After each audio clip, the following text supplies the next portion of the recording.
Midsummer July. Dragonflies, scorched by the heat, dared only to skim along the shady spots, fearful the scorching sun would burn their wings. Under the shade of the only old locust tree at the entrance of the Beijing film studio, Zhang Chu leaned comfortably against the trunk, taking a nap. Not far away, a group of people squatted, occasionally glancing over and whispering, but no one approached. They could only squeeze against the wall, enjoying the narrow strip of shade. "You're the one who hit my brother?" Hearing a voice beside him, Zhang Chu, half asleep, opened his eyes and slightly lifted his chin, looking at the man standing in the shade. His face wasn't clear, but his build was intimidating. After adjusting to the blinding sunlight, Zhang Chu saw the man's appearance clearly. He just met a man been punched twice by him. It started because the kid wanted to monopolize this shady spot. The problem was Zhang Chu had arrived first. He wasn't unwilling to share, but the other guy insisted he leave. Here for revenge? The question stunned the burly man. Revenge? That word sounded a bit too serious. He was just here to stand up for his younger brother. How did that turn into a criminal matter? Bro, what's there to talk about? Look at what he did to me. The one who'd been beaten earlier sounded impatient, gesturing to step forward again, but when he met Zhang Chu's gaze, he still felt uneasy. Just thinking about those two punches, his jaw still ached. My brother can't have taken that beating for nothing. I won't bully you. Get up and let's have a go. Zhang Chu didn't speak. He pushed off the ground with his hand. Before the other man could even see what happened, Zhang Chu was already on his feet. Holy crap, this guy's got real skills. The onlookers, who had been closely watching, whispered in astonishment. They were regulars hanging around film sets, had seen martial arts stars filming, and knew Zhang Chu's move just now was no ordinary feat. The burly man was now hesitant. He was just big and strong, with some basic farmhand wrestling skills. If he faced someone with real kung fu, he'd be finished. Brother, you. He was about to say a few polite words, hoping to downplay the incident, make peace like jianghu, folk hold grudges forgotten with a smile. But before he could finish 3 words, he felt a gust of wind brush against his cheek. By the time he regained his senses, Zhang Chu's fist was already pressed against his jaw. Was that how he hit me? The smaller guy's eyes bulged like ox balls. The nearly 200-pound giant was sent flying by Zhang Chu, a slender, clean-cut young man who looked like a delicate scholar. He soared through the air, flying 2 or 3 meters before crashing down with a thud, kicking up a cloud of dust. SSS. Without experiencing it, just watching made people wince in sympathy. They all regularly hung around this place looking for work and recognized the burly man. The brothers, one called the Long Big Dragon, the other Xiao Little Tiger, were known as the Haidian Dragon Tiger brothers. Usually, relying on their height and strength, they bullied others often enough. Now, heaven had opened its eyes, and the wicked were getting their due. But the punch was excessively brutal. Right before their eyes, Big Dragon's cheek meat looked like it had been pounded all the way to the back of his head. Zhang Chu wiped his knuckles on his pants, then turned his head to look at the other one. After hitting Xiao, someone had told him these brothers were trouble. Dragon Tiger brothers? They even had nicknames, clearly not good people. Back in his previous life, if someone like this had crossed him, Zhang Chu would have had no choice but to send them both to the town food department for a visit. That place, anyone who entered didn't come out in one piece. When Xiao met Zhang Chu's gaze, a chill shot straight to the top of his head. His older brother was now writhing on the ground like a giant mudfish out of water, letting out groans. With his support gone, he was on his own now. Thud. Just as everyone thought the Tiger brother would, against all odds, step forward to avenge his dragon brother, Tiger brother very pragmatically dropped to his knees. Big brother, please don't hit me, he said, covering his head and face tightly with both arms. Get lost. Like a divine decree, Tiger brother, without even pausing to celebrate his narrow escape, scrambled to his feet and turned to run. But he still had some decency while escaping. He didn't forget to take his dragon brother with him. See that? One punch knocked Big Dragon down. Watching it made my back teeth ache. That kid's not simple. Looks like he doesn't have an ounce of muscle, yet he's so strong. What good is strength? That's real kung fu. Although they had deliberately lowered their voices, Zhang Chu still heard every word clearly. His former job required not only skill, but also sharp hearing and keen awareness. Sigh. He sighed inwardly, looking around. It seemed he truly couldn't go back. Zhang Chu still didn't understand what had happened. Clearly, he had just been promoted to a 100-household officer. His subordinates were celebrating, and they had even called a virgin courtesan from Beijing's Yixiang Pavilion. Promotion, wealth, fine wine, and beautiful women. The only regret was that his close friend and rival, Lu Jianxing, wasn't there. Otherwise, that Cholang stinking face would have been priceless. After decades of effort, Liu hadn't managed to rise from trial hunter household to hunter household, while Zhang Chu had snatched the position first. Just as he was calling his brothers to drink, a dizziness overwhelmed him. When he opened his eyes again, centuries had passed. The world completely changed. All his past efforts were nullified. Trained in martial arts at 4, entered the Imperial Guards by privilege at 16, promoted to squad leader at 20, to chief squad leader at 23, and before 30, he had directly skipped the trial hunter household rank to become a full 6th rank hunter household officer. His future path was clear and smooth until someone told him one day, mistake. Start over. There was no place to appeal. It took him a day to finally process the 20 years of memories from this new body. He discovered this era was a time of prosperity, but the Emperor was gone. As a seasoned Imperial Guard, accustomed to being the Emperor's claws and fangs, he didn't know what to do. What's going on? What's happening? Zhang Chu was meditating with his eyes closed, pondering how to proceed. He felt a voice approaching, soon arriving right in front of him. He opened his eyes to see a short-statured man with messy hair and a long face, scrutinizing him up and down. Xiao Zhang, I heard you got into a fight? He kept looking over Zhang Chu's head and face, as if determined to find injury. Someone came looking for trouble. I dealt with them. This was Huang Bo, Zhang Chu's roommate. From Qingdao, Shandong. Talkative, a chatterbox, but also warm-hearted. I told you to wait here. There might be work, you can earn money. Zhang Chu looked at Huang Bo, annoyed at the mention of it. 100 household officer of the Imperial Guards, a direct Imperial Guard, suddenly transported to this Irano emperor, his official duties void. To survive, he had to remember to abide by the law. In Zhang Chu's memories, he had images of the violent institutions of this time, those short-barreled firearms called handguns. No matter how fast his sword was or how skilled his light buddy techniques, he feared they wouldn't stand a chance. With no choice, he had to humble himself and first solve the problem of making a living. He was woken up before dawn by Huang Bo and brought to this place. By noon, no money-making job had appeared. Huang Bo, under Zhang Chu's gaze, looked extremely embarrassed and quickly explained, extra work isn't available every day. We have to rely on luck. Today, probably. As he spoke, he kept checking Zhang Chu's expression. Seeing Zhang Chu's usually pale face turning dark, he quickly added, don't worry. With me around, you won't starve. In his haste, his regional accent slipped out. Actually, the two hadn't known each other long. Huang Bo came to the capital to make a living, had little money, and could only live in a basement, where he met Zhang Chu. Zhang Chu had originally lived alone in a basement, less than 10 square meters, 160 yuan per month. After Huang Bo moved in, they each paid 80. Why was Huang Bo so nice to Zhang Chu? Probably just because if Zhang Chu couldn't endure it and left, the entire 160 yuan rent would fall on him alone. Even if Zhang Chu stayed but stopped sharing the apartment, where else could he find such a cheap place? With empty pockets, Huang Bo could only endure. He comforted himself verbally, but inwardly couldn't help feeling resentful. They were both out making a living. Why should he have to be so submissive? Sigh. Today, there was probably no hope.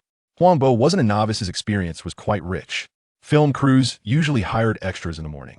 You had to be here before dawn. Now it was already noon. It was basically hopeless. But Huang Bo wasn't in a hurry. He had just gone out and already arranged with a bar manager to try out today. If it went smoothly, at least he wouldn't have to worry about food. Seeing Zhang Chu close his eyes again, Huang Bo knew he'd be eating at his expense again today. He still didn't get it. When he first met Zhang Chu, the young man was easygoing, calling him bro every other word.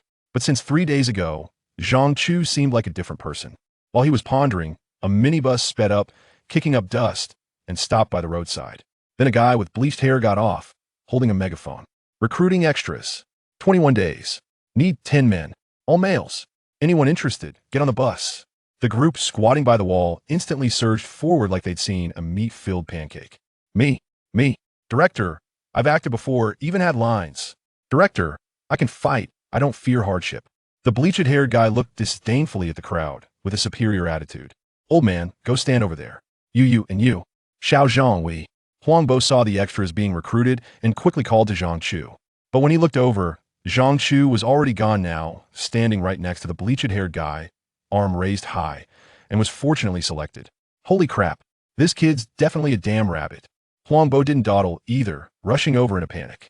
Director, I can sing and dance. Bupai Joe, I don't fear getting beaten. For the sake of survival, no shame. Zhang Chu had the same thought. After 3 days, he had completely figured it out. In this era, no matter what you did, you had to follow the rules. His kung fu was useless. Try breaking the law within minutes. You'd be in jail, eating steamed buns, holding onto the dignity of 100 household officer and refusing to lower himself. He'd starved to death. Zhang Chu was already on the bus, watching as the bleached-haired guy's hand pointed at Huangbo last. You count too. How your parents beat you is truly shameful. Chapter 2. I have a short temper, so bear with me. The minibus swayed for over an hour before finally reaching the outskirts, where we disembarked to register our personal information. This was a small production crew filming a period drama, aptly named The Charming Emperor Zhu Yujian, a title that suggested it would hardly garner acclaim. While on the bus, I instinctively reached for my sword when I heard Huang Mao mention it. How audacious for a mere commoner to utter the name of the emperor. Such an act was a grave disrespect, deserving of capital punishment. After a brief moment of fury, I recalled that the esteemed Emperor Chongzhen, who had once invigorated the court by exiling the eunuchs and was regarded as the hope for the revival of the Ming Dynasty, had passed away centuries ago, ultimately meeting his tragic end by hanging from a tree on Coal Mountain. How lamentable, how sorrowful. In my days serving in the palace, I had the rare fortune of glimpsing the emperor's visage from afar. He was unremarkable in appearance and bore a slight hunch.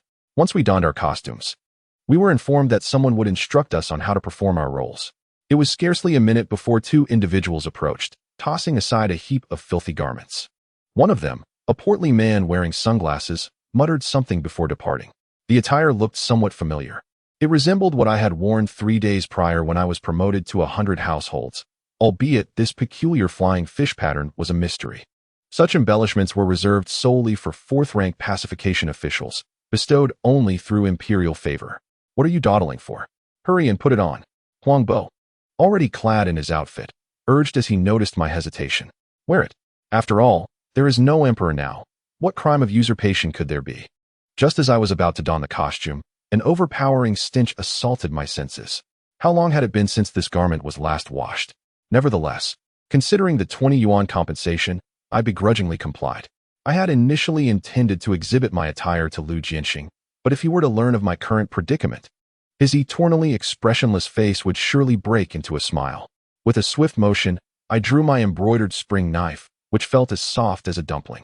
A gentle flick of my finger produced no anticipated ringing sound. Thankfully, I had restrained my force, or I would have risked snapping it. A young girl was behind me, attempting to place a headpiece upon my head. The smell was hardly better than the garment itself, already spoiled. Who informed you that the hairstyle of mature men in the Ming Dynasty was of this sort? Hair should be neatly tied atop the head, with the back cascading down. Do you even know what it means to have hair bound at the crown? I contemplated offering a gentle reminder, but ultimately decided against it. At that moment, I grasped the true nature of Huangbo's claim about a job that could provide sustenance. We were to be extras, mere background figures in this production. As human props, our roles were reduced to the most basic commands. You do this, then that, and you will be slain by the leading man. You, over there, perform this, then that, and you will be stabbed to death. Would it be a sword or a knife? Were weapons truly capable of transforming during combat? At last, it was my turn. The martial arts director scrutinized me for a moment, and upon noting my commendable physique, gestured for me to demonstrate a few movements. Though my fate was still that of a casualty. Do you understand? Yes. I suppressed my urge to curse. Do you truly comprehend? Show me how it's done. The martial arts instructor clearly held skepticism. The few moves he had spontaneously devised were rather intricate, without even a modicum of martial arts foundation. Executing them flawlessly would prove quite a challenge. Upon hearing this, Zhang Chu unsheathed his blade, sweeping horizontally, executing downward strikes, and blocking with deftness. Ultimately taking a blow from a sword, yet leaping into the air to turn in a full circle before collapsing to the ground. The martial arts instructor was slightly taken aback. Kid, have you trained? Zhang Chu rose and sheathed his sword, responding, not for long, just 24 years. Nonsense. Are you even 20? Did you start training in the womb? The instructor had merely intended to engage in some light banter, yet he found himself confronted with a boastful claim, thus losing interest altogether. As for Zhang Chu's skills, they bore no significance to him. Tales of exceptional horses meeting benevolent mentors, who subsequently nurture their talents and lead them to fame, are mere fabrications of novels or dramatizations of television shows. Xiaozhong, you know martial arts? Huangbo approached as the instructor departed. His role was rather simple. He was slain by the male protagonist with a single sword thrust upon his entrance, without even a chance to defend himself. Perhaps it was due to his rather unappealing appearance. They likely wished to spare the audience from viewing his face. Don't believe it? Sensing the malice in Zhang Chu's gaze, Huang Bo swiftly dismissed any dreams of mastering the craft and wandering the world wielding his sword. Indeed, it is no wonder that the Dragon and Tiger brothers had you handle them. As someone beckoned, Huang Bo and Zhang Chu promptly followed, knowing that earning 20 yuan was no easy task. Subsequently, the martial arts instructor made a cameo as the male lead, demonstrating the moves to the ensemble. Naturally, various mishaps ensued. At times, movements lacked precision, and at other moments, deaths were not convincingly portrayed. The instructor's frustration led him to scold everyone, including the execution director and even Huang Bo, who had accompanied Zhang Chu. Are you a fool?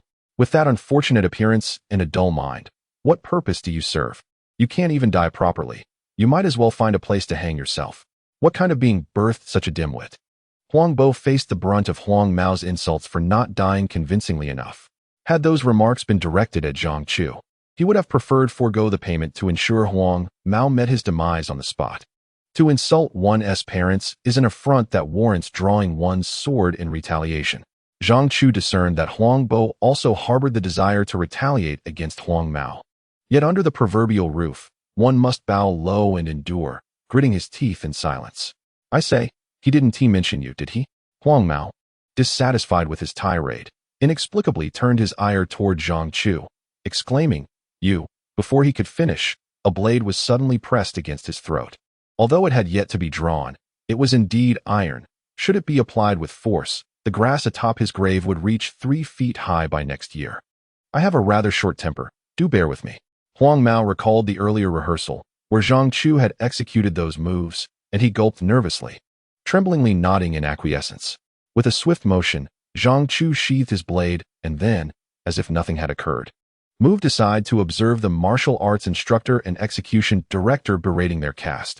The matters between the supporting actors and the head of the group are of no concern to them, unless a fatal incident occurs, in which case the production team would assume responsibility. Otherwise, who would bother with such trivialities? Nevertheless, despite the harsh words, there has been a noticeable restraint. One wonders if there are more Na'vi individuals among the supporting actors, akin to Zhang Chu. Each one is equipped with their own tools of the trade. And on this sweltering day, one might lose their senses under the sun, wielding their instruments recklessly, resulting in grievous harm. After nearly an hour of waiting, filming had yet to commence. According to Huang Bo, the leading male actor was still napping and had yet to awaken. What audacity! How could someone like this dare to portray the emperor of the Ming Dynasty? Emperor Chongzhen was renowned as the most diligent ruler among the Ming sovereigns, surpassing even Emperor Qingzu. Come, let us dine.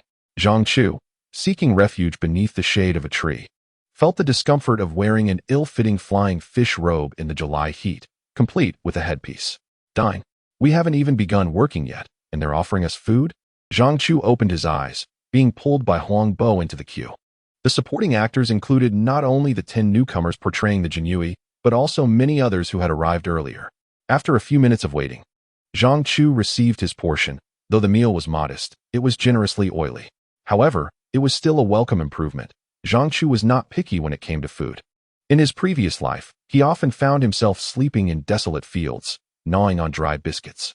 He finished his meal quickly, feeling only partially satiated. Martial artists are known for their hearty appetites, yet asking for a second serving was out of the question. The production team had predetermined rations, 1 meal per person, and if one wished to eat more, they ought to count their own teeth. Many supporting actors were not motivated by the meager 20 yuan. They simply sought a free meal. If filming did not resume in the afternoon, would their pay be forfeited? This was Zhang Chu's primary concern. He found himself financially constrained and could not continually rely on Huang Bo. A day or two was manageable, but prolonged reliance might drive his roommate away, and Zhang Chu feared he might starve. Surely, that could not be the case. Huang Bo expressed uncertainty, having never encountered such a situation before. Zhang Chu glanced at Huang Mao, who was squatting nearby, also observing him, likely contemplating how to regain his dignity. Upon meeting Zhang Chu's gaze, Huang Mao was startled, thinking, "What have I done to offend you?" Fortunately, this scenario did not transpire. Despite the late arrival, the leading actor eventually appeared, with a fair complexion and a graceful gait. He spoke with an air of deep emotion, reminiscent of a delicate figure. The first scene to be filmed was one where the male and female leads exchanged heartfelt confessions in the woods. I do not care who you are or what your identity is. All I know is that my thoughts and affections are solely for you. Zhu Yujian. I know. I am fully aware that the world reveres and loves me solely because I am the emperor of the Ming, Sizong. Yet, only you are truly sincere towards me. Zhang Chu stood by, listening to the lines, utterly bewildered. This emperor was indeed audacious, living in the moment and flirting with a lady while boldly proclaiming his temple name. After Zhang Chu's rebirth, he diligently immersed himself in the history of the Ming Dynasty. Naturally aware that the emperor he once served was posthumously honored with the temple name Hongguang, a rather unremarkable title, neither commendatory nor derogatory. However, when uttered from the lips of Zhu Yujian himself, the statement seemed utterly absurd. It would be more sensible to run to Coal Mountain, point at that gnarled tree, and exclaim, "O tree, you are the ultimate refuge of my existence." What was he, a sovereign or a fortune teller, capable of foreseeing even his own temple name? Meanwhile, a man and a woman continued their nonsensical banter, oscillating between life and death. Soon, it was time for the jianghu to take the stage. Why would the emperor's henchmen come to slay their ruler? No one explained the backstory to Zhang Chu. They merely performed as directed. After all, it was only 20 coins. No one expected a troupe of extras to engage in character analysis. A pair of star-crossed lovers awaited their fate. While Wei Gonggong had been waiting underground for quite some time, a leader shouted, drawing his blade towards the couple. Oh, it turned out to be an act of vengeance for Wei Zhongxian. Yet, if anyone sought revenge against the emperor, it would be from the eastern or western censors, not the jianghu. This was clearly a case of professional malfeasance. The brawl had already commenced, and Zhang Chu unsheathed his sword, determined to commit regicide today. The thought thrilled him. Chapter 3. To do it, one must be paid more in a small grove. Zhang Chu leaned against a grand tree, seeking respite. Despite having died several times, the scene remained unfinished, not due to the extras, but because of the so-called true dragon of heaven. With just a few simple slashing motions, they had repeated the scene over and over, and it still wasn't complete. Yet, the star did not perceive his own faults. After several takes, he began venting his frustrations on the extras. One moment, he complained about their lack of cooperation. The next, he blamed them for obstructing his shot. The assistant director, a sycophant, stood by, cheering on the star's tirades. Had this been Zhang Chu's previous life, he might have swiftly dealt with the matter, perhaps even elevating himself within the court. Today, however, it seemed there would be no such opportunity. Huangbo approached, leaning against the opposite side of the tree with his arms crossed. He had received the harshest criticism. The issue was that he had been unwittingly caught in the emperor's crosshairs. What fault was that of his? Fear not. Even if the shoot remained unfinished, payment was guaranteed. Settled at the end of each day? Before Zhang Chu could inquire, Huangbo interjected, "I was genuinely worried you might clash with that star." The star Huangbo referred to had just been in a confrontation with Zhang Chu, nearly losing his head. The star had raged for quite some time. Yet Zhang Chu remained silent, proving he was not merely reckless. He possessed wisdom, understanding who not to offend. "He didn't direct his ire at me," Zhang Chu replied lazily, then slid down to sit on the ground, indifferent to whether his attire would become soiled. Having died so many times and rolled around on the ground, that tattered clothing was already beyond salvage. "You say we'll still get paid even if we don't finish? Aren't they the ones losing out?" Zhang Chu had been observing intently. It was imperative to navigate this era with awareness, for ignorance was not an option. The memories of his previous existence were fragmented and disordered, offering only fleeting glimpses of knowledge. Once he had earned some money, he would seek out an internet CAF from his recollections to gather information. It was essential to discern what actions were permissible and which were not, lest he inadvertently transgress the law. Who could he blame for that? Huangbo hesitated momentarily before mimicking Zhang Chu, sitting down on the ground. Ever since donning this outfit, he had been forced to stand, except for brief moments of repose after his character's demise, and his legs were nearing numbness. Filming required favorable environmental conditions, and if they delayed any longer, the dwindling light would hinder their ability to shoot effectively. "You possess quite a bit of knowledge," Zhang Chu remarked, surprised. He had always assumed Huangbo was merely a fisherman from the seaside, driven to the capital by the harshness of life. "Just wait. Once I am accepted into the Beijing Film Academy, I shall no longer endure this indignity." Even clay figurines possess a spark of defiance. As a grown man, Huang Bo could hardly take the relentless teasing in stride, being mocked for his looks one moment and insulted the next. It was unreasonable to expect him to remain unfazed. His unattractiveness was an undeniable reality. No blame could be assigned there. What are we all doing? Find some shade and hurry over. We must film another scene swiftly. The assistant director, frazzled after a long bout of laughter, was losing his composure, while the director, exasperated, berated him. He still had to put on a facade of amiability for the stars, which was utterly absurd. Let us move. Attend to your duties, Huang Bo declared as he rose. Dusting off his attire and reaching out to assist Zhang Chu. The filming resumed. Zhang Chu drew his sword and advanced, poised to enact a royal assassination. After a few swift maneuvers, he was pierced by Chongzhen's blade, using his legs to propel himself into the air, executing a dramatic 360-degree fall to the ground. Huang Bo had already succumbed to his character's demise at the outset of the scene. The two were not far apart, allowing Huang Bo to sneak a glance with one eye open. Although they would not finish this scene, the production team would still be obliged to compensate them, albeit with a lingering sense of dissatisfaction that would taint the payment process. A chilling scream pierced the air, followed by the director's frantic inquiries from a distance. What is happening? What now? The director, on the verge of losing his sanity, had spent considerable time in this industry. While he had not worked with top-tier stars, he had encountered many second-tier ones, and none had proven as difficult to manage as this one. What kind of divinity had the investors brought in? Beyond that visage, there was nothing of substance. The dialogue resembled theatrical recitation, devoid of any genuine emotion. After finally nearing the completion of the production, only this fight scene remained. Yet they had squandered half a day on a few simple movements. I am injured. I am injured. What was happening? Zhang Chu could no longer lie on the ground. It was evident that this scene had also fallen apart. As he stood, a throng of people surged from nowhere, swiftly surrounding the star. What is going on? Who is this careless? Someone exclaimed. Oh no, there's blood. Quick, bring the bandages. Bring the gauze. Hurry to the hospital and drive over. Gu Bei monotonously counted the number of people surrounding the illustrious star. Goodness. The true Emperor Chongzhen would have had no less entourage when leaving the palace for a heavenly sacrificial rite. What is going on? The director approached, parting the crowd to reach the star. Where are you hurt? He scanned the star from head to toe, failing to find any trace of injury. Director Wang. Kuan has a cut on his hand. Perhaps we should halt filming for today and head to the hospital first. To the hospital? The director felt his blood pressure surge, as if his temples might explode. The entire crew, excluding the extras, numbered over 100, having endured a whole day on set. And now, just as they were about to wrap up, the prospect of halting filming arose. Did they think he was on a leisurely Sunday outing?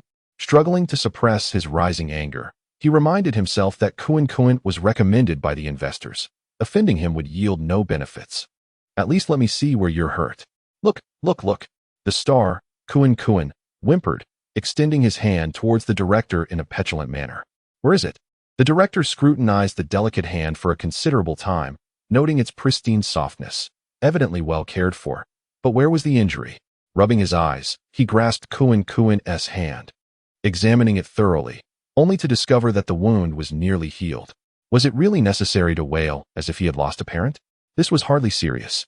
The director fought to suppress his urge to curse, thinking that if it were another, they would have been roundly berated. On the tender hand, there was a barely noticeable red mark, which, if one did not know better, might be mistaken for a child's playful scribble with a ballpoint pen. And this warranted a trip to the hospital? What purpose would that serve? To get a few stitches? One would need an astute doctor, otherwise. They wouldn't even identify where the wound was, let alone stitch it. Director, our Kuan is quite precious, an assistant babbled on, emphasizing that Kuan's delicate nature could not be equated with that of a rugged man, and that his flawless hands were worth a fortune. Any scar would be detrimental in the future. Magia. The director, not waiting for the assistant to finish, called out sharply. The assistant director hurried over, having previously hidden, aware that reprimands were imminent. Find a stand-in. Contrary to his expectations, the director refrained from unleashing a torrent of invective. Instead, he wearily uttered those 3 words. He truly wished to be done with this and move on. As for Kuan, whoever wanted him could have him. Though he appeared masculine, he was, in fact, quite the spoiled child. Director Wang. Are we really looking for a stand-in now? The assistant director was taken aback, realizing it was already past 3. Finding a substitute would mean returning to the city after dark. Do I really need to explain this to you? The director had mentally prepared himself to remain calm. Yet the assistant director, oblivious to his imminent explosion, had the audacity to ask, "Do I need to hold your hand to take a leak? Have I made that kind of money?" The assistant director is on the verge of tears, but the issue is, at this late hour, where can he find a suitable stunt double? Generally speaking, stunt performers are contacted in advance. Any production involving action sequences typically has a few on standby. Yet, this particular project is nearing completion, and to cut costs, the remaining stunt performers have settled their accounts and departed, leaving only a martial arts instructor. However, the instructor resembles a character straight out of a novel, and having him stand in for the lead would be an obvious blunder. Director Wang pressed his temples, fearing he might explode at any moment. That kid, he pointed towards Zhang Chu, who was observing the commotion from a distance. Throughout the scene, only Zhang Chu's acrobatic 360-degree turn was somewhat commendable. "I will give you 10 minutes. Hurry and get him made up. I need to shoot in 10 minutes. And you, prepare 2 close-up shots. Is that a problem?" Perhaps sensing the director's wrath, Kuan quickly stifled his tears and reluctantly nodded. "Kid, your chance has arrived," as Zhang Chu watched the spectacle. The assistant director approached him. "Chance? What chance?" Noticing Zhang Chu's silence, the assistant director was about to unleash a tirade when he suddenly recalled the incident involving Zhang Chu's blade against the neck of a certain individual. Here's the situation. After explaining, he looked at Zhang Chu with anticipation. "What do you think? Being a stand-in for a major star, that's quite an opportunity, isn't it?" Zhang Chu chuckled, examining the assistant director as one might a child with a learning disability. "What do you mean? There are plenty of people willing to take this opportunity. You make it sound appealing, yet it's hardly a favor." Even if he didn't fully grasp the situation, Zhang Chu had surmised enough. The major star had sustained an injury that necessitated immediate filming, hence the urgent need for a replacement. Such trivial matters were nothing new to Zhang Chu. He had played both the stand-in and the one requiring a stand-in countless times in his past life. "If you need someone else, go find them. I charge 20 a day. I'll finish what I'm supposed to do, but if you want me to take on additional work, then, of course, it will cost more." Chapter 4. Contact information. Ding Xiao and Zhang Chu, though seemingly unrelated, are half-brothers. Despite their close blood ties, their divergent paths rarely intersect, with years sometimes passing without a single encounter. Nevertheless, they share a common trait, a love for wealth. The notorious Emperor Sui Yang once stated, "Those who bore me are unacceptable. Those I bore are unacceptable, and the rest are of no consequence." The brothers are quite similar. When it comes to money, they would not hesitate to make difficult choices. If faced with a challenging decision, they would naturally demand more. Zhang Chu, at present, no longer resorts to violence. However, since he is being asked for a favor, a mere casual request is hardly sufficient. Nothing in this world comes so easily. More money? The assistant director felt as if his temples might burst in his eyes. Such a fortunate opportunity would be coveted by anyone else. Yet this kid was demanding payment? Certainly, such thoughts can only be deemed fanciful. It is mere wishful thinking. Who among the crowd of extras is not merely passing the days? Do they genuinely believe they can rise above the throng of background performers? Let us be realistic. Those still dreaming are either utterly naive or blissfully unaware. The truly discerning understand that being compensated for one's work is a matter of course. Without the promised 20 yuan in hand, one may curse the heavens, yet remain silent, bowing their head in submission. However, once the payment is received, dare to utter a word of complaint. The repercussions would be swift and severe, regardless of whether one had dined on leeks at noon. The assistant director felt a twinge of discomfort as Zhang Chu's gaze swept over the other extras, contemplating the possibility of deceiving others. After much deliberation, he ultimately decided against stirring up trouble. The director had specifically requested Zhang Chu to play the role of this double. Should he arbitrarily change the cast, it would surely enrage the irate party involved. 200 yuan. 800. Zhang Chu was likely oblivious to the purchasing power of 200 yuan. Yet the memories of the original owner lingered. Presently, an average office worker in the capital earns around 1,000 yuan monthly. And those who achieve this income typically hold respectable positions. Factory workers on assembly lines barely make 400 to 500 yuan a month. For individuals like Zhang Chu and Huangbo, working as extras, earning 20 yuan a day is uncertain at best. with a fortunate month yielding only 3 to 400 yuan. Hence, 200 yuan is not an insignificant sum. And Zhang Chu's demand for 800 was merely a lofty negotiation tactic, anticipating a reduction in the asking price. "All right, I'll give it to you," he exclaimed. "Damn, make it less." Zhang Chu was unaware that this production was on the brink of completion, with only this final scene remaining. Not only would they agree to 800, but even a doubling of that amount would be acceptable. Every additional day of delay incurs costs, and with over 100 individuals in the crew, the expenses mount swiftly. It is a calculation that anyone can comprehend. Zhang Chu silently regretted his inflated demand, yet having spoken, he could not retract his words. A man of integrity does not go back on his word. Soon, a makeup artist from the crew approached, removing Zhang Chu's flamboyant costume and replacing it with a long robe akin to that of Kuan, followed by a headpiece. His face remained unpainted, for as a double, he must not reveal his true visage. Once dressed, he appeared rather presentable. But what does it matter how presentable one looks? Without the backing of a major company, lacking resources, and without the striking appeal of a top star, such looks are ultimately inconsequential. No one is willing to endure a life of hunger, no matter how handsome the face. At best, one might receive a few admiring glances. "Shall I demonstrate again for you?" At this moment, the martial arts director approached, intrigued by Zhang Chu, aware of the young man's skills. "No need," Zhang Chu replied, pressing the spring mechanism, causing the sword to spring forth into his grasp, performing a flourish with ease.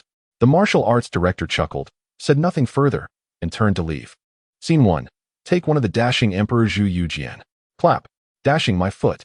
During his reign, the Ming Dynasty teetered on the brink of collapse, engulfed in turmoil within and besieged by threats from without. Had he truly been dashing, even the gnarled tree would have no inclination to bear him. "Action, Your Majesty. I have overstepped my bounds," Zhang Chu thought to himself. Slightly bowing his head as per the director's instructions, he unsheathed his sword and charged at the approaching Imperial Guard. A fatal blow.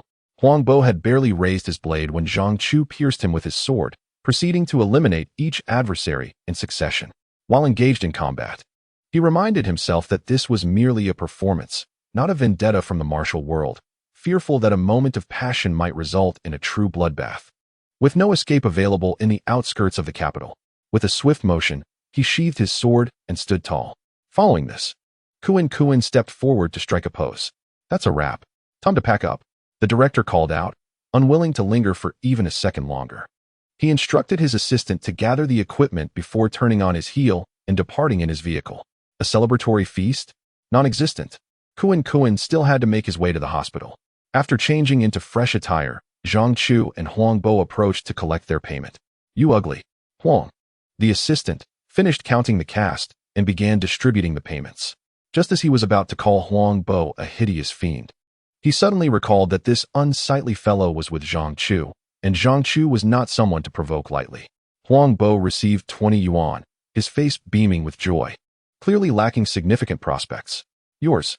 Huang handed over an envelope, ready to distribute to the next individual. Wait.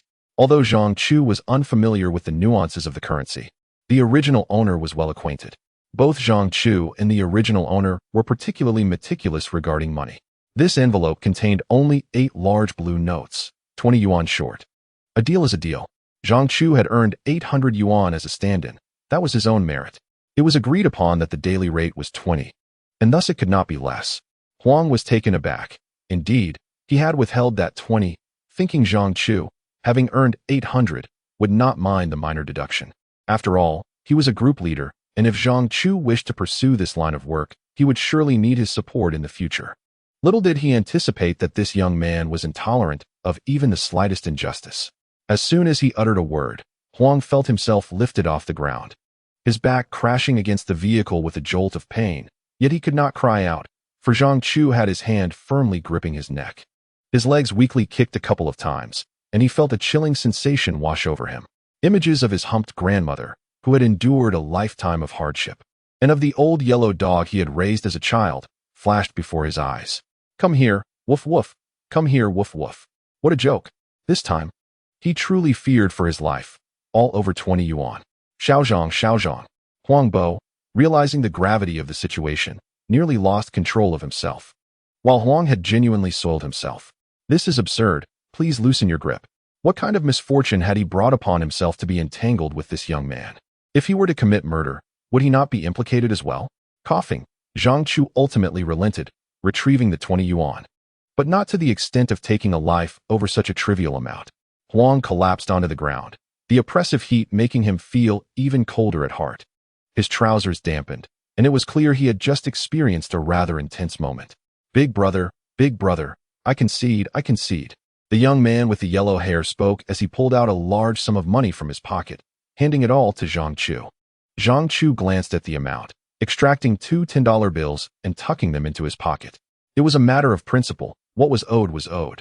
In his past life, he had taken money to kill, adhering strictly to the agreed price, never increasing the fee simply because a target proved easier or harder to eliminate.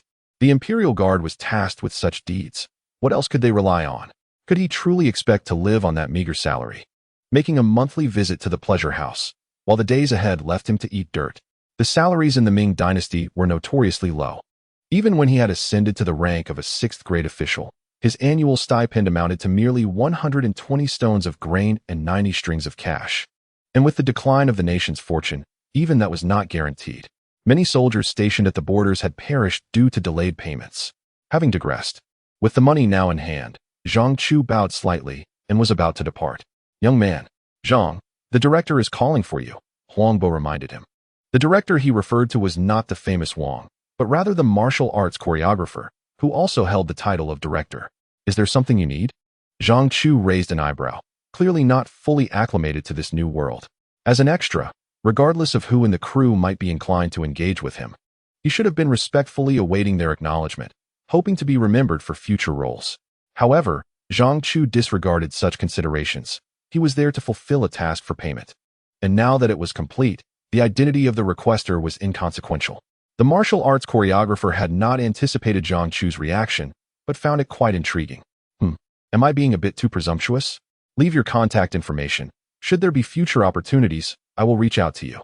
This choreographer was not particularly renowned in the industry, yet he held a respectable position in the mainland, frequently sought after by numerous productions each year, occasionally even playing minor roles himself.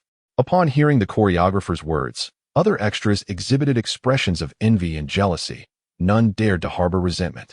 The earlier display of Zhang Chu subduing the young man with the yellow hair had left a powerful visual impression. The yellow-haired youth must have weighed at least 160 to 70 pounds, yet Zhang Chu had effortlessly lifted him by the throat with a single hand. What kind of skill was this? It was not that Zhang Chu was trying to show off. Rather, he possessed no such skills. As a poor lad, he did not even own a mobile phone. I have one, Huangbo exclaimed, rummaging through his pocket to produce an old Nokia phone. A second-hand purchase from his time in Qingdao that had cost him over 1,000. He had bought it in case someone might contact him with an opportunity, ensuring he wouldn't miss out due to lack of communication. Unfortunately, after more than a year, he had yet to see a glimmer of that opportunity. The martial arts choreographer provided his phone number, which Huangbo entered and then dialed. Director, how should I address you? Lu Jianxing. Lu Jianxing? That fellow has come too? Just as Lu Jianxing intended to exchange pleasantries, he was suddenly met with a sharp punch to the face. What is the meaning of this? I was merely trying to be a good Samaritan, and yet this is how I am repaid? Zhang Chu stood there, utterly stunned. He and Lu Jianxing were bitter rivals, yet they shared a long-standing friendship. It was customary for them to exchange greetings whenever they met. But had they truly come to blows? Could he have mistaken someone for another? Zhang Chu, what on earth are you doing? Huangbo's expression mirrored his bewilderment. He suddenly felt that spending another day with this fellow would surely drive him insane. This guy was absolutely unhinged. Chapter 5. Urban Retreat. What are you really thinking? Huangbo's heavily accented Mandarin pierced through Zhang Chu's thoughts, causing a dull ache in his head. What was he thinking? Should he divulge to Huangbo that he believed he had encountered an old acquaintance in this world, and, in a reflexive response, had thrown that punch? Who could have foreseen that the martial arts instructor would be so fragile, especially given that he was a skilled practitioner? If he confessed, Huangbo would undoubtedly bombard him with questions, inevitably leading to the query, who is Lu Jianxing? How could he possibly explain? A senior officer of the Jin Wei, diligent yet beleaguered in his career, with a face that resembled his own, an unfortunate doppelganger. Say another word, and I won't be treating tonight. Huangbo's face stiffened as he obediently sealed his lips. His concern was not about Zhang Chu withholding his treat, but rather the fear of incurring the wrath of this unpredictable character, which might result in a punch aimed at him. Regrettably, it was a pity. After much effort, someone had finally shown willingness to share their phone number, only to have it disrupted by Zhang Chu's antics. Delete it? He couldn't bear to. Come on, just earned a bit of money, better to save it. Just make do with a bite tonight. Save money? Huh. Zhang Chu chuckled, for the term savings did not exist in his life's lexicon. Although he had been an official in his past life, the nature of his work was perilous, teetering on the edge of danger. Who knew when misfortune might strike? Ending his life in the wilderness? Thus, despite reaching the age of maturity in his previous life, he never amassed property or savings. Money was meant to be spent. And if he lacked it, he would earn more. His means of making money? Killing. Whoever paid, he would eliminate. Given that he was in the business of murder, he had to be prepared for death. If he were to perish one day, who would inherit his assets? That half-brother of his? Rather than let it benefit Ding Xiao, Zhang Chu would prefer to squander his wealth in the boudoir of a courtesan at Yixiang Pavilion, where he could at least find fleeting warmth. Seeing Zhang Chu remain silent, Huang Bo also found the conversation dull. The two continued walking, turning a corner, and ahead lay their current residence, a less than 10 square meter basement. Upon opening the door, a foul odor nearly knocked Zhang Chu off his feet. Despite having lived in this wretched place for 3 days, he still could not acclimate. In his past life, he had been an official, accustomed to having subordinates attend to his needs, responsible for cleaning and maintenance. He had never lived in such squalor. Yet, poverty had a way of tempering ambition. Despite possessing formidable martial skills in this world, Zhang Chu could not act recklessly. And clearly, he could not afford to reside in more suitable accommodations. Inside were merely 2 beds, a suitcase, and a bag tossed in the corner, both belonging to Huang Bo. As for Zhang Chu, all his possessions were on his person. Zhang, this evening I shall venture to the bar for a trial performance. Before Huang could finish his words, Zhang Chu had already collapsed onto the bed, a book covering his face. It was none other than an actor prepares. Sighing, Huang wisely swallowed the remainder of his sentence, retrieved a basin from beneath the bed, removed his shirt, draped it over his shoulder, and exited the room. No sooner had Huang left than Zhang Chu tossed aside the book that had been obscuring his face, his expression rife with frustration. He had to devise a means of earning money. Murder for hire? Zhang Chu had contemplated such notions, yet we resided in an era of peace. Even if he possessed the skills for such deeds, to whom could he sell them? This avenue proved futile. Upon further reflection, he lamented the stark reality of his situation. Devoid of education, lacking specialized skills, murder could hardly be classified as a viable option. After much contemplation, Zhang Chu sorrowfully recognized that despite his desire to live a tranquil life, the absence of funds rendered such aspirations unattainable. Becoming an actor? This thought flitted through his mind. Earlier on set, Huang had mentioned that the actor portraying Emperor Chongzhen, the Rabbit Lord, could earn tens of thousands for a single production, indeed, a lucrative path. What was he to do? Upon Huang's return, he found Zhang Chu seated on the bed, earnestly engrossed in an actor prepares, as if he were resolved to study diligently. I have decided, I wish to become an actor. Huh, what had prompted this sudden urge? Huang felt compelled to inform Zhang Chu that aspiring to be an actor was not merely about having skill or good looks. One needed an education. Whether from the Central Academy of Drama or the Beijing Film Academy, prestigious institutions were essential, while those dubious universities were not to be considered. Alternatively, one might require the support of benefactors, relying on capital to secure roles. Even a wooden performer could be elevated with the right backing. But what did Zhang Chu possess? Education? Resources? Connections? A background? What they were currently doing amounted to nothing more than menial labor. Extra roles could hardly be deemed acting. Even with a stroke of luck, one might ascend to a featured role, earning a modest sum of over 100 yuan a day, essentially the pinnacle for background actors. Yet, this could still not be classified as true acting. Thus, Zhang Chu was merely expending effort in vain. Instead of wasting time on such fanciful dreams, he might as well consider securing stable employment at a factory, earning money to return home, build a house, and marry. Never mind. Let us not extinguish the youthful zeal of this lad. I'd rather avoid any potential backlash. If he were to become incensed, he might retaliate physically. And there was no need for that. Zhang, one must first eat before striving for success. Look at the time, should we not? Huang was still contemplating the meal Zhang Chu had promised him. Every penny saved allowed them another day in the capital. Upon hearing Huang's words, Zhang Chu realized he was indeed hungry. Having been without funds lately, he had been subsisting on Huang's meager rations, which consisted primarily of steamed buns and pickled vegetables, or dry bread, so bland that it could nearly render him tasteless. Today, they must feast on meat. Let us go. The sounds of sizzling filled the air. 4 happiness meatballs, braised pork, sweet and sour fish, and a gleaming pork trotter nestled in a porcelain basin, resting atop a resilient leaf of lettuce, its final act of defiance.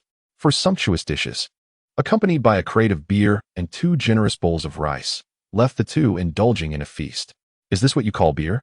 After draining a bottle, Zhang Chu smacked his lips, detecting no hint of flavor. Having abstained for 3 days and with money in his pocket, he yearned for a grand culinary experience, only to have the beer dampen his spirits. The absence of brothels for leisure in these times had already left Zhang Chu in a state of discontent, and now drinking was no longer a pleasurable endeavor. With a satisfying gulp, Huang Bo felt the beverage's warmth cascade from his throat to his stomach. How could this not be classified as beer? Enjoying beer and clams was a summer tradition for us Shandong folks. He then deftly speared a 4 happiness meatball with his chopsticks. With a bar performance looming, Huang Bo was aware of the adage that one should sing on an empty stomach, yet his hunger for hearty fare took precedence. Xiao Zhang, were you serious just now?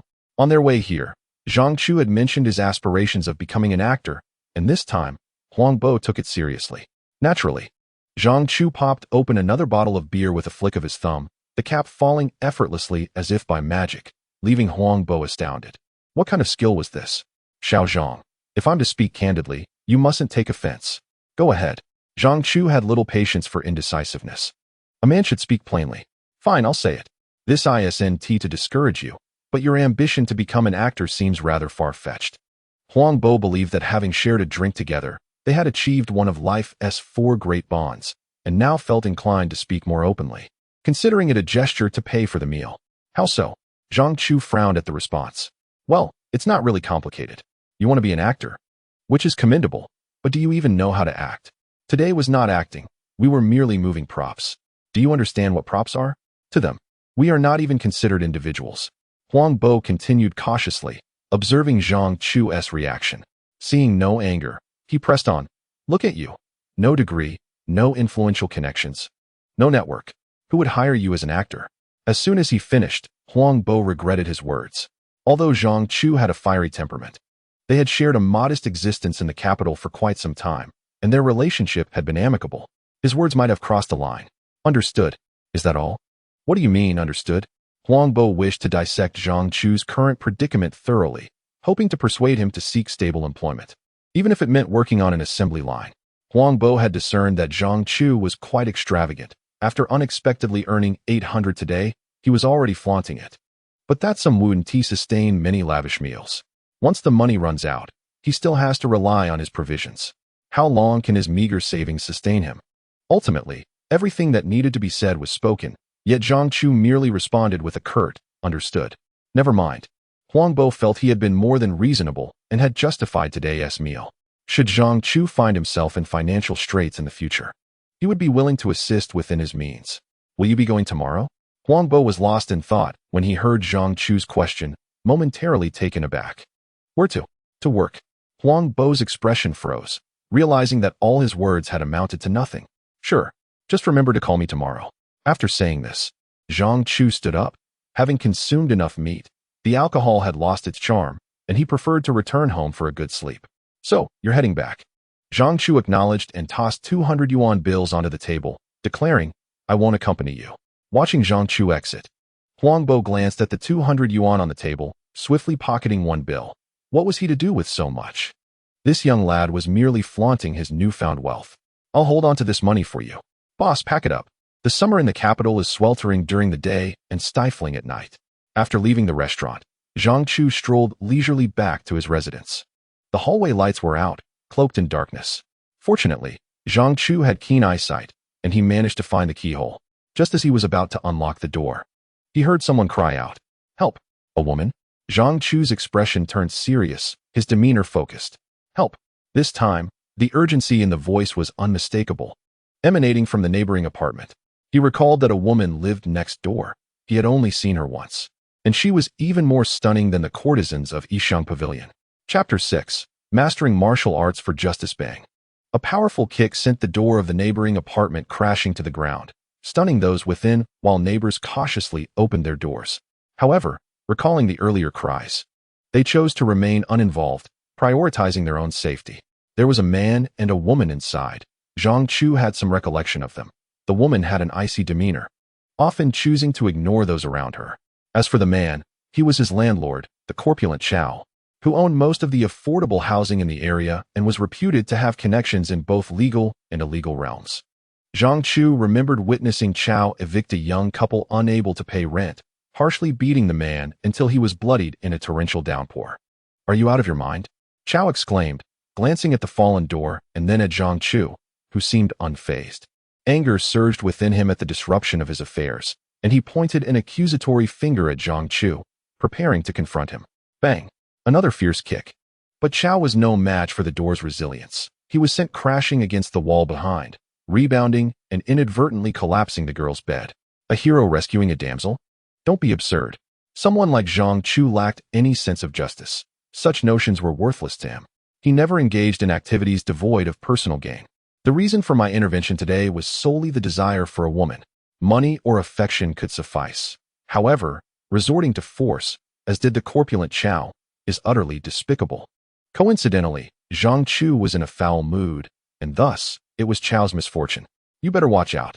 Chow lay languidly on the collapsed bed, taking a considerable time to steady his breath, feeling as though his internal organs had been displaced, a sharp pain stabbing at his chest. Just moments ago, Zhang Chu had delivered a kick, pulling back 80% of his strength. Otherwise, Chow would have been in a far graver state, perhaps even lifeless by now. With a tilted head, he glared at Zhang Chu, wishing he could shatter him into pieces. A piercing scream escaped his lips, effectively silencing the threats he had prepared. "What did you just say?" "I couldn't quite catch that," Zhang Chu inquired, pressing his foot lightly upon Chow's fingers, merely applying a gentle twist.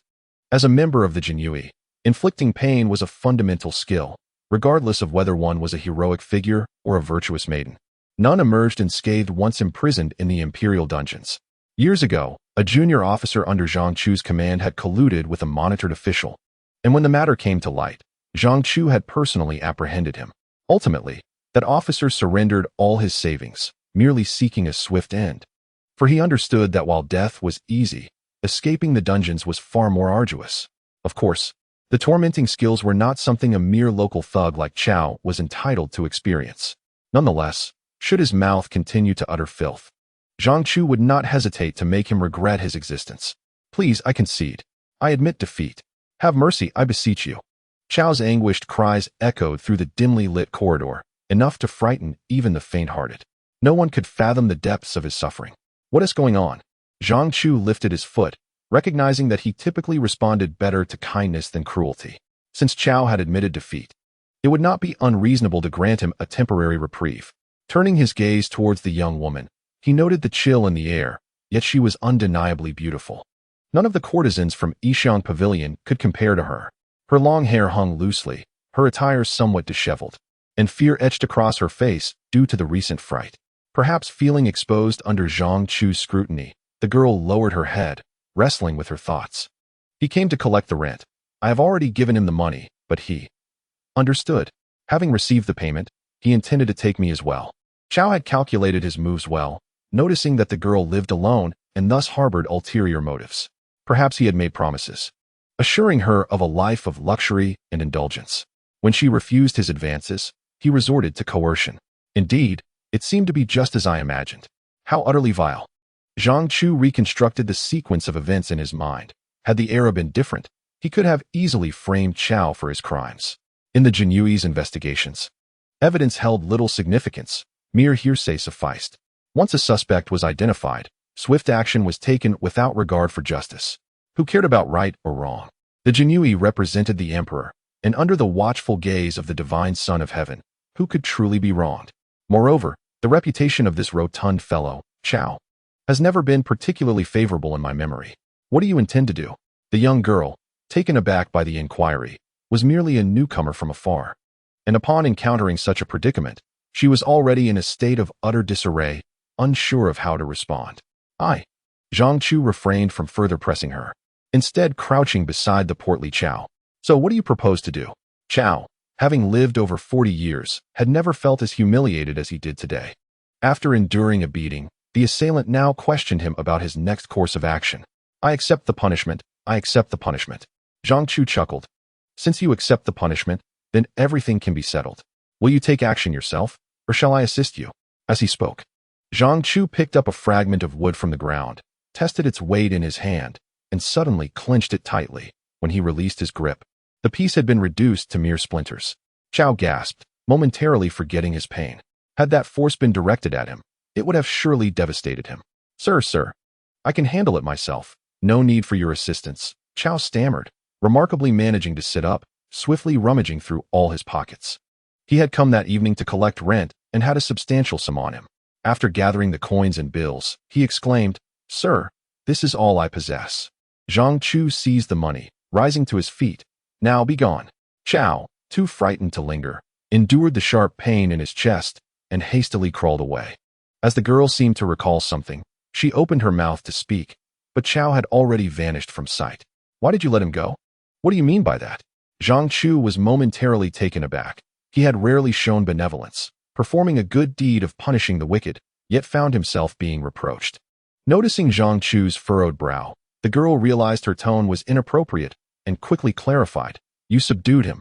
Letting him go is acceptable, but you should not take his money. What if he turns around and accuses you of extortion? Can you still operate in such a manner? Zhang Chu stood in stunned silence. In truth, he had considered the possibility, yet his habits prevailed.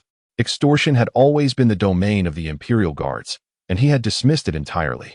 I did what I did, Zhang Chu stated, tossing the pile of money onto the bed. This is compensation for you. Take it and find a new place to stay. Wait, the girl, seeing Zhang Chu prepare to leave, urgently called out to him, grabbing the money from the bed. I do not want this. Thank you for saving me. Zhang Chu glanced at the girl, then at the pile of money, before taking it back and stuffing it haphazardly into his pocket.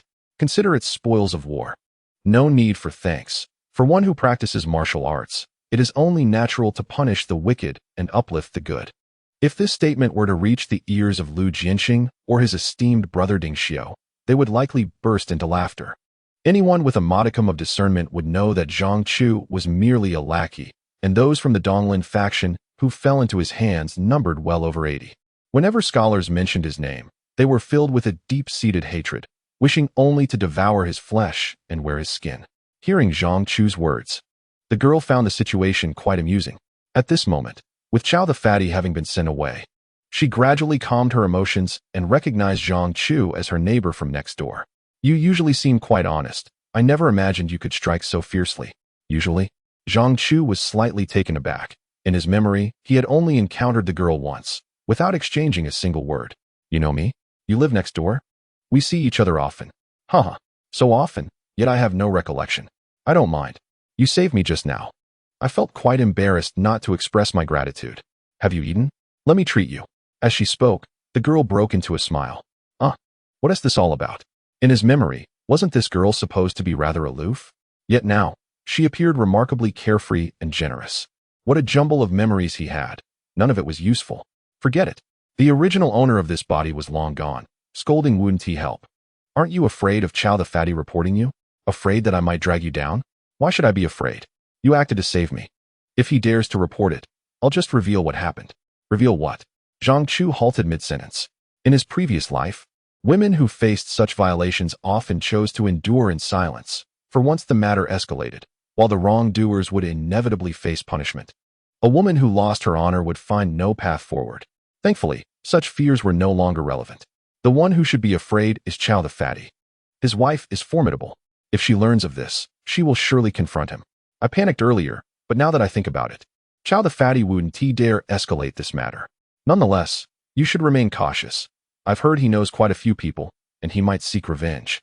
Zhang Chu chuckled at her words. Revenge sounds delightful. The more money he brings for his vengeance, the better. I am currently rather short on funds. The girl, noticing Zhang Chu's nonchalance, recalled his earlier actions and understood that even if Chow the Fatty sought retaliation, it would likely backfire. Are you coming or not? Of course. If someone is treating, how could I refuse? What is your name? The girl smiled. You speak so interestingly. Let me formally introduce myself. I am Tang Wei. As she spoke, she extended her hand towards Zhang Chu. He hesitated for a moment before shaking her hand. Zhang Chu. Cold. Cold my foot. Chapter 7. Is your name really Zhang Chu? In the same capital city, during the Ming Dynasty, at this hour, aside from the petty thieves and miscreants, the streets would have long been deserted. Should anyone violate the curfew and be caught by the patrolling soldiers, they would face detention at best and execution at worst. Yet in this world, even past the hour of the dog, the streets remained brightly lit, as if it were midday. Boss, bring me 20 lamb skewers, 10 lamb tendons, 6 chicken wings, a plate of edamame and peanuts, 2 clay pots of tofu, and a case of beer. Tang Wei expertly placed her order. Clearly a frequent patron of this establishment. I insist on treating you to this meal as a token of gratitude for your valiant actions today. With those words, Tang Wei smiled. Before long, the proprietor brought over edamame, peanuts, and beer. Don't be modest. Had it not been for your intervention today, I might have faced dire consequences. The memory of the earlier confrontation still lingered in Tang Wei's mind, leaving her with a sense of unease. At the moment when she was being torn at by Fatty Chow, she had braced herself for the worst. You usually come across as rather shy, yet you exhibited remarkable strength, effortlessly kicking Fatty Chow against the wall. Zhang Chu recognized that Tang Wei was referring to the previous incarnation's ineptitude. It was rather pathetic that a grown man could be described as shy. You often appear so aloof, he remarked. Aloof? Tang Wei gestured at herself, her expression exaggerated. Are you referring to me? She chuckled. Well, I suppose it's true. I don't often engage in conversation. If I didn't maintain a semblance of coldness while living in such a place, I would surely be bullied incessantly. So it is merely an act. Yet, this was entirely understandable. A woman venturing alone into a bustling metropolis must adopt a tough faade to avoid constant troubles. With that thought, Zhang Chu reached for a bottle of beer, deftly twisting off the cap with his thumb, a far more efficient method than using a bottle opener. What kind of skill is that? Tang Wei, much like Huang Bo, was taken aback by Zhang Chu's display of prowess. Just a little trick, nothing noteworthy, he replied, handing her the open beer before popping one for himself. Impressive, she murmured, eschewing a glass and taking a hearty swig straight from the bottle. Feeling the need to calm her nerves after the earlier incident, Zhang Chu chuckled, downing nearly half his own bottle. Though this beer lacked the potency of aged liquor, it possessed a unique flavor that grew on him with time. They both paused, then erupted into laughter. Ladies first, or shall I speak first? Zhang Chu nodded. After a moment of contemplation, Tang Wei cautioned, regarding today's events, I believe you should proceed with caution. Although Fatty Chow is a despicable character, he wields considerable influence in this area, and many local thugs owe him favors. After suffering such a significant loss today, he is sure to seek revenge. Zhang Chu chuckled lightly, popping a soybean into his mouth and savoring it. In his new life, the pleasures of food were among his greatest delights. Even the steamed buns and pickles Huang Bo brought back paled in comparison to the dry biscuits of his past. Do not dismiss this matter lightly. I know you possess skills, yet 2 fists cannot easily contend with 4 hands. At this juncture, Tang Wei recalled the moment in her room when Zhang Chu had effortlessly crushed wood with his bare hands. Perhaps 2 fists could indeed stand against 4 hands. I merely wish to remind you that this entire situation arose because of me, and I do not wish for it to cause you trouble. Thank you. Zhang Chu lifted another bottle of beer, twisted off the cap, and downed it eagerly. What were you going to say earlier? He inquired with a smile. The same. The same? Tang Wei understood. She was concerned about Fatty Chow seeking retribution against Zhang Chu, while he aimed to caution her against inadvertently providing Chow an opportunity to retaliate. Perhaps it would be wise to seek alternative accommodations, as that place is ill-suited for you. The memories of my former self suggest that the residents of that area are predominantly outsiders, who, even when entangled in wrongdoing, merely pack their bags and depart, harboring no sense of attachment. I, too, yearn for a grand villa, yet as I reflect, I find myself tapping my pockets with a resigned expression, lamenting my financial constraints. Better living conditions are beyond my means. In truth, after my recent academic failures, I contemplated returning home, but I was reluctant to concede defeat, forever holding onto the hope of another attempt. However, living in the capital is no easy feat. The cost of existence here is exorbitantly high, and I am loath to burden my parents with my struggles, thus I endure alone. I am a person of fortitude, typically reluctant to share my thoughts, even with a former boyfriend of several months. Yet, for reasons unknown, after a couple of beers, I found myself unburdening over a year's worth of experiences to Zhang Chu. Following the recent incident, I truly felt the need to confide in someone. For the tension within me was taut, and I feared the consequences if it were to snap unexpectedly. Having expressed so much, what about you? Me? I have nothing of significance to share. I wish I could say more, but who would believe it? The notorious Jianghu, the court's hounds, mercenaries for hire. If Zhang Chu were to disclose such matters, I would not report him. I would merely regard him as mentally unstable. Assuming Zhang Chu was unwilling to speak, I chose not to press him further. After all, we are mere strangers. Who would be foolish enough to bare their soul so readily? You mentioned wanting to attend film school? I glanced at Zhang Chu. Yes. What of it? Do you doubt my capabilities? Not at all. The person I live with also aspires to attend film school. Immediately, an image of a disheveled, unattractive male model flashed in my mind. His dream filled me with renewed confidence. If he could aspire, then surely I could too. What about you? What are your future aspirations? I asked casually, with no expectation of a profound response from Zhang Chu. I wish to become an actor. Oh, I was taken aback by the coincidence. We seemed to share similar ambitions. You also wish to attend film school? Zhang Chu shook his head, revealing that he was never academically inclined. In his previous life, he had only attended a private school for 2 years, where he endured the sting of his teacher's cane more times than he could count. It was only later, upon entering the civil service, that he began to study and practice his writing. In the realm of governance, one must possess substance. Otherwise, even opportunities for advancement will elude them. What of the jianghu?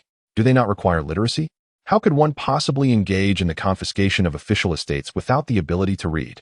In this life, my memories recall a similar struggle. The original self was a poor student, having fled the orphanage after completing middle school, wandering aimlessly through society. Despite lacking any marketable skills, I somehow managed to survive until nearly 20, and for that, I am grateful for the current era of peace. I am not gifted in that regard, and besides, the pursuit of education does not seem to conflict with the ambition of becoming an actor, does it? It appears I must forge my own unconventional path. Indeed, in light of your past kindness towards me, I shall refrain from disparaging you. When it comes to the possibility of unconventional paths leading to success, Tang Wei possesses considerable insight. After her previous academic failures, she contemplated whether an alternative route might grant her entry into the entertainment industry. Thus, over the past 6 months, she has distributed thousands of resumes and encountered numerous production teams. However, the fact that she continues to reside in that dilapidated place speaks volumes about her outcomes. There were even insinuations that, should she be willing to make certain concessions, opportunities would arise. Initially, Tang Wei naively believed that it entailed presenting gifts, only to later discover that what they sought was her own self. A sharp slap of reality resulted in her being blacklisted by several small production teams. Fortunately, her youth and modest beauty enabled her to secure a role in a commercial, leading to sporadic work opportunities that ensured her basic needs were met. Yet, her aspiration to become an actress remained a distant dream. Over time, Tang Wei came to understand that gaining entry into that circle required a form of leverage, which for her was a diploma from either the Central Academy of Drama or the Beijing Film Academy. Prestigious institutions undoubtedly held more weight than mere unconventional means. This realization made her feel rather foolish and naive when listening to Zhang Chu's words. Is the egg-laying hen unwilling to be slaughtered? It will be ready soon. Turning back, Tang Wei adopted a different expression. You are right, one must have dreams. Zhang Chu smiled, for in his previous life, his rise to prominence was not solely due to his skills. Without the ability to read the room, one could hardly navigate the political arena. Take Lu Jianxing, for example, a simpleton who toiled through menial tasks, yet in the eyes of his superiors, he was merely a pawn to be discarded at will. Whether Tang Wei spoke from the heart or not was apparent to Zhang Chu. What are you laughing at? She queried, struck by a fleeting sensation of being seen through. She hesitated. And you? What is your dream? To gain admission to a film academy and become an actor? Taken aback by the question, Tang Wei pondered. Not exactly. I simply feel that acting suits me. My dream is to remain in this city, and becoming an actress is one avenue. Finding a good partner to marry would also allow me to stay. Upon hearing this, Tang Wei's expression shifted abruptly. With determination, she slammed the bottle onto the table. articulating each word. One must rely on oneself. Have ambition. I toast to your words. Clutching the bottle, she clinked it forcefully against Zhang Chu's. Yet her heart brimmed with indignation. Why should men presume that women can only alter their fates through reliance on them? You owe me an apology. An apology? The esteemed Sir Zhang, a member of the elite, apologized to a woman? Surely, you jest. With Zhang Chu's dismissive demeanor, Tang Wei found the conversation tedious. Why do you aspire to be an actor? She pressed. Acting offers quick financial rewards. Having experienced poverty, I wish to become wealthy. Is that a valid reason? Her practicality was striking. Should Zhang Chu have spoken of lofty ideals at that moment, Tang Wei would have dismissed it as sheer nonsense. May fortune smile upon you and grant you great wealth sooner than expected. At this moment, one might utter, in prosperity and wealth, do not forget those who accompanied you. If the chicken wings are not to your liking, then let them be. Here he comes. The boss hastily approached, carrying a platter of freshly roasted wings. Following closely behind him were several others, and in the blink of an eye, they arrived at the forefront. So it is you, Zhang Chu. Chapter 8. The Age of Foolishness as a seasoned Imperial Guard with over a decade of experience. Zhang Chu was keenly aware that a lack of vigilance could have led to his demise long ago. Just moments ago, he had noticed a few individuals nearby whispering and pointing at him. One of them, easily identifiable by his stature, was the rotund Chow. The other two remained indistinct. They must be the ruffians Chow had summoned for retribution, as Tang Wei had suggested. As they approached, Tang Wei recognized Chow and immediately grasped the situation. Truly, vengeance knows no delay. Silence, you foul wench. I will settle the score with you later. As he spoke, Chow felt a heaviness in his chest. Zhang Chu's earlier kick had struck him with considerable force. He had not anticipated that this seemingly meek youth would possess such prowess. However, emboldened by the presence of his companions, he regained a sense of confidence. This brat, you two make him comfortable for me. Tonight, I will cover the entire feast, dining, drinking, and a sauna. Don't worry, Brother Chow. This little sprout isn't enough for us to handle, replied one of Chow's smaller companions. Just then, his expression shifted dramatically as he attempted to take a bite, only to find it lodged in his mouth, unable to pass. Zhang Chu turned around. He recognized Chow and the other two, their faces familiar not by appearance alone, but by the marks of his previous encounters. If memory serves, they were the little brothers of Longhu from Haidian. What a twist of fate, to meet again so soon after their midday confrontation. You insolent wretch, tonight you shall learn the might of the king of horses. With that, Zhang Chu rose and swung a large bag, delivering a resounding blow to Chow's face. The 200-plus-pound man was sent flying, crashing directly into Longhu's embrace, and they both tumbled to the ground. How many do you suppose there are? Zhang Chu chuckled, looking at the bewildered Chow sprawled on the ground. He then turned his gaze to Longhu. We meet again. Longhu recognized Zhang Chu as well. The most severe beating he had ever received was from Zhang Chu's punch earlier that day. 3 molars were lost, and half of his face was still swollen. Brother, we had no part in this, truly not our doing, Longhu stated, kicking Chow off his brother and helping him up. Big brother, please show mercy. We are not acquainted with Chow, we hardly know him. Tiger brother was equally shaken. He had witnessed Zhang Chu's combat prowess firsthand, more profoundly than Longhu. Get lost. Thank you, big brother. Thank you.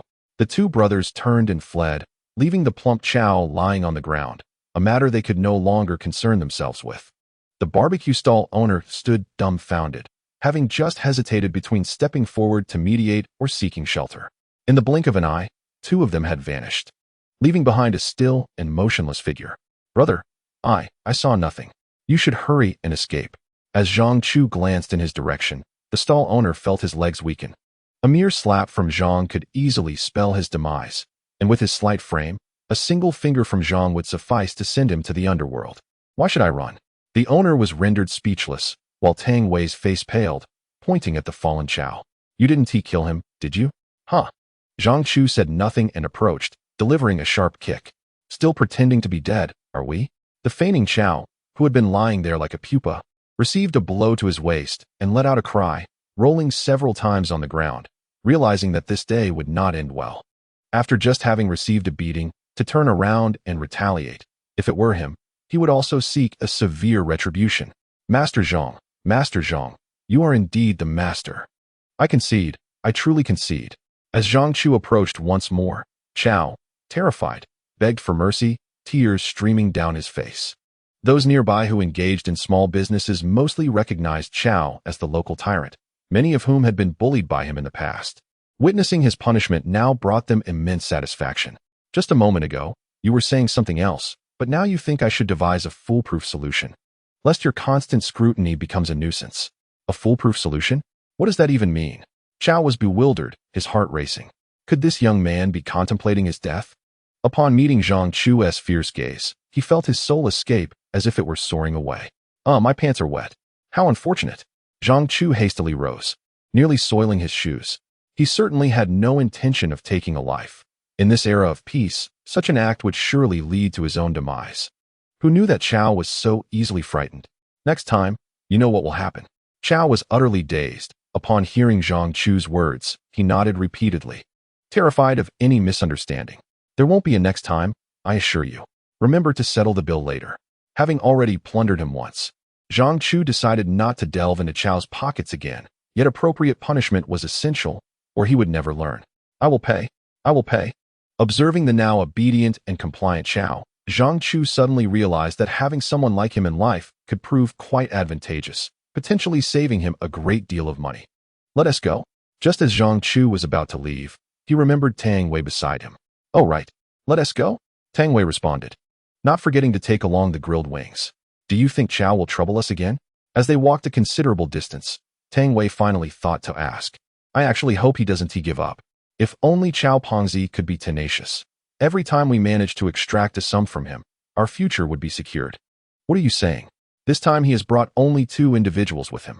Heaven forbid there be a next time. She was genuinely terrified moments ago. Although she anticipated Chow Pongzi's retaliation, she did not expect it to come so swiftly. When Chow Pongzi and his entourage stood beside them, even Tang Wei, who was not particularly timid, felt a surge of fear. However, the unfolding events diverged entirely from her expectations, as Zhang Chu struck Chow Pongzi. He simultaneously frightened off the 2 ruffians.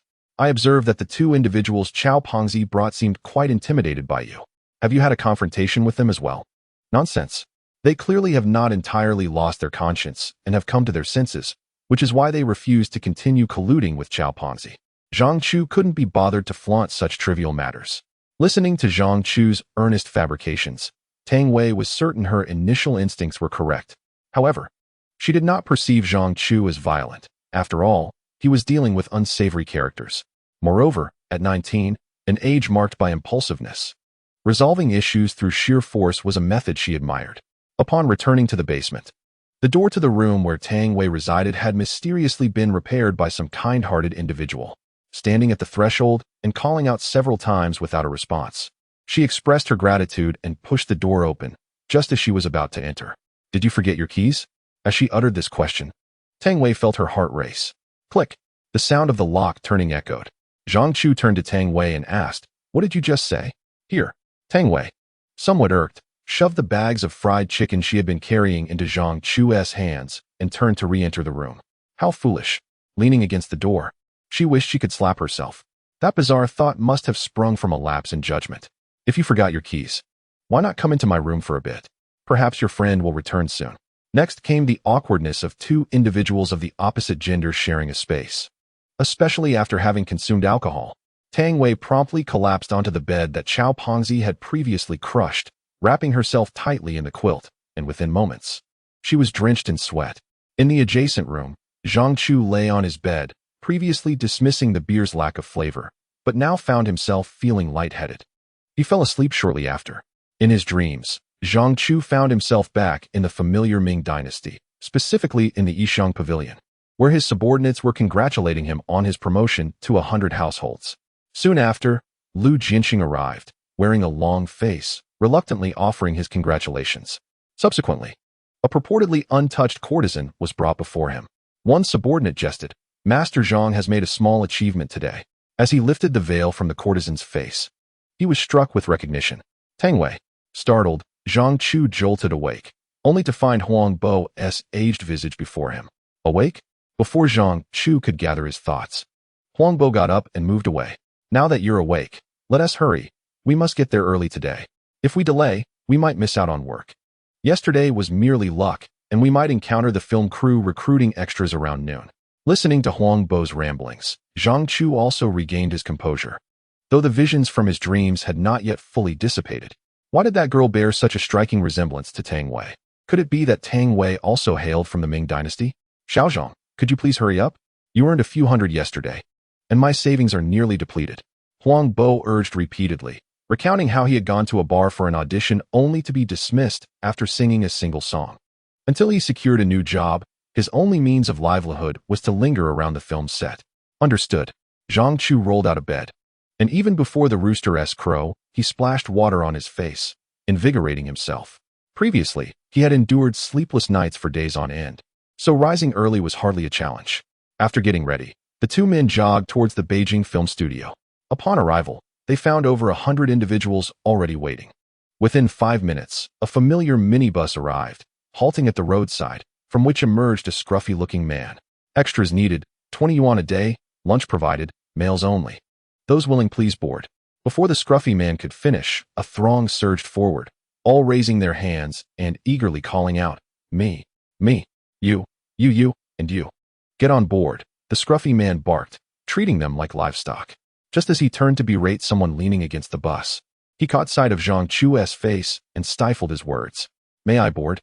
Zhang Chu smiled, revealing a row of bright white teeth, appearing amiable and approachable. The scruffy man's expression stiffened. Then he mimicked the eager smiles of the extras. After you, sir. Chapter 9. A legend in just one day. The scruffy man was utterly vexed. He held a certain prominence in the industry. Usually, the extras would greet him with deference, hoping to ingratiate themselves for future opportunities to work alongside him and earn a few extra coins.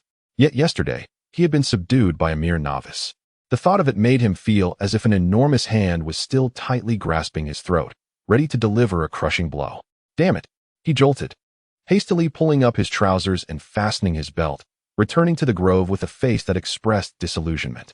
The crew members were busy arranging the equipment, while the lead actors were still absent, either sleeping in their own beds or those of others. Regardless of their stature, they were all stars, unlike these individuals, who were fated to toil. Not far away, Zhang Chu leaned against a large tree with his eyes closed, a habit of his, whether for official duties or personal projects. He always took a moment to gather his strength before commencing work. However, even in his quest for rest, he was not at peace. As Huang Bo incessantly chattered beside him, he seemed to relish imparting wisdom as someone with experience, implying that Zhang Chu should temper his temper. Had it not been for Zhang Chu's punch the day before, they might have ascended to fortune. Additionally, Xiaozhong, don't let that scruffy fellow's defeat lead you to underestimate him. Group leaders have their networks. If he decides to blacklist you, no group leader will hire you, and you'll be left without means. Zhang Chu, without even opening his eyes, inquired in a nonchalant tone. They say that rivals are akin to enemies, yet they conspire to target me alone. Upon receiving a response, Huang Bo became increasingly animated. You fail to understand. While it is true that rivals are foes, there exists another saying you might not have heard. When people meet, there is a semblance of affection. If Huang Mao were to swallow his pride and seek favors for your trivial issue, which of those group leaders would risk losing face for you? Trivial matter? Zhang Chu felt a surge of discontent within. How could a dignified 100-house officer of the jianghu be reduced to a mere triviality? At that moment, a crucial figure from the production team arrived. Huang Mao, contemplating how to regain his dignity, upon hearing his name called, he promptly rose and, upon recognizing the newcomer, swiftly donned a smile. Director's son, over here, he exclaimed, hastening towards him. Are all these your people? Director's son scrutinized the scattered background actors with a glance. Indeed. As per your instructions yesterday, there are a total of 40 people, all present. Who the hell told you 40? It was clearly 60. We are short by 20, and when Director Ma arrives, I'll be the one taking the blame. As Sun spoke, he raised his arm, feigning an intention to strike. Huang Mao was momentarily taken aback, but quickly grasped the implication. He bent lower, thrust his hands into his pockets, and swiftly retrieved several banknotes, discreetly sliding them into Director Sun's pocket while ensuring others were not watching. Yes, it's entirely my fault for mishearing. My ears are merely decorative. Director Sun, please be forgiving. It will be too late to find more people now. Let us just make do. Director Sun was pleased with Huang Mao's reaction, but feigned a troubled demeanor. I can be accommodating, but I can't explain this to Director Ma. The number of people was determined by him, and I have no authority to alter it. Huang Mao patted his chest, assuring, "Rest easy, I will handle it." 40 people. If not 41, then there's me. I guarantee that 41 will deliver the effect of 60. Director Ma will not have any issues. Are you sure? Absolutely. You've known me long enough to know I never handle matters carelessly. Director Sun nodded. Fine, we'll give it a try. If it doesn't work out and Director Ma is displeased, the responsibility will fall squarely on you. With that, he turned and departed. Zhang Chu observed this scene with keen interest, a slight smile gracing his lips as the play concluded. What a collection of talents. The quarrel between the two was apparent to the others, and Huang Bo appeared somewhat anxious. Xiao Zhang, how can 40 people deliver the effect of 60? How could you promise that? If it doesn't go well, today's wages might be lost. Don't worry, they won't be lost. Huang Bo looked surprised. How do you know? With no brains and a penchant for prying into matters, you still don't understand? Director Sun's insistence on 60 background actors was deliberate. What he meant was that the wages for those missing 20 will be calculated based on the list Huang Mao submitted. If Huang Mao reported 60, the production team's finance department won't meticulously verify each individual. Where do you think the wages for those extra 20 individuals go? Naturally, they end up in Director Sun's pocket. The matter of embezzlement is one that Zhang Chu has investigated numerous times in the past, and there are many who surpass him in skill. Such petty tricks are indeed rather rudimentary. Before long, the director arrived, took a brief tour, and then returned to the vehicle for a moment of respite. With the lead actor absent, there was little that could be accomplished. What time is it? Huang Bo, disregarding Zhang Chu's unit of measurement, glanced at his phone. 7:15. When will we commence? How should I know? With that, he raised his hand and swatted a large mosquito. Rising before dawn, enduring a bumpy journey to this desolate location, only to be tormented by mosquitoes. Have you heard? Just yesterday, in Pinggu, a film crew finished shooting but failed to settle the accounts with the extras. One young man became incensed, grabbing the neck of the group leader and flinging him 8 zhong away, resulting in a broken coccyx for the group leader. Zhang Chu felt this tale was somewhat familiar. Nonsense. It was not as you described. The group leader attempted to withhold the payment, and when confronted, he and a stuntman from the crew conspired to intimidate the young man. In the end, not only did they fail, but they were also dealt with. The stuntman lost an eye, and the group leader was left severely injured. The story had taken on new characters, making it even more recognizable. You're all mistaken. I have an older brother in that crew who witnessed it firsthand. It was indeed the group leader who instigated the confrontation, and the young man was compelled to retaliate. No one anticipated that he was a hidden talent. In no time at all, he subdued them all. Ultimately, the group leader was taken away by emergency services. Likely in grave condition, his face covered in blood, gasping for air. What became of the assailant? Foolish. Who would remain after committing such an act? By now, he has probably long gone. You're the foolish one. This is the capital. Where can he run? Do you truly believe the police are mere decorations? Before he could even reach Hebei, he would be apprehended. What a pity. A young man, so full of promise, lost to such folly. If that group leader were to perish, the young man would face life imprisonment, if not worse. I heard he was over 40, not a young lad at all. He is not 40. At most, he is in his 30s. My brother mentioned he is over 6 feet tall, particularly robust, with arms thicker than your legs. Zhang Chu opened his eyes, raising his arm for inspection. That's an exaggeration. Huang Mao overheard this, nearly choking on his indignation. It was he who had suffered yesterday. Yet here he was being painted as the villain. He wanted to curse them, urging the foolish crowd to cease their chatter, but fearing Zhang Chu's displeasure. He could only endure. Xiao Zhang, are they speaking of you? Zhang Chu, uninterested in Huang Bo, resumed his meditation. The group of extras continued their discussions, growing increasingly absurd, as if they were chronicling a legendary figure. Much like the era of the Song Dynasty, where rulers were inept and ministers corrupt, leaving the populace in despair. People yearned for an upright official to emerge and rescue the common folk, thus giving birth to the legendary figure of Bao Zheng, known for his unwavering integrity and divine judgment. These extras, often bullied by their group leaders, longed for a champion to rise and deliver a decisive blow to their oppressors. Which is how the formidable Zhang Chu, with arms thicker than thighs, came to be. Among the extras, there were those who had indeed been present at the scene of the incident yesterday. They knew that the assailant was the young man lounging under the shade of a tree, and the one being struck was none other than Huang Mao. Each of them remained silent, fearful of incurring Huang Mao's wrath. It was not until the lead actor arrived fashionably late that the storytellers ceased their chatter. Change into these. A pile of tattered garments was tossed onto the ground. The extras, without needing to be prompted, instinctively stepped forward to claim their costumes. Zhang Chu leisurely rose to his feet, just as Huang Mao approached, carrying a set of seemingly cleaner clothing meant for himself.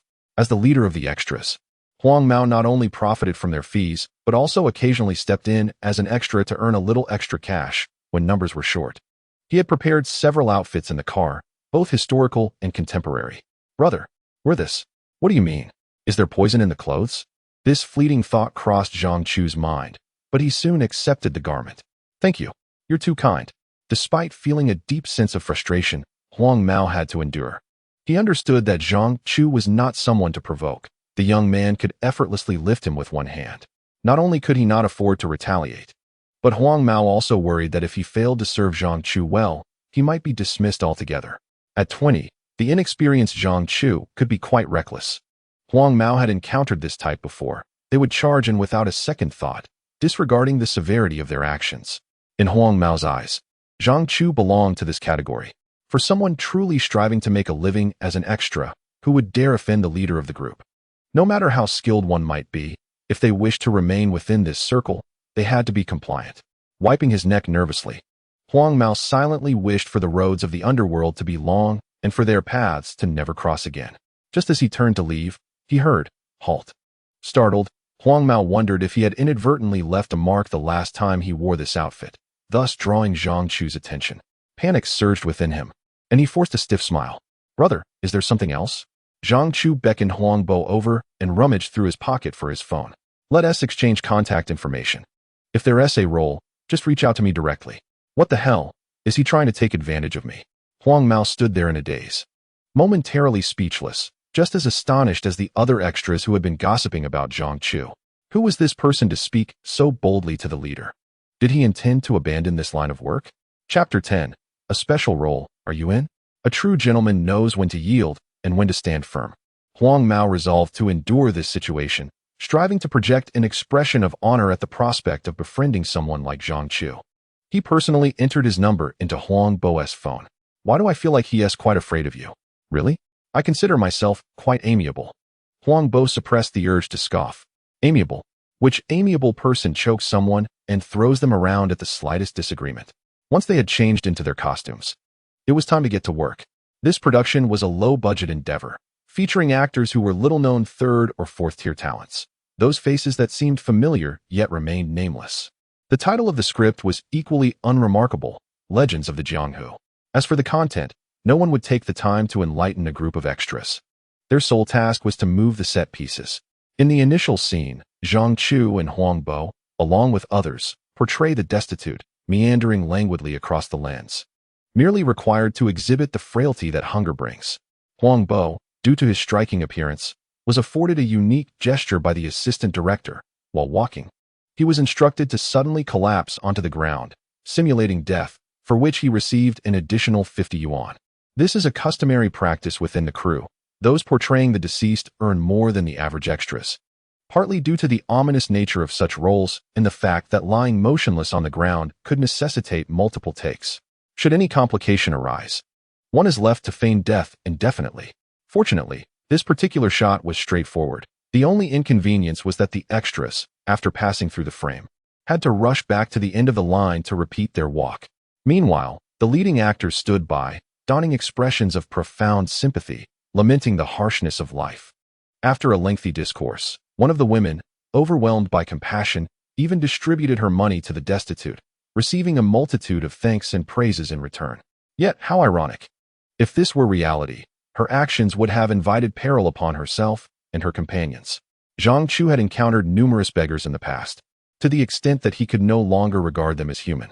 Wherever the destitute roamed, desolation prevailed, devoid of sustenance, resorting to cannibalism, a grim reality. Should anyone recklessly display kindness, offering money or food, what awaited them was not gratitude but a ravenous throng, leaving only skeletal remains in their wake. So-called relief efforts could only be sanctioned by the authorities, flanked by military forces, Any sign of unrest among the beggars would lead to merciless retribution. Once this scene was concluded, Zhang Chu and the others changed into a new set of costumes, donning disheveled wigs that made them resemble Sciats. Their new roles were those of highway robbers, who, while attempting to seize the possessions of the protagonists, would be swiftly vanquished by a mysterious figure from above. Initially, all went smoothly as the extras charged forward, shouting as they seized money, food, and women. However, complications arose when it was time for the enigmatic figure's entrance. What appeared to be a simple maneuver turned problematic when the actor portraying the mysterious figure was suspended by a wire, intended to descend vertically while executing a 720-degree spin before landing gracefully, drawing his sword with a flourish for a striking debut.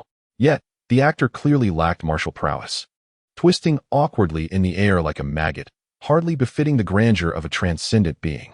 After a painstakingly awkward spin, his landing proved disastrous. On the first attempt, he landed hard on his backside, and on the second, he fell with even greater abandon than Huang Bo. After enduring this, Director Ma, who had been silent until then, could no longer contain his frustration and summoned the assistant director, surnamed Sun, to deliver a scathing reprimand. Subsequently, one could see the assistant director, dejected, approaching the actor, gesturing for an extended period. When they prepared to reshoot, a stunt double was arranged. Seizing the moment, the extras sought out places to rest. Zhang Chu found a relatively flat spot, just about to sit down, when he noticed Huang Mao rushing towards him in haste. "Brother, a new scene is coming." Upon hearing Huang Mao's words, Zhang Chu finally comprehended that this group had just commenced filming, and the stunt double had yet to arrive. "I had just informed the assistant director that your neck had begun to itch again yesterday. The display you exhibited yesterday is hardly sufficient for this scene." Huang Mao, eager to take credit, continued to lavish praise upon Zhang Chu. "How much? Is that the sole point of concern?" Although this production operates on a modest budget, Director Ma holds a considerable reputation in the industry. If managed well, it could lead to future collaborations. As a background actor, one often finds scant opportunities, sometimes going days without work, accumulating merely 300 yuan over a month. However, being part of the crew is entirely different. Such background roles are considered featured extras, and though still categorized as background actors, the earnings are significantly higher, at least 1 to 200 yuan a day, a far superior situation compared to regular background work. "Brother, we cannot evaluate it solely based on that." Huang Mao, surprised by his own patience, contemplated explaining the nuances to Zhang Chu, likely hoping to secure him a steady position to mitigate future troubles. "How much?" Zhang Chu, uninterested in the intricacies, believed that receiving payment for work was a matter of course. If he were to be assigned additional duties, an increase in compensation was only justified. Seeing Zhang Chu unmoved, Huang Mao conceded. "All right, I shall inquire immediately." Huang Mao returned shortly, stating, 500. Due to the need for wire work, there is a certain level of risk involved. Otherwise, such a sum would be inconceivable, with 200 being the maximum under normal circumstances. Zhang Chu, lacking understanding of these matters, merely felt it was less than what he earned yesterday. Yet today's task was considerably simpler. Ascending and descending on the wire, 500 yuan in hand seemed quite reasonable. Done. With the agreement settled, Zhang Chu was ushered before the director. Director Ma praised him from head to toe, somewhat taken aback. This appearance is remarkably striking. With a handsome visage and a well-proportioned physique, what stood out most was the rugged attire he wore, exuding an undeniable air of vigor. "Change the outfit," Director Ma commanded, then dismissed him without further consideration. Merely a background actor, he deemed unworthy of his attention, no matter how appealing the visage. Without backing, one could achieve nothing in the industry. The entertainment realm is profoundly pragmatic. Consider the lead actors in the crew. 2 were recommended by major companies. 1 financed their own entry, supported by a coal magnate, while the last was a capital provider in their own right. After changing into the required attire, he recalled the apparatus he was adorned with was called a wire. 3, 2, 1. Action. Zhang Chu slowly ascended into the air. Glancing down to see, he was at least 4 zhang high. He once knew a master of lightness who could leap only 2 zhang. No wonder that character in the film is portrayed as a transcendent figure, capable of such heights. "Are you ready?" The assistant director called from below. Zhang Chu felt a tightness from the wire around his waist, signaling he could scarcely catch his breath, and merely gestured downward. "Good. All departments ready, rolling." The crew members gripping the other end of the wire dashed forward, and Zhang Chu began to descend, exerting force from his waist, causing his body to rotate twice in midair. He did not dare to spin too much.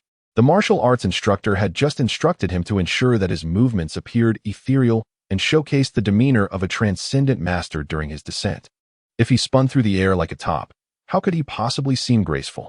After completing 2 rotations, he landed perfectly, steady on his feet, slightly bowing his head as he drew his treasured sword, elegantly performing a flourish. Stop! In a mere 10 seconds, he had earned 500 yuan.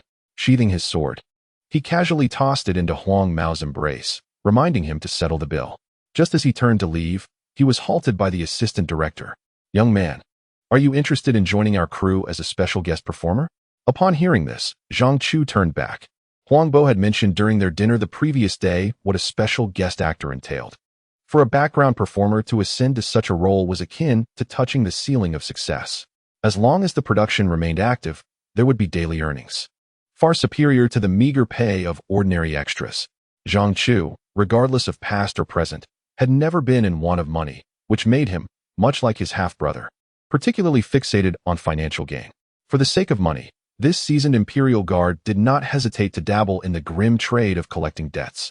Now, to earn money without the need for violence was a significant reduction in difficulty. How much? This was an opportunity not to be missed. While others might have erupted in anger, Huang Mao dared not do so in Zhang Chu's presence. The assistant director was momentarily taken aback, instinctively stating, 150 a day? Damn, he had forgotten to account for the kickback. Nonetheless, it was essential to cater to the assistant director if he wished to thrive within the crew. The future was long. All right, let's do this. Just moments ago, Huang Bo had been pleased to earn an additional 50 yuan for playing a corpse, but upon learning that Zhang Chu had secured a special guest role in the production, envy flooded his eyes. Why him? Huang Mao, brother, have you forgotten who it was that choked you and threw you yesterday? Congratulations, Xiaozhang. In truth, Huang Bo wanted to express, in wealth and honor, do not forget your old friends. At 150 a day, with the film expected to shoot for at least 2 months, that equated to 9,000 yuan, a considerable sum. The other extras shared in his envy. While they earned a mere 20 yuan, he was making 150. How cruelly unfair fate could be. With money in hand, he was now expected to fulfill his duties. Zhang Chu's workload had noticeably increased. Previously, he had merely followed a group of extras, mimicking their actions, but now, the situation had changed. Having spent money, one naturally intended to extract maximum value. In the scene where a transcendent master fended off bandits, the actor's only responsibility was to capture close-ups and strike poses, while all the arduous tasks fell to Zhang Chu, who performed throughout. Fortunately, Zhang Chu was skilled, and managing the demands was relatively effortless. After toiling all day, as dusk approached, Director Ma finally called it a wrap. The extras instinctively lined up to collect their wages from Huang Mao, and Zhang Chu joined them, standing at the end of the line alongside Huang Bo. They had earned the most today and were regarded with admiration by their peers. Huang Bo, yours. Observing Huang Bo's expression, Huang Mao felt an impulse to throw a punch. But regrettably, this ugly fellow was with Zhang Chu. If he acted on that impulse, he would likely face consequences far worse than a mere chokehold. Brother, this is yours. Zhang Chu took the money, glanced at it, noting the 500 for the role and an additional 150 for the special appearance. Every cent accounted for. Quite commendable indeed. He stuffed the money into his pocket and turned to leave. Brother, what about director's son? Huang Mao's words trailed off as Zhang Chu had already entered the car. Stealing a glance at the assistant director, he acknowledged the extra payment for the 20 additional extras had already been accounted for. Huang Mao pocketed 5 for each name, with the remaining 20 going entirely to the assistant director. Indeed, the extras were meant to receive 25 a day, yet the additional 5 remained a mystery to those in the know. Chapter 11. How could one dare to mislead a beauty with empty pockets? Zhang Chu sensed that Huang Bo was becoming increasingly agitated, remaining silent on the way back. Once they exited the car, Huang Bo's mouth was once again in motion. Xiaozhang, you've truly made it. A special appearance, 150 a day. If you can sustain it for 2 months, that amounts to 9,000. In recent days, the memories of the original owner had become clearer, and Zhang Chu's understanding of this world was deepening. For instance, money. A substantial note, carefully saved by an ordinary person, could nearly cover half a month's sustenance. 9. 000 was indeed a considerable sum. Imagine the actor who seemingly fell from the sky. How much would they earn after filming this drama? Huang Bo lamented that Zhang Chu had stumbled upon a veritable gold mine. Upon hearing this, he calculated, the male lead would likely command at least 100,000. In a small production like this, the investors wouldn't be able to allocate excessive funds, as the cast revealed. Only that one renowned figure held any fame, while the others were merely familiar faces whose names eluded recall. Were it a major investment, the male lead's remuneration would start at 50 to 60,000. A staggering amount for a single production. Zhang Chu's interest was piqued further. His earlier declaration of wanting to act had been tinged with resignation. Having arrived in this world with talents unexpressed and lacking the credentials Huang Bo had mentioned, it seemed his only options were to toil in a factory or wash dishes in a restaurant. Acting, at least, sounded somewhat respectable. The performers in this realm appeared to possess a dignity that belied their profession. Now that he realized the actors' incomes were astonishingly high, 10 to 15,000 for a single role, and potentially 50 to 60,000. He reflected on how meager his annual salary as a sixth-rank official truly was. He must become an actor, and not just any actor, but one whose earnings could reach 50 to 60,000. As he indulged in dreams of a life of leisure and affluence, he spotted Tang Wei disembarking from a bus. "Xiaozhong, isn't she our neighbor?" Huang Bo exclaimed, recognizing her with a mischievous grin, nudging Zhang Chu with his shoulder. She was quite beautiful, and if you had any intentions, you ought to act swiftly. What a brute, Zhang Chu thought, bemused by Huang Bo's eagerness.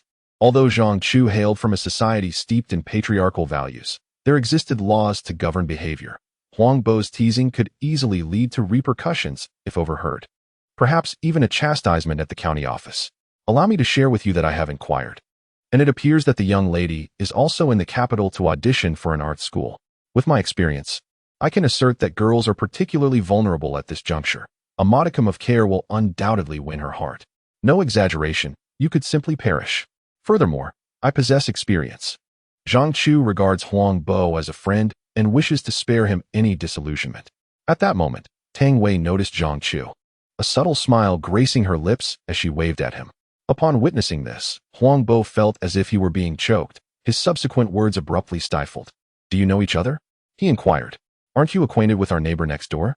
Indeed, Huang Bo was aware, yet he had never spoken to Tang Wei. Nor did he know her name. His knowledge that she was in the capital for an art school audition had come from another friend residing in the basement. "What brings you here?" Tang Wei approached, casting a polite nod towards Huang Bo. To any observer, Huang Bo's demeanor certainly did not suggest that he was a person of good character. "I just returned from work," Zhang Chu remarked, glancing at the bag Tang Wei was holding. "I didn't eat the boxed lunch provided at noon, so I brought it back." He spoke without a hint of embarrassment. Indeed, she was quite adept at managing her affairs. Today, she had interviewed for a modeling position, spending the entire day in front of the camera, and tomorrow she would return. Once she completed this work, she would earn a compensation of 2,000 yuan, allowing her to sustain herself in the capital for a while longer. Most importantly, she needed to save money for a tutoring class, as she was determined to excel in the year-end arts examination. "You haven't eaten yet, have you? Shall we go together?" Zhang Chu extended an invitation. The boxed lunch from the film crew was hardly sufficient to satiate someone of his martial prowess. The filming location was too remote, and finding a place to purchase food was a challenge. Having finished work late, they returned to the city as night fell, and Zhang Chu was just contemplating where to dine. Tang Wei was quite agreeable, showing no hesitation whatsoever. "All right, I insist on treating you today. You assisted me immensely yesterday, and it would weigh on my conscience not to offer you a meal. Something's afoot." Huang Bo's gaze flitted between Zhang Chu and Tang Wei, sensing impending drama. The bus stop was not far from their residence, so the trio returned briefly to their lodging to tidy up. Zhang Chu had all his possessions on him, lacking even a change of clothes. After washing his face and freshening up, he awaited their departure. With a snap, he lit a cigarette, which was perhaps the most gratifying novelty he had encountered since arriving in this world. What a relief. Before he could finish the cigarette, Tang Wei joined him, having changed into a fresh outfit that exuded cleanliness. Her long hair was tied back, and with a light application of makeup, she appeared particularly elegant. With a snap, Tang Wei also lit a cigarette, presenting an unpretentious demeanor that piqued Zhang Chu's interest. "What shall we have for dinner?" The barbecue from yesterday was quite delightful. The chicken wings he had saved before sleeping were devoured by him, the meat infused with a hint of sweetness, perfectly aligning with his palate. Let it be known, I must treat today, not only as a gesture of gratitude, but also to celebrate. As she spoke, Tang Wei raised an eyebrow, awaiting Zhang Chu's inquiry. Yet after a considerable pause, she found no response from him. Why don't you ask me why I am celebrating? Zhang Chu chuckled, obligingly posing the question. How boring. Tang Wei muttered softly, unsure whether she was criticizing the topic itself or Zhang Chu's nature. I landed a major gig today as a fashion model, and upon completion, I will earn 2,000 yuan. Despite her earlier remark about the dullness, Tang Wei eagerly shared her joy with Zhang Chu. 2,000. Quite impressive, Zhang Chu acknowledged. Currently, he was earning a special contract salary, but to earn 2,000 yuan, he would need to toil for over half a month. A young woman living independently in a bustling metropolis, capable of supporting herself, indeed commands admiration. In contrast, during the Ming Dynasty, even the daughters of officials were trained in the virtues of obedience and propriety, often confined to the inner chambers after marriage, seldom seen in public. At that moment, Huang Bo joined them, and his presence added a layer of complexity to the gathering. The trio made their way to the barbecue stall from the previous day, where the owner, upon spotting Zhang Chu, promptly approached him, recognizing his stature after dealing with the troublesome Chow. Tang Wei took the menu, her fingers skimming over it, quickly ordering a substantial feast. Do you want to add anything? Huang Bo hesitated, as he was merely there to enjoy the meal, content with filling his stomach. Zhang Chu, however, dismissed the menu with a simple command: drinks. In his earlier days, while not an alcoholic, he engaged in high-risk work, uncertain of what tomorrow might bring. Thus he believed in savoring the moment. Let us start with a case. In high spirits today, Tang Wei was not only celebrating a significant job, but also looking forward to receiving her 2,000 yuan payment tomorrow. Upon returning to her residence, she discovered that the bed, previously crushed by Chow's weight, had been replaced with a new one. Soon enough, skewers, clay pots, cold dishes, and beer arrived at their table. I am immensely grateful for yesterday's events, Tang Wei declared, raising her glass in a solemn toast to Zhang Chu. He smiled lightly, clinking his glass with hers before downing the drink in one go. Xiaozhang, what exactly happened? Huang Bo inquired curiously, as he had been at the bar auditioning and missed the events of the previous night. Tang Wei recounted the story succinctly, leaving Huang Bo wide-eyed. I didn't even witness it. This guy went and beat up the landlord, twice no less. Xiaozhang, do you think I should have intervened? Huang Bo shook his head vigorously. It is our duty to act in defense of those in need. How could we simply stand by while someone bullies a girl? But what about our housing? Will Chow refuse to rent to us now? Living in the capital is no easy feat. Finding such affordable accommodation is a rare stroke of luck, especially with its proximity to the Jing'ing studio, allowing us to stroll there daily. If we are forced to relocate, we might not find a place as convenient. Rest assured, each person is responsible for their own actions. You will not be implicated. Is that what I am worried about? My concern lies in the possibility that Chow may evict you alone, leaving me to bear the entire rent. Zhang Chu, a good-hearted lad, was indeed prone to violence. If Zhang Chu's former subordinates were to hear this, they would likely burst into laughter. The true violent side has yet to be revealed. In terms of martial prowess, Zhang Chu does not rank among the finest in the Northern Town Pacification Office. What instills genuine fear in others is his method of interrogation. Anyone who falls into his hands finds death to be a release. Unfazed by this, Zhang Chu and Tang Wei chose to shift their conversation to lighter topics, as Tang Wei expressed a keen curiosity about the role of extras. This provided Huang Bo with an opportunity to regale them with amusing anecdotes from filming, eliciting laughter from Tang Wei. How could the original owner perceive this young woman as cold? Truly a failure in discerning character. A box of beer was consumed entirely by the three of them, with most of it finding its way into Zhang Chu's stomach, leaving little room for food. After settling the bill, they departed. That meal nearly drained Tang Wei's finances, but with the promise of a 2,000 yuan payment the following day, there was little cause for concern. Upon returning to their lodgings, Zhang Chu collapsed onto the bed. Huang Bo, a man of modest means yet high standards, often said that life must possess quality. Even in misfortune, one ought to live with dignity. Zhang Chu found this hard to grasp, perceiving Huang Bo as rather peculiar. For instance, his unkempt long hair hung loosely. Why not tie it back neatly? From behind, he resembled a woman. Xiaozhang, I sense that Tang Wei is interested in you. Nonsense. Zhang Chu could hardly muster the enthusiasm to respond. Yet, Zhang Chu's lack of reaction only piqued Huang Bo's interest further. I speak the truth. While we were drinking, she looked at you every time she smiled. My eyes do not deceive me. What are your thoughts? In society, one can feel quite solitary. If one could accommodate another in their heart, life would be a tad more comfortable. This is merely my wisdom. How can one with empty pockets dare to indulge in extravagance?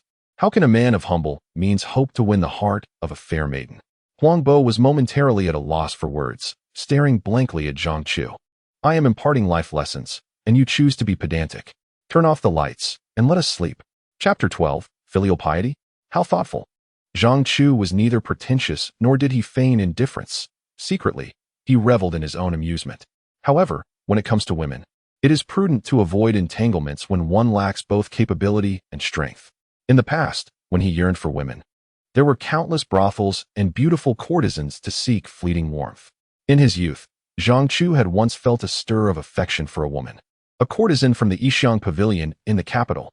At that time, as a novice in the jianghu, he was financially strained to catch a glimpse of that lady. He took on his first contract to kill. With his hands stained in blood, he earned 20 coins, only to spend it on a single drink and a song. Returning to poverty. When they parted, the young woman gazed at him with promise, assuring him she would wait for his return. Zhang Chu took this to heart, and for the first time, he sought the aid of his half-brother, taking on several more contracts. When he finally returned to the capital with money in hand, he hurried to the Yixiang Pavilion, only to be informed that the lady was currently entertaining a guest. As Zhang Chu witnessed her bid farewell to her patron, exchanging the same longing glance she once gave him, uttering once more that she would await his return, his heart sank. Zhang Chu, this naive youth, has only just begun to comprehend the ruthless nature of the courtesan and the unprincipled disposition of the actor. The seemingly delicate woman before him is, in truth, nothing more than a vessel of allure, a mere plaything for countless admirers. The term courtesan merely reflects the fact that she perceives Zhang Chu as a naive newcomer, intending to extract every last coin from him. It is no wonder that Ding Xiao, upon learning of Zhang Chu's motive for murder in pursuit of wealth, laughed until tears streamed down his face. In his mind, he must have found endless amusement in mocking his foolish younger brother. From that moment on, Zhang Chu completely abandoned any hope of finding a virtuous woman to share a tranquil life with. Nevertheless, Zhang Chu was not entirely devoid of prospects for marriage. Once, a highly esteemed official who held a deep admiration for him had arranged a match with the daughter of a medical practitioner in the capital. Zhang Chu had secretly met her once. Though not conventionally beautiful, she possessed all the qualities suitable for a devoted wife. However, just as Zhang Chu was preparing to solicit the matchmaker's assistance to propose, the entire family of the young woman was tragically murdered. Even until Zhang Chu's arrival in this world, he had failed to uncover the identity of the perpetrator. He had only heard Lu Jianxing drunkenly murmur about the second son of the Minister of War, who sought to take a woman as a concubine. In that moment, Zhang Chu had contemplated recklessly confronting the man and exacting vengeance, yet ultimately, he chose to forego such thoughts. Thus, when it comes to women, especially those of striking beauty, Zhang Chu has always harbored a measure of caution. Even if genuine affection were to blossom, he weighs his ability to protect them. In his previous role as a captain of the jianghu, he was unable to fulfill such a duty, let alone in his current state, devoid of any solid ground beneath him, lacking even a roof to shelter him. The notion of seeking warmth and comfort from Tang Wei, simply because he had saved her life yesterday, is nothing but a fleeting fantasy. Presently, Zhang Chu's sole focus is on accumulating wealth. The following day, it was Huang Bo who roused Zhang Chu from his slumber. Thanks to Zhang Chu, Huang Bo had managed to secure a position in front of Huang Mao, alleviating his worries about meals for the foreseeable future. After washing up, the two departed for the Jingying studio, stopping halfway to purchase 4 servings of pancakes with eggs, 1 for Huang Bo and 3 for Zhang Chu. You don't appear overweight. How can you eat so much? What business is it of yours? Within the realm of martial arts, the body requires substantial nourishment. Without adequate sustenance, one cannot endure the demands placed upon them. Upon arriving at the Jingying studio, they waited briefly before Huang Mao's minibus appeared. They were recruiting extras, 40 positions available at 20 yuan each, with lunch provided. The aspiring actors, who had been resting against the wall, sprang to their feet and crowded around the minibus door, each raising their arms in eager anticipation. As per usual, Huang Mao began selecting a portion of the younger candidates, as if he were counting livestock. Enough already, stop crowding. Huang Mao had noticed Zhang Chu and Huang Bo, who were munching on their pancakes and eggs, and his throat involuntarily tightened. I haven't eaten yet. Yet he dared not approach Zhang Chu for a token of gratitude, as the sensation of being controlled by another's hand remained vividly etched in his memory. Brother, time to board. Those chosen, along with those left behind, reacted as if they had seen a ghost. Only those who had experienced the chokehold and throw were unfazed, unable to contend with the stronger individuals. Even the leader of the group had to bow his head in submission.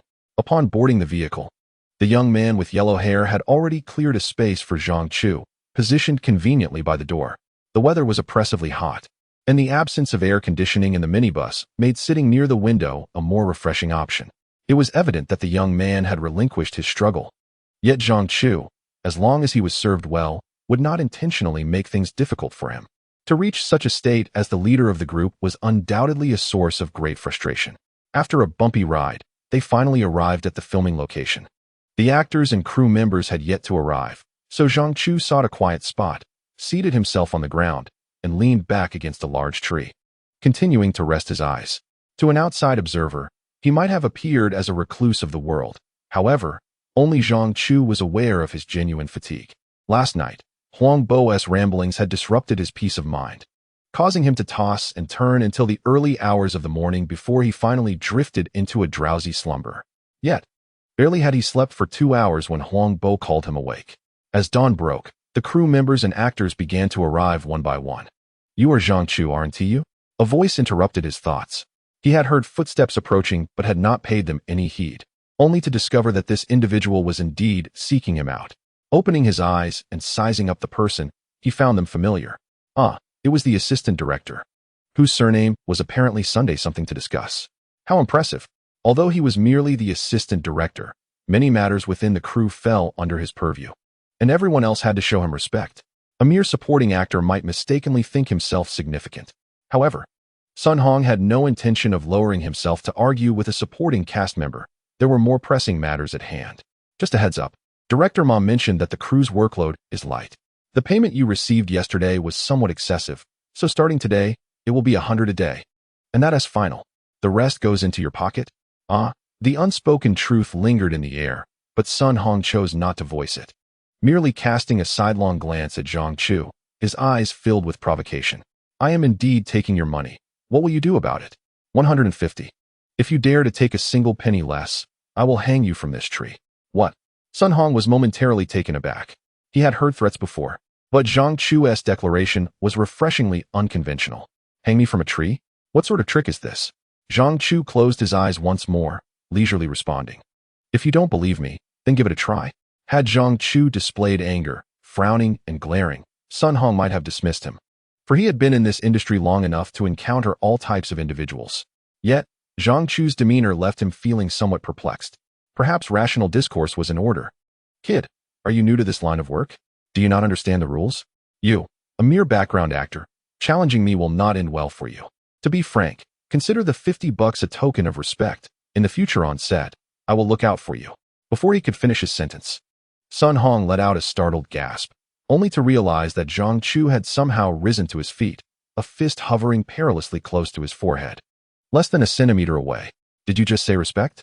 Sun Hong's legs quaked uncontrollably as he felt Zhang Chu's gaze upon him, akin to that of a target, sending shivers down his spine. He swallowed hard, his voice trembling. That was when Zhang Chu suddenly burst into laughter, transforming his fist into an open palm and gently tapping it twice on his face. How thoughtful. What? Before Sun Hong could comprehend Zhang Chu's meaning, he saw Zhang Chu's hand gracefully beckoning in front of him. Weren't you supposed to show respect? Sun Hong finally understood. But the question remained, who was supposed to give whom? Clearly, in Zhang Chu's eyes, the one deserving of respect could only be him. In his previous life as a member of the jianghu, relying on a meager salary was not worth it. Rebellion was a far more viable option. Since opportunities for violence were scarce, Zhang Chu sought a carefree life, naturally requiring the tributes from those beneath him. To his surprise, even in this era, there were still those who understood the unspoken rules. Was this extortion? Nonsense. In the future, Zhang Chu would undoubtedly shield this executive director. It turned out he was merely toying with him. Noticing Sun Hong's hesitation, Zhang Chu's expression shifted. He flipped his palm and struck with all his might against a nearby tree. Leaves cascaded down, and cold sweat trickled down Sun Hong's cheeks. What kind of skill was this? A tree of such girth was shaken by a single slap, and if that had landed on him. Brother Zhang, I shall ensure your well-being henceforth. A wise man knows when to be compliant. Sun Hong swiftly withdrew 5 large bills from his pocket and respectfully presented them to Zhang Chu. How thoughtful.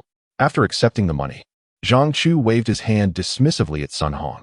Dealing with such a cowardly individual posed no moral dilemma for him. Upon hearing this, Sun Hong felt as if a weight had been lifted and promptly fled, resolute in his decision to steer clear of Zhang Chu in the future. Could he leverage the authority of the executive director to expel Zhang Chu? How naive. Sun Hong often interacted with extras, many of whom lacked even identification. While it was permissible to bully them occasionally or pocket some kickbacks, who would dare truly provoke them? Those who acted too harshly often faced retaliation, resulting in broken limbs. Having already suffered at Zhang Chu's hands and losing 500 yuan, Sun Hong returned home and summoned Huang Mao, unleashing a torrent of curses. Where did you find such a troublemaker? Couldn't you have given me a heads up? That 500 yuan is coming out of your pocket. Huang Mao felt aggrieved. Even if I had warned you, would you have believed me? The thought of losing 500 yuan for no reason made Huang Mao consider confronting Zhang Chu to seek justice.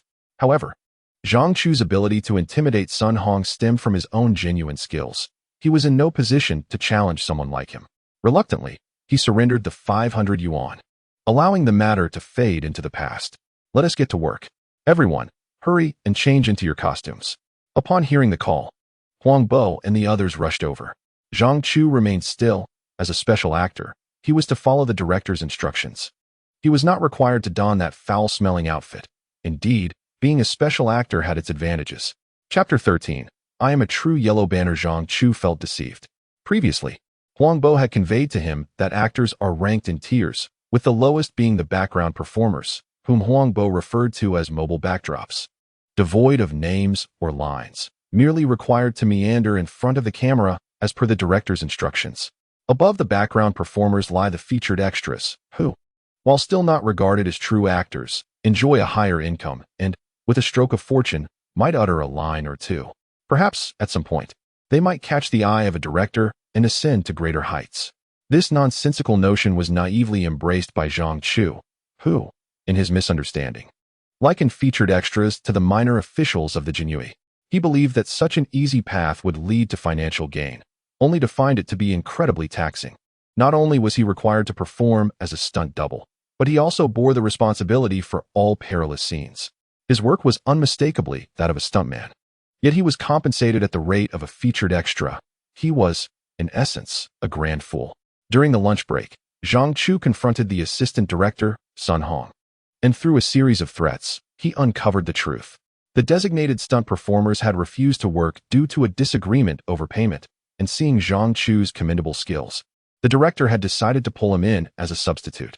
You'll get paid for what you do. Either increase the pay, or I won't work at all. But you must pay me for today. If a single penny is missing, you shall know the consequences. Sun Hong instinctively glanced at the tree from the morning, contemplating what would transpire if Zhang Chu were to strike him. An injury was inevitable. This young man was not to be trifled with. A disagreement could swiftly escalate to violence without any preamble. Reluctantly, the assistant director sought out Director Ma. Do the young people these days value nothing but money? They show no appreciation for opportunities. Sun Hong grumbled internally, realizing that the intention was merely to save money. After all, why would there be a featured extra in the crew? It was merely a guise to have Zhang Chu perform the stunt work. Director Ma, what shall we do now? Perhaps we should just settle his payment for today and send him on his way. He was clearly inclined to expel Zhang Chu from the crew, as the thought of facing this aggressive individual daily for the next 2 months left him feeling utterly distressed. Send him away? You must be joking. Director Ma felt equally troubled, yet there were no alternatives available. In mainland China, even a moderately renowned stunt performer would command no less than 300 yuan a day. Furthermore, they typically arrived in large groups, at least a dozen strong. It was impractical to employ so many, and simply having them present in the crew necessitated payment. In contrast, Zhang Chu was far more economical. He could accomplish the work of several individuals, and most importantly, his skills were exceptional. The quality of the martial arts scenes shot today had evidently elevated with Zhang Chu's involvement. The director was now contemplating dismissing the current martial arts supervisor. How about 500 yuan? Would you consider it? 500 yuan for a day's work? This left Sun Hong feeling even more disheartened, as he earned far less in a day at the crew. Yet, with the director's directive, he had no choice but to comply and hurriedly sought out Zhang Chu to convey the offer. 500 a day? Zhang Chu was oblivious to the market trends and turned to Huang Bo, who was nodding vigorously, almost as if he were ready to agree on his behalf. A fair price? Then let us proceed. With an income that had more than tripled, Zhang Chu was in high spirits. When it was once again his turn to perform that afternoon, he took the opportunity to showcase a few dazzling tricks, earning accolades from the director. Was this truly sufficient? It seemed that the director had not been exposed to much in terms of experience. They continued filming until dusk, and when it came time to collect their wages, the other background actors gaped at the 5 crisp bills in Zhang Chu's hand, their faces contorting with envy. Still feeling bitter? I earn nowhere near this amount in a day. When Huang Mao handed the money to Zhang Chu, it felt as though his heart was being squeezed tightly. A streak of ill fortune. Why did he have to encounter such a relentless debt collector? The thought of the 500 yuan he lost to Director Sun made Huang Mao want to weep. Upon arriving in the city, Zhang Chu, now flush with cash, refused to deny himself indulgence, treating Huang Bo to a sumptuous meal as well. After dining, they strolled leisurely back to their residence. Xiao Zhang, do you think Tang Wei has returned? Zhang Chu was fiddling with his keys, struggling to unlock the door. The basement was shrouded in darkness, and the hallway lights had long been broken, with Fat Chow seemingly uninterested in replacing them. What are you trying to say? Hee. It's nothing at all. Despite the darkness, Zhang Chu could still sense the mischievous grin plastered across Huang Bo's face. Click. The lock clicked open, and just as he was about to enter, he noticed the door next door swing open. Illuminated by the light from inside, Zhang Chu locked eyes with Tang Wei, and he couldn't help but frown slightly. She had been crying. Just as Huang Bo was about to greet Tang Wei, Zhang Chu abruptly pulled him inside. Bang! The door slammed shut, muffling Huang Bo's dissatisfied murmurings. What is going on? Tang Wei snapped back to reality and lowered her head, unsure of which foot to move first. Are you in trouble? Zhang Chu cut straight to the point. Although he hadn't interacted with Tang Wei much, he could perceive that she possessed an intrinsic strength. For her to resort to tears suggested she was facing significant challenges. Tang Wei pressed her lips together, initially reluctant to speak, but tears began to fall unbidden. Can you help me? Zhang Chu was not one to champion the underdog, yet given the circumstances and their acquaintance, he felt compelled to assist. Speak. The matter was straightforward. Tang Wei had previously accepted a job to shoot a fashion advertisement, and after completing the final set of photos today, she was supposed to be paid. However, the client claimed dissatisfaction with the photos and refused payment, leaving the company unable to settle Tang Wei's account. After 2 days of work and numerous photographs taken, if the client had reservations, they should have voiced them earlier. Moreover, Tang Wei had been specifically chosen by the client during the model selection process. This sudden change of heart was clearly an attempt to evade payment. Can you reach out to that company? Tang Wei nodded. Get some rest. I will accompany you tomorrow. Tang Wei's eyes widened in surprise. Although she and Zhang Chu had been neighbors for a while, they had not grown close. To be honest, she had held a rather low opinion of Zhang Chu, considering him someone who merely drifted through life at such a young age. Last time, when the corpulent Chow attempted to harass her, it was Zhang Chu who rescued her. Now, he is once again set to help her seek justice, having aided her twice. How shall she repay him? I will see you. With those words, Zhang Chu entered the room. When he emerged with a basin and towel, Tang Wei remained rooted in place. Perhaps it would be best to let it go. There were many of them, and they were not easy to provoke. Though Tang Wei was not one to suffer in silence, being alone in the capital without any support and facing local bullies, she did not wish to involve Zhang Chu in her troubles. Zhang Chu halted, turned to her with earnestness, and declared, I am even harder to provoke. Upon seeing the seriousness on Zhang Chu's face, Tang Wei unexpectedly smiled. Zhang Chu, encouraged by her smile, responded with a grin. That's it. You look lovely when you smile. Suddenly, Tang Wei's smile froze as she watched Zhang Chu walk outside to wash up. Am I being flirted with? That night, it was destined that a young lady would find it difficult to sleep. The next day, when Zhang Chu awoke, Huang Bo had already left. He had taken a day off from the crew, the director's approval not being a concern for him. After washing up, he he found Tang Wei waiting outside. "Let us go," she urged, quickly catching up to him, then quietly added, "Thank you. You can thank me later, once we get your wages back." Tang Wei's workplace was also in Haidian, just 3 bus stops away, so it was a quick ride. Once on the bus, Zhang Chu settled into his seat and closed his eyes to rest, leaving Tang Wei, who wished to converse, feeling frustrated and silent. After one stop, a large group boarded the bus. Zhang Chu sensed someone standing before him, and then heard a sharp, caustic voice. "What is wrong with today's youth? Have they forgotten the virtues of respecting the elderly and cherishing the young? Pretending to sleep, why not get up and offer your seat?" Opening his eyes, Zhang Chu found a flamboyantly dressed middle-aged woman standing before him. Before he could respond, she continued her tirade. "When did the threshold of the capital become so low? Why are all sorts of people flocking to Beijing? Hurry up and stand. Do you even know your own status? In the past, someone like you wouldn't have been worthy to share a carriage with me." Tang Wei, recalling the need to offer her seat, was abruptly restrained by Zhang Chu's hand on her shoulder. "And what is your status?" "Me? You would be terrified to hear it. I am from the plain yellow banner. In the past, someone like you, an outsider, wouldn't even qualify to serve my family as a servant." Plain yellow banner? A slave? At that moment, the once boisterous bus fell eerily silent, all eyes turning towards them, whispers circulating. Zhang Chu's expression turned cold. "Barbarians. How dare you act insolently in my imperial capital?" Silence enveloped the bus for 3 seconds, followed by a wave of laughter. Clearly, the laughter was not directed at Zhang Chu, but rather at the woman from the plain yellow banner. What era are we in, still flaunting one's lineage? At that moment, as fate would have it, you encountered a red traffic light. The driver slammed on the brakes, and due to inertia, the unprepared passenger, Zhang Huangqi, was propelled forward. "Oh my goodness!" he exclaimed amidst bursts of laughter, followed by a pained cry. The bus resumed its journey, and before Zhang Huangqi could regain his composure, it halted once more at the bus stop.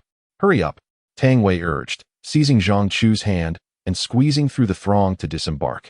"You have quite the way with words." "What do you mean by quite the way?" Zhang Chu replied. "If this were in the past, as a member of the Imperial Guard, regardless of whether it was a man, woman, or child, encountering the enemy meant one thing: kill. That woman ought to be grateful to have been born in this era. Let us go. We need to wrap this up quickly." Zhang Chu offered no further explanation, hastening Tang Wei to attend to business. The pair soon entered a residential complex, halting before a building. "This is the place, the ground floor, the one on the left."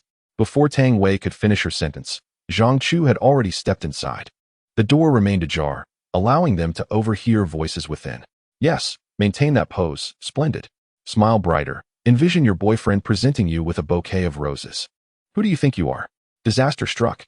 Tang Wei gasped at the remark and hurried inside. Chapter 14. In that moment, her eyes sparkled as soon as Tang Wei rushed in.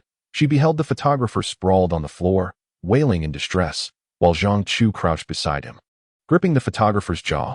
The others stood frozen, forgetting to intervene and separate the two. Upon seeing Tang Wei, one of the rough-looking individuals snapped back to reality, pointing menacingly at Zhang Chu. "Who the hell are you? Do you know where you are? Guys, stop gawking. Get in there and deal with him."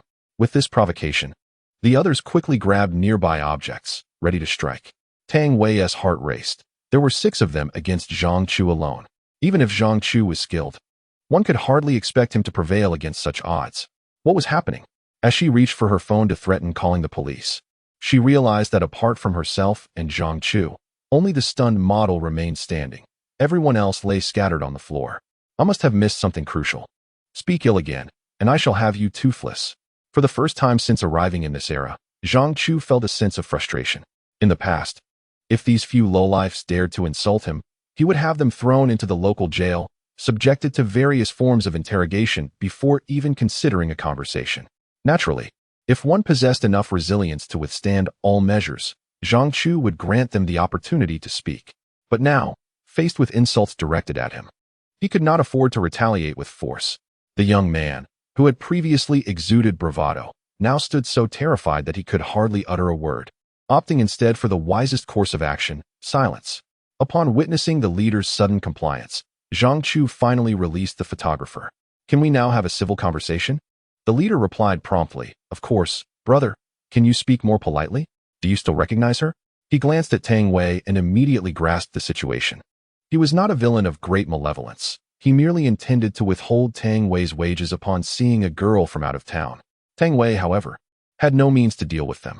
Little did he know, she was not without her own support, having brought along such a fearsome ally. 6 against 1. And before they even realized it, they were all sprawled on the ground. What kind of skill is this? Brother, I was wrong, truly wrong. I will settle Sister Tang's payment right away. Smart. Zhang Chu had always preferred dealing with clever individuals. It saved both time and effort. Those obstinate and unyielding types? Zhang Chu had no inclination to waste his breath. They could meet their demise as far as he was concerned. Is that all? Zhang Chu asked as he rose, surveying the surroundings until he found a small stool. A pained cry escaped the leader's lips as one of the stool's legs came to rest upon his palm. He attempted to evade it, but failed, the searing pain distorting his features. Brother, I will pay. Isn't that acceptable? Precisely. Wrongdoings must be met with punishment. If it were merely a matter of reclaiming Tang Wei's wages, Zhang Chu wouldn't have gone through such elaborate lengths. As a distinguished officer of the Jianghu Way, demanding a little respect was hardly excessive, was it? What are you still hesitating for? Hurry and pay up. The leader felt as if his hand might be rendered useless. Clearly, Zhang Chu had no intention of letting him off without payment. How much? A portly man stammered, having just received a kick from Zhang Chu, leaving him somewhat winded. 3 to 4,000, for 1,000. Give Sister Tang 4,000. Just as he uttered the word 3, the leader felt as if his bones might shatter, hastily correcting himself. He now only wished to expedite the departure of this fierce individual, indifferent to the money at stake. Had he known Tang Wei's backing was so formidable, he would not have been so greedy over a mere 2,000. Initially, the client was quite satisfied, and the final payment was made promptly. They stood to earn 20,000 from this job, yet in their folly, they chose to deprive Tang Wei of her rightful earnings. Now, it was uncertain if that 20,000 would even suffice for his medical expenses. The money was quickly procured, and the portly man, disregarding Tang Wei's reaction, stuffed the cash into her hands before obediently lying back down, assuming the same position as before. Are there any further demands? Although the money had been reclaimed, the matter was far from resolved. Tang Wei was the focal point of the day, while Zhang Chu merely played a supporting role. Whether they could put this incident behind them depended on her disposition. And no, that's all. The rapid progression of events left Tang Wei feeling somewhat overwhelmed. While she had anticipated that force would ultimately resolve the matter, she hadn't expected it to unfold so swiftly. The money was in hand, and it had even been doubled. With Tang Wei's word, Zhang Chu ceased to harass the others. Let us go.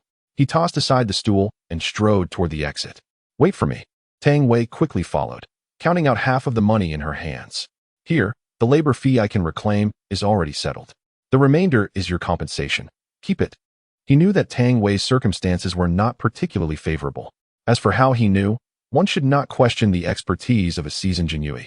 A mere glance at Zhang Chu as he passed would suffice for him to make an educated guess, particularly after last night's barbecue, when Tang Wei settled the bill.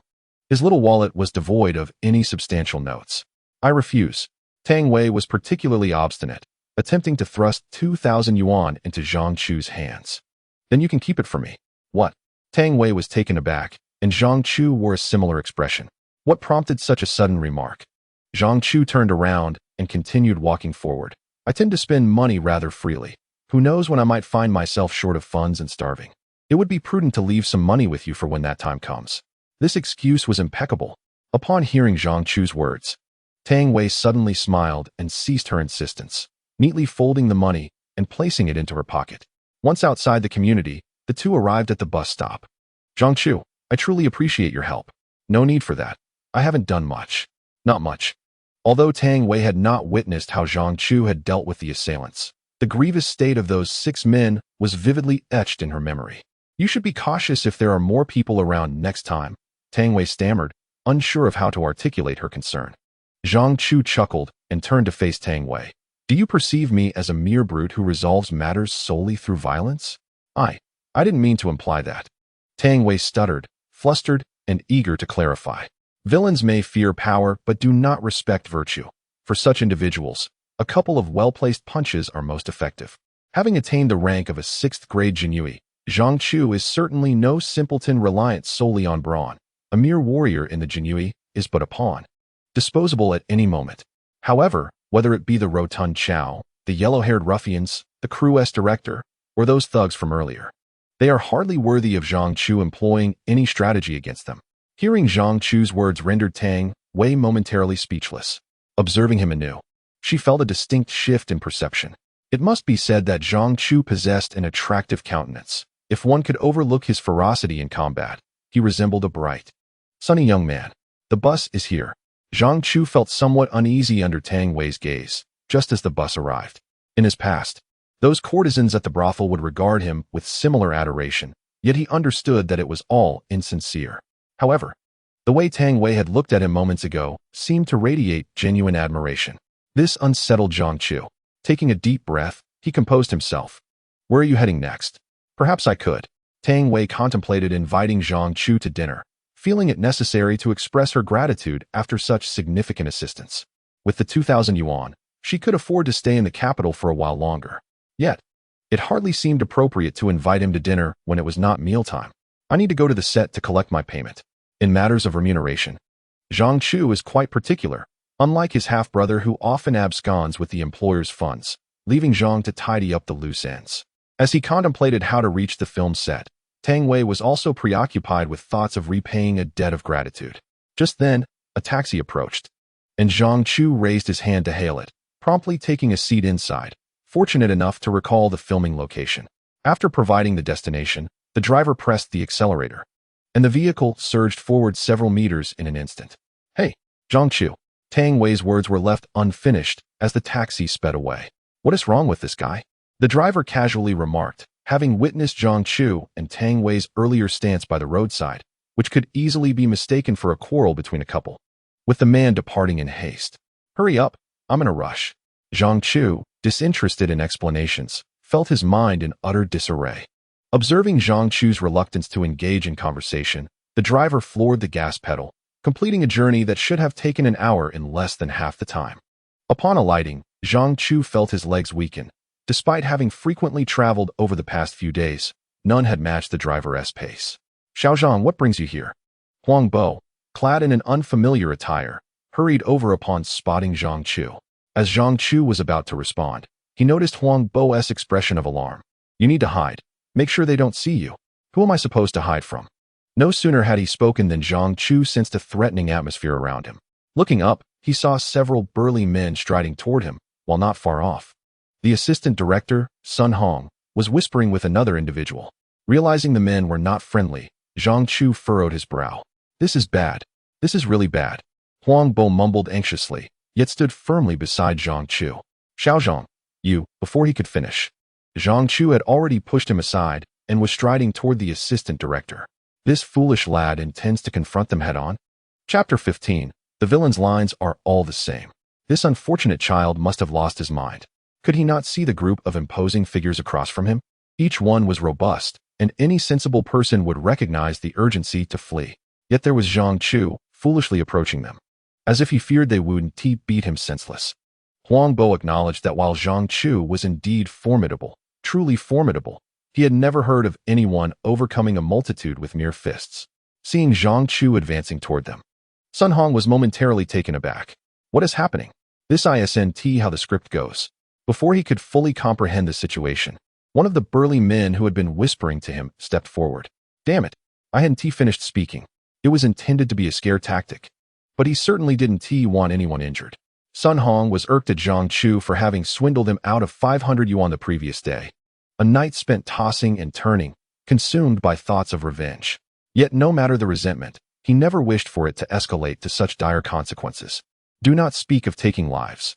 Even injuring someone is unacceptable. When the time comes, these individuals will simply walk away, leaving him to bear the consequences. Young man, your name is Zhang Chu, is it not? A youth with a buzz cut approached Zhang Chu first, lifting his chin at a defiant angle. His gaze filled with arrogance as he jabbed a finger towards Zhang Chu's face. As the ancient saying goes, do not pretend to be clever, for the clever will be met with a swift rebuke. As a member of the jianghu, Zhang Chu donned his feathered attire. Having learned the first lesson from the elders, speak less. Moreover, why do all antagonists utter the same phrases, devoid of originality? Just as the buzz cut's finger made contact, Zhang Chu swiftly grasped it, leaning in closer while his other hand quickly secured the opponent's elbow, forcefully pressing down. The finger contorted at an unnatural angle, and the buzz cut's earlier bravado dissipated as he curled up on the ground, his face twisted in agony, emitting hoarse cries. Goodness! Even the imposing leader was taken aback. They were merely practitioners of martial arts, not members of an underworld gang. Although accustomed to brawling, they primarily relied on intimidation. In a society governed by law, a single slap could cost tens of thousands.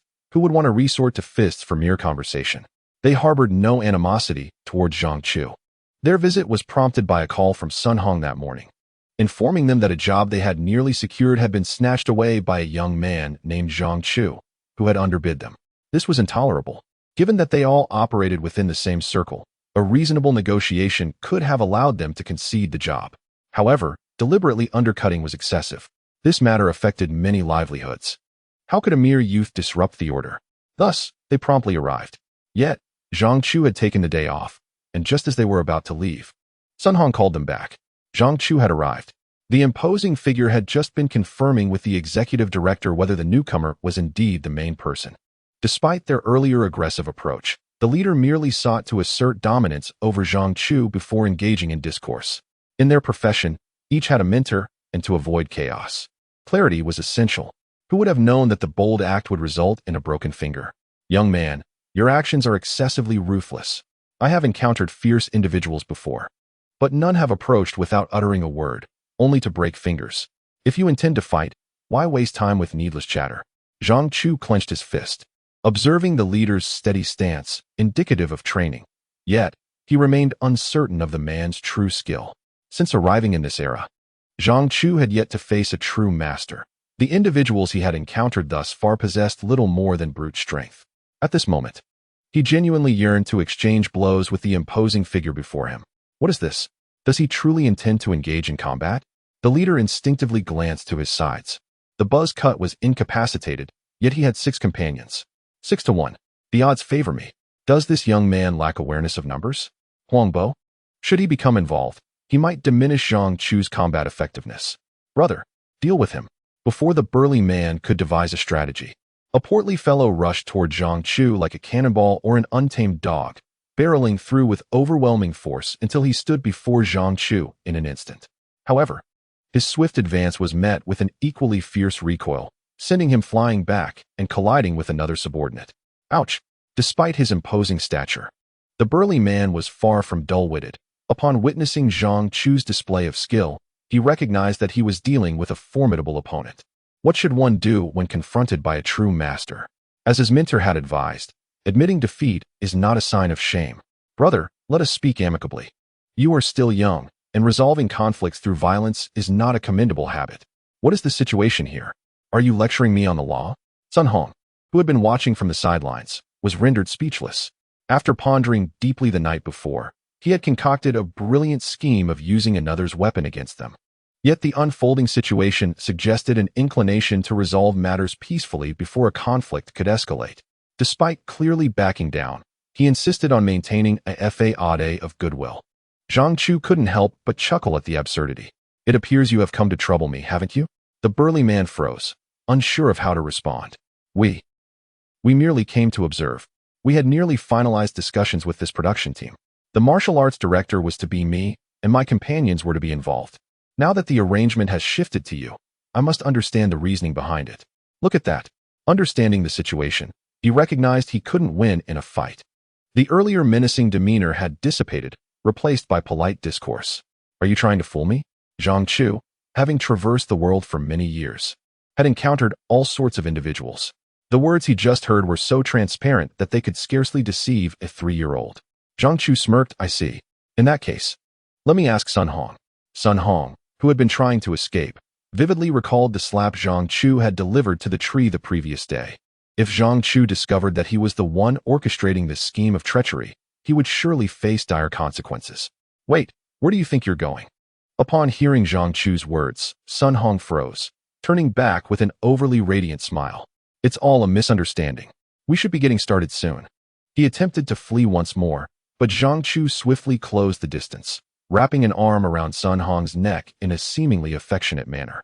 Today, you have no intention of providing me with an explanation. The meaning was clear. One must face the consequences for their misdeeds. Sun Hong was nearly in tears. He had just swindled 500 yuan from Huang Mao the day prior, and now it seemed he might not escape unscathed again. This has nothing to do with me. They asked me who Zhang Chu was. I had no idea they were coming to trouble you. Surely, I cannot be blamed for this. Huh. Quick on your feet, and quite the chatterbox, aren't you? Unfortunately, should I inquire with them? As Zhang Chu spoke, he turned to glance at the burly man and his companions. Sun Hong trembled in fear. Well, I may not have explained clearly, leading to their misunderstanding. Thus, I accept the punishment. I accept the punishment. He then pulled out a wad of cash from his pocket, which was precisely what Huang Mao had given him the day before. Master, this is all I have. Zhang Chu chuckled, swiftly reclaiming the money and then patting Sun Hong on the shoulder. At least you are sensible. Let us consider this settled for now. Gazing at the freshly acquired 500 yuan, Zhang Chu suddenly perceived a path to prosperity. Sun Hong felt on the verge of tears. After over a decade in the industry, he had never felt so humiliated. Being outmaneuvered by an extra was utterly disgraceful. If word of this got out, his reputation in this field would be irreparably tarnished. Noticing Zhang Chu's attention diverted elsewhere, Sun Hong hurriedly made his escape. What shall we do? The burly man and his subordinate exchanged glances. 3 others still sprawled on the ground. Brother, it's better to resolve conflicts amicably. The burly man's heart raced as he saw Zhang Chu approaching. He yearned to stand his ground, yet his strength was insufficient. Clearly, even with a few more companions, they would still fall short against Zhang Chu's prowess. To refuse to yield would only invite further punishment. Had they not seen the assistant director of the production team suffer a loss to avoid trouble? I am unaware of your negotiations with the crew, and I acknowledge that I have encroached upon your business. The fault lies with me. What? No one anticipated Zhang Chu would utter such words. Though he was ruthless, he also valued camaraderie. Encroaching upon another's domain was inherently unjust. However, I have already reached an agreement with the crew and accepted their payment, thus I must fulfill my obligations. Take this money as an expression of goodwill, he said, placing the recently acquired 500 yuan into the burly man's hand. The burly man stood momentarily stunned. Brother, that is quite generous. Today, I, New Gang, have gained a friend in you. In the future, do not hesitate to reach out if you need assistance. He then signaled to his subordinates. Help those in black. We shall take our leave. Before departing, he clasped his fists in a gesture of respect towards Zhang Chu, embodying a chivalrous demeanor, though lacking genuine understanding. It was clear he was unfamiliar with the proper etiquette of such a gesture. Once they had departed, Huang Bo cautiously approached. Xiao Zhang, you should not have spoken earlier. Zhang Chu waved his hand, silencing Huang Bo's impending remarks. That was 500 yuan. What is the entirety of my current assets?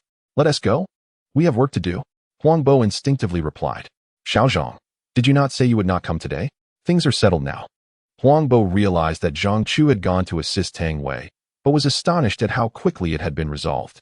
Observing Zhang Chu's fists, he suddenly understood. With Zhang Chu's skills, accomplishing any task swiftly was a certainty. Who would dare to speak back, only to be sent flying with a kick?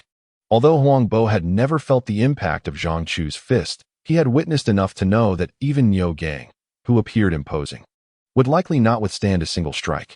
Arriving at the film set, the crew was still on break. Huang Mao, upon seeing Zhang Chu, was startled. Why has this adversary returned? Fortunately, the lead actors who had gone for lunch had yet to return, rendering them unable to proceed with any work. Zhang Chu found a shaded spot to sit and rest, closing his eyes, continuing to lament over his 500 yuan. Why do people today lack decorum? Receiving money without a proper rejection? Chapter 16. Young man, you are being quite insufferable. With that, Zhang Chu sheathed his sword and brushed aside the hair that obscured half of his face. Being a stunt double, he was not permitted to reveal himself on camera. The first scene of the afternoon involved 2 group fight sequences, and as the only martial artist on set, Zhang Chu naturally had to take part. Xiao Zhang, those moves you just performed were truly impressive. When you have a moment, could you teach me a thing or two? Huang Bo eagerly scrambled to his feet and approached Zhang Chu, offering him a large water bottle with great care. I won't teach you. Zhang Chu disdainfully pushed the bottle away, noting its worn exterior. He had often endured rough conditions during work trips, yet he had never resorted to using another's water pouch. Huang Bo, taken aback by the rejection, felt a wave of embarrassment wash over him. He had hesitated for quite some time before broaching the subject, believing that his friends, Zhang Chu, would certainly oblige and impart some knowledge. If he could learn even a little, it would open up more opportunities in the future. To his dismay, Zhang Chu's refusal was absolute. You are already in your 20s. You have long missed the prime age for martial arts training. Your muscles and bones have already set. I might be willing to teach, but you wouldn't be able to learn. Zhang Chu found himself inexplicably explaining his stance, a departure from his usual demeanor of indifference. Perhaps it stemmed from viewing Huang Bo as a friend. He had few companions left. Only Lu Jianxing remained alive, while he regarded his half-brother, Jin Yichuan, with disdain. That pretty boy was timid in his actions, always second-guessing himself, devoid of any decisiveness. Although Huang Bo felt a pang of disappointment at Zhang Chu's words, he was somewhat reassured. In truth, while Zhang Chu claimed that Huang Bo had missed the best years for martial arts, it was not entirely accurate. Although martial arts are often best learned in youth, it is not strictly necessary to start at a young age. Zhang Chu's reluctance to teach stemmed primarily from the fact that his skills were lethal in nature, focused on taking lives with a single strike. Should he impart this knowledge? He feared that Huang Bo might find himself in a dangerous situation someday. As for the flashy moves required for filming, Huang Bo would struggle to learn them. Given his established physique, what could he possibly master? After a brief wait with no sign of the director resuming filming, Zhang Chu glanced over, only to find the director engaged in conversation with a middle-aged man. The man was of short stature, with a cropped hairstyle and a small patch of beard on his chin. As Zhang Chu scrutinized him, the man turned and offered a friendly smile in his direction. Do I know him? Unlikely. Anyone who could engage in such amiable discourse with the director must be someone of significance. If the original identity had been acquainted with such a prominent figure, he surely would not have found himself in such dire straits. After another 10 minutes, filming resumed. Zhang Chu changed into a new outfit, a white scholar's robe, and listened to the martial arts instructor discuss the scene. For he was to portray the stunt double for the second male lead. With a swift motion, he unfurled a folding fan in his hand. This was to be the weapon of the character he was embodying. Is this a joke? Zhang Chu had encountered masters who wielded folding fans as weapons, but theirs were crafted from high-quality steel. The one in his possession was merely wooden. Should it clash with a steel blade, it would surely be rendered useless in an instant. What an exhausting endeavor, encountering a group devoid of understanding. However, Zhang Chu was not inclined to offer assistance. He had not reaped the financial benefits. Should he be persuaded to speak, it would require an increased remuneration. In the past, he was oblivious. Yet now Zhang Chu comprehended the situation. The stunt team was meant to function as a cohesive unit, yet he found himself alone. The director, in a bid to economize, had nearly finalized arrangements with Niu Gang's team but then abruptly reneged, offloading all responsibilities on Zhang Chu alone. Despite having negotiated for an increase in pay, Zhang Chu was not a man of broken promises. He was determined to fulfill his obligations, leaving no room for additional considerations. Gather around, prepare yourselves. Sun Hong was calling for everyone. Huang Bo donned the attire of a minor character, destined for an unfortunate fate. With a cacophony of sounds, Zhang Chu soared through the air, executing acrobatics with finesse, a folding fan in his hand dancing beautifully. Before long, he dispatched all the minor characters, including Huang Bo. Performing a somersault, he landed gracefully, mindful to keep his head bowed. Subsequently, the second male lead stepped forward, taking Zhang Chu's place, striking a pose for the camera, tilting his head up with a charmingly sinister smile. Was he portraying a chivalrous scholar or a grand eunuch of the Eastern Depot? The ambiguity was perplexing. Zhang Chu tossed the fan to the props department and retreated to a corner to rest. Having inhabited this body for 6 days, he was still acclimating. Even the slightest exertion left him fatigued, though he recovered swiftly. Otherwise, he might have been compelled to seek medical attention, as recalled from his memories. A young man approached, and Zhang Chu sensed his proximity, opening his eyes to look up. It was the young fellow who had just conversed with the director, sporting a small mustache. What brings you here? Acknowledging the individual's notable status, Zhang Chu tempered his tone with courtesy. After the incident with the martial arts director, Huang Bo had incessantly advised him to be polite to influential figures, cautioning against offending anyone who might elevate his fortunes. Zhang Chu had come to a realization. In this world, aside from acting, there seemed to be no other vocation suited to him. If he were to pursue this path, he could not remain merely an extra or a stuntman. He needed aspirations. Yet, lacking formal training, education, or connections, His only hope lay in the patronage of a benefactor. In the past, Zhang Chu had thrived in the role of the jianghu, rising to prominence at the age of 30, certainly aided by the support of influential figures. But could this individual before him be his benefactor? He appeared rather unassuming. "Young man, let me introduce myself. I am Li Ping." Li Ping stated his name. Yet after a moment of silence without any acknowledgement from Zhang Chu, he felt a pang of confusion. Was it not widely known that the production was a hit? Why was Zhang Chu unfamiliar with his name? A thought crossed his mind, stirring discontent and solidifying his resolve. "Young man, I observed your 2 performances earlier. Your martial arts skills are commendable. Which martial arts school did you train at?" "Martial arts school?" Zhang Chu was momentarily taken aback as he tried to recall what a martial arts school was. He then shook his head, pondering whether it was the Shaolin Temple that he was thinking of. Ever since the film Shaolin Temple, featuring Li Lianjia, gained immense popularity, numerous young enthusiasts flocked to Shaolin to seek apprenticeships, aspiring to emulate Li Lianjia's legacy.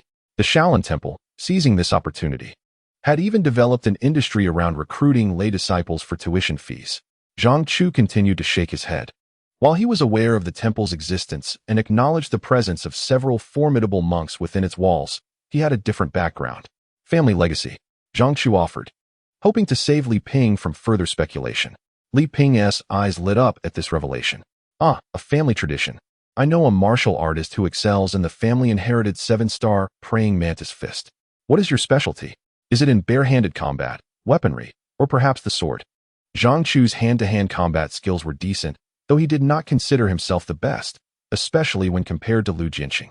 However, if he were to claim expertise in any area, it would undoubtedly be in the use of the Miao knife. It was not mere boastfulness. Had he brought his Miao knife along, he could easily contend with 30 to 50 opponents. "Knife.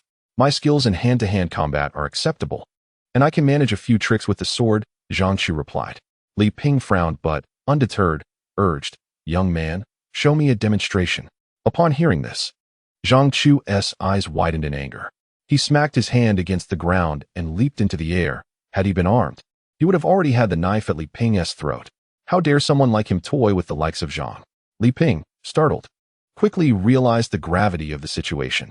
Remembering Zhang Chu's sudden movement, he became excited once again. "Impressive. Young man, perform a few more moves. I wish to see how you wield the sword." Zhang Chu clenched his fists tightly. Regardless of the status of his interlocutor, he could not allow himself to be disrespected. However, upon hearing Li Ping's next words, Zhang Chu understood that he had misinterpreted the situation. Seeing Zhang Chu standing still, Li Ping continued, "To be honest, I am currently preparing a play that features a character skilled with the sword. I find your image quite fitting and your martial arts abilities commendable. If you could demonstrate your swordsmanship, I would consider casting you for the role." With that, Li Ping gazed at Zhang Chu with hopeful anticipation, secretly thinking, "Fame and fortune are at your disposal. If I do not act soon, I may be relegated to merely supporting you." Indeed, life mirrors the complexities of the martial world. For reasons stemming from rivalry with his peers, Li Ping was now inclined to favor Zhang Chu. A role with lines, a chance to be seen, and a named character? Huang Bo had once said that only by playing such roles could one truly be considered an actor. Yes, indeed. Zhang Chu felt a surge of excitement at Li Ping's words. Huang Bo's assertions were challenging, yet here lay an opportunity. It seemed that this individual named Li Ping was indeed his benefactor. With thoughts racing, Zhang Chu glanced up at the branches above him, summoned his strength, and leaped. "Wow!" Li Ping exclaimed, nearly shouting.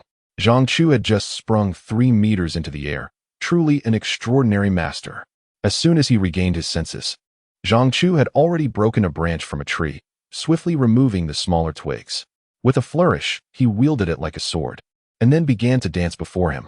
Indeed, it was a dance, not a combat display. Over the past few days, Zhang Chu had gradually come to understand that the choreography required for filming did not seek lethality, but rather aimed for visual allure. Although Zhang Chu was not adept with a sword, his comprehension of weaponry was profound, and coupled with his exceptional physical condition and agility, his movements, though lacking in formal technique, were undeniably captivating. After executing a self-created swordplay, Zhang Chu felt quite pleased, while Li Ping stood there, utterly astonished. Such talent. He realized he had struck gold. This was it. Zhang Chu awaited Li Ping's reaction, his heart settling with assurance. Could this mean he was now a bona fide actor? Chapter 17. Is this really acting? Huang Bo no longer wished to continue living in partnership with Zhang Chu. He feared that if this continued, he would inevitably succumb to depression. Are you implying that the person just now was the director who approached you to offer a role in his production, complete with a name, lines, and even a close-up? Zhang Chu, with a blade of grass between his lips, remained silent, merely raising an eyebrow at Huang Bo, exuding an air of smugness. Yet he felt a twinge of regret. If only the one standing before him were Lu Jinxing, it would have been even better. He had originally intended to showcase his prowess in front of Lu Jinxing at the promotion banquet, but in the blink of an eye, he had been cast into this world. However, it was fortunate that, in the absence of Lu Jinxing, there was still Huang Bo, whose visage bore the weariness of age. Why? Huang Bo struggled to suppress his urge to shout. He had been diligently striving to catch the director's attention, constantly performing to the best of his abilities. Yet the director barely acknowledged him. And Zhang Chu, he had bested a group of leads and martial arts directors in one crew, and in this new crew, he had managed to best the assistant director as well. How had he garnered such favor?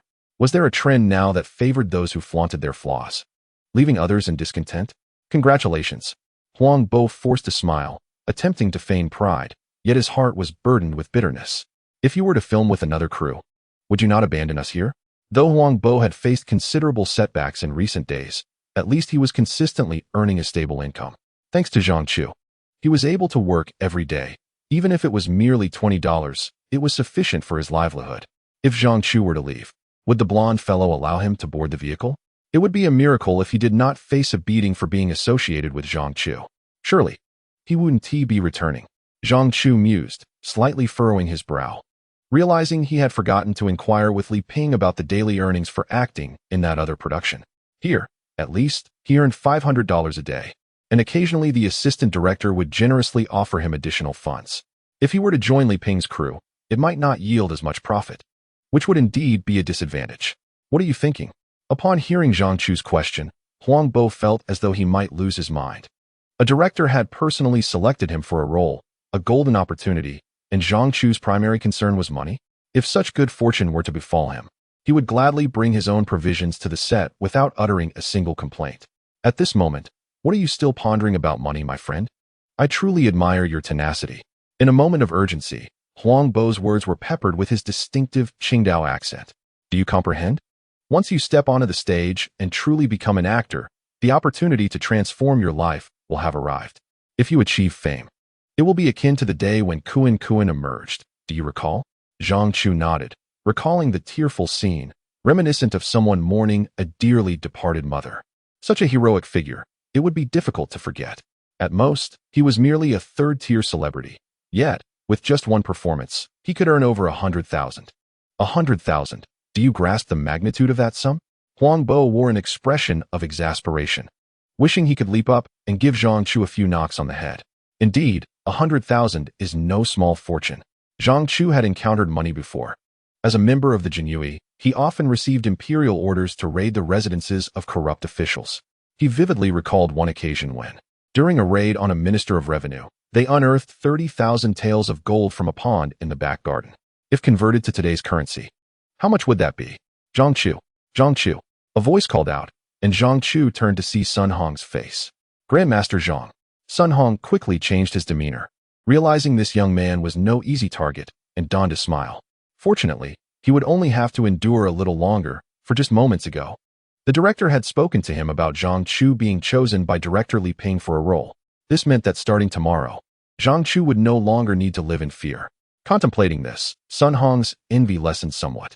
However, this insufferable brat was indeed fortunate. As Zhang Chu approached, Sun Hong hastily recounted the details of the next scene. Well, Grandmaster Zhang, congratulations. It was not just Sun Hong who wished to congratulate Zhang Chu. As they wrapped up for the day, Huang Mao's face was beaming with joy. Grandmaster Zhang, from now on, you shall soar to great heights. Do not forget us, your struggling friends. Whether he remembered others was of little concern to Huang Mao. What mattered most was that Zhang Chu did not forget him. Although the two had previously clashed, what of it? Even a ladle can collide with a pot's edge. In the past, one could merely keep their distance. But now was different. Zhang Chu was on the verge of becoming a true actor. There exists a vast distinction between a capable extra and a potentially famous actor. The former should be avoided, while the latter requires appeasement. If they did not cultivate a good relationship now, once Zhang Chu achieved success, he might not even recognize them. Today, your graciousness deserves a celebration. Allow me to treat you. A free gathering? Who would be foolish enough to decline? Of course. I was merely being polite. You are not yet famous. Isn't it a bit premature to invest now? Yet, having uttered the words, he feared Zhang Chu's wrath if he retracted. Thus, he could only persist. Please. The other extras in the vehicle were envious.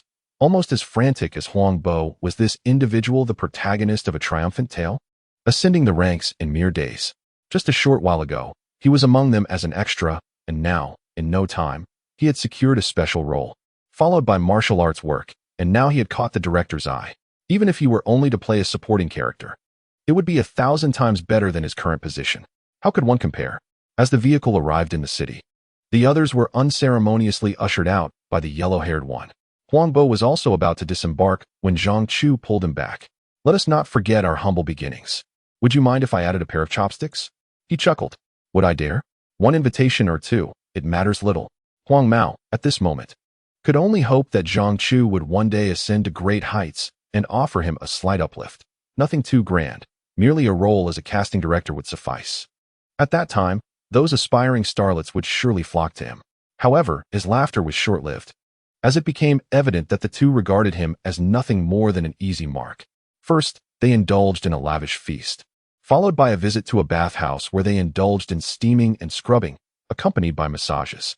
Fortunately, the quality of the women in that establishment was subpar. Otherwise, the hard-earned money from a week's labor would have been squandered. Mr. Zhang, take care. Let us keep in touch, shall we? Until we meet again. Watching Zhang Chu and Huang Bo drift away, Huang Mao closed the car door and slapped himself across the face. How foolish am I? I splurged nearly 2,000 in one night, and didn't he even manage to get Zhang Chu's phone number? Of course, he could hardly blame Zhang Chu. The man simply did not possess such a thing. Meanwhile, Zhang Chu and Huang Bo strolled back to their lodgings. Xiao Zhang. I reckon Huang Mao will be tossing and turning in bed tonight. Zhang Chu took the cigarette Huang Bo offered, inhaled deeply, and found it quite pleasant, much better than the harsh Shandong brand he used to endure. As for Huang Mao, a bully who exploited the vulnerable and withheld provisions, such a person was beneath Zhang Chu's regard. While he was willing to kill for money, at his core, he remained a decent man, particularly averse to seeing the impoverished suffer. To him, those who toiled daily for a meager 20 yuan were hardly distinguishable from the vagrants he often encountered. In the shadows, someone tentatively called out, Zhang Chu, Huang Bo? It was Tang Wei. Before Zhang Chu could respond, Huang Bo had already waved at her. Xiao Tang, it really is you. Stepping out from the darkness, Tang Wei wore a gentle smile and cast a casual glance at Zhang Chu. He had helped her today, yet she felt she had offered him nothing in return and had been mulling over this in her mind. She had intended to treat him to dinner upon his return. But after waiting until nightfall and receiving no response from the neighboring room when she knocked, she decided to come out for some fresh air. Just as she spotted the two returning. Working late today? Tang Wei inquired, her gaze instinctively drifting towards Zhang Chu. Just as Huang Bo was about to speak, he sensed the tension in the air. I'm just in the way. You two chat. I'll head back to freshen up. It's unbearably hot. With that, Huang Bo departed, leaving Zhang Chu and Tang Wei alone. Thank you for today. Have you eaten? She said, her gratitude evident. Zhang Chu anticipated her next words. He acted solely based on his mood and never sought recompense, except when it came to taking money for killing. Tang Wei felt a tinge of disappointment. Then tomorrow. Tomorrow may not work either. I have matters to attend to. What matters? The moment the words escaped her lips, Tang Wei instantly regretted her impulsiveness. She and Zhang Chu were merely neighbors, previously unacquainted, and her inquiries had been excessively intrusive. Nonetheless, perhaps it was a fortuitous occurrence. Zhang Chu, however, seemed unfazed. No one had ever shown such concern for him before, nor had anyone thought to inquire about his aspirations. A fortuitous occurrence? Subsequently, Zhang Chu recounted the events of the day to Tang Wei. Is this what it means to become a genuine actor? Tang Wei's expression was one of disbelief. Her own aspirations in the capital revolved around passing the arts examination, hoping to secure a stepping stone into the entertainment industry. When she had heard Zhang Chu express his desire to become an actor the previous day, she had been somewhat skeptical, not out of disdain, but because Zhang Chu lacked education, background, and resources, merely working as an extra while dreaming of becoming an actor and earning substantial money. Wasn't that a mere fantasy? Yet today, that fantasy had astonishingly come to fruition. How wonderful. Congratulations. The faint sense of disappointment dissipated as Tang Wei bestowed upon Zhang Chu a radiant smile. This is the way to go. Unlike Huang Bo, the executive director, and that yellow-haired fellow who feigned congratulations, likely out of jealousy or ulterior motives, Tang Wei's sincerity was unmistakable. This girl was rather delightful. Are you heading to the new crew tomorrow? I was told to go to the folk culture garden. Where's that? The original owner's memories did not encompass the location. Initially, she had considered asking Huang Bo to take him there, but since he was preoccupied with making money, it seemed more prudent to inquire. Do you have plans for tomorrow? Tang Wei paused, instinctively shaking her head. No. Zhang Chu smiled. Then would you accompany me on this journey? Chapter 18. Life is a vast arena at the Chongping Folk Culture Garden guest house. Li Ping felt his patience wearing thin. The middle-aged man opposite him, sporting a small mustache, leisurely flipped through the script, clearly not regarding him with any seriousness. Director Sun, what have you decided? Li Ping inquired, stifling his anger. The man, named Sun Shupei and the director of the film, raised his head, a teasing smile playing on his lips as he set the script down and lit a cigarette. Director Li, the cast has already been determined by Teacher Chun. You should know her rules since this isn't your first collaboration. Upon hearing this, Li Ping felt his temper flare to the top of his head. After waiting for such a long time, he had assumed the other party was contemplating his suggestions, only to receive this dismissive response. What an absurdity! Just as he was about to explode, Li Ping noticed a slight smirk at the corner of Sun Shupei's mouth, accompanied by an inexplicable gleam in his eyes. Damn, I almost fell for it. If a scene were to erupt, a mere report sent to the authorities in Taiwan could render him entirely in the wrong. Regardless of his justification, the two had a history of conflict, with Li Ping always coming off worse. Ultimately, the screenwriter and investors of this film were from Taiwan. Stay calm, stay calm. Director Sun, while it is true that the cast is set by Teacher Chun, if there are more suitable candidates, why not consider additional options? Moreover, this character is not the protagonist, and he did not appear in the first installment, so the question of whether the audience can accept him does not arise. I do not seek anything else from you. Just make a phone call and inquire about Teacher Chun's opinion. Li Ping endeavored to maintain his composure, presenting facts and reasoning. Yet upon finishing his words, Sun Shupei merely shrugged his shoulders. I'm sorry, but I am powerless in this matter. Li Ping took a deep breath, feeling that if he uttered another word, he might be compelled to strike that face with a fist. All right, I shall call Teacher Chun. That should suffice, right? As he spoke, Li Ping extended his hands towards Sun Shupei. Yet, to his surprise, Sun Shupei shook his head once more. I apologize, Director Li. But my communication with Teacher Chun has always been direct. If you have any concerns, you should first contact your superior, who will then reach out to Teacher Chun. We cannot disrupt the established protocol. Do you believe I could destroy you? Li Ping had long harbored a disdain for Sun Shupei. Their discord had begun during the first installment of this story. In terms of position, both were directors of the production.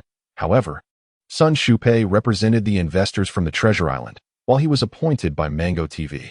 Although the filming took place entirely on the mainland, with most actors and crew being predominantly from the mainland, it was expected that the mainland team would hold a dominant position.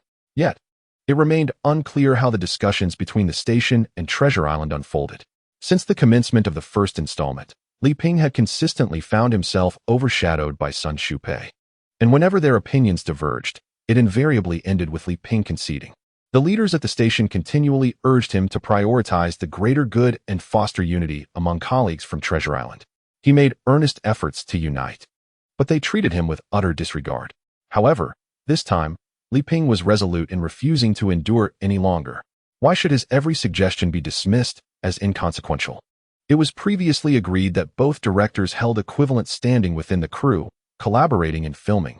Now, he merely expressed a concern regarding casting and was not even permitted to voice it. Did they regard him as invisible? Suddenly, a series of knocks interrupted the burgeoning tension in Li Ping's mind. Director Sun, please open the door. A woman's voice called from outside. He's Xiuqiong, one of the producers of this production, and also the daughter-in-law of Teacher Chun from Treasure Island. Sun Shupei's expression shifted slightly. He glanced at the fuming Li Ping with a smirk before rising to open the door. Upon entering, Xiuqiong immediately sensed that the atmosphere in the room was not quite right. Noticing Li Ping's stern expression, She quickly deduced the situation, feeling an onset of headache. This is never-ending, is it? During the filming of the first installment, the two frequently clashed due to differing opinions. And He Xiaoqiang had often found herself in the role of a fire extinguisher, soothing tensions on both sides. At a time when they should have united to strive for the success of the production, they often squabbled like roosters, each refusing to yield to the other, making the filming process exceedingly challenging. Consequently, her mother-in-law had nearly called for the suspension of the production on several occasions. Originally, there was no plan for a sequel, however, due to the first installment's overwhelming popularity after its broadcast in the Treasured Island, with viewership soaring. The renowned romance novelist Qiong Yao decided to embark on the production of the second part. Yet, before filming commenced, discord arose between the two individuals once more. What could have sparked this latest conflict? He Xiaoqiang was thoroughly exasperated, aware that the two had no deep-seated animosity. Rather, both sought to wield control over the production, each unwilling to yield to the other. This was not merely a film crew. It resembled a realm of martial arts, where everyone aspired to be the leader of the sect. In truth, resolving this issue was quite simple. Retain one individual and allow the other to depart. One director suffices for a film. Why necessitate two? Yet, this was precisely the crux of the conflict. It was less a clash between directors than a struggle between two factions of investors. As a co-production between the two sides of the Taiwan Strait, Qiong Yao certainly did not wish to cede all authority to the mainland production unit, just as Mango TV could not agree to relinquish its rights within the crew. Thus, the current situation unfolded, ostensibly a collaboration, yet in reality, merely managing to avoid mutual sabotage was already a considerable achievement. Upon hearing Li Ping's suggestion to replace an actor, He Xiaoqiang furrowed her brow. As Sun Shupei had mentioned earlier, the actors had been selected by her grandmother, and once the list was finalized, it would remain unchanged unless under extraordinary circumstances. Qiong Yao was notoriously known for her belief in first impressions when casting. Directorly, the list of actors was confirmed together, and most have already signed contracts. If changes are to be made now, new actors will need time to familiarize themselves with the script and with production about to commence. Breaching contracts would incur penalties for the crew. He Xiaoqiang articulated her stance with utmost tact, yet her message was clear: no replacements could be made. Had Sun Shupei expressed himself similarly, perhaps Li Ping would have relented. After all, despite their differences, they still needed to collaborate moving forward. Making a scene would reflect poorly on both parties. However, Sun Shupei's manner of communication only served to provoke Li Ping further, and now they found themselves in a standoff. Teacher He, our aims align. We all desire to produce a remarkable film. I am not being unreasonable, nor am I intent on competing with anyone. I genuinely believe the actor I encountered today is far more suitable than those previously selected. As he spoke, Li Ping retrieved a digital camera from the bag draped over the chair's back. He had come prepared, having previously taken a photograph of Zhang Chu on set. But Sun Shupei had never afforded him the opportunity to present it. Teacher He, please review this before making your decision. He Xiaoqiang felt a flicker of curiosity. What manner of actor could compel Li Ping to be so insistent? Upon glancing at the digital image, her heart seemed to skip a beat. The character for whom Li Ping proposed a replacement was described in the original text as exuding an extraordinary aura from the moment of entrance. Although Qiong Yao had not elaborated extensively on this character, their mere presence evoked a celestial grace akin to that of an immortal.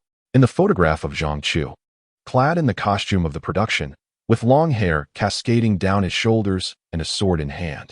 Although the viewfinder of the digital camera was too small to discern his facial features clearly, He Xiaoqiang was captivated at first glance. Teacher He, this actor not only bears a closer resemblance to the character, but, more importantly, possesses exceptional martial arts skills. The thought that he was proficient in martial arts piqued He Xiaoqiang's interest even further. The character's portrayal demanded both eloquence and formidable combat abilities. Comparing Zhang Chu to the originally intended actor, with his thick brows and large eyes, he appeared quite robust. In particular, the character's styling did not evoke the image of a skilled, wandering hero, capable of composing poetry and indulging in the arts of calligraphy, chess, and wine. Directorly, when may I have the honor of meeting Zhang Chu? Upon hearing this, Li Ping was elated but refrained from responding immediately, instead arching an eyebrow at Sun Shupei. Feeling quite proud, are we? Now perhaps not so much. He Xiaoqiang rolled her eyes internally at such childishness. Teacher He, Tomorrow, I've arranged for him to come to the guest house in the morning. Would it be possible for Director Sun to join us as well? Must you be so insistent? He Xiaoqiong feigned ignorance of the tension between the two. Directorly, could you send this photograph to my email? I would like for Teacher Chen to confirm it as well. Of course, of course. Finally, a victory for me. Li Ping, in high spirits, promised. As soon as I return to my room, I will send it right over. With that, he ignored Sun Shupei and took the camera back to his quarters. Teacher He. Regarding this matter, He Xiaoqiong anticipated Sun Shupei's complaint and quickly interjected, Director Sun, I believe what Director Li said is not without merit. It is all for the sake of this production. If we can find an actor more suited to the role, meeting him can only be beneficial. Furthermore, let us not make this a matter of discord. You are partners and should work together harmoniously. Seeing that Sun Shupei remained unmoved, He Xiaoqiong realized further discussion would be futile. We shall meet him tomorrow. Of course, the final decision rests with Teacher Chen. Now let us all get some rest. With that, He Xiaoqiong departed, eager to see the clearer photograph, as the previous view had been somewhat blurred, particularly the facial features. And she was keen to ascertain whether Zhang Chu was as handsome as she had imagined. Meanwhile, Zhang Chu, reclining on his bed, rubbed his nose. Who is thinking of me? Chapter 19. A dangerous game? Comfortably extending his limbs and sitting up, Zhang Chu reflected on how wonderfully restful his sleep had been. Having arrived in this era for some time now, he initially struggled to sleep due to an innate fear of the unfamiliar environment. As he gradually adapted, he found himself waking every morning before dawn to rush to the Jing'ing studio, making restful sleep a distant memory. As for his previous life, there was no need to elaborate. Although the Jianghu were the emperor's enforcers, they also had many enemies, making it necessary to keep one eye open while sleeping. It was truly a relief to be in a place where he could sleep soundly, not having to worry about losing his head in the night. Huang Bo had long departed, leaving Zhang Chu uncertain if he could still catch a ride with Huang Mao in Zhang Chu's absence. Suddenly, a series of knocks echoed through the air, jolting Zhang Chu back to reality as he remembered he was due at the Folk Culture Park for an audition. Huang Bo had mentioned yesterday that the park was located in Chongping, which, as the name suggests, is near the capital city. Zhang Chu, came the voice of Tang Wei from outside the door. I'm here, just a moment, he called out, quickly dressing while balancing a basin and draping a towel over his shoulder. Upon opening the door, Tang Wei stood before him, looking quite refined. Over the past few days, Zhang Chu had come to understand her better. Unlike most girls who indulged in makeup, Tang Wei preferred a natural look, her long hair simply tied back in a ponytail. Today, however, there was a subtle difference. Meeting Zhang Chu's gaze, Tang Wei felt a twinge of awkwardness, a rare moment of shyness for her. It's 8 o'clock, Zhang Chu remarked with a faint smile, then stepped aside to wash up. Are you really going to the audition in that outfit? She couldn't help but ask as she observed Zhang Chu, who was ready to depart. Is it inappropriate? Zhang Chu replied, raising an eyebrow as he scanned himself from head to toe. Not exactly a rule, but one shouldn't expect a man to be particularly tidy. It's summer. So while the black shirt doesn't appear dirty, the scent of sweat is overwhelming if one gets too close. The cuffs and collar are frayed, and the jeans seem a bit short. Wearing that to meet the director might get you turned away at the door. Zhang Chu realized the truth in her words. It wasn't that he didn't want to change. It was simply that this was all he had left. His other clothes had been bartered away by that reckless scoundrel for food. He couldn't fathom how he was getting by. If it weren't for Zhang Chu's timely arrival, he would surely freeze come winter. I know a shop nearby that sells clothes. You did me a great favor yesterday, so let me treat you. Tang Wei exclaimed quickly, as if afraid Zhang Chu would refuse. Zhang Chu remained silent, pulling out a wad of cash from his pocket, his earnings from recent days and some spoils, amounting to nearly 2,000. A man shouldn't spend a woman's money, he declared. Ah, a true chauvinist, Tang Wei retorted. Having already inquired about Zhang Chu's age with Huang Bo, he was even a year younger than her. He changed into a white short-sleeved shirt paired with fitted blue jeans, complemented by a pair of sneakers.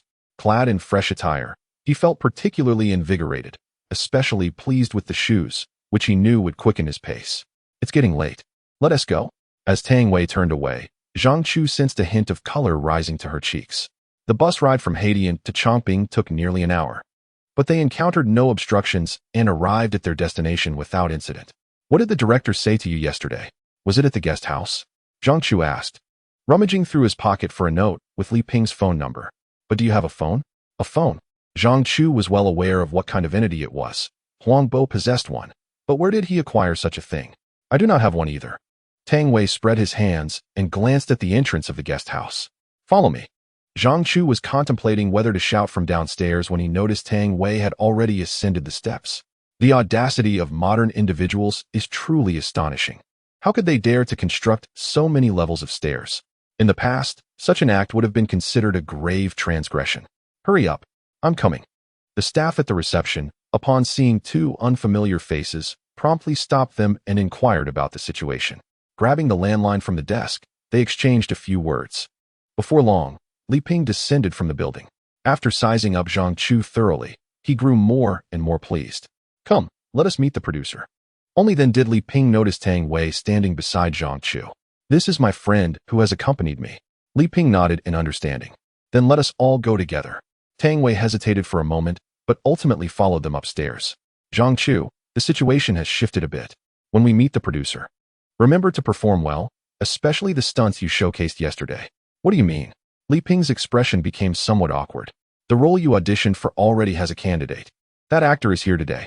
In other words, whether or not you can earn this role is still uncertain. Do not worry. The producer has seen your photos and is quite satisfied with you. Have you studied acting? A crucial detail that he had forgotten to inquire about yesterday. No. Zhang Chu's candor nearly caused Li Ping to lose his footing on the stairs. However, upon reflection, it was not surprising. If Zhang Chu had studied acting, he wouldn't be mingling as a stuntman on set. It's all right. Your image is excellent, and you possess martial arts skills. These are all advantages. Yet, the competitor graduated from the Central Academy of Drama, a typical prestigious institution. Li Ping refrained from mentioning this to avoid adding pressure on Zhang Chu.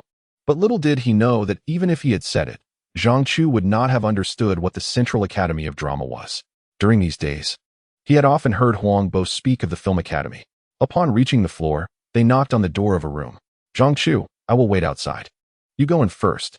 Tang Wei was quite eager to witness the proceedings. During her time in the capital, she had frequently visited film sets but had submitted her resume without receiving even a single audition opportunity. Go on in.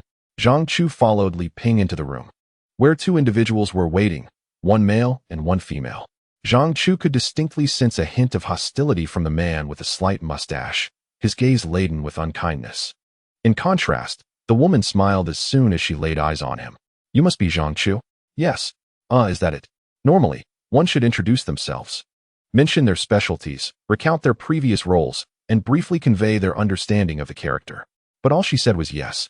How succinct. Have you practiced martial arts? Sun Shupei suddenly inquired. Since childhood, I have trained in martial arts.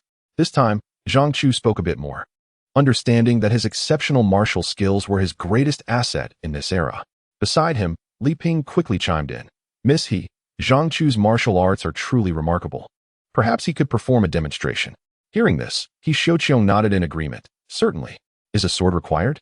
It is already prepared, Li Ping replied, as he retrieved a sword from a nearby table and handed it to Zhang Chu, casting him a knowing glance.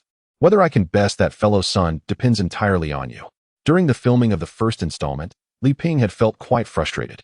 Despite an agreement that both would hold equal positions and collaborate, Sun Shupei, bolstered by his connection to Qiong Yao, treated him like an underling. When that film aired in Taiwan and became immensely popular, Sun Shupei shamelessly claimed all the credit for himself. Who could remain composed in such a situation? Li Ping had long sought an opportunity to reclaim his dignity. Zhang Chu, oblivious to the underlying tensions. Nonetheless, since that Li Ping was at odds with the man sporting the little mustache. Wherever there are people, there exists a realm of intrigue. And where there is intrigue, there are grievances. The same applies to the jianghu, where the commander and his deputy vie for power, and the local officials engage in their own struggles, leading to chaos among the ranks. In a world where ambition and rivalry flourish, one must possess the acumen to navigate the intricacies of human interaction, lest one fall victim to unforeseen peril. Zhang Chu had been brought into the production by Li Ping, and whether he liked it or not, he was now aligned with Li Ping's faction. Only with Li Ping's position secure could Zhang Chu earn his wages in peace. He activated the spring mechanism, drawing the sword with a flourish, executing a series of elegant techniques, thrusts, slashes, points, sweeps, and flicks. Initially, his movements were slow, causing He Xiuqiong to feel a twinge of disappointment and eliciting a scornful expression from Sun Shupai. Is this all? Just as he contemplated calling for a halt, Zhang Chu's movements suddenly accelerated. The sword in his hand seemed to come alive, moving with an intimate grace, creating an impenetrable dance around him. Following this, his footwork matched his blade, seamlessly transitioning through leaps and spins, prompting spontaneous applause. The experiences gained from the recent days on set had enlightened Zhang Chu to the fact that in film and television, particularly in action scenes, visual appeal was paramount. With his genuine martial prowess, he executed the performance with effortless finesse. Bravo! Bravo! He Xiaoqiong clapped enthusiastically, and Zhang Chu, in that moment, nearly wished to sell her a couple of strength-enhancing pills. Mother, forgive my unfilial conduct. Necessity has compelled me to seek your understanding. Sun Shupai stood dumbfounded. He had assumed Li Ping's claims about the actor's skills were exaggerated, yet was astonished by the level of expertise displayed. The recent leap had nearly brushed the ceiling. With such talent, why not pursue the Olympics instead of acting? Li Ping, beaming with pride, inquired, Miss He, director's son, what do you both think? Before He Xiaoqiong could respond, Sun Shupai cleared his throat and remarked, his martial arts are indeed impressive, but I wonder which school he graduated from for performance experience? At this, Li Ping's expression immediately darkened. Just then, a knock sounded at the door, and a newcomer entered. The figure appeared somewhat stocky, with prominent brows and large eyes. Sporting a unique hairstyle that combined a shaved head with a long braid cascading behind. A soldier of the Jurchen, he brandished his sword menacingly across his chest, poised to strike.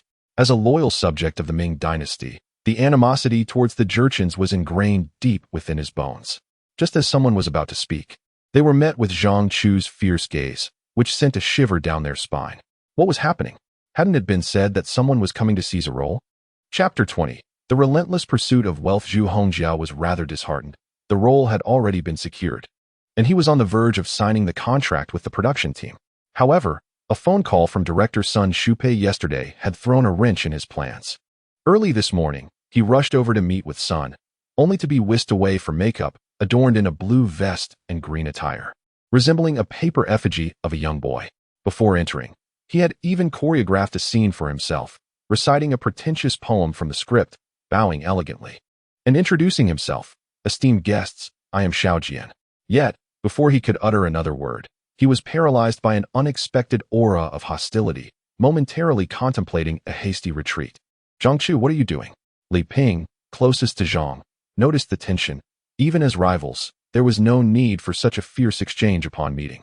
At Li Ping's reminder, Zhang Chu regained his composure, realizing that they were no longer in the Ming Dynasty, and the once feared Jurchens were no longer the mortal enemies of the borderlands. He quickly suppressed his aggression and sheathed his sword. This is Zhu Hongjia, just like you, here to audition for the role of Xiao Jian. It was at this moment that Zhang Chu learned the name of the character he was to portray. However, he was to play a Jurchen? Would he be required to shave his head? One's body, hair, and skin are bestowed by one's parents. It is forbidden to harm them, for that is the essence of filial piety. As a dignified subject of the great empire, how could he emulate the foreign invaders by shaving his head and altering his attire? Zhang Chu, what are you thinking? Li Ping's voice broke through Zhang Chu's reverie, prompting him to respond. If I am to take on the role, must I also shave my head? What? Li Ping was taken aback, then replied, of course. It's a Qing Dynasty drama. All male actors must be bald. But don't speak just yet. The final decision rested in the hands of He Xiaoqiong. It all depended on her judgment. After some contemplation, she recalled sending Zhang Chu's photo to a contact in Taiwan yesterday and received a response that morning. A lifelong admirer of beauty, Xiong Yao, evidently favored Zhang Chu, having just witnessed Zhang Chu's prowess. She felt he was more suitable for the role in terms of both character and appearance. Director Sun, He Xiaoqiong whispered a few words, prompting a subtle shift in Sun Shupai's expression as he furrowed his brow and nodded. Zhu Hongjia, follow me. With that, she rose and departed. Zhu Hongjia understood the implications. His expression darkened as he wished to voice his concerns, yet Sun Shupai grasped his arm, leading him away. Zhang Chu, is it? Still preoccupied with the prospect of shaving his head, Zhang Chu did not respond immediately to He Xiaoqiong's inquiry. Unbothered, she assumed he was merely nervous. Has Director Li discussed the character requirements with you? Zhang Chu turned to Li Ping. Yesterday he said little, merely demonstrating a set of sword techniques, and subsequently taking 2 photographs of him. leaving behind contact information for him to come today. Miss He, I have yet to discuss the specifics with Zhang Chu. I see. So, Zhang Chu, you are not yet familiar with this role? This poses a bit of a challenge. According to the schedule, the production is set to commence imminently. Although Xiao Jian is not the lead, he has considerable screen time. Even if they begin filming the scenes of others first, there can be no more than 2 weeks allocated for Zhang Chu's preparation. Just now, Sun Shupei inquired about Zhang Chu's alma mater, and judging by Zhang Chu's reaction, he likely hails from an unorthodox background and lacks any prior acting experience. Of course, none of this is particularly significant. The Qiangyao dramas do not require exceptional acting skills. The essential ingredients are handsome men and beautiful women. Relying solely on visual appeal to captivate audiences, Zhang Chu's striking appearance can easily attract a throng of infatuated admirers. Director Li, please elaborate the details to Zhang Chu. Upon hearing this, Li Ping felt a surge of joy.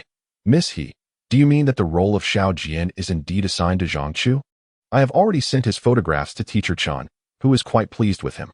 This implies that the decision has been made. Zhang Chu, should you not express your gratitude to Miss He? It is rather exhausting to have to remind him of such things. Yet the thought of finally outmaneuvering Sun Shupei brought him inexplicable delight. Thank you. He Xiaoqiong smiled as she observed Zhang Chu clasping his hands in salute. He truly possesses a unique character.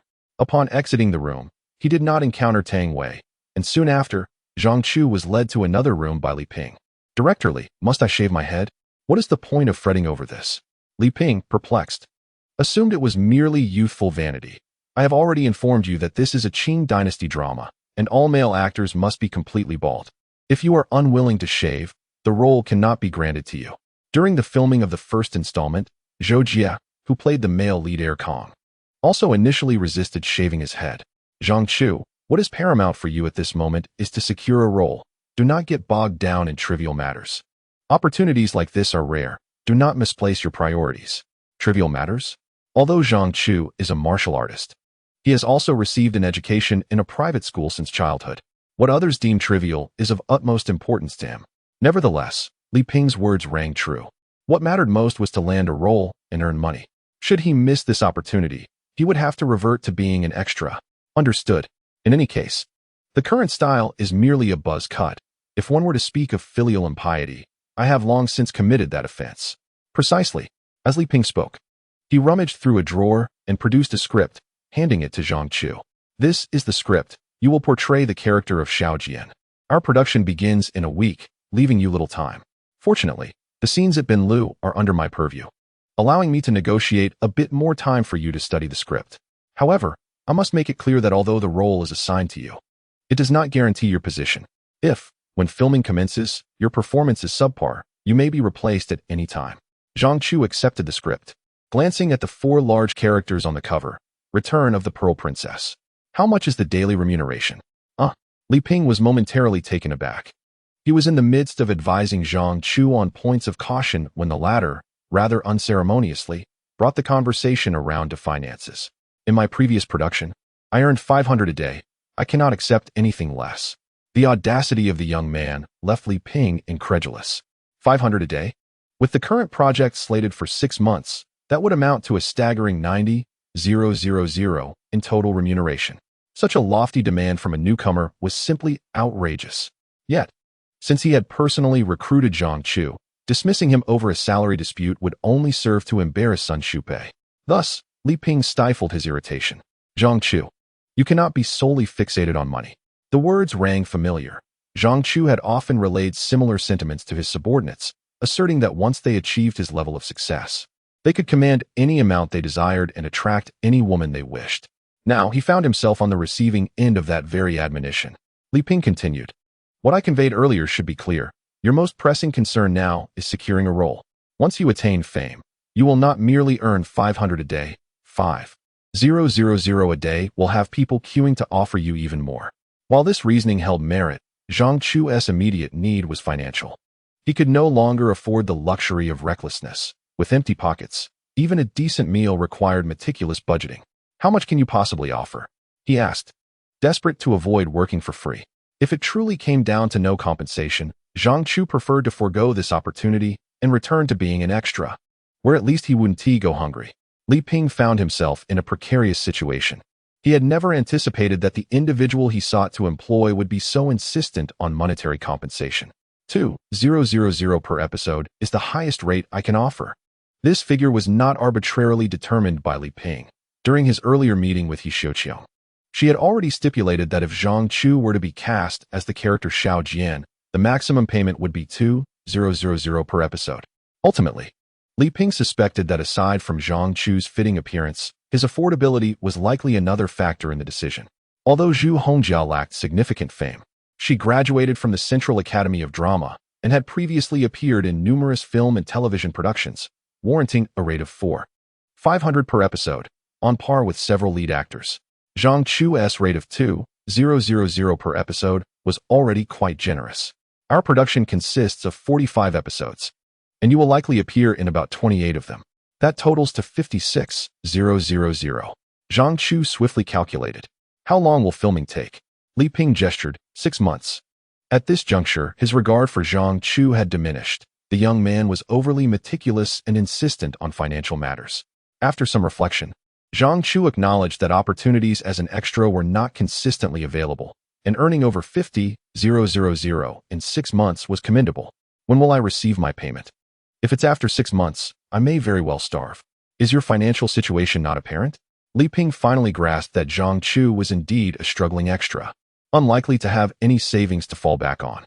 Upon signing the contract, I will give you 20,000 up front, followed by a portion once you join the crew, with the remainder settled upon completion of filming.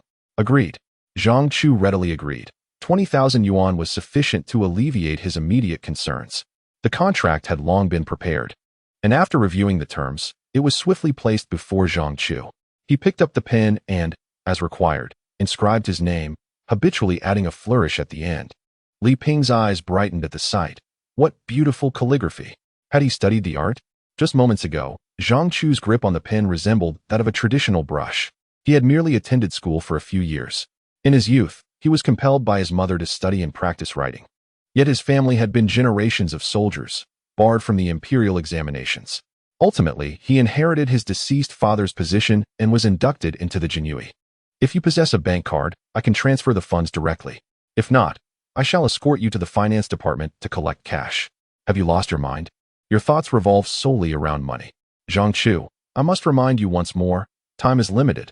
Familiarize yourself with the script without delay, lest you find yourself unable to recall your lines during filming. Zhang Chu secured the script and confidently declared, it's but a trivial matter, hardly worth mentioning. Could you speak more respectfully? Must you always boast? Zhang Chu was indeed not merely boasting. At less than 30 years of age, he had ascended to the rank of a 6th-grade jianghu captain, achieving this not solely through his martial prowess. He was often dispatched to gather intelligence. Should he come across letters or ledgers that he could not take with him, he relied on memory to retain the information. While he could not claim to have perfect recall, it was close enough. After collecting the 20,000 yuan, he noted the filming start date and subsequently departed from the guest house. Upon stepping outside, he spotted Tang Wei awaiting him in a shaded area by the roadside. Chapter 21. A strong man with an unassuming appearance. Enough. You ordered so much food.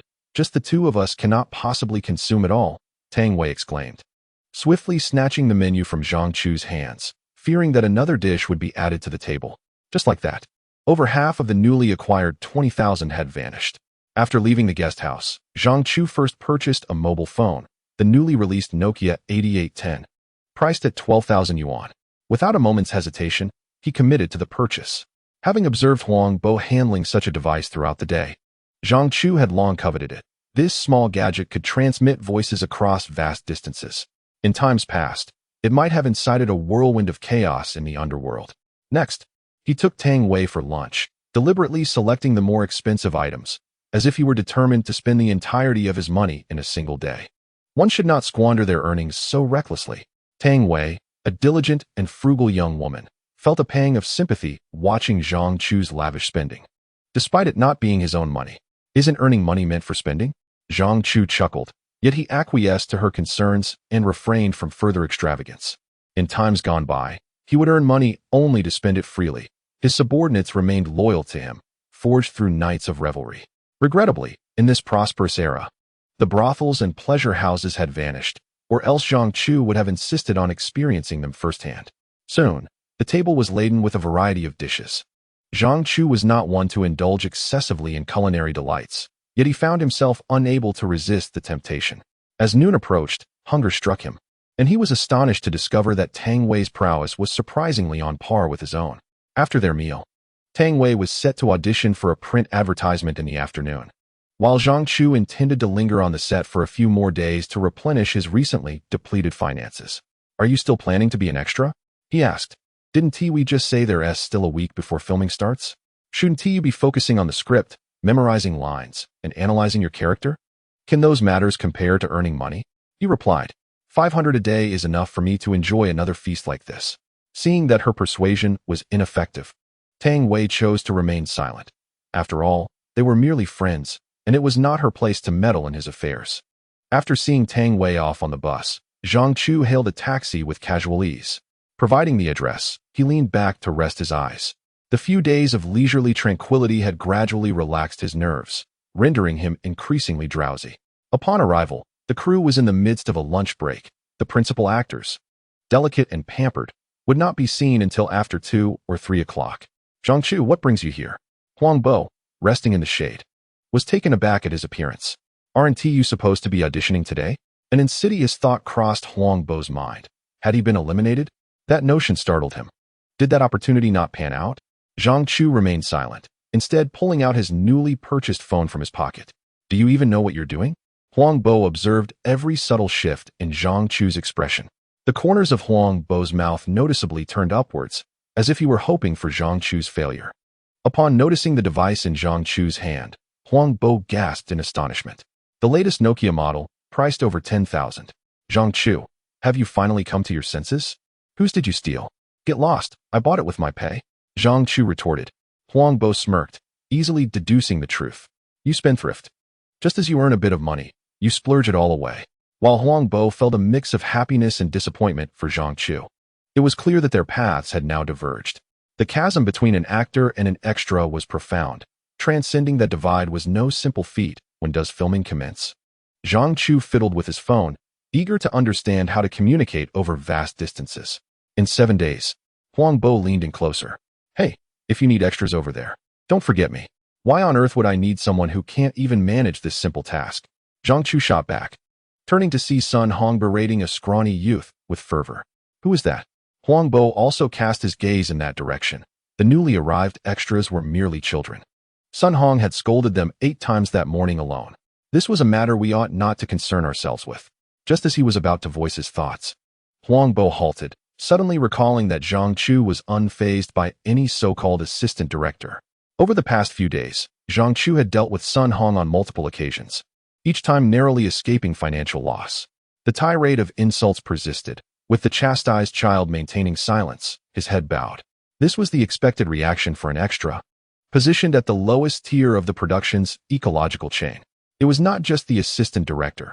No one in the crew was someone the extras could afford to provoke. Addressing them as teacher was mandatory, and whether they acknowledged you depended entirely on their mood. Being scolded was fortunate. Enduring physical punishment was not uncommon. Zhang Chu had no intention of intervening. He was not a do-gooder. As long as he was not implicated, he had no concern for others' fates. "Damn!" Huang Bo muttered through clenched teeth as the assistant director suddenly delivered a kick that struck the child squarely in the chest, sending him flying to the ground, where he rolled several times. "Zhang Chu, you obviously..." Huang Bo wished for Zhang Chu to step in and put a stop to this. "Rest assured, it's not severe," Zhang Chu remarked, a smile gracing his face. "Not severe?" Huang Bo exclaimed. The child was sent flying. "Are you made of stone?" Huang Bo, flustered, was about to rush over when Zhang Chu pulled him back. "Stay put." Others might not perceive it, but Zhang Chu's keen eyes caught everything. The moment Sun Hong kicked, the child had slightly angled his body, mitigating much of the force, and his clumsy fall was evidently a feigned act. Who would have thought that this timid child, too afraid to retaliate, was actually quite skilled? The way he had sidestepped was remarkably agile, his stance stable, and despite rolling several times on the ground, his face had avoided contact with the dirt. Sun Hong was taken aback. When did I become so formidable? Does this mean I can seek vengeance? He glanced over at Zhang Chu, who, with a broad grin, extinguished any notions of that absurd idea. A single slap could leave a mark on a tree. He doubted he possessed such strength. Wait, what a mess. He stared at the child he had just sent flying, momentarily frozen. He can't be dead, can he? If the crew were to face a fatal incident, neither the investors nor the director could shield him. Escape? Where was he? The capital city. Before reaching Tongzhou, he would be apprehended. Hey kid, don't play dead. His tone remained defiant, though it softened somewhat, and those observant enough could detect a tremor in his voice. A series of violent coughs ensued as the small figure struggled to sit up, his face flushed, as though he were stifling a breath. Sun Hong felt a chill creeping down his neck. If this led to lingering health issues, it would be worse than death. Stop pretending. I hardly used any force. To prove his point, Sun Hong raised his voice, hoping to summon witnesses to his defense. Those who fell under his gaze promptly lowered their heads. Who would wish to be implicated in such matters? Zhang, you truly see clearly. You must testify for me. In a moment of desperation, this fellow has foolishly sought Zhang Chu's assistance. Leaning against the great tree, Zhang Chu observed the flustered Sun Hong, drenched in sweat, and grinned. Indeed, it is quite evident that without over a decade of practice, one would be unable to execute such a kick. The young man on the ground seemed to have heard Zhang Chu's words and began to cough again, holding his breath in less than half a minute. His face turned crimson. Perhaps it would be best to take him to the hospital. Judging by his appearance, he might have broken ribs. Being a good Samaritan to the end, Zhang Chu added more to the situation. What nonsense is this? Going to the hospital? If that were to happen, it would only lead to further complications. That young man would surely blame him, and in the future, even ancestral tomb repairs might require funds from his own pocket. What a stroke of bad luck. Sun Hong shouted in exasperation, rummaging through his pockets to retrieve 500 yuan. Wait. Why 500? Why not 400 or 600? Could it have been a slip of the hand? Realizing this, Sun Hong cast a more sorrowful glance at Zhang Chu. Here, take it. Let me tell you. From now on, no matter how big the issue, do not come looking for me. With that, Sun Hong tossed the money and fled. As soon as he left, the young man who had been sitting on the ground swiftly stood up, dusted himself off, and tucked the money into his pocket. Just as he was about to leave, he turned back to Zhang Chu, hesitated for a moment, then approached. Brother, I truly appreciate what you did earlier. The boy spoke with a strong regional accent. Upon closer inspection, Zhang Chu noted his appearance. A buzz cut, slanted eyes, a flat nose, and a wide mouth. His looks were indeed comparable to Huangbo. Why didn't you fight back? The boy was momentarily taken aback by Zhang Chu's question, then broke into a broad smile, revealing a certain innocence. Yet, his earlier maneuvers clearly indicated a sharp intellect, at least a hint of cleverness. Brother, what are you saying? That person is a director. How could I dare to strike? Besides, he is tall and strong. I couldn't possibly overpower him. No sooner had he finished speaking than Zhang Chu suddenly threw a punch directly at his face. The boy hesitated for a moment, contemplating whether to endure it, but upon seeing that Zhang Chu had no intention of holding back, he quickly sidestepped to evade the blow and instinctively prepared to retaliate. Zhang Chu chuckled, retracting his punch. And you claim you lack martial skills? Just now, he had held back, expending only 20% of his strength. Otherwise, even with the boy's quick reflexes, he would not have been able to evade. Nevertheless, having such a response was commendable. At the very least, among those Zhang Chu had encountered since awakening, this young lad could be considered quite skilled, despite his unimpressive appearance. Chapter 22. Brother, take me along. Zhang Chu truly did not expect that this unassuming boy, barely 5 feet tall, was actually from Shaolin. This set of tiger-subduing fist was indeed executed with vigor and strength. Brother, how is it? The boy was quite affable, and, upon learning that Zhang Chu was skilled in martial arts, insisted on demonstrating a set of the tiger fist, eagerly requesting Zhang Chu's guidance. Without regard for Zhang Chu's willingness, he assumed a stance and began to display his moves. To the untrained eye, it was somewhat impressive. However, to an expert like Zhang Chu, it was merely passable at best. I found myself intrigued by his earlier claim of having trained at Shaolin Temple since the age of 8. Yet, I pondered who had imparted the tiger fist of Wudong to him, especially since he had only learned half of it. Shaolin, Wudong? How could this possibly be Wudong? My master stated that this is the authentic Shaolin tiger fist. Does merely appending the name Shaolin confer authenticity? Zhang Chu chose not to argue. Instead, he executed a move called the cross red slash, his punch resonating with an echo reminiscent of a tiger's roar and a dragon's chant, startling the boy so much that he fell to the ground in shock. "Watch closely," Zhang Chu proclaimed, leaping to a spacious area, centering himself, grounding his stance, and suddenly jolting his upper body. The tiger fist emphasizes ferocity and precision in offense, impenetrable defense, and agile, flexible footwork. Each movement is characterized by strength and vigor, encompassing punches, palms, fingers, claws, chops, strikes, grabs, and jabs. With a resounding clap, he struck a nearby large tree, causing a section of its bark to splinter away. Not only Huang Bo and the boy, but also the assembled background actors seeking respite in the shade were left agape in astonishment. It was well known that this young man, Zhang Chu, was formidable, yet no one anticipated such prowess. Had that blow landed on a person, bones would have surely shattered. Once he had settled, he felt a sense of relief coursing through his body. This set of tiger fist was taught to him by a former external disciple of Wudong, who had, recognizing Zhang Chu's appreciation for diverse martial arts, meticulously imparted the knowledge to curry favor. Even those with a modicum of understanding could discern that. While Zhang Chu's technique bore resemblance to what the boy had previously displayed, his execution was evidently superior. "Brother, have you also been to Shaolin Temple?" the boy exclaimed, his face alight with joy, as though he had encountered a long-lost relative. Zhang Chu, hearing this, sighed in exasperation. Had he not just clarified that the tiger fist was an introductory skill of Wudong? Impossible, the boy stubbornly retorted, displaying unexpected obstinacy. All martial arts stem from Shaolin. The tiger fist must undoubtedly belong to our Shaolin Temple. Where did such a notion originate? Zhang Chu recalled a similar phrase. All martial arts enter Shaolin, allegedly spoken by the founding emperor. This phrase purportedly arose because those who transgressed the laws often sought refuge in Shaolin Temple to escape the authorities.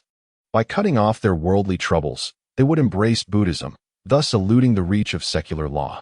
The founding emperor, moved by this, had uttered those words. It was evident even to the dim-witted that old Zhu's statement was laced with sarcasm. How had this evolved into a hallmark of Shaolin? All martial arts stem from Shaolin? It was laughable. Zhang Chu, disinclined to engage in further debate, found himself intrigued by this obstinate and straightforward lad, who possessed a touch of cleverness as well. Once, there was an individual under the command of Zhang Chu, but regrettably, a moment of cleverness was squandered in an inappropriate manner, and thereafter, that person vanished from existence. "Young man, what is your name?" "I am Wang Baoqiang. And you, esteemed elder, how shall I address you?" "Zhang Chu." "Elder brother, which faction do you belong to?" "Elder brother, how is it that you possess such remarkable skill?" "Elder brother, might you teach me a thing or two?" "Elder brother, I am particularly resilient."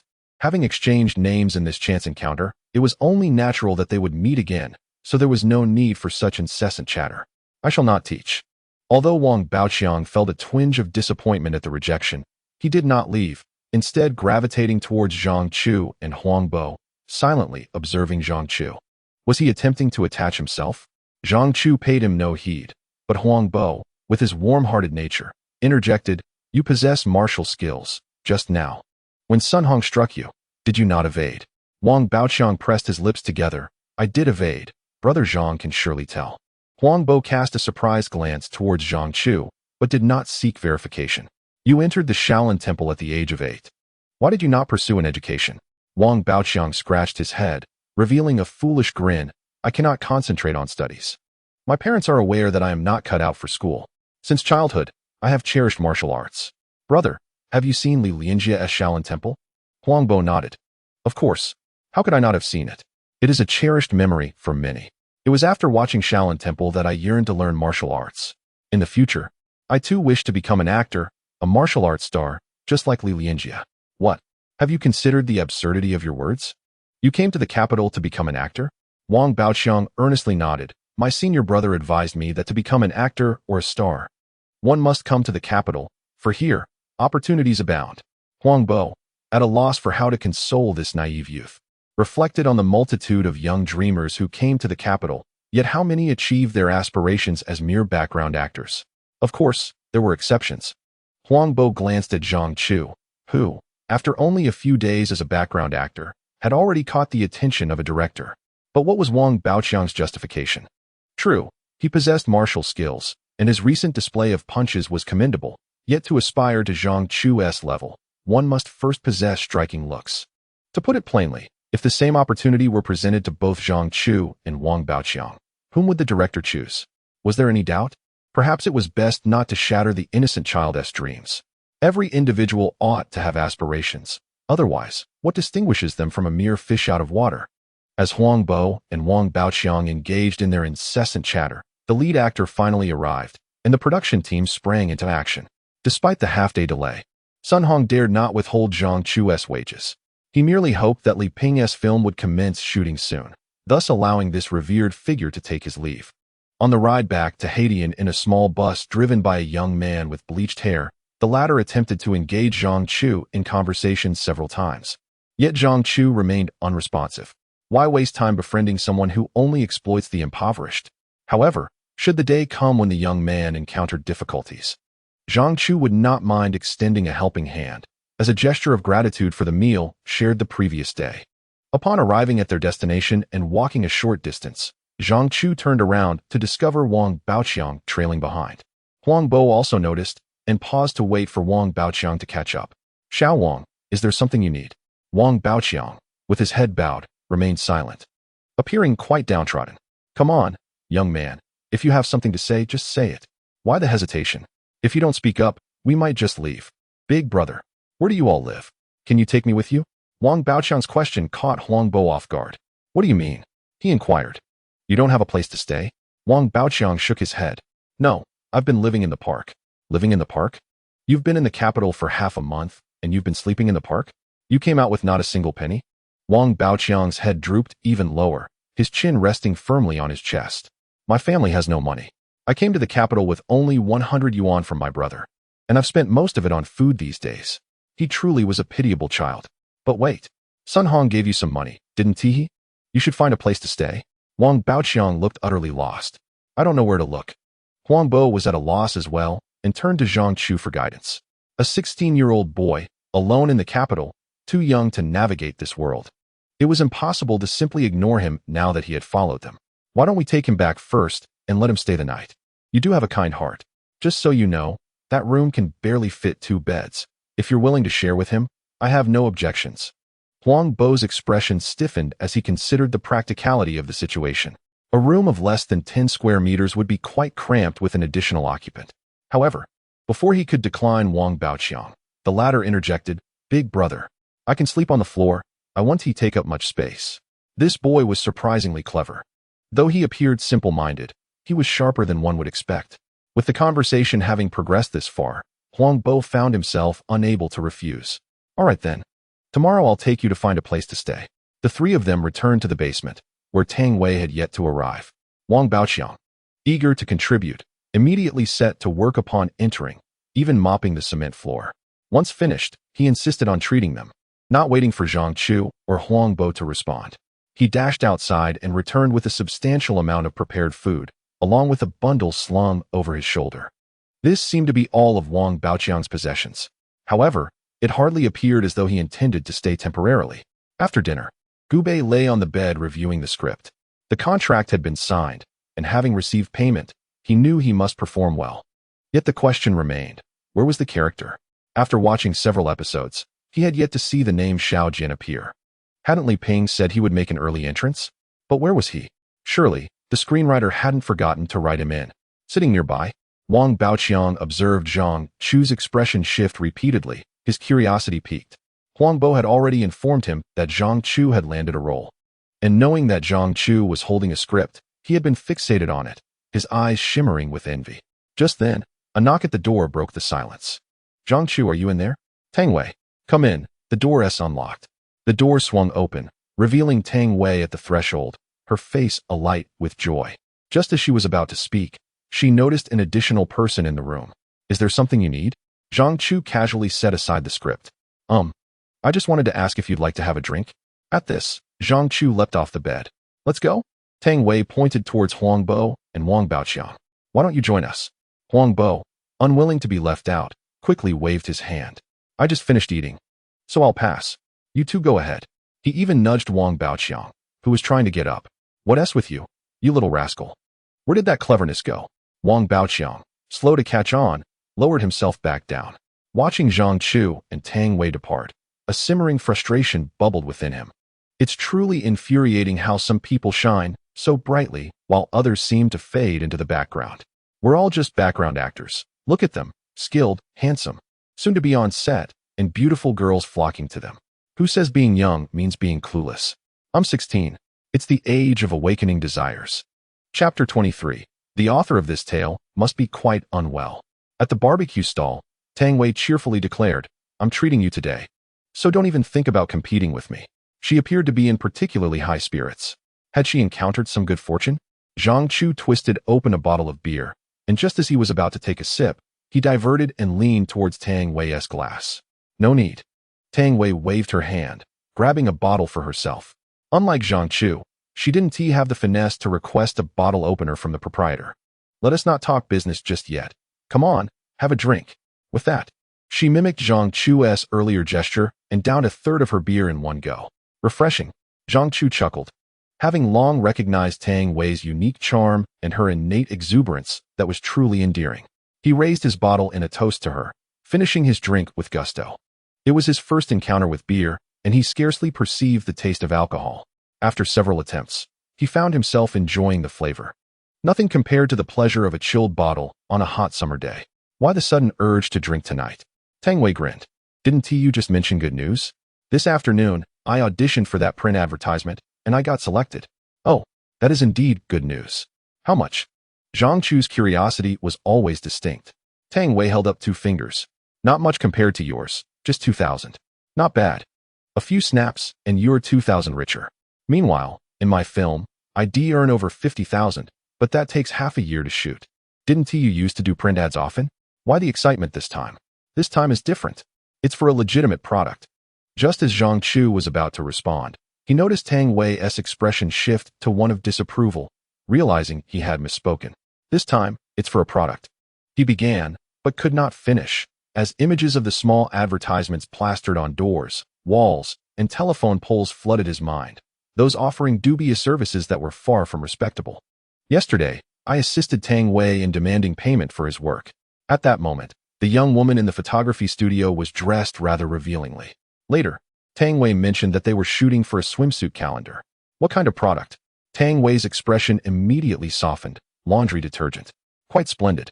The atmosphere became somewhat peculiar as the boss approached with skewers, effectively concluding the topic.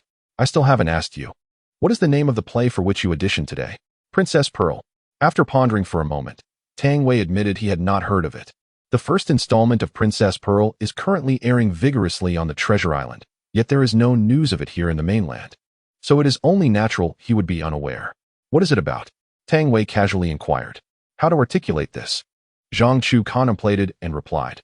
"The Emperor's 2 daughters, one biological and the other a goddaughter, one sobbing and the other boisterous, causing chaos in the Imperial Palace. A veritable mess." "What is this?" Tang Wei listened, thoroughly perplexed.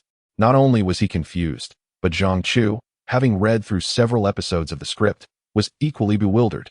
At the story's outset, the Emperor's 2 daughters, rather than behaving decorously in the palace, ventured outside to assist others in painting. Ultimately, they returned in a state of disarray, only to disgrace themselves before the Empress Dowager, a grave act of disrespect. Even as the Emperor's daughters, they should be severely punished. Yet, what did the Emperor do? He laughed it off, even aiding in the cover-up before the Empress Dowager. Truly, these are the barbarous invaders, ignorant of propriety and law. As the tale progressed, it became even more absurd. A foreign nation presented the emperor with a concubine, a not uncommon occurrence in the Ming Dynasty. During the Hongwu, Yongle, and Xuande reigns, the palace had seen numerous foreign women bestowed upon the emperor. The emperor was utterly enamored with this concubine, to an almost irrational degree. When foreign nations sent women to the emperor of the Central Plains, it was merely a plea for peace and a token of goodwill, to be kept as a plaything in the harem. Should the foreign nation remain compliant, the gifted woman might enjoy a life of prosperity. However, should they be so foolish as to provoke the celestial empire again, that woman would become the prime candidate for sacrifice at the onset of military campaigns. Now, consider the emperor of the invaders. After being stabbed by the fragrant concubine, he still chose to conceal the act. What is most infuriating is that the fragrant concubine had the audacity to confess her affections for another man to the emperor. In such a scenario, what should a proper emperor do?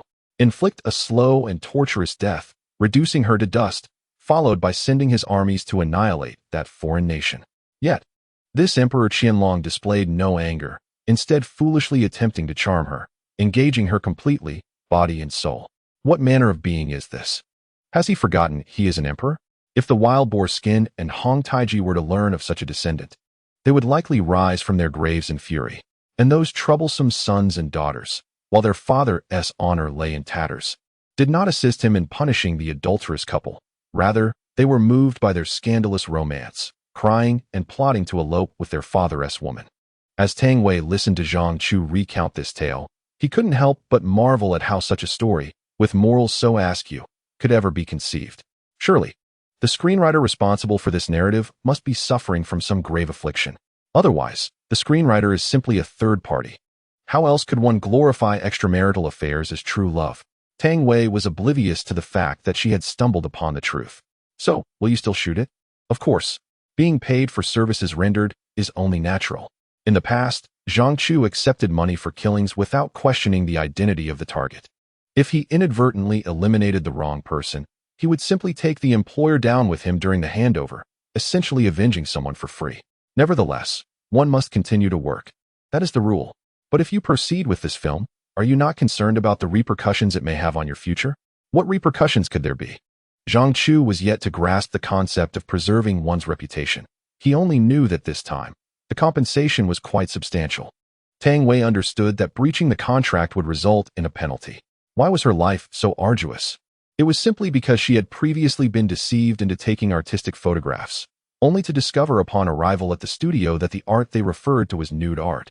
She was unwilling to disrobe, yet having signed the contract, she ultimately forfeited all her money. Observing Zhang Chu's extravagant spending today, he hardly appeared to be someone capable of saving or having any savings. Perhaps the film would be quite popular. Nowadays, audiences are drawn to all sorts of chaotic dramas. Is that a consolation? Zhang Chu chuckled. May your words bring good fortune. Upon returning to their residence, Huang Bo and Wang Baoqiang were still awake. Zhang Chu greeted them, and, after washing up, lay down, too fatigued to continue reading the script, pulling the blanket over himself to sleep. Xiaozhang, are you going tomorrow? Huang Bo felt that Zhang Chu should remain home to focus on the script, yet he still inquired, as no one dared to bully him in Zhang Chu's presence. Of course, the night passed without conversation, and the next morning, they rose early to head to Jingying's studio. Unlike usual, the duo had become a trio. En route, they purchased breakfast, with Wang Baoqiang insisting on paying. This fellow had grand ambitions. As the saying goes, one becomes soft when receiving favors. Last night's dinner was also on Wang Baoqiang, and now he was treating them to breakfast. Although it didn't cost much, the obligation was still there.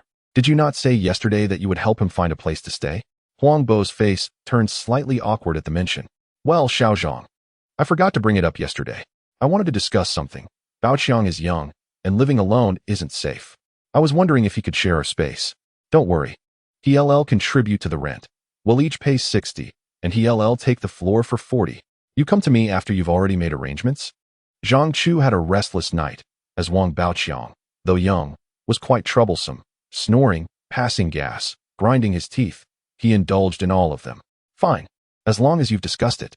In the end, Zhang Chu did not object. A boy in his teens, far from home, chasing dreams in the capital, clearly possessing great talent, yet forced to endure humiliation for survival. If he could lend a hand, he would. After all, in a few days, Zhang Chu would be joining the film crew, and he had already inquired with Li Ping. The crew provided food and accommodation. Before long, a small bus arrived, and with a shout, those loafing at the entrance all rushed forward. Do not push. All of you, please refrain from crowding. The blond fellow, accompanied by two individuals, parted the throng, clearing a path. Mr. Zhang, please go ahead, he smiled broadly, resembling a blooming chrysanthemum, having firmly resolved to target Zhang Chu. This individual is notable. Anyone who can secure his favor is bound to ascend to new heights. Hey, who the hell allowed you to go up? As Zhang Chu and the rather unattractive Huang Bo entered the vehicle, noticing Wang Baoqiang attempting to follow suit, the blond fellow grew anxious. Yesterday, Sun Hong had instructed that this diminutive figure was no longer needed in the crew. Speaking, he placed a hand on Wang Baoqiang's shoulder, intent on pulling him down. Then I shall also exit. Upon hearing Zhang Chu's voice, the blond fellow immediately released his grip, offering an awkward smile, refraining from further comment. Offending Sun Hong might only result in a financial penalty, but crossing Zhang Chu could prove far more perilous. Newcomers witnessing this scene could not help but marvel silently. Too intimidated to speak or inquire in front of the blond fellow, yet speculating about Zhang Chu's true identity in their minds. Some of the extras were already contemplating whether to band together and support Zhang Chu as their leader. Though he was formidable, he never bullied others due to his martial prowess. Should Zhang Chu ascend to leadership, life would certainly improve for everyone. Little did the blond fellow know that some were secretly plotting against him, preoccupied with how to explain himself to Sun Hong later. It seemed he would have to part with some wealth to avert disaster. The occupants of the vehicle, each with their own thoughts, contributed to an unusually tense atmosphere during the ride. Only Zhang Chu, upon entering, promptly fell asleep, awakening only upon arrival. The staff were diligently preparing the set, while the actors had yet to arrive. After all, they were the stars, needing their beauty rest. Those like them had to rise before dawn in search of sustenance, rendering appearances irrelevant. Zhang Chu found a quiet spot and resumed reading the script. Xiao Jian. At last, he was making his entrance. Flipping back to review the previous chapters, he noted that it took until the 21st episode for this character to appear. What could this signify? Moreover, Xiao Jian's entrance was so awkward that even Zhang Chu, a seasoned and resolute member of the elite, felt a twinge of embarrassment. Chapter 24. Not well received. Bring me a few plates of appetizers, whatever you have, and a pot of wine. Make it Qin Xiao. Xiao Jian's first line successfully rendered Zhang Chu speechless. Where had that extraordinary demeanor vanished? He appeared utterly foolish. Whatever you have. Do you truly believe that uttering such words will leave you with even your undergarments upon departure? Every tavern has a few prized dishes, reserved for those who fancy themselves as something more. Once served, should you dare to refuse payment, your brain may well be rattled. Anyone uttering such words is either entirely ignorant, a newcomer to this world, or has ulterior motives. Indeed, Xiao Jian's ostentatious behavior piqued the interest of the main cast, who began to critique him. Yet, the script indicated that the two tables were adjacent. Discussing him openly in his presence, under the assumption he could not hear, was rather unwise. The subsequent developments of the plot were even harder to bear. Xiao Jian, having indulged excessively in drink, resembled a man stricken by a great illness. Armed with chopsticks, he struck the wine pot and recited a humorous poem, a moment embellished by the script with the phrase carefree and unrestrained. Fortunately, he was tapping on the wine pot. Had it been a plate, the chef from the kitchen might have emerged wielding a cleaver in fury. Once, he was inseparable from the arts of calligraphy, painting, music, chess, poetry, wine, and flowers. Now, these 5 pursuits have all transformed. Xiao Jian, the mountains, poetry, wine, and tea. How absurd. Such a trivial poem once again evoked profound respect among the main characters. They showered him with extravagant praise. What audacity! What a grand proclamation! What is so grand about it? Is his intellect vast? This is mere doggerel. The original concluding line of the poem was firewood, rice, oil, salt, soy sauce, vinegar, and tea. His alteration was indeed a bold declaration. What grandeur! The others transformed 7 aspects, and he merely 5. With the flute, the sword, and traversing the rivers and mountains, he must be an extraordinary individual. Indeed, he is remarkable. Who is this foolish lad that has sneaked away from his parents? After reciting his poem, Xiao Jian, seemingly unsatisfied, struck the wine pot again and returned to the scene. With a flute and a sword, I wander the world. A pot of wine to soothe ancient sorrows. My 2 feet tread the worldly path, with the heavens as my roof and the earth as my abode. Truly impressive. Zhang Chu had previously witnessed others intoxicated and inspired by poetry, yet they spoke of kingdoms, the world, sang passionately, or wept profusely, all embodying a fervent spirit. Yet, Xiao Jian's performance, if encountered by Zhang Chu, would surely earn him a resounding slap and a directive to return home and sober up. Nevertheless, within the script, the main characters once again idolized him, showering him with praise that made Zhang Chu's teeth ache. The ensuing plot left Zhang Chu even more perplexed. Li Ping stated that the role he portrayed was not only eloquent, but also possessed formidable martial skills. The literary talent had already been demonstrated. Xiao Jian was the type to doze off in private school. However, in martial prowess, the female lead, Xiao Yanzi, sought to seize Xiao Jian's sword, leading to chaos in the banquet hall. To Zhang Chu's surprise, Xiao Jian was utterly flustered, and it was only through the intervention of the male lead, Kong, that he reclaimed his sword. Is that all? At this moment, Zhang Chu seriously doubted whether Li Ping had even read the script. Before he could grasp the situation, the crew was ready to begin filming. He neatly stowed away the script and, alongside other extras, changed into costume, standing by, prepared to step in for the main actors at a moment's notice. After a day full of activity, he returned to his lodgings, intending to delve deeper into the script. However, the incessant murmurs of his two roommates disrupted his concentration, leaving him agitated. Knock, knock, knock. The door opened, and Tang Wei looked at Zhang Chu standing before her, somewhat taken aback. This was the first time Zhang Chu had taken the initiative to seek her out. If it's convenient, may I borrow your space for a while? Huh. Tang Wei instinctively moved aside, allowing Zhang Chu to enter. What's the matter? Those two are too bothersome. I cannot focus. Upon seeing the script in Zhang Chu's hands, Tang Wei inferred the situation. Are you and Huang Bo planning to take in that child? It's a shared rental. He wants to contribute to the rent. Tang Wei, upon hearing this, found nothing surprising. Such is the plight of those who migrate northward. If one were truly affluent, who would willingly endure such hardship? Subsequently, silence enveloped the group as they each attended to their own tasks. With the air of tranquility, productivity surged immediately.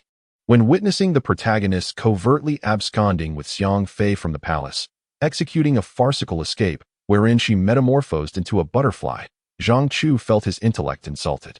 The emperor shared a similar sentiment. Was this a myth? A transformation into a butterfly, no less. As the narrative unfolded, the initially feeble Xiao Jian suddenly transcended to become a master of martial arts, joining the male leads in an audacious rescue at the execution grounds, after which they embarked on a journey of carefree wandering. It turned out that Xiao Jian was, in fact, the brother of Xiao Yan. Years prior, due to a literary inquisition, calamity struck his family, resulting in the death of their parents and the separation of siblings. Xiao Jian approached the protagonist with the intent of finding his sister. The script offered an explanation for their lack of recognition. Their mutual enemy was none other than the emperor and Xiao Jian. Unwilling to place Xiao Yan in a precarious position, chose to remain concealed. What a fantastical premise.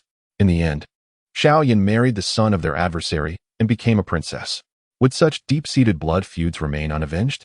Having finished reading, Tang Wei had been observing Zhang Chu and, upon noticing him closing the script, curiously inquired. Zhang Chu responded affirmatively. The author of this script must indeed possess an unhinged mind. Hearing this from Zhang Chu only piqued Tang Wei's curiosity further. She recalled a segment he shared the previous day and was eager to learn what transpired thereafter.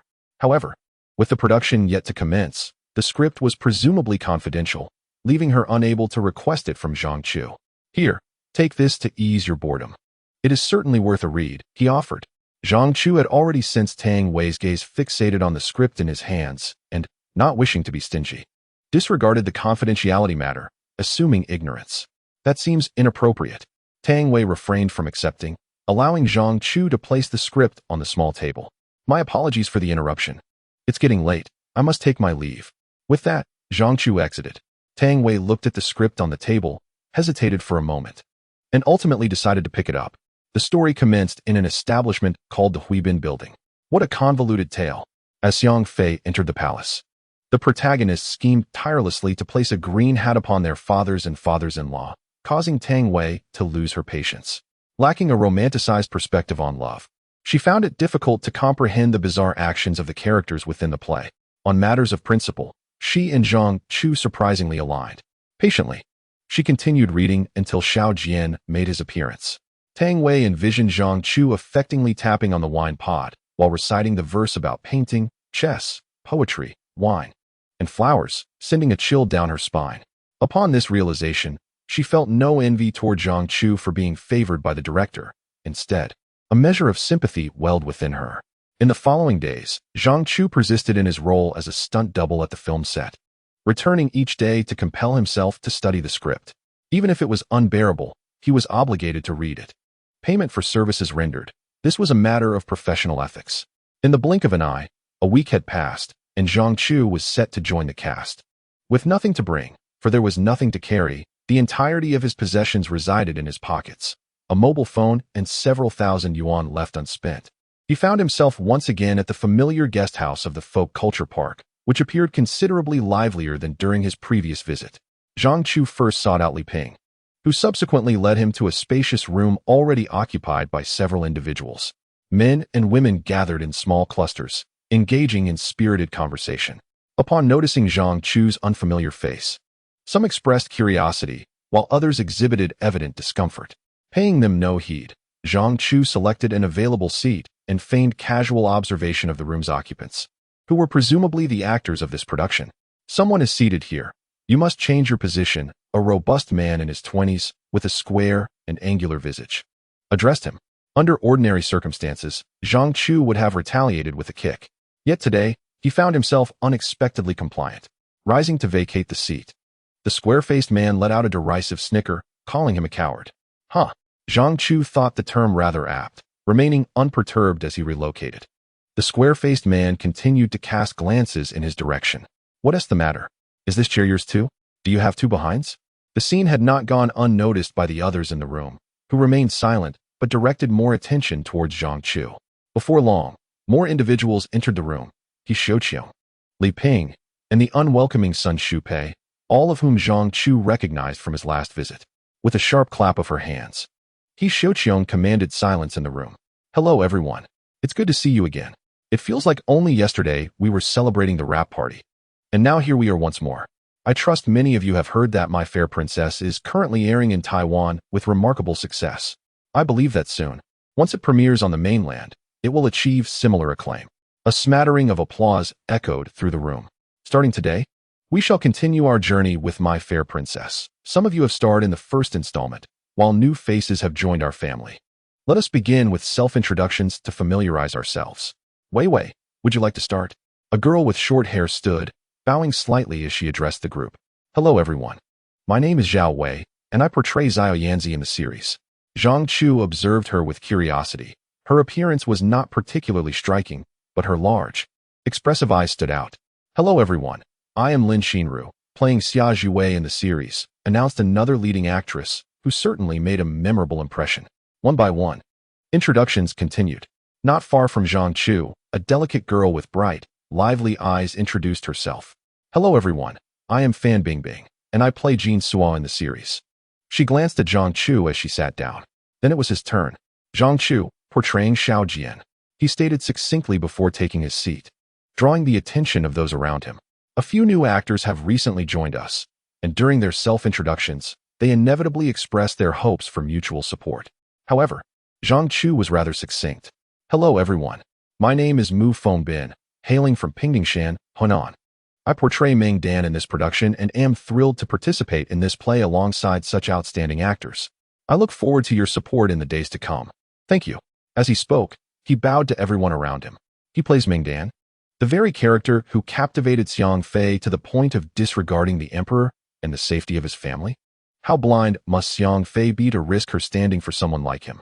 The script's Ming Dan is hardly likable, impulsive and prone to outbursts of "I want to explode." He even coerces the protagonists into helping him steal a lover, endangering lives for his immoral romance with Xiang Fei. One would expect the actor portraying such a role to possess an air of charm and grace, yet who could have anticipated such a lackluster presence? It's no wonder the emperor was enraged, willing to go as far as to execute his own daughter. Losing to someone of such inferior qualities is intolerable for any man. The actor who portrayed the emperor also introduced himself. Though he appeared somewhat aged, it was evident that he must have been quite handsome in his youth. After completing his introduction, the square-headed actor raised an eyebrow at Zhang Chu. "How boastful. Continue your arrogance." Zhang Chu had only just arrived and needed time to acclimate to the environment. Having been compensated, he could not afford to be dismissed on his first day for a violent outburst, as he lacked the funds to reclaim his wages. He would seize the first opportunity to deal with you. Zhang Chu was not one to be trifled with and harbored a vengeful spirit. "Hello everyone, I am Lu Dan, and I play Han Xiang. It is a pleasure to meet you all." Zhang Chu quickly looked up, expecting the production team to cast a burly woman to pair with the square-headed actor, only to be surprised by the appearance of a delicate, fair-skinned girl with exquisite features. Truly, a flower placed in a pile of dung. The remaining actors introduced themselves in turn, and Zhang Chu paid special attention to the actress portraying Qing'er, as their characters would first meet at the wedding. Xiao Jian, inspired once more, quoted, "In dreams, I search for him 1,000 times, upon a sudden turn. There he stands amidst the dim lights." The actress playing Qing'er was named Wang Yan. After her introduction, she glanced over at Zhang Chu, and their eyes met. She graciously smiled and nodded. A truly open-hearted person. "All right, now that we are acquainted, a few actors will arrive a few days later due to personal reasons. According to our schedule, filming will commence tomorrow. The specific work arrangements will be sent to each of you by the stage manager shortly, and any last-minute changes will be communicated promptly," He Xiaoqiang stated, her gaze sweeping across each face, occasionally pausing. "There are some matters I shall not elaborate on. I hope that in the upcoming work, we can unite and collaborate. I do not wish to see any unnecessary issues, especially among the youth. Opportunities are vital for you. Do not sabotage yourselves." In conclusion, the tone was imbued with a palpable warning, suggesting that certain events must have transpired during the filming of the first installment. Zhang Chu was not a gossip monger, nor did he possess any inclination to pry. He had more pressing matters at hand. Subsequently, the crew began to allocate accommodations, and several principal actors were required to reside on set. Zhang Chu was assigned to a room, sharing quarters with the actor portraying Er Kong, named Zhou Jia. From his earlier observations, Zhang Chu discerned that, like himself, Zhou Jia was not particularly favored within the crew. After all, as the male lead, it was unlikely he would be sharing a room with a newcomer like Zhang Chu, who had yet to step onto the stage. After a brief interlude, Zhang Chu ascended to the dormitory, which was quite pleasant and immaculately maintained. The room contained 2 beds, a table, and a private wardrobe. Zhou Jia had not yet arrived, so Zhang Chu, being the first to arrive, chose the bed by the window. With little luggage to unpack, he simply tossed his towel and toothbrush into the bathroom. Just as he lay down, Zhou Jia entered, dragging his suitcase behind him. Upon noticing Zhang Chu, he nodded in acknowledgement. He then commenced unpacking his belongings. "Which wardrobe will you use?" "They are all yours." "Huh." Zhou Jia paused, opening both wardrobes to reveal them completely devoid of contents. "What about your luggage?" Zhang Chu gestured to himself, indicating that all he possessed was on him. Zhou Jia, now somewhat intrigued by Zhang Chu, hesitated to inquire further, given it was their first meeting. "If you need anything, feel free to use mine. Since we are living together, please don't hesitate." He proved to be a person with a cool demeanor, yet a warm heart. "Thank you." Zhou Jia ceased speaking and quietly organized his things. After a short while, Li Ping entered the room. Zhou Jia greeted him, initially assuming he had come to see him, but to his surprise, Li Ping called Zhang Chu outside. "As a newcomer, if there is anything you don't understand, feel free to ask me. You are the only actor I personally selected, so I will look after you." Li Ping was well aware of Zhang Chu's ability to fight. Should he act rashly, he could single-handedly dismantle the entire crew. As Zhang Chu was brought into the crew by Li Ping, any incident would reflect poorly on him as well.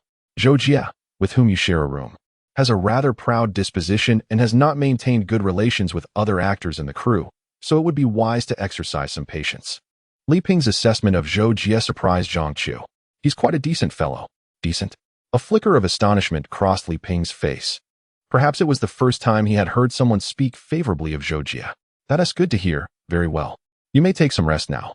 I have postponed your scenes. Take these few days to familiarize yourself with the script. If anything is unclear, you can consult me or reach out to Mr. Zhang Shilin or Mr. Li Mingqi. Mr. Li is absent today, but will arrive in a couple of days. They are both quite amiable." As he continued to give his lengthy advice, Li Ping suddenly felt as though he were an old father. "Is there anything else?" "Indeed. When will my remuneration be disbursed?" After all this talk, your only concern is the money?" After receiving a sum of 20,000 yuan from the finance department, Zhang Chu felt a delightful swell in his pocket and immediately contemplated indulging in some shopping.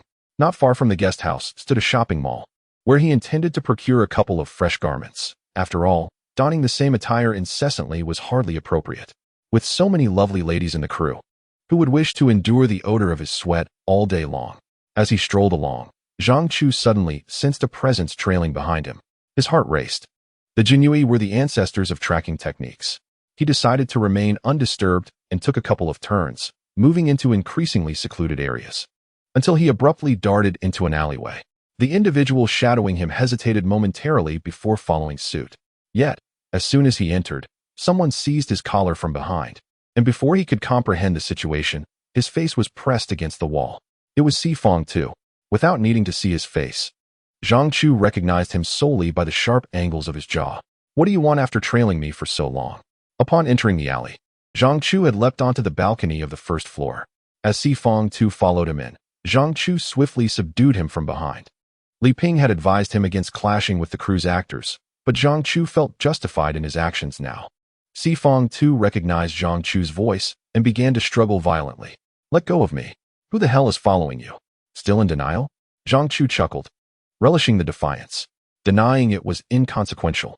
He possessed ample means to extract a confession. With one hand pressing down on Sifong too, he extended two fingers with a mere fraction of strength, directly poking Sifong too in the waist. A sharp cry escaped Sifong too's lips as Zhang Chu released him, and he immediately crumpled to the ground, writhing in agony, his mouth agape yet silent. His face a mask of terror as he gazed at Zhang Chu. Is that comfortable? The technique he had just employed was known as acupoint pressure. Had he exerted full force, Sifong too would have been confined to a bed for the rest of his life. "Now, can you articulate why you were following me?" Sifong too still harbored intentions of remaining obstinate, but upon seeing Zhang Chu's fingers dance before his eyes, he quickly relented. Half of his body felt numb, as though countless insects were crawling within him. "No worries if you don't wish to speak. I have all the time in the world. It's a rainy day, a perfect time to discipline a child. Having someone in the crew harboring inexplicable malice towards me is quite bothersome, and if I do not deal with it, it will linger in my mind. Please, I will speak. I am friends with Zhu Hongjia." "Zhu Hongjia? Who is that?" Sifong too gritted his teeth, the discomfort within him rendering his voice tremulous. "He is the one who was originally cast to play Xiao Jian, but you snatched the role from him." Sifong too had known Zhu Hongjia for quite some time, and they had both passed the audition for the same production. However, just before filming commenced, Zhu Hongjia's role was unexpectedly taken by someone else. Upon learning of this, Sifong too began to inquire about who had usurped the role. Harboring a grudge against Zhang Chu, when he saw Zhang Chu alone, he assumed it was his chance for vengeance. Little did he know, the true fool was himself. Is that truly the reason? Zhang Chu had initially thought the trouble stemmed from the original owner of the body. Next time you decide to intervene on someone else's behalf, first consider whether you possess the capability to do so. Remember, in the production crew, it's wise to keep your distance from me, otherwise, fortune may not smile upon you again. After speaking, Zhang Chu stood up and turned to leave. "Wait, what should I do?" "Huh? What? Do you expect me to come to your rescue?" That's quite a fanciful notion. One has only seen the Jin Yi Wei punishing others. Who has ever witnessed them coming to someone's aid? I had already shown leniency. In a couple of hours, your acupoints will naturally be released. Alas, I am indeed a good person. Chapter 26. The benevolent Fan Xiaoping. Later, it was said that Sifeng Tu did not return until dark, covered in large red welts all over his body and face. The weather was hot, and with the abundance of mosquitoes, he truly experienced a delightful time. The following day, the production officially commenced with a special ceremony. However, instead of the customary 3 sacrifices to honor the gods, they merely presented a pig's head fashioned from dough, a clear indication of insincerity. Subsequently, the crew was divided into 2 teams. One remained at the folk park while the other, led by Sun Shupei, ventured to the grasslands of Bahang for filming. Zhang Chu had no scenes to shoot in these days. He either stayed at the guest house poring over scripts or observed others perform on set, perhaps because he appeared too relaxed. Li Ping could no longer tolerate it and assigned him a new task. The action director had been hospitalized due to an accident, and since the new martial arts director had yet to arrive, Li Ping simply appointed Zhang Chu to fill in. Having witnessed Zhang Chu's skills, he deemed him an asset to the crew, albeit underutilized in this role. With the additional responsibility came extra income, and naturally, Zhang Chu had no reason to decline. However, coaching those inexperienced actors in fight choreography was no easy feat. "Do you have it down?" "Absolutely." The actors responded with unwavering confidence, yet when it came time to shoot, their performances were utterly chaotic and cringeworthy. How could they claim competence? Zhang Chu had no choice but to continually simplify the routines, yet even then, mistakes were inevitable. Today, they were filming a scene where the main characters exited the palace, preparing to paint the guest house for the Liu siblings. Xiao Yinzi was hard at work when suddenly she decided to play around, swinging a paint bucket haphazardly. Zhao Wei was suspended in midair by steel wires, and just as the scene neared completion, calamity struck. Boom. Crash. Xiao Yinzi miscalculated her flight, and while flipping in the air, her foot caught the wire suspending her, sending her plummeting headfirst. The two crew members holding the wire were startled by the sudden turn of events, and their grip faltered, causing Xiao Yinzi to fall. If she were to land hard, the consequences could range from paralysis to an unfortunate banquet. The others on set were momentarily stunned, but Zhang Chu reacted swiftly, lunging forward to catch her just before her head collided with the edge of a table, rolling them both to safety. Only then did the others spring into action, rushing to assess the situation. "How are you? Are you hurt? Don't move just yet. Let them ease you down," Li Ping shouted, halting everyone's movements. Uncertain whether any bones were broken, moving recklessly could exacerbate her injuries. "Xiao Wei, how do you feel?" Zhang Chu, a robust man with a tough exterior and considerable skills, was unlikely to encounter significant issues. However, the situation was markedly different for Xiao Yinzi. As a delicate young woman and the lead actress, any harm that befell her would halt the entire production, and as the director, Li Ping would inevitably face the repercussions. After a brief moment of daze, Xiao Yinzi finally reacted. Upon her descent, she had only sustained a slight discomfort in her shoulder. "If you're fine, hurry and get down." Zhang Chu, who had been serving as a cushion below, remained on the ground. It dawned on Xiao Yinzi that she was seated atop Zhang Chu, prompting her to rise hastily. Zhang Chu then executed a swift movement to regain his footing, stretching his limbs as a dull ache throbbed in his back from colliding with the edge of a table. Fortunately, it was merely a superficial injury, without damage to any bones. Who was responsible for the wires? What a foolish blunder. Who told you to let go? Li Ping, witnessing that both were unscathed, began to scold them vocally. "Thank you, Zhang Chu." Xiao Yinzi expressed her gratitude, for without his timely intervention, she might have faced dire consequences. "It was nothing," Zhang Chu replied with a nonchalant smile. Since the commencement of filming, Xiao Yinzi had seldom regarded him with kindness. This attitude was not unique to Zhang Chu. Apart from the principal cast, she largely ignored everyone else on set. This behavior was hardly surprising, as He Xiaoqiong had proclaimed that the first season of My Fair Princess had skyrocketed in popularity after airing on the island. It was only natural for her to carry a sense of pride, and consequently, Zhang Chu saw no reason to seek her approval. That really hurt. Zhang Chu found a corner to sit, feeling a persistent ache in his back, regretting that he had not brought any medicinal alcohol. "Are you really all right?" Zhang Chu looked up to see Fan Bingbing standing beside him. He had a distinct impression of this young woman. Although the other actresses in the crew were undeniably beautiful, Fan Bingbing stood out among them. During breaks, he often overheard male colleagues discussing the attractiveness of various actresses. Some favored Xiao Yinzi, while others preferred Lin Xinru. Yet Fan Bingbing was seldom mentioned. When she was, it was often accompanied by remarks suggesting she appeared somewhat rustic.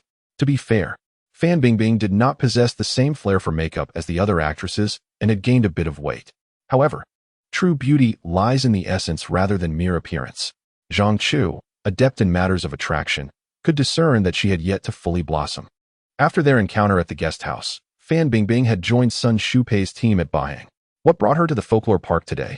I saw you take a hard knock just now. It looked quite serious," Fan Bingbing said as she pulled up a chair to sit beside Zhang Chu. Noticing his silence, she continued to speak. "Director Li said you possessed genuine skills. I was skeptical before, but I never expected you to be so formidable. In this day and age, many flaunt mere tricks, but few can truly deliver." When Xiao Yinzi fell earlier, while others were frozen in shock, Zhang Chu's reaction was the swiftest, almost as if he were propelled into action.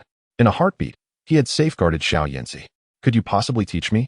Upon hearing these words, Zhang Chu finally reacted. It was not that he was feigning indifference. Rather, the earlier mishap had not been trivial. Before hitting the ground, his back had collided with the corner of the table, followed by a harsh impact as he landed. Initially, he felt no discomfort, but after a brief respite, a searing pain now pierced through him. "You wish to learn martial arts?" exclaimed Fan Bingbing, her large eyes sparkling with excitement. "If I could master martial arts, my prospects in the acting world would broaden, and opportunities would abound." Zhang Chu chuckled at her sincerity. "How old are you today? What do you intend to accomplish?" In an instant, Fan Bingbing's demeanor shifted. She straightened her posture and increased the distance between them, her expression now tinged with wariness. Her vigilance was commendable. Martial arts require a foundation established in youth, generally. After the age of 16, one's physique reaches maturity, making it challenging to achieve significant mastery even if one wishes to learn. Upon hearing this, Fan Bingbing realized her misunderstanding and felt a tinge of embarrassment. I never intended to be a chivalrous hero. I merely want to learn enough to be useful. Zhang Chu comprehended her notion of useful, akin to his own daily endeavors where the only criterion was capturing visually appealing moments. Be a man and give a straightforward answer. Will you teach me or not? She pressed, her tone teasing yet earnest. Huh, this girl is truly amusing. Learning martial arts is arduous.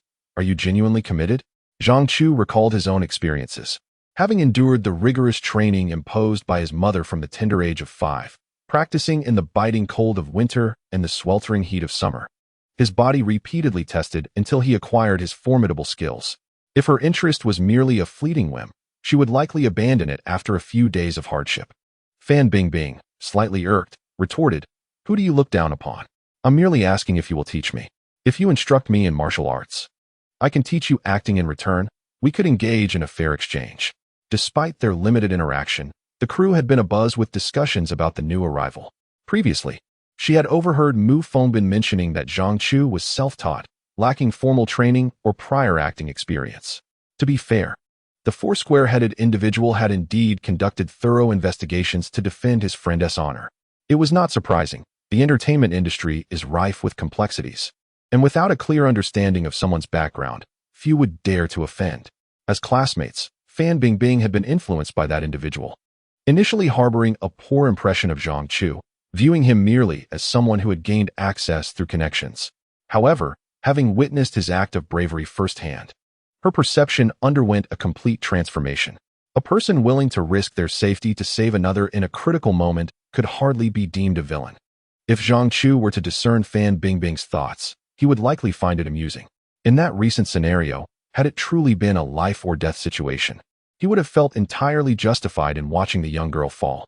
His decision to intervene stemmed from confidence in his abilities, if genuine danger lurked. Remaining an observer would have been entirely reasonable. As for the injury on his back, it was merely a reflection of this body's diminished state compared to his former self. Are you going to provide a clear answer or not? Fan Bingbing frowned, clearly displeased with Zhang Chu's indecisiveness. Will you teach me acting? What is the matter? Do you look down on me? Having devoted several years to the art of performance, I dare say I possess greater skill than you. This is, indeed, a truth. It may be a trivial task for Zhang Chu to enact a scene of violence or to display a series of martial arts moves before the camera. However, through recent observations, he has come to realize that acting is far from being as simple as he had initially presumed. He has memorized his lines. Yet performance transcends mere verbal articulation. All right. Upon Zhang Chu's consent, Fan Bingbing smiled. So, when shall we commence our lessons? With an eager demeanor, she fidgeted in her seat, stretching her arms and legs. Let us postpone until tomorrow. We shall meet at 5:30 in the morning at the guest house entrance, and I shall instruct you. Must we truly wait until tomorrow? Fan Bingbing contemplated negotiating, but upon seeing Zhang Chu's resolute demeanor, she relented. Very well, I shall first teach you the essence of acting. With that, she adopted a serious expression, appearing quite convincing. Acting is, in fact, quite straightforward. In my understanding, the foremost skill is emotional control. For instance, in this scene, you are required to weep. Suddenly halting mid-sentence, she fixed her gaze on Zhang Chu, her expression shifting to one of increasing distress, her eyes reddening and glistening with tears.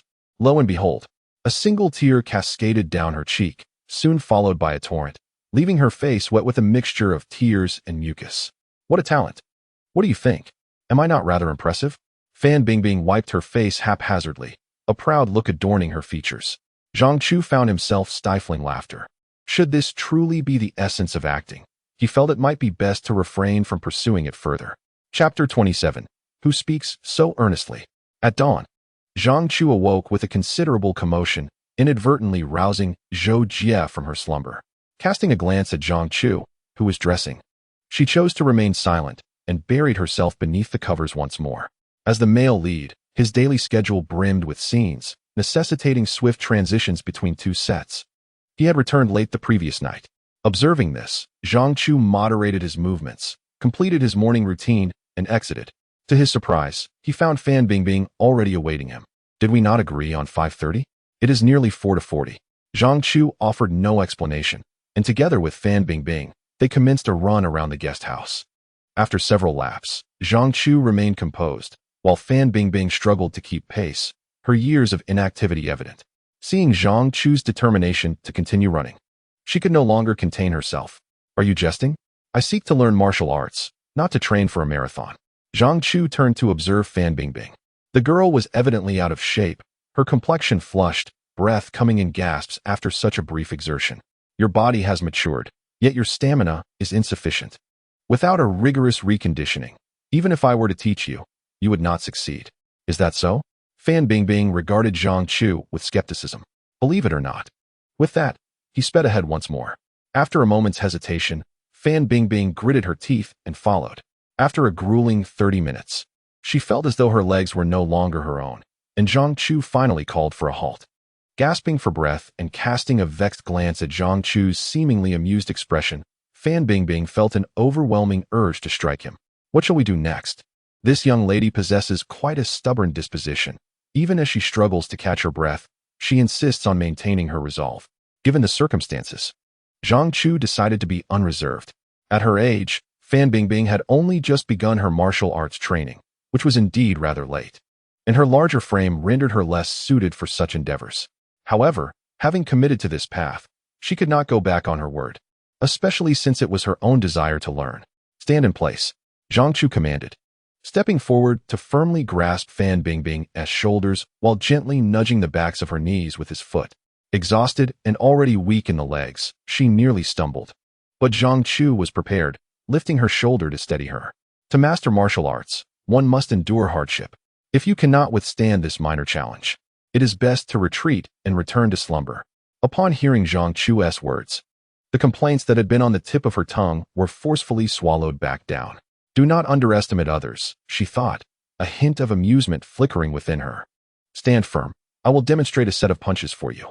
Pay careful attention to how much you can remember. Without further ado, Zhang Chu distanced himself, adopting a starting stance before executing a flowing sequence of punches. He had never formally studied this set of movements. Rather, he had observed his mother practicing as a child, and though he had yet to grasp their essence fully, he could perform them with a semblance of skill. Initially, Fan Bingbing was still simmering with anger, but upon witnessing Zhang Chu's performance, her discontent evaporated entirely, and she scarcely noticed the fatigue in her trembling legs. Before her, Zhang Chu leaped and spun, delivering strikes and kicks with a resounding crack that punctuated each move. How impressive!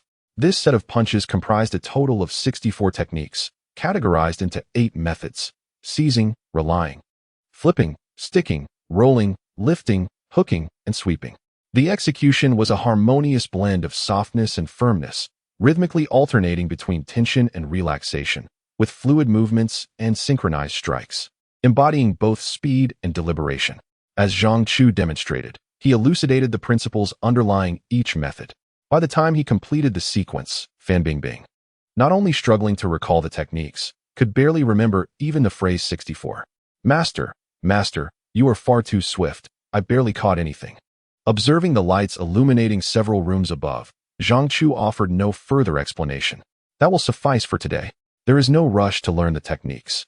If you are truly earnest about mastering this art, from tomorrow onward, rise half an hour early, run 50 laps around this building to limber up, and then practice standing meditation for 15 minutes. If you can persevere for a month, I shall impart this set of punches to you.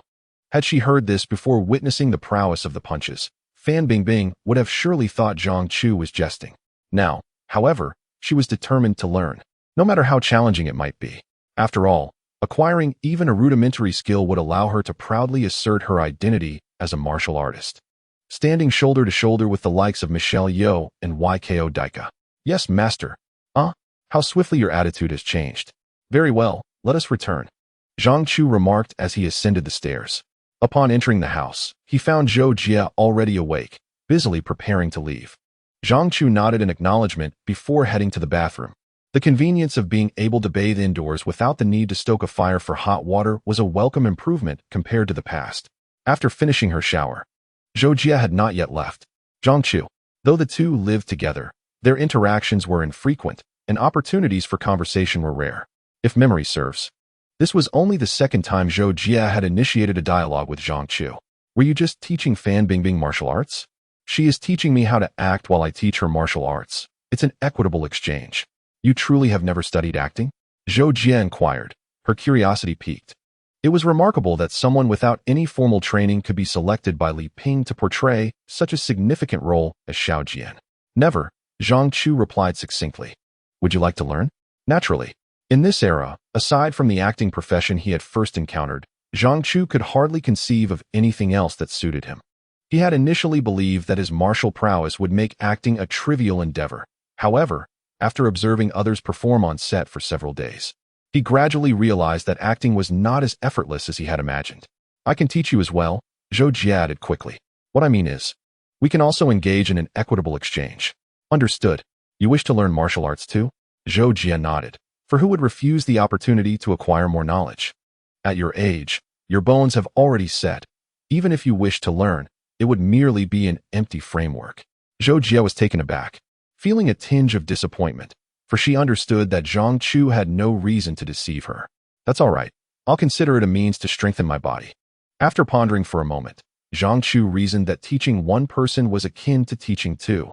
Having an additional individual to guide him in acting would be beneficial. All right. He then recounted the instructions he had given to Fan Bingbing to Zhou Jia. Absolutely. Zhou Jia responded with confidence. Whether she could genuinely persevere would depend on her resilience. On set, the crew had busied themselves for the entire morning, and it was now time for lunch. Yongqi, do not overstep your bounds. You are not in the palace now, nor are you a prince. If I did not regard you as a friend, I would have long since taken Xiao Yanzi away. Cut, cut, cut. Just as Zhang Chu finished his line, Fan Bingbing called for a halt repeatedly. What's wrong? What was incorrect? Li Ping had mentioned that in a few days they would commence filming Xiao Jian's scenes, and starting from scratch at this point would be impractical. Thus, Fan Bingbing proposed that they rehearse while learning. Seizing the opportunity during lunch, they found a secluded spot to practice their lines. That will not do. Your emotions have not erupted at all. After taking a moment to cultivate the right feelings, she glared at Zhang Chu with a stern expression. Yongqi, do not overstep your bounds.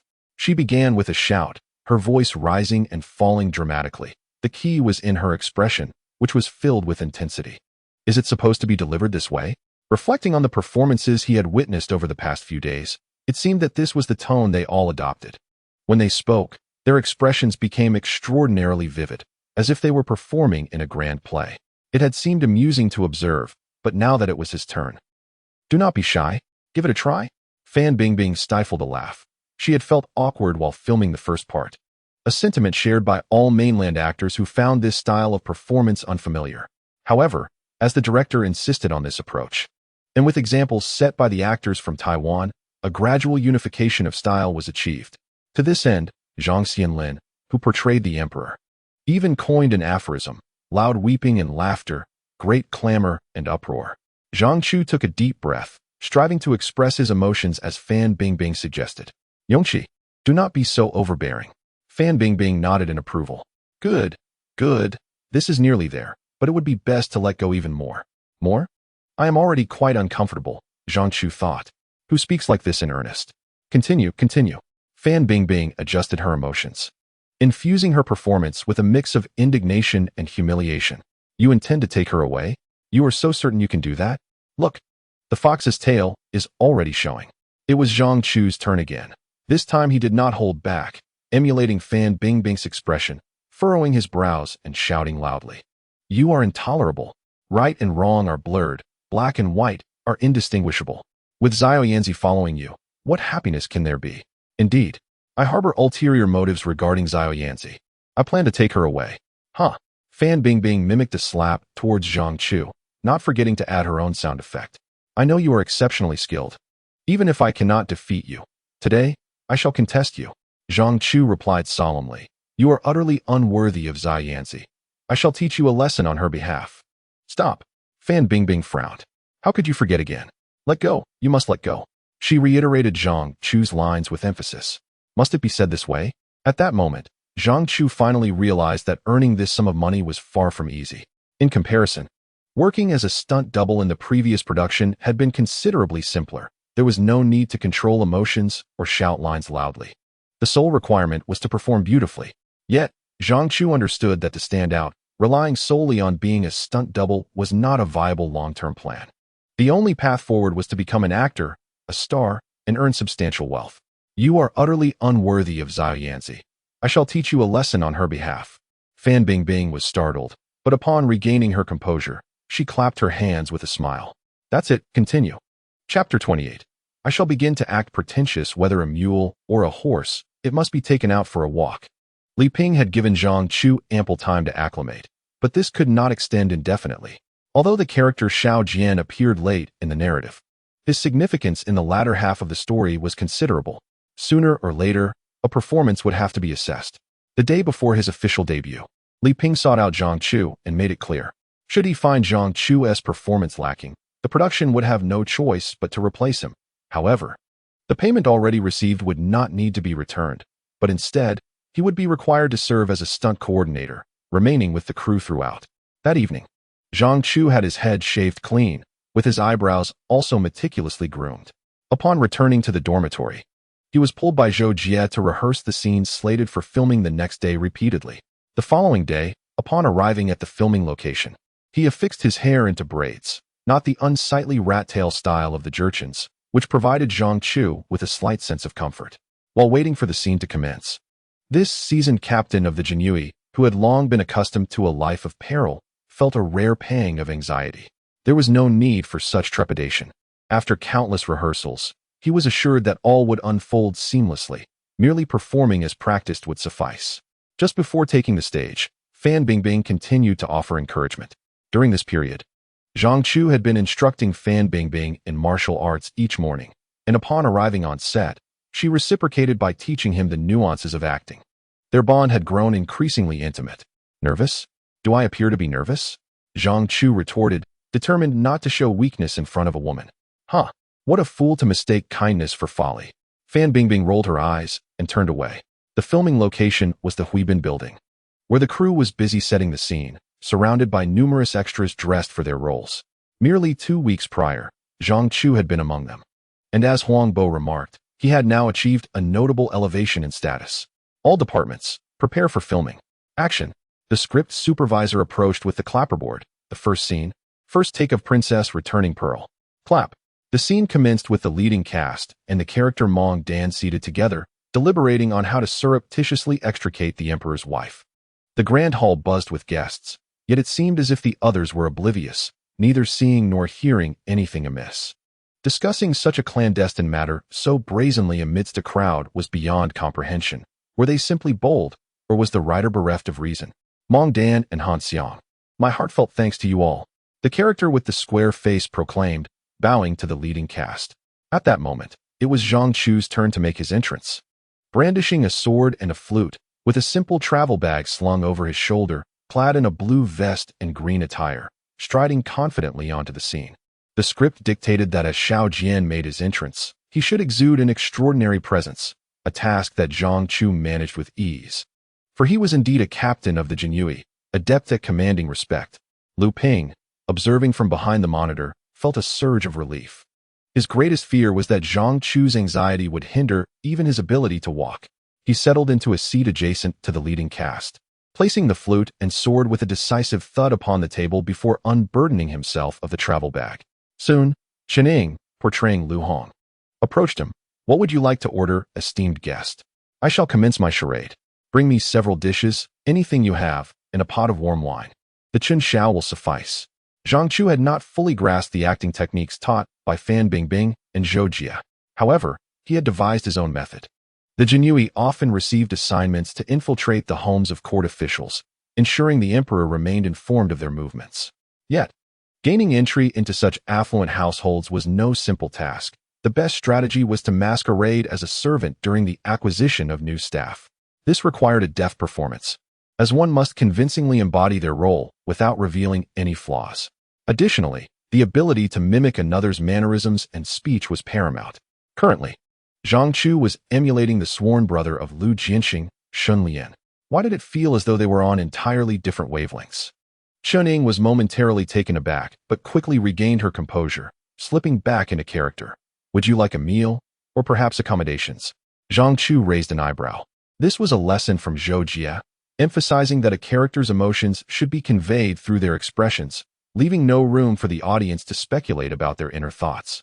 Do you also offer lodging? Meeting Zhang Chu's gaze made Chen Ying's heart skip a beat. He was exceptionally handsome. Male actors often discussed their female counterparts, and vice versa. Because Fan Bingbing and Zhang Chu were close, they occasionally chatted about him.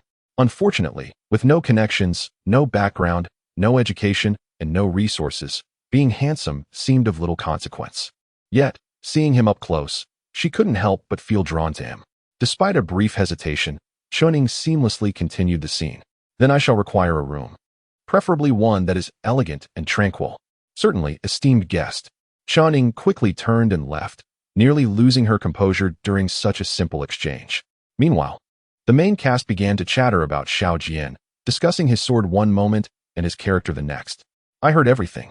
Thankfully, the camera was not focused on Zhang Chu at that moment. Otherwise, it would surely have captured his expression of helplessness. With drinks and dishes served, Zhang Chu paid no mind to the camera, indulging in his drink. As a sixth-rank official, he knew how to maintain an air of sophistication, and soon it was time for him to exhibit his pretentiousness. After a few drinks, Zhang Chu picked up a chopstick and tapped the wine jug, feigning drunkenness as he recited a couplet. Brush, ink, lute, chess, poetry, wine, and flowers, once inseparable from him. Now all have changed: the flute, sword, rivers, mountains, poetry, wine, and tea. He had witnessed scholars intoxicated, singing passionately, but their verses spoke of grand rivers and waves or critiqued contemporary issues through historical allegories. Unlike his own, which seemed little more than aimless lamentation. The main cast was taken aback, regarding Xiao Jian with newfound respect. What a bold declaration! What a flute, sword, rivers, mountains, poetry, wine, and tea. Ziwei was the first to exclaim in admiration. The original last line of the poem was firewood, rice, oil, salt, sauce, vinegar, and tea. His alteration was truly magnificent. Erkong also praised him effusively. He altered 7 elements, but you only changed 5, with a flute, a sword, and an extraordinary exit. This man must be remarkable. Yongqi, while delivering his lines, spoke with a slightly awkward accent. I have no interest in his 6 elements. However, that sword intrigues me. Xiao Yan's large eyes were constantly rolling, clearly plotting something. Zhang Chu felt a shiver run down his spine, struggling to maintain his composure. After another drink, he resumed tapping the wine jug, ready to make a return. 1 flute and 1 sword traverse the rivers and lakes. A pot of wine holds eternal sorrows. 2 feet tread the worldly path, with heaven as the roof and earth as my abode. Such a splendid poem. Zhou Jia exclaimed, her gaze fixed fervently on Zhang Chu. I must get to know this character. In his heart, he thought that Zhang Chu's current performance was entirely dissimilar to what he had taught in the rehearsal they conducted last night in the dormitory. His voice always bore a hint of restraint, lacking the wild abandon that characterized their usual performances, which could only be described as madness. Xiao Yinzi also rose to her feet, exclaiming loudly, I will join. Subsequently, everyone gathered around Zhang Chu's table. Zhou Jia, clasping his fists, introduced himself. I am Fu Erkong, and having heard your eloquent discourse, I am eager to make your acquaintance. May I inquire your name? According to the script, Xiao Jian was supposed to rise gracefully and return the greeting with poise. Yet, Zhang Chu remained seated, one arm draped over the table, leaning back slightly with his head tilted upward, gazing at the crowd. I am Xiao Jian, not the Xiao of surname, but the Xiao of the flute, and the Jian of the sword. Zhou Jia was momentarily taken aback. He was well versed in the script, familiar not only with his own lines, but also with those of others, and Zhang Chu's failure to rise left him questioning whether the scene should continue. Li Ping made no call to halt. Zhou Jia swiftly returned to character, gesturing to take a seat opposite Zhang Chu, an action not specified in the script. He regarded Zhang Chu intently, as if attempting to see through him. Xiao Jian, is that your true name? Where do you hail from? Zhang Chu drew back his arm, a wry smile gracing his lips as he met Zhou Jia's gaze. What significance does a true name hold? And what of a false name? They are merely labels. Xiao Jian has wandered the world and has long forgotten his origins, lineage, and homeland. In that moment, Zhang Chu felt neither himself nor Xiao Jian, but rather Shun Lian. His tone imbued with a sense of acceptance and tinged with solitude. His encounters with Shun Lian had been few, and he was unfamiliar with the details of his life, having only heard Lu Jianxing mention that he was a man devoid of a past. The Xiao Jian of the tale, having suffered great loss and harboring deep-seated vengeance, found his emotions particularly complicated upon discovering that his long-lost sister was with the son of his enemy. At that moment, Xiao Yinzi suddenly reached for the sword, declaring, "Let me borrow this sword." Zhang Chu furrowed his brow, a fleeting intensity flashing in his eyes, as he emanated an aura that quickly shifted to a flustered attempt at restraint. "Do not touch my sword." Unperturbed, Xiao Yinzi swiftly seized the sword and dashed toward the door. Finally, Li Ping called for a halt, and everyone breathed a sigh of relief. Zhang Chu's performance had left them feeling quite unsettled. Aside from Zhou Jie, others struggled to keep pace. "Indeed, you performed splendidly," Zhou Jie remarked, turning his attention toward Li Ping. Ultimately, the quality of the performance rested upon the director's judgment. "Zhang Chu, come here." Li Ping beckoned with a serious expression. Zhang Chu understood the gravity of the situation. Fan Bingbing and Zhou Jie had previously advised him that the style of performance needed to be cohesive. He was uncertain of his own stylistic identity, but it was evident that he differed from the others. However, to perform like them, switching between 8 expressions for a single line and modulating pitch, felt like a disservice to his authentic self. Chapter 29. The Art of Restraint and Release. Li Ping felt a twinge of headache. As a director from the mainland, he would undoubtedly lean towards Zhang Chu's acting style if given a choice. Although still somewhat immature, it was relaxed, natural, and effortlessly genuine. However, the issue lay in the fact that the scriptwriter was the renowned Qiong Yao from Taiwan, and the funding came from her film company. The cast included several actors from the island, and from the outset, the overall performance style of this production exuded an unmistakable local flavor. The mainland actors could only strive to adapt and follow suit. Just look at Zhao Wei, once the top candidate from the Beijing Film Academy. Now he could cry or create a ruckus at will. Sometimes, Li Ping couldn't help but ponder whether Cui Xinqin, should she learn of her prized disciple's transformation, might come wielding a knife in fury. Now, another outlier had emerged within the cast, standing out conspicuously. Directorly, Li Ping gazed at Zhang Chu before him, unsure of how to proceed. To be frank, Zhang Chu's recent performance had pleasantly surprised him. He had anticipated that, as a newcomer, Zhang would struggle through the first scene, and merely managing to complete it by noon would have been commendable. To his astonishment, not only did Zhang deliver a seamless performance, but his handling of certain details also dazzled him. However, regardless of how well he performed, the lack of stylistic unity made it feel as though each actor was playing their own game. Fortunately, Zhou Jie made timely adjustments to align with Zhang Chu, preventing the entire scene from seeming overly jarring. "Zhang Chu, perhaps you should first observe how they perform," Li Ping suggested, unsure of how to articulate his thoughts. Zhang's portrayal was indeed commendable, and many of his reactions aligned well with the character of Xiao Jian. It would be unreasonable to suggest that he was too talented, performing so well that it overshadowed his peers, necessitating a lowering of standards to accommodate others. It would be more prudent to allow Zhang to observe and discern the differences, attempting to adjust accordingly. After expressing this, he instructed the cinematographer to retrieve the footage from earlier.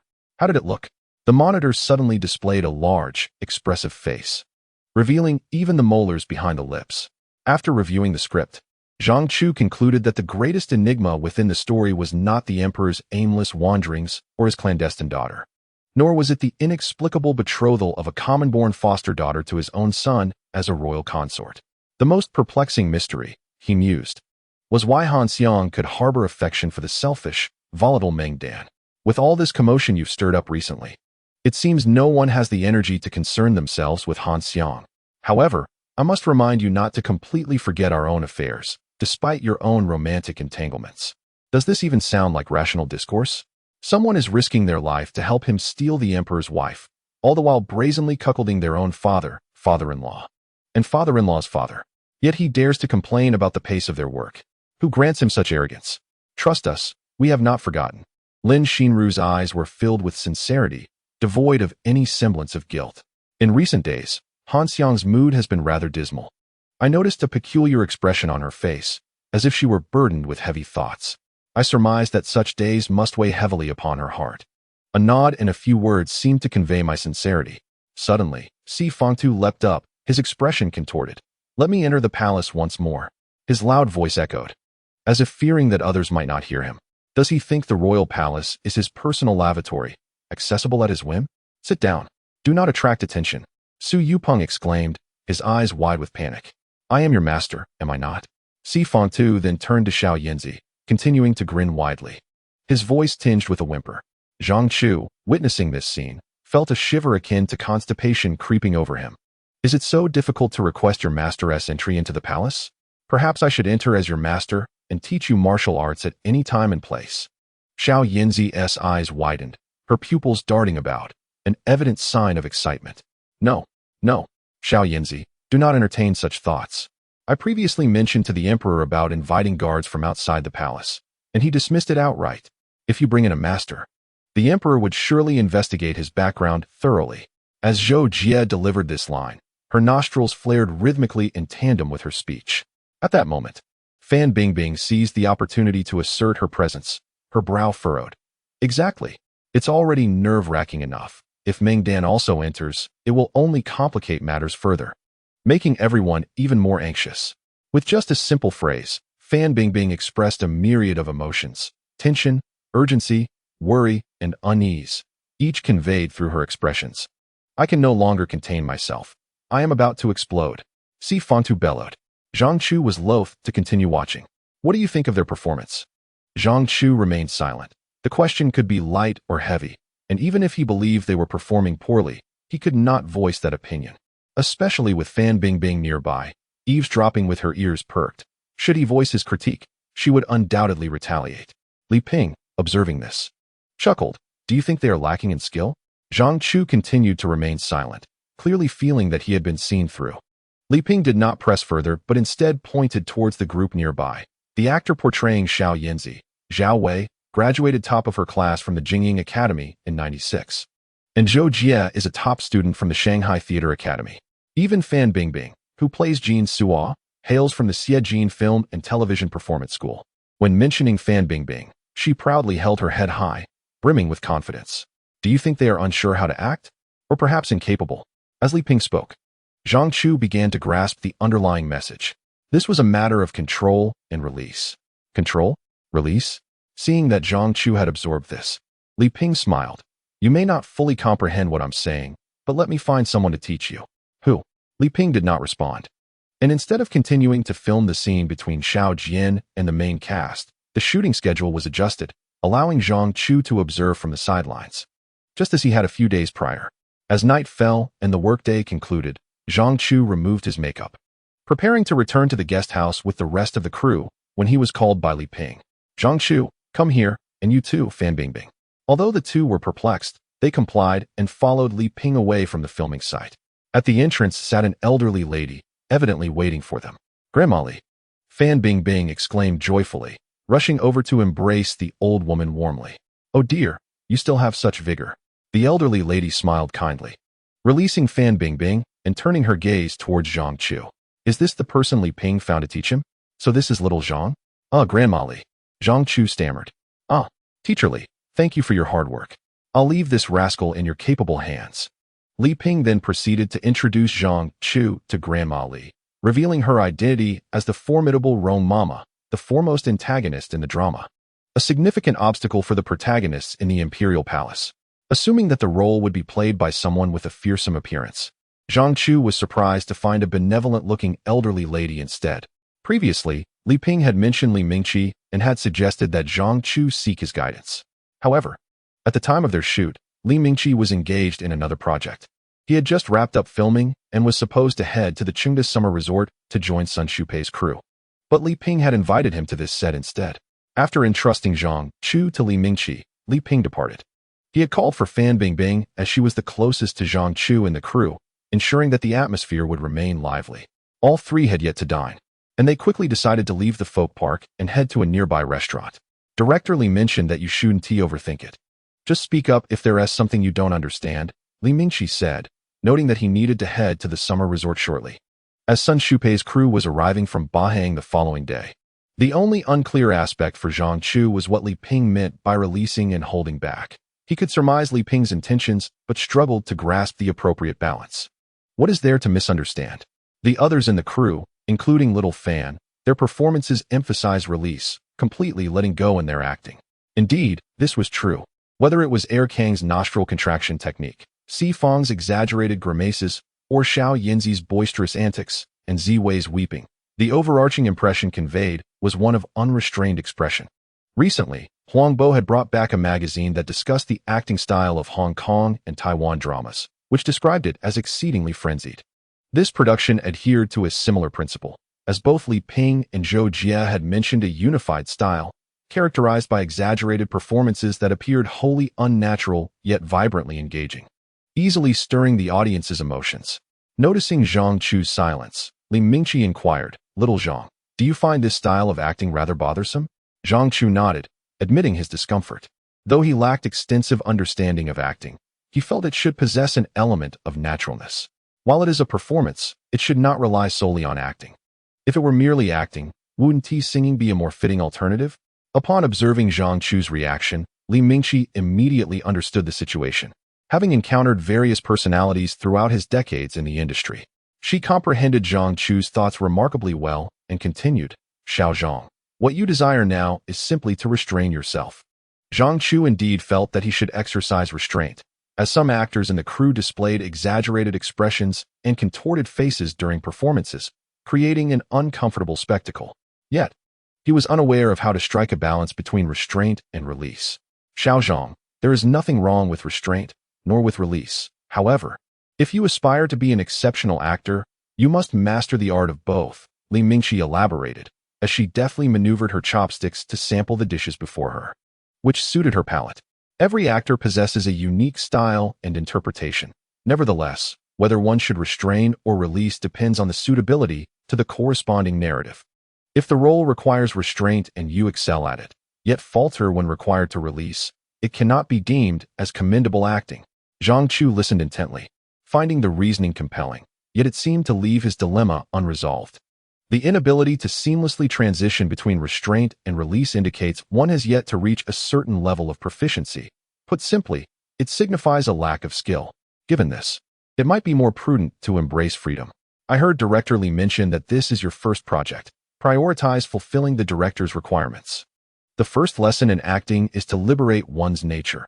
Consider this production as a course in emancipation. Indeed, his inner turmoil stemmed solely from an unnecessary self-imposed struggle.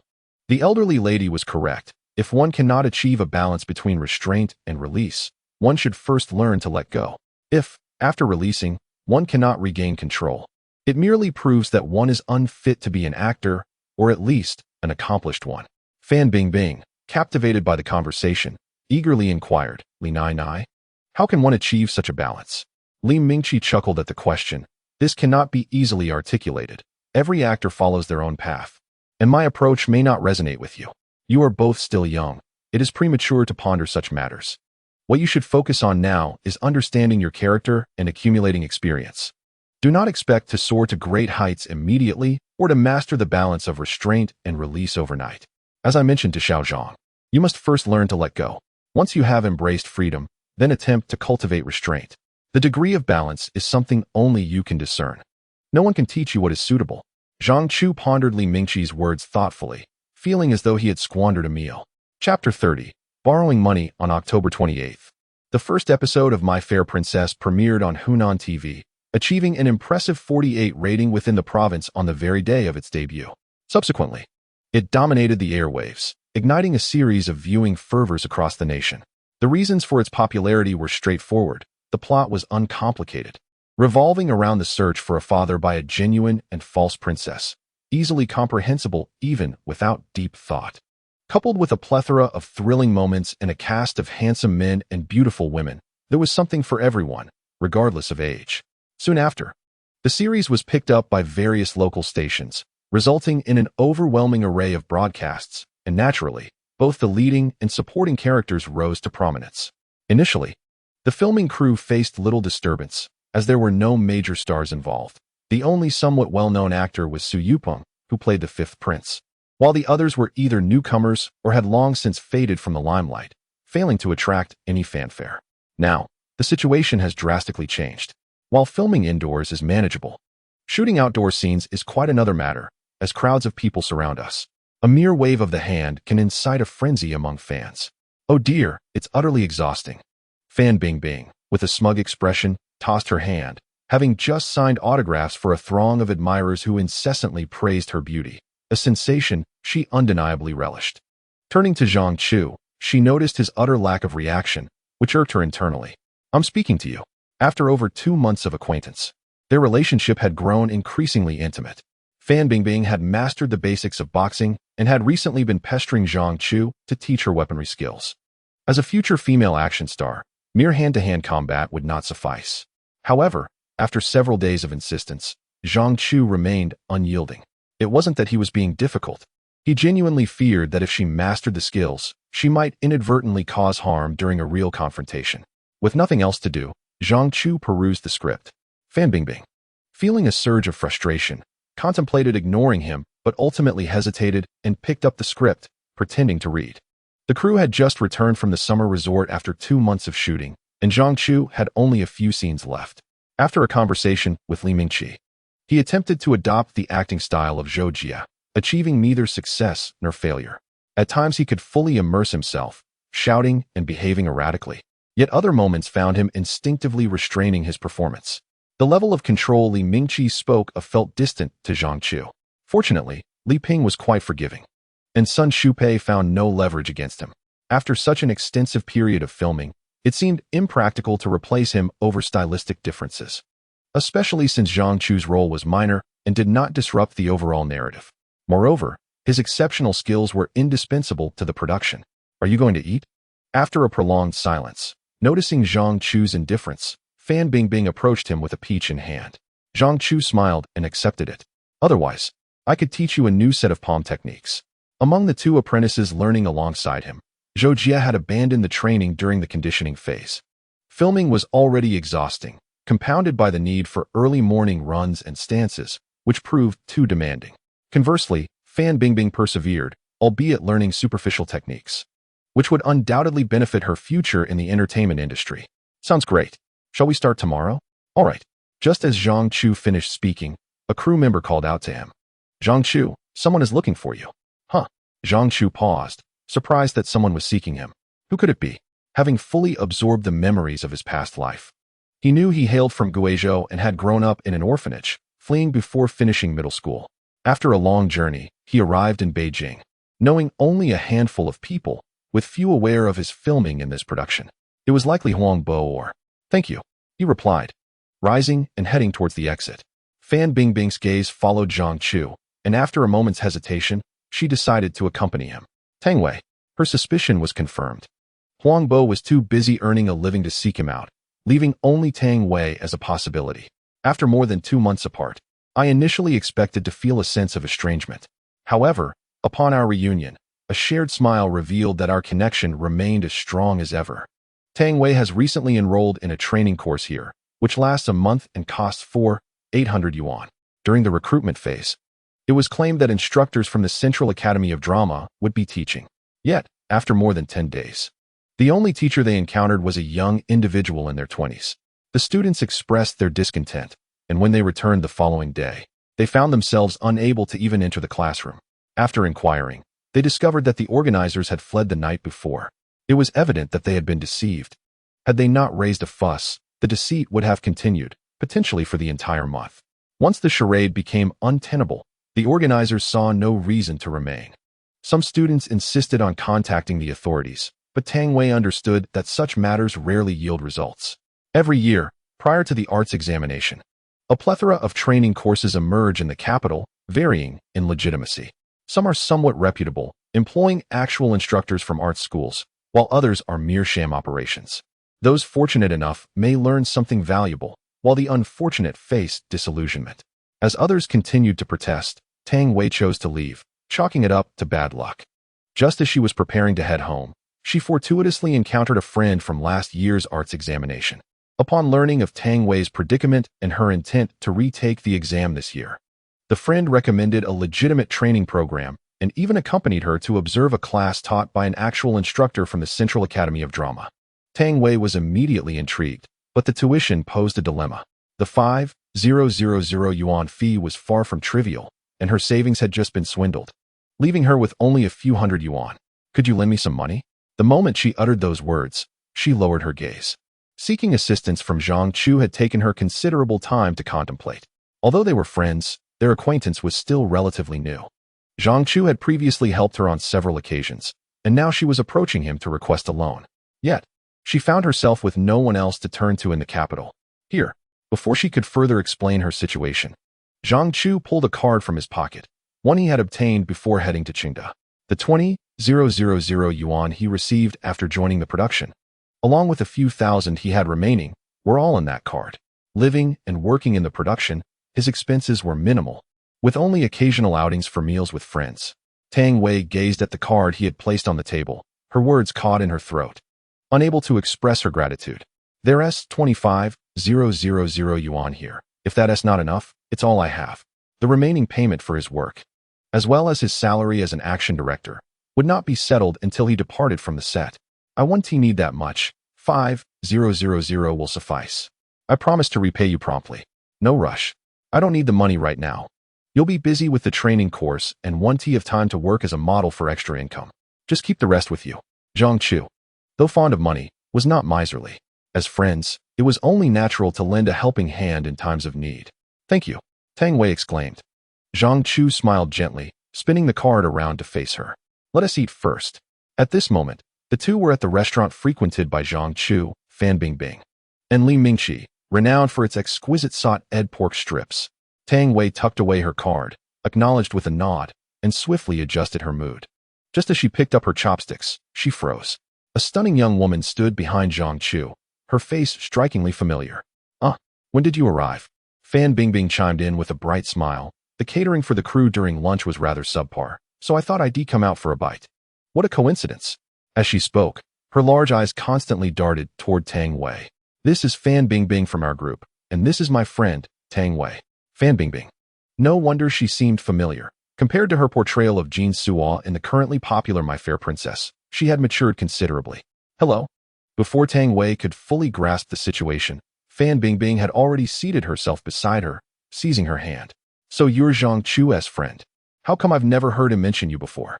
What is the meaning of this? Tang Wei, being an astute young woman, sensed a hint of inexplicable animosity in Fan Bingbing's demeanor. I'm just here for a meal. Zhang Chu, oblivious to any underlying tension, or perhaps choosing to ignore it, decided to enjoy the meal together. You're the one who's begging for food. Fan Bingbing retorted sharply. Yet her body betrayed her hunger as she rose to request a bowl of rice from the waiter. A big bowl of the finest. She exclaimed, Sister Tang, you must try this. It's particularly delicious. Zhang Chu and I often dine here, and this salt-ed pork is the best dish. Isn't that right, Zhang Chu? As she spoke, she emphasized often with a logical stress, while she served dishes into Tang Wei's bowl. Tang Wei smiled softly. Having found the situation rather puzzling at first, but now beginning to discern the underlying dynamics. This young lady is quite amusing, she thought, glancing subtly at Zhang Chu. Throughout the meal, aside from Fan Bingbing, the other two enjoyed their food heartily. Once the meal concluded, Zhang Chu accompanied Tang Wei to the bus stop, waiting until she boarded the bus before heading back. Don't you have any scenes to shoot this afternoon? Fan Bingbing followed closely, suggesting that they should hang out after the filming wrapped up. Zhang Chu could hardly bear to watch her contradictory demeanor. No, I don't. Fan Bingbing lied brazenly, her eyes wide. The afternoon scenes involved ensemble work, and even if she wasn't the focal point, she still had to participate. Zhang Chu chose not to respond. He had his own scene to shoot later, and if he returned late, Sun Shupai wouldn't be as lenient as Li Ping. He quickened his pace. Seeing this, Fan Bingbing hurriedly caught up. How long have you known Sister Tang? We're neighbors. Childhood friends? Fan Bingbing quickly misconstrued the relationship. Before she could finish, Zhang Chu suddenly exerted himself, sprinting towards the folk park.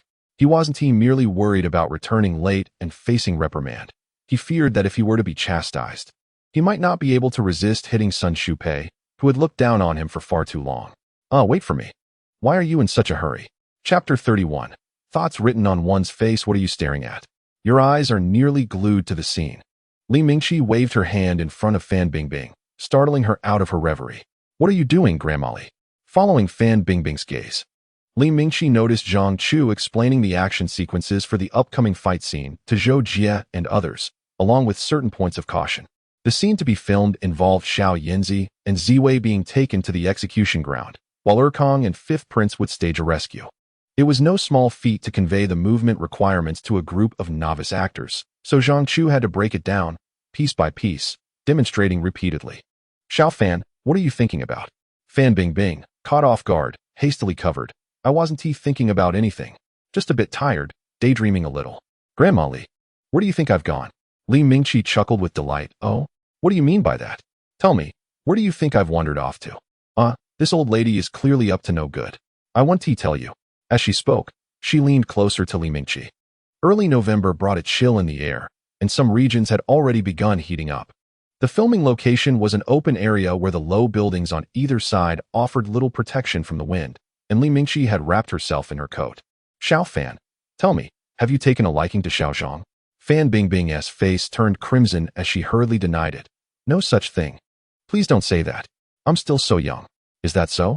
Li Mingqi grasped Fan Bingbing's hand and tucked it inside her coat to warm it. You're right. You are indeed quite young, only 17. It may be a tad early. As she spoke, she secretly observed Fan Bingbing's reaction. The young girl appeared distinctly displeased, her head drooping, exuding an air of lethargy. By the way, I just heard from Xiao Wang and the others that a beautiful young woman came looking for Xiao Zhang during lunch. Is she his girlfriend? No. Fan Bingbing reacted as if her tail had been stepped on, immediately refuting the notion. How do you know she isn't? Of course I know. We had lunch together. She's just Zhang Chu's neighbor.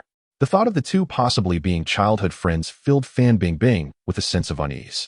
Especially since Tang Wei had borrowed money from Zhang Chu, who, without a moment's hesitation, had given him all his savings. If one were to insist that they had no relationship, it would be hard to believe. A neighbor, you say? That's even better. They grew up together. Young men often get into relationships early, and I think it's quite nice. Fan Bingbing felt as though Li Mingqi's words pierced her heart like a needle through Ziwei's finger, each remark striking deeper. What are you saying? Please stop weaving such tales. They are merely neighbors. She came to Zhang Chu for help, and there's nothing more to it. Besides, she's not even that attractive.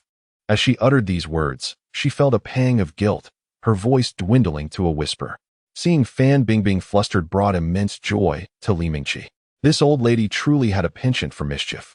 Oh, have I been weaving tales of romance? Pray tell, with whom should we pair Xiao Zhang to avoid chaos? With you? As Fan Bingbing was about to retort, she noticed the corners of the elderly lady's mouth twitching, realizing that the old woman was merely teasing her. Grandma Li, you are unlike anyone else. What's the matter? Are you admitting that you have feelings for Xiao Zhang? Fan Bingbing fell silent, unable to articulate her own emotions. Though girls tend to mature faster than boys, at the tender age of 17, she was merely at the cusp of romantic awakening. Unfamiliar with the true meanings of affection and love, all she knew was that she enjoyed being in Xiao Zhang's company. Despite his demeanor having changed since their school days, no longer did he orbit around her, showering her with compliments and flattery. At times, he even found her bothersome and deliberately avoided her. Yet, paradoxically, the more he distanced himself, the more she felt drawn to him. Recently, while perusing a magazine, she encountered a phrase that resonated deeply. The journey of liking someone begins with physical attraction, is honored by talent, aligns with personality, is prolonged by kindness, and culminates in character. Fan Bingbing sensed that her feelings for Xiao Zhang had already traversed the second stage and were advancing towards the third. Xiao Zhang's appearance was beyond reproach. Whenever she and her friends gathered, they often critiqued the male actors in their troupe, and without considering other factors, it was unanimously agreed that Xiao Zhang was the most handsome. Regarding talent, while not fully explored, his exceptional skills in martial arts already placed him above most in their age group. The young lady was not yet at an age to surrender to reality. She held an unyielding admiration for the strong. It was only natural for feelings to blossom when they spent so much time together. Silence speaks volumes. I shall take that as your admission. Li Mingqi could no longer indulge in teasing Fan Bingbing. The old lady's keen perception could easily discern their true feelings. For instance, Fan Bingbing's affection for Xiao Zhang was evident on her face. As for Xiao Zhang, his gaze towards Fan Bingbing resembled that of a father looking at his daughter, suggesting he harbored no romantic intentions. despite being only a year apart. In Xiao Zhang's view, Fan Bingbing was merely a child yet to grow up. She believed in a mutual affection, while Xiao Zhang seemed to approach her with paternal concern. Bingbing, as someone who has experienced life, I advise you, you are still young, and the road ahead is long. Fan Bingbing felt bewildered. Grandma Li, your words make it seem as though I am contemplating a leap from a building. Stop digressing. Fan Bingbing retracted her neck, falling silent. Yet her eyes incessantly darted towards Xiao Zhang. Listen to me carefully. You are only 17, and as you just mentioned, there is no rush. It truly is not the time to hurry. You and Xiao Zhang spend all your time together. Yes, he is handsome and possesses remarkable skills that undoubtedly attract girls. But think carefully, what else do you like about him? Li Mingqi recognized that this might be an annoyance. Yet she held genuine affection for both young people and sincerely wished to prevent any emotional turmoil from arising. The youth often lack resolution, fervently in love one day, only to find themselves disenchanted the next. Having witnessed numerous productions and the perpetual cycle of relationships, what is it that the elder does not comprehend? Are you suggesting that I am merely acting on impulse? Ponder this for yourself. I merely advise you not to become too deeply entangled. You are still young, and if in a few years your feelings remain unchanged, I shall be more than willing to assist you in devising a plan to win over that young man. Really? Huh. After all I have said, you only grasped that one statement? Fan Bingbing realized that her reaction had been somewhat excessive and felt her cheeks flush with embarrassment. How did you discern that, Granny Li? This is tantamount to a complete admission. At my age, can I still be oblivious to such matters? Each day when you arrive on set, you cling to Xiao Zhang. When he is filming, your gaze is fixed upon him. Your little thoughts are all too apparent. There is no need for others to speculate. Fan Bingbing instinctively touched her face, suddenly exclaiming, does that mean others have noticed as well? Huh. How naive this child is. And she thinks she can pursue a romance at such a tender age? That lad, Zhang Chu, appears to be quite the astute individual. If Fan Bingbing were to fall into his grasp, escaping would be a lifetime endeavor. I cannot say, but you ought to be more reserved. Do not forget, you have a contract. If something were to develop between you and Xiao Zhang, would producer he agree? After completing the first season of My Fair Princess, Fan Bingbing signed a contract with Qiong Yao's agency, stipulating that during the contract period, she must refrain from romantic entanglements. Otherwise, she would not only have to compensate the agency for any losses, but would also face being shelved. Granny Li, what should I do? What is there to do? Li Mingqi replied sternly. At such a young age, is your mind solely occupied with matters of love? Can you not prioritize your time and energy on your career? Are you content to remain merely a maid, to be known as Jean Suo for a lifetime? Fan Bingbing was taken aback, suddenly feeling as though she had been thrust into an alternate reality. Reflecting on her recent experiences, My Fair Princess has indeed become a sensation, and she has enjoyed some of its benefits. Yet, the true stars are Zhao Wei, Lin Xinru, Zhou Jie, and Su Yupeng. Just moments ago, when signing autographs for fans, they called her Jean Suo, unaware of her actual name. Previously, she had not perceived anything amiss, feeling a sense of pride in her newfound fame. Yet upon hearing Li Mingqi's words, she felt as though she had been awakened. Granny Li, do you think I am lacking ambition?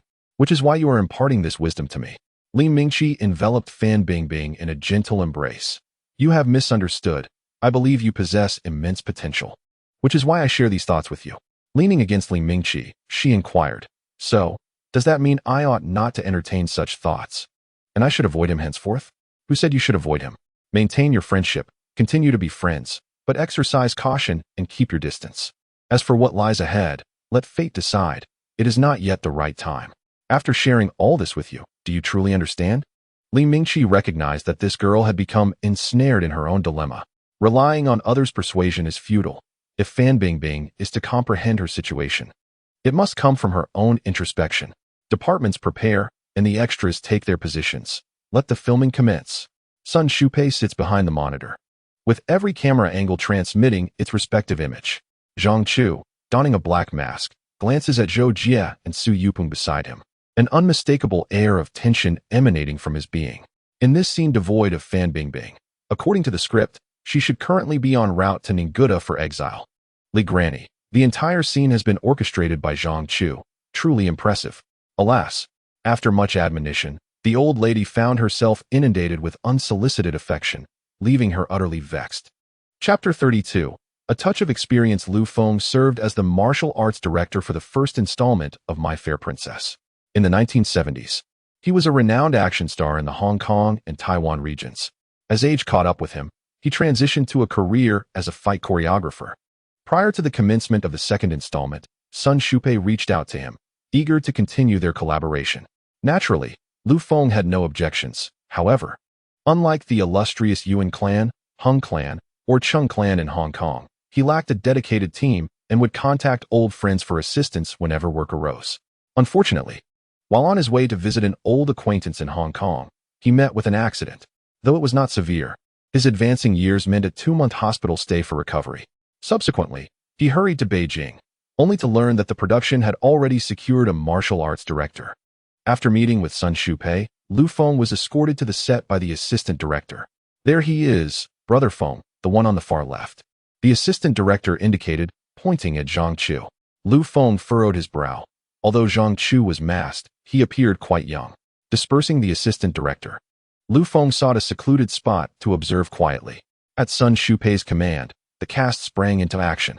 Xiao Yanzi and Ziwei stood atop the prison cart, singing carefree songs, while the soldiers in front beat gongs, and the streets were lined with onlookers. Zhang Chu signaled to the waiting crew members, and together they pulled on the steel wire. With a whoosh, 3 individuals soared into the air, while the square-faced soldiers, led by Lu Qing and Lu Hong, charged in, throwing the scene into chaos. Help! Help! Someone is attempting to rob the execution site. Stop them! Stop them! Shouted the mounted executioner. Following the prearranged route, Zhang Chu wielded his sword to fend off the encroaching soldiers and dashed toward the prison cart. First, save the person, he called out, and with a powerful leap, he ascended onto the prison cart.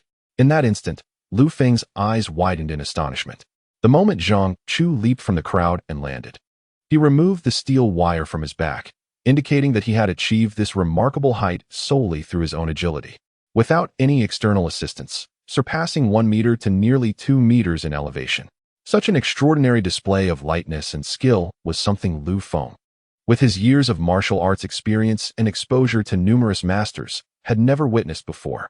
Upon observing Zhang Chu's swordsmanship, one finds that, despite its seemingly simple slashes and thrusts, the blade in his hand dances with an effortless grace, each movement flowing like a gentle stream. Initially, upon hearing of his duties being usurped by a youth, Lu Feng felt a twinge of displeasure. However, after witnessing Zhang Chu's prowess, he was struck by the realization of his own aging. The scene, though chaotic, revealed a clarity in each ongoing skirmish, exhibiting a remarkable order amidst the disorder, with no interference among the fighters. This is indeed a rarity, as those in the martial arts know that while solo duels are simple to film, provided the choreography is sound and the actors well rehearsed, group fights present a far greater challenge. When a multitude gathers, a single misstep can lead to a domino effect, rendering the meticulously prepared actions ineffective. Furthermore, with so many participants, the risk of injury escalates dramatically. At this moment, Zhang Chu had severed the ropes, and Zhou Jie and Su Yuping swiftly hoisted their beloveds onto their backs. Hurry, split up and charge out. We shall regroup at the designated location. The script dictated they rendezvous at the east of the city, by the large willow tree in front of a specific house, a rather foolish instruction. Their current actions resembled a rescue mission, akin to rebellion. How could they so brazenly announce their intended meeting place, effectively inviting capture? Consequently, Zhang Chu obstinately revised the dialogue. To everyone's astonishment, Sun Shupai, a devoted fan of Qiong Yao, surprisingly offered no objection.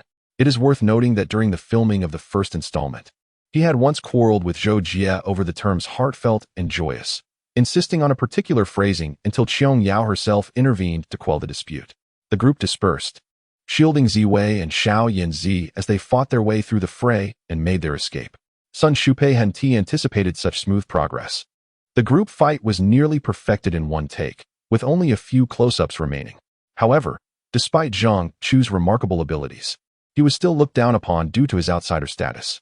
As Zhang Chu sheathed his sword and removed his mask, which was an uncomfortable contraption that provided little breathability, he noted the crew bustling about, preparing to capture additional close-up shots. Sun Shupai had areas of dissatisfaction that warranted reshoots. Several assistant directors clustered around him, while Zhang Chu refrained from mingling. Due to Li Ping's influence, Sun Shupei had always harbored a disdain for Zhang Chu, and their interactions on set were minimal, with communication primarily relayed through the assistant directors.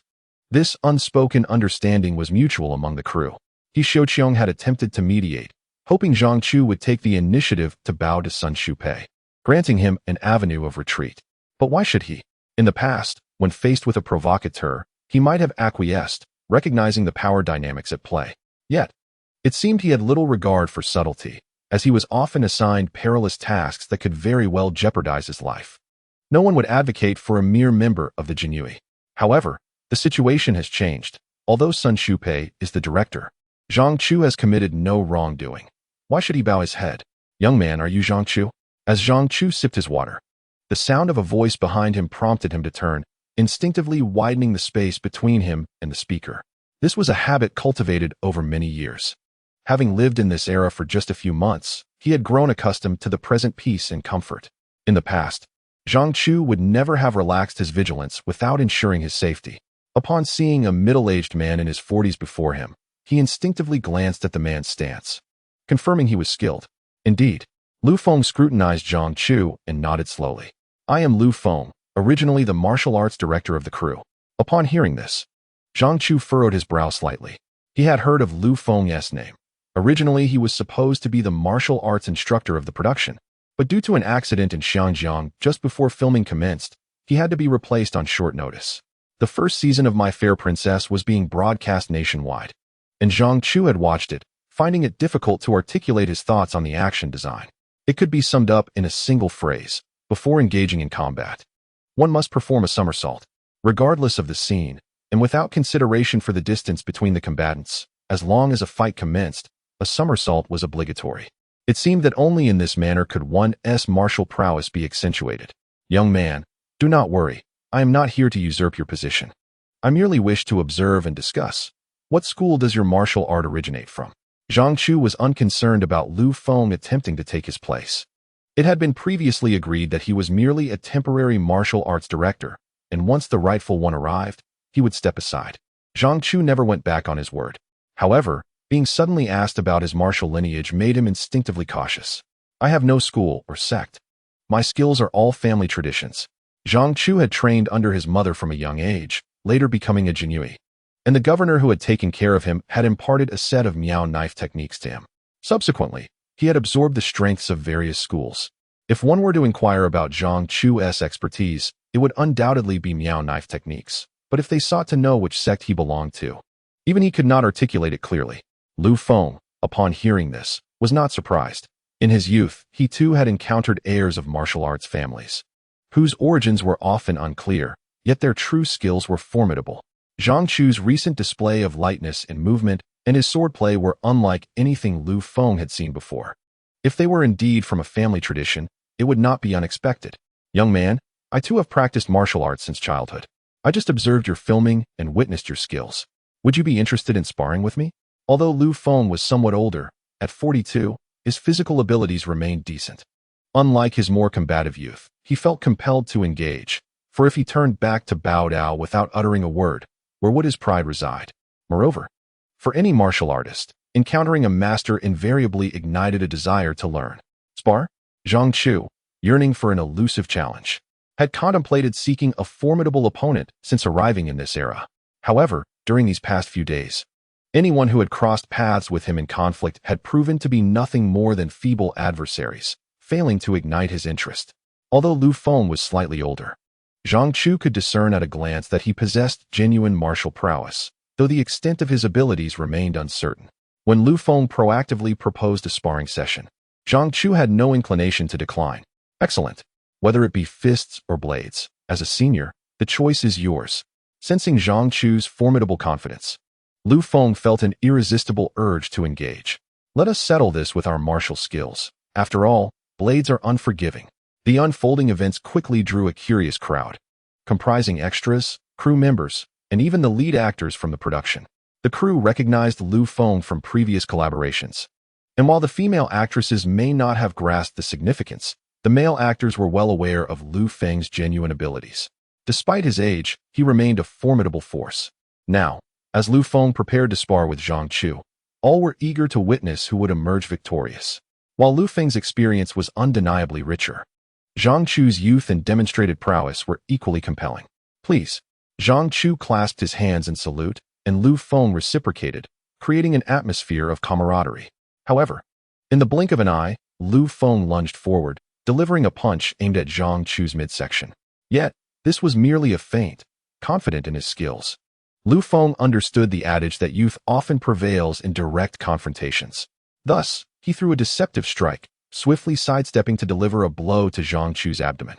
To Lu Feng's astonishment, Zhang Chu remained unmoved, completely unfazed by the ruse. Just as Lu Feng's fist was about to connect, a decisive moment ensued. Bang!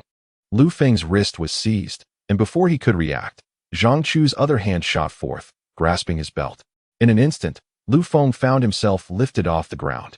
Alarmed at the prospect of being thrown, he instinctively hooked his leg around Zhang Chu's arm in an attempt to secure himself, yet he had underestimated Zhang Chu's strength. Rather than being merely tossed aside, Lu Feng was indeed launched into the air. This unexpected trajectory afforded him ample time to adjust his position mid-flight, landing in a manner that, though awkward, spared him from the humiliation of a rough tumble to the ground. Steadying himself, Lu Feng refrained from further aggression, gazing at Zhang Chu with a sudden deep sigh. Thank you for your mercy. I humbly concede defeat. With that, Lu Feng turned and departed, the matter entrusted to Sun Shupei having slipped his mind entirely. Chapter 33. Wrap-up and departure. The events had transpired with such rapidity that the onlookers scarcely comprehended what had unfolded. Initially, it was Lu Feng who had initiated the assault, his punches executed with remarkable speed, yet in the next heartbeat, he found himself lifted by Zhang Chu. As they regained their composure, Lu Feng acknowledged his defeat and exited the scene.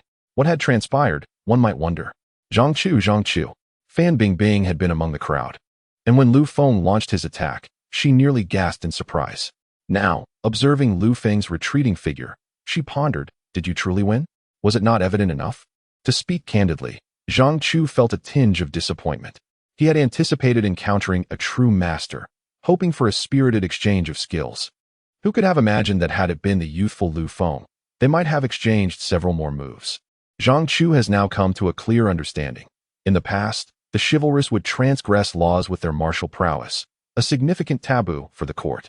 In this era of peace, it seems that regulations are even more stringent. The martial arts that have been preserved for millennia now serve only as a means of performance and physical fitness. Indeed, martial arts have devolved into mere dance. Enough. There is nothing worthwhile to behold. Return to your positions and cease idling about. If you do not resume your tasks, there will be no remuneration today. The director hastily dispersed the crowd, casting a glance at Zhang Chu as he departed. Sun Shupei had overheard the conversation between Lu Feng and Zhang Chu. He had initially intended to use Lu Feng to teach Zhang Chu a lesson, but the unpredictability of life had revealed itself. Zhang Chu, if I were to train diligently, could I also attain prowess akin to yours? That moment when you lifted that person was simply magnificent. Fan Bingbing crouched beside Zhang Chu, chattering incessantly. Observing this, Li Mingqi understood that all his previous efforts to impart wisdom had been in vain. The girl had completely forgotten everything. Xiaozhong, you must refrain from such impulsivity in the future. It is reckless to engage in combat without due consideration. Whether you injure others or yourself, it leads to trouble. Zhang Chu smiled faintly, suddenly struck by a thought. Grandma Li, do you know where I might find exceptionally skilled martial artists? What? Li Mingqi had yet to react when Fan Bingbing interjected. I know. Shaolin Temple? Perhaps we should reconsider. Having witnessed Wang Baoqiang's use of the tiger fist, Zhang Chu recognized the dilution of Shaolin's techniques. The so-called amalgamation of various styles retained only those aspects suitable for performance, lacking practicality. Seeing Zhang Chu remain silent, Fan Bingbing continued. There are so many boxing studios. The instructors there must be quite formidable. Indeed, this notion sparked a reminder in Zhang Chu. He recalled that the techniques taught in boxing studios were intended for real combat. Li Mingqi stood to the side, observing the two whispering and thought, surely this child is not contemplating challenging those studios? The minor incident involving Lu Feng did not impede the normal filming of the crew. However, in the subsequent days, the tale grew increasingly exaggerated in the retelling. Ultimately, It evolved into a narrative where a renowned enforcer from the Black Society of Taiwan came to challenge Zhang Chu, only to be decisively defeated in 10 consecutive matches, begging for mercy. As for Zhang Chu's identity, it too underwent artistic embellishment, transforming him into a retired master from the Imperial Palace. This was not entirely far-fetched, as Zhang Chu had indeed been part of the Emperor's personal guard and had once provided protection within the royal palace. Master. Ever since that day, Fan Bingbing ceased calling Zhang Chu by his name, instead referring to him as master, often asserting herself as his foremost disciple. Whenever someone sought Zhang Chu's counsel, Fan Bingbing would take the opportunity to boast about her association. The martial arts techniques you taught me appear far less graceful when I attempt to execute them. I haven't even knocked on the door, but thankfully the cold weather has allowed for more layers. What are you doing? Zhang Chu was busy organizing his belongings. When he joined the production, he had only brought a plastic bag containing a toothbrush and a towel. After filming for over 3 months, he had accumulated quite a few items, primarily changes of clothing. With the completion of the shoot, it was time to pack up and depart. Finished filming? What do you mean?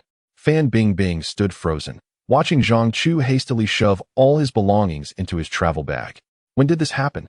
I wrapped up the last scene yesterday. Yesterday? Fan Bingbing pondered for a moment. But if you're leaving the set, how? Zhang Chu anticipated her thoughts. When an actor finishes filming, the production usually organizes a farewell ceremony after the last scene. Larger stars receive a more elaborate send-off, while smaller ones have a simpler affair. Previously, when Lu Dan, with his square face, departed, the director arranged for the cast to present flowers. Before Wang Yan left, even He Xiuqiong made a personal appearance. After all, her husband is a wealthy businessman who reportedly financed his entry into the production, thus deserving such treatment. But what about Zhang Chu? He was brought in by Li Ping, yet after the group was divided for filming, the production was now under Sun Shupei's command. Li Ping could only assist, and Zhang Chu, having chosen the wrong side, naturally received little favor. If it weren't for the fact that Xiao Jian's scenes were mostly completed, and Zhang Chu also held the responsibility of martial arts instructor, Sun Shupei would have found a reason to dismiss him long ago. Although the entire production had yet to wrap, Zhang Chu's scenes were finished. He could choose to stay by signing a new contract to remain as the martial arts consultant for the duration. However, Zhang Chu had no desire to endure Sun Shupei's unpleasant demeanor any longer. Fan Bingbing surmised the reason, her frustration evident as she remarked, "They are being utterly unreasonable." What is unreasonable? Hearing the voice, Fan Bingbing was startled and turned to see He Xiuqiong entering. Sister Xiuqiong. Panic was evident in Fan Bingbing's eyes. Not only had Li Mingqi warned her, but He Xiuqiong had also previously spoken to her after noticing her closeness to Zhang Chu, advising her to be mindful of her rising popularity and the attention it garnered.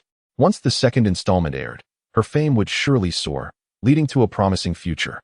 Zhang Chu was merely an amateur, and his future would not keep pace with hers. Any rumors of romance between them would only serve to tarnish her image. The company was keen to avoid such occurrences. Rather than offering guidance, it felt more like a warning, cautioning Fan Bingbing against self-sabotage. Now caught in private conversation, she feared a reprimand was imminent. Indeed, upon seeing Fan Bingbing, He Xiuqiong's gaze held a sternness. "Bingbing, everyone else is gathered downstairs, awaiting departure for the set. Why are you lingering here?" Fan Bingbing, upon hearing this, cast a furtive glance at Zhang Chu and gritted her teeth. "I was just seeing him off. I'll head there now." With that, she hurriedly exited. Zhang Chu, producer He, I share a platonic friendship with Fan Bingbing. To me, she is but a child. In the past, Zhang Chu would have scorned the need for explanation, pursuing his desires without regard for others' opinions. However, after a prolonged existence in this era, he has come to grasp an essential truth. One must not act recklessly in any endeavor. During the 3 months of filming, his sole companion has been Fan Bingbing. While Li Mingqi serves as a mentor figure, he may disregard He Xiuqiong, yet he cannot overlook the welfare of Fan Bingbing. He Xiuqiong sighed. "It is good that you understand. I do not wish to play the villain, but Bingbing is still young. At times, her impulsiveness may lead her to overlook the consequences." She recalled that Zhang Chu was merely a year older than Fan Bingbing. In any case, Zhang Chu chuckled, "We are not of the same ilk." Upon hearing this, He Xiuqiong felt a twinge of embarrassment. "Zhang Chu, do not underestimate yourself. You possess a commendable image and remarkable skills. What you lack is merely an opportunity." I seek you out to inquire if you would consider signing a contract with our company. What followed would be merely a series of promises. Only through a contract could resources be allocated to Zhang Chu, and significant efforts made to promote him. This was not the first time Zhang Chu had encountered such propositions. Previously, Li Ping had discussed similar matters with him, likely at the behest of Haidian. Zhang Chu, not entirely grasping the intricacies, had also gleaned some details from Li Ping. In summary, once signed, Zhang Chu would become a part of the company for the duration of the contract, obliged to adhere to all its regulations. In turn, the company would provide him with performance opportunities, sparing him the aimless wandering he had previously endured. While this arrangement indeed appeared beneficial, Zhang Chu was not one to gain without cost. A portion of his earnings would be retained by the company. Moreover, the commission could be substantial, reminiscent of when Ding Xiu introduced him to business ventures, where a portion of the remuneration was always deducted.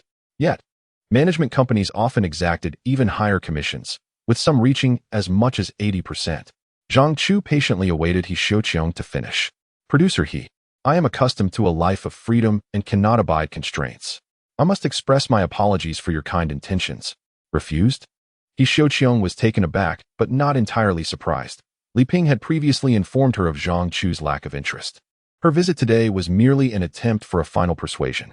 Unfazed by the rejection, she felt no regret. Zhang Chu's terms were indeed appealing.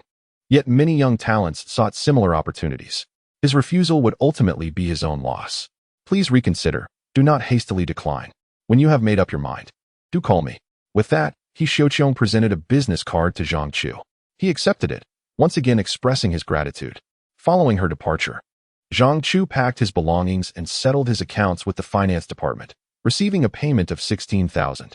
In addition to nearly 40,000 accumulated from his role as an action director over the past 3 months, having lent his previous savings to Tang Wei. This newfound sum considerably replenished Zhang Chu's finances. Time to depart. With his travel bag slung over his shoulder, Zhang Chu descended the stairs. Upon reaching the entrance of the guest house, he unexpectedly encountered Li Ping. Without exchanging a single greeting, he was about to leave. Chapter 34. Catching a thief. Li Ping had intended to find Zhang Chu the previous day, as it was he who had introduced Zhang into the production team. If Zhang were to depart so quietly, it would be a significant affront to him. However, following the merger of the two factions, Li Ping's authority had diminished. Without the support from Mango TV and overshadowed by Sun Shupei's connection to Haidian, the production team had become a realm where Li Ping's voice held little weight. Directorly, do you have any further instructions? Li Ping, clearly irritated by the inquiry, retorted, did you hear what I said? Although Zhang Chu had completed his filming, he remained the martial arts director for the crew, and both Li Ping and Haidian wished for him to continue with the team. Sun Shupei, while silent, evidently shared the same sentiment. Despite his biases against Zhang Chu due to his association with Li Ping, he acknowledged Zhang's capabilities. Otherwise, a director would not need to expend effort to create trouble for an actor. Li Ping had previously approached Zhang Chu, but when Zhang did not acquiesce, he refrained from pressing the matter further. Has the payment been settled? He inquired, knowing full well that financial matters were seldom overlooked. In the past, Zhang Chu had been ruthless in his dealings, ensuring that payments were made. Did Haidian approach you earlier? I declined, Zhang replied. Li Ping nodded in understanding. He was not surprised. Even without the profit-sharing issue, it was unlikely that Zhang would contract with Qiong Yao's company, for Zhang was inherently a free spirit. What are your future plans? Zhang Chu's prospects were vague at best. Both he and his predecessor possessed only a superficial understanding of the entertainment industry. After completing this project, he might return to being an extra, waiting for the next opportunity. Truthfully, signing with an agency could be beneficial for you. At least they could facilitate connections with production teams, sparing you the need to wander aimlessly as you do now. Zhang chuckled, I am naturally resistant to constraints. Rather than causing a scene in the future, it is better for both parties to part amicably. Li Ping laughed in response, knowing you have your own plans. I shall refrain from further comment. If an opportunity arises, we can collaborate again. Li Ping held a high regard for Zhang Chu. Possessing both natural talent and exceptional martial arts skills, he believed that with the right investment, Zhang could easily rise to prominence. However, such success hinged upon receiving appropriate returns. Zhang's reluctance to sign a management contract made the prospect of securing resources highly improbable. What a pity. Zhang Chu's departure went unnoticed at first. until the new martial arts director began to take over the duties, prompting the crew to realize his absence. When did he leave? He was absent this morning. How could he leave without a word? We have worked together for so long. His scenes wrapped yesterday, spoke Zhou Jia, who had learned of Zhang Chu's completion and impending departure upon returning to the dormitory the night before. The travel bag Zhang carried had originally been lent to him by Zhou Jia. Wrapped? How do we not sense it at all? The others exchanged bewildered glances. Their surprise palpable. Fan Bingbing remained silent, rising to seek out Li Mingqi again.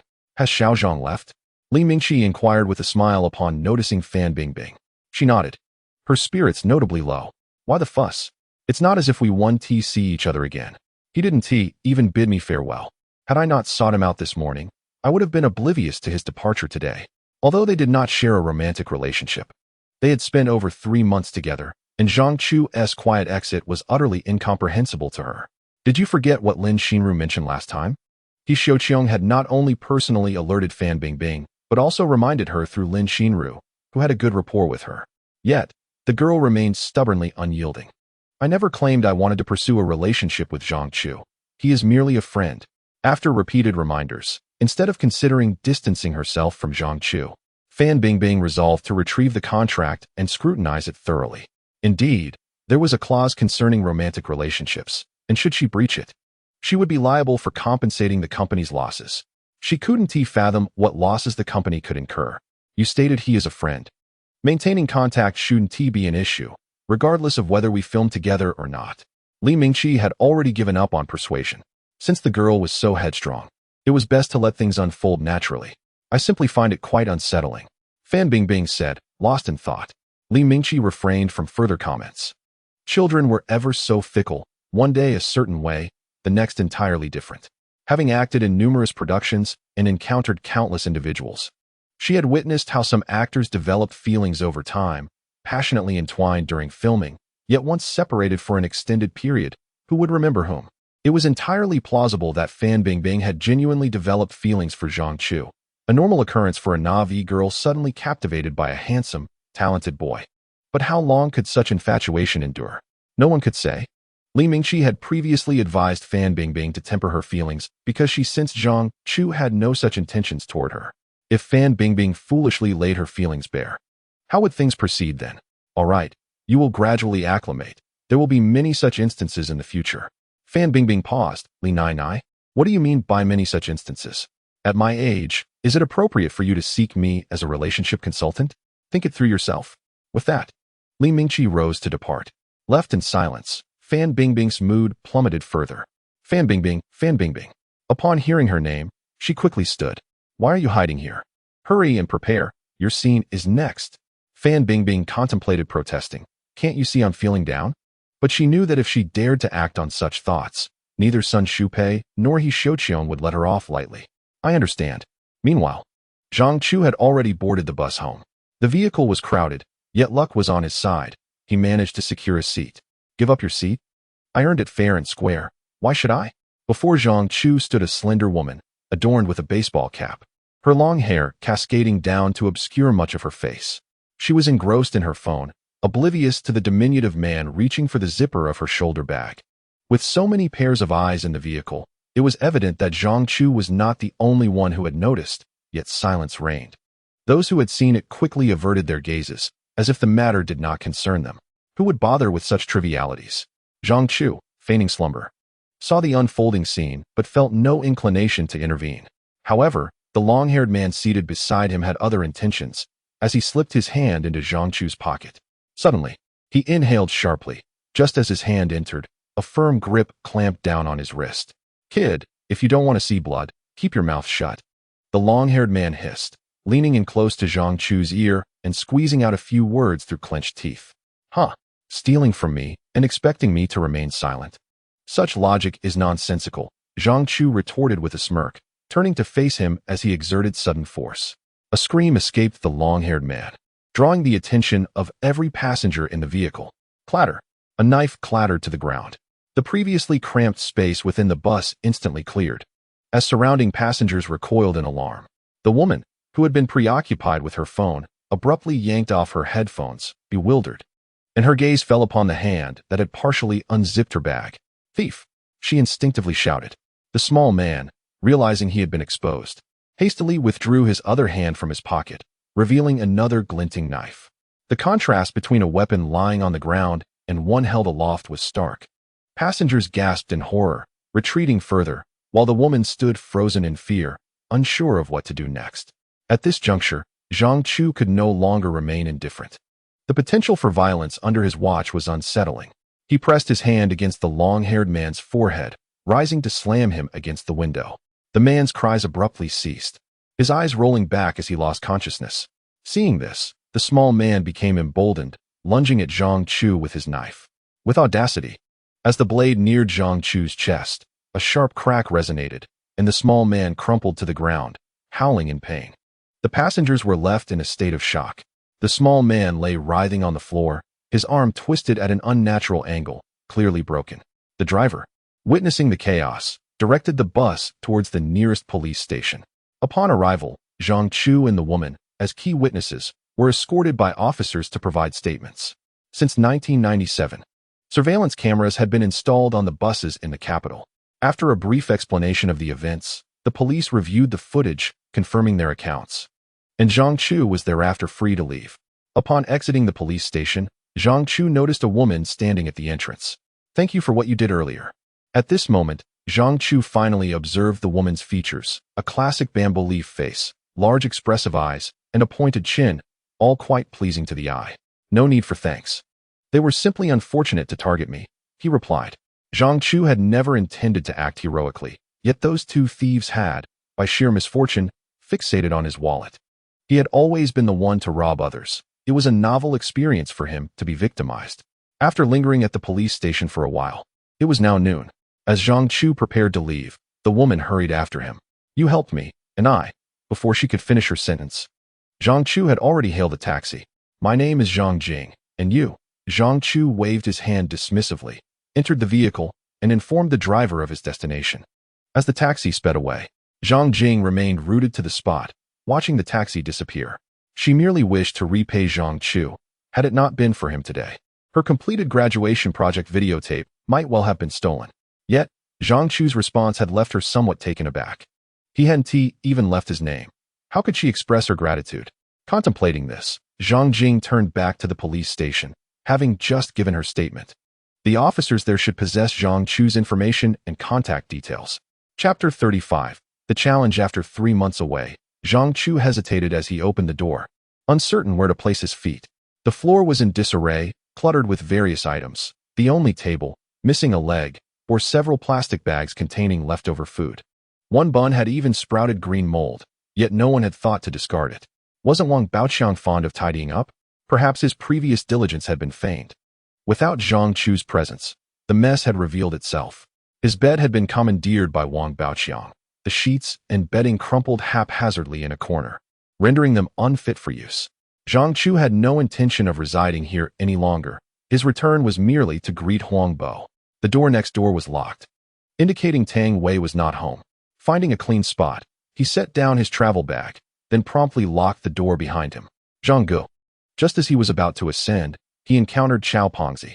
It had been quite some time since they last met, and upon recognizing Zhang Chu, Chao Pongzi instinctively attempted to flee. However, he stumbled back a step and fell onto the ground. "What are you afraid of?" Zhang Chu queried. "Need I even ask?" "I fear you." Chao Pongzi dared not voice this thought. Anyone capable of pressing him against the wall warranted careful handling. One could never be certain which words might provoke an undeserved calamity. No, I was just distracted. Zhang Gu, please, after you." Chao Pongzi scrambled out of the way, eager for Zhang Chu to leave. He had assumed Zhang Chu no longer lived here. Little did he know he had encountered this harbinger of misfortune once again. Zhang Chu had no intention of acknowledging him and was about to walk away when he paused.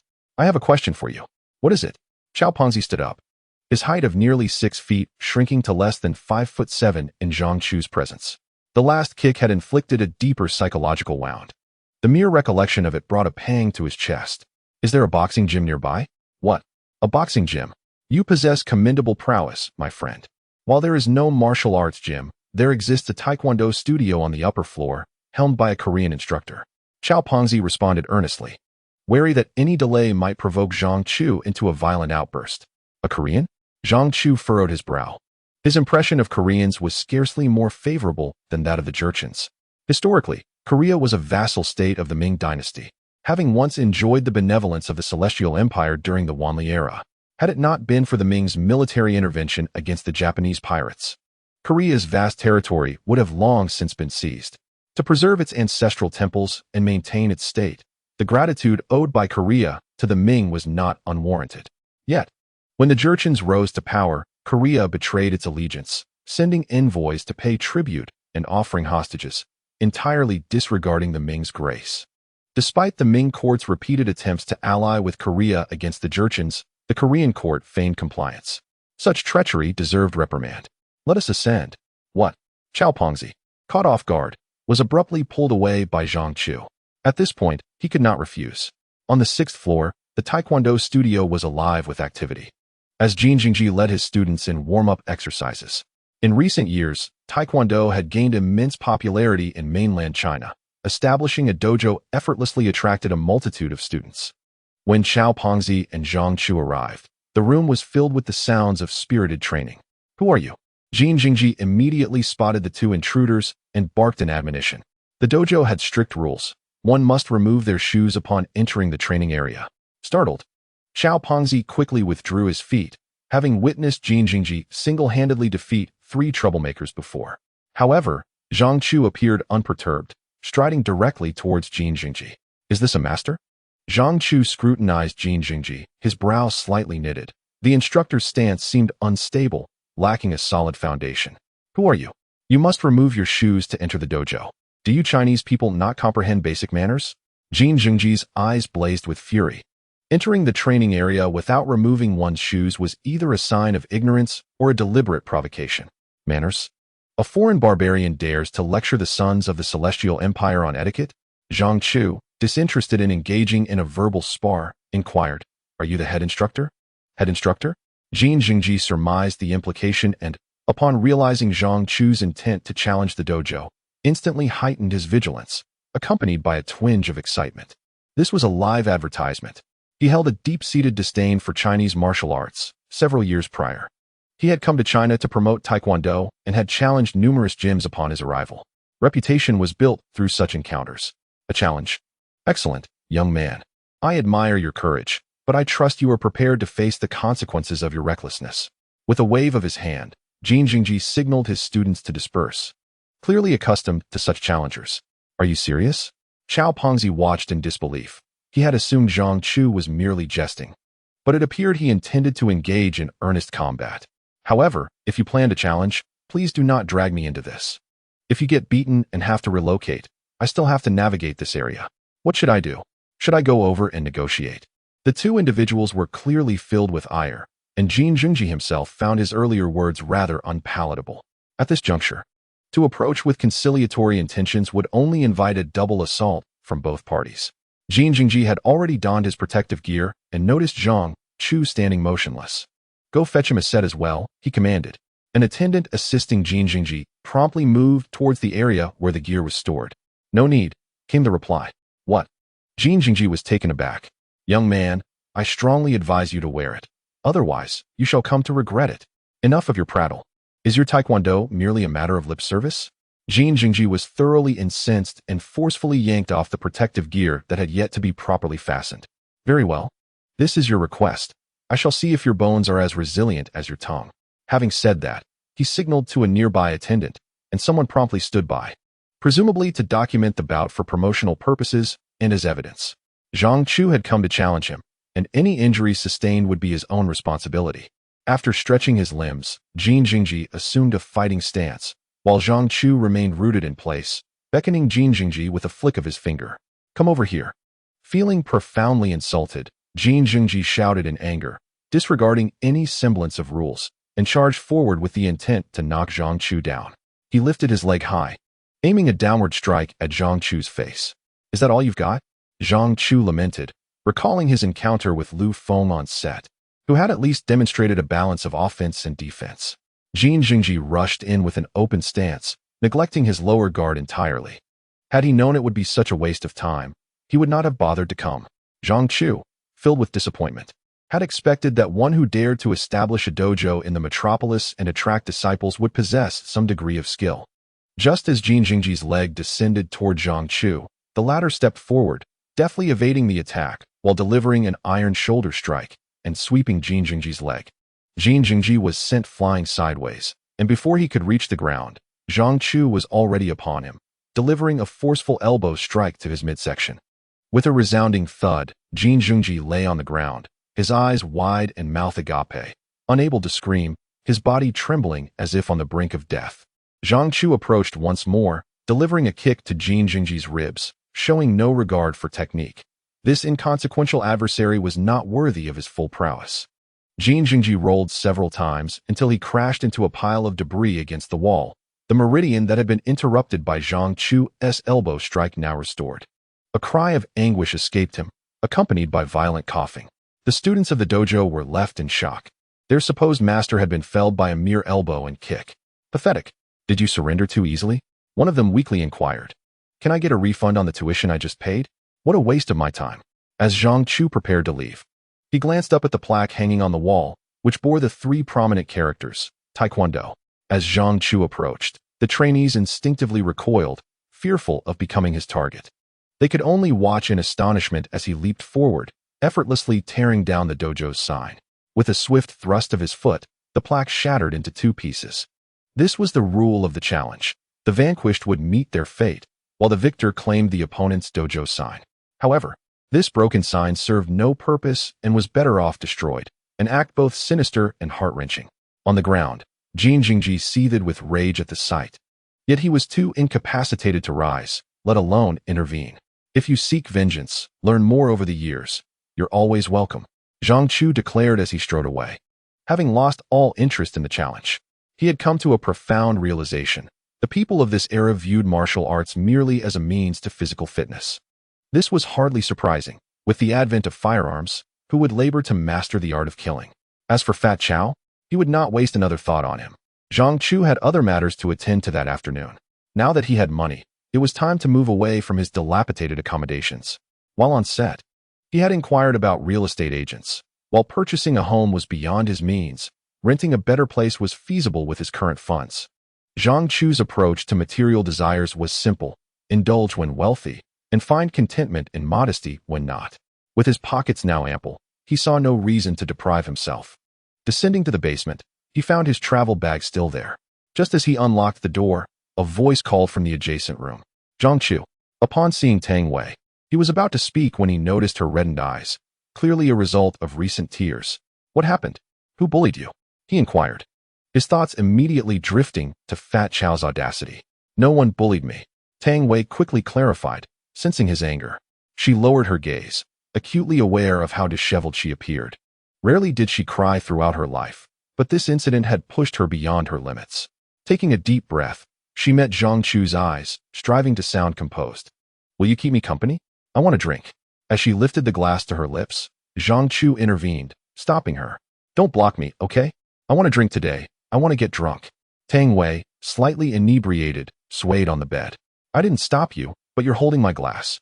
After a moment of contemplation, she realized her own glass was intact on the table. This revelation sobered her somewhat. So stingy, she exclaimed, her cheeks tinged with a deeper shade of red. She thrust her glass into Zhang Chu's hands, spilling half its contents in the process.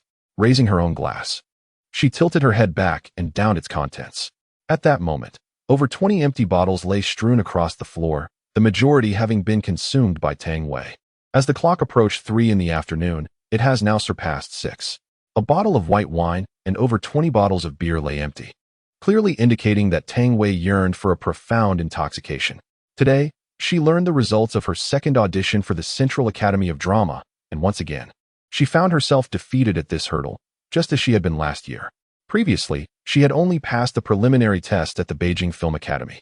This implies that yet another year has slipped through her fingers, and her fervent aspirations in the arts examination have once again culminated in utter failure.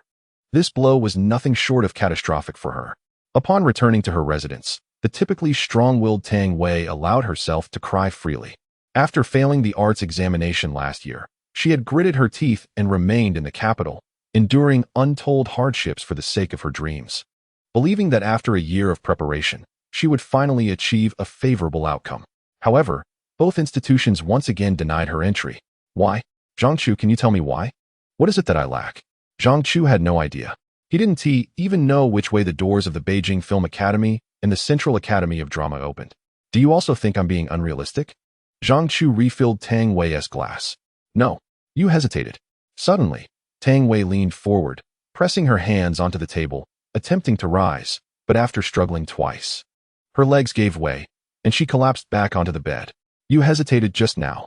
With a displeased glare at Zhang Chu, Tang Wei's expression shifted to one of vulnerability. I knew it. You think I'm overreaching, don't you? Yes. Why should I believe I could succeed?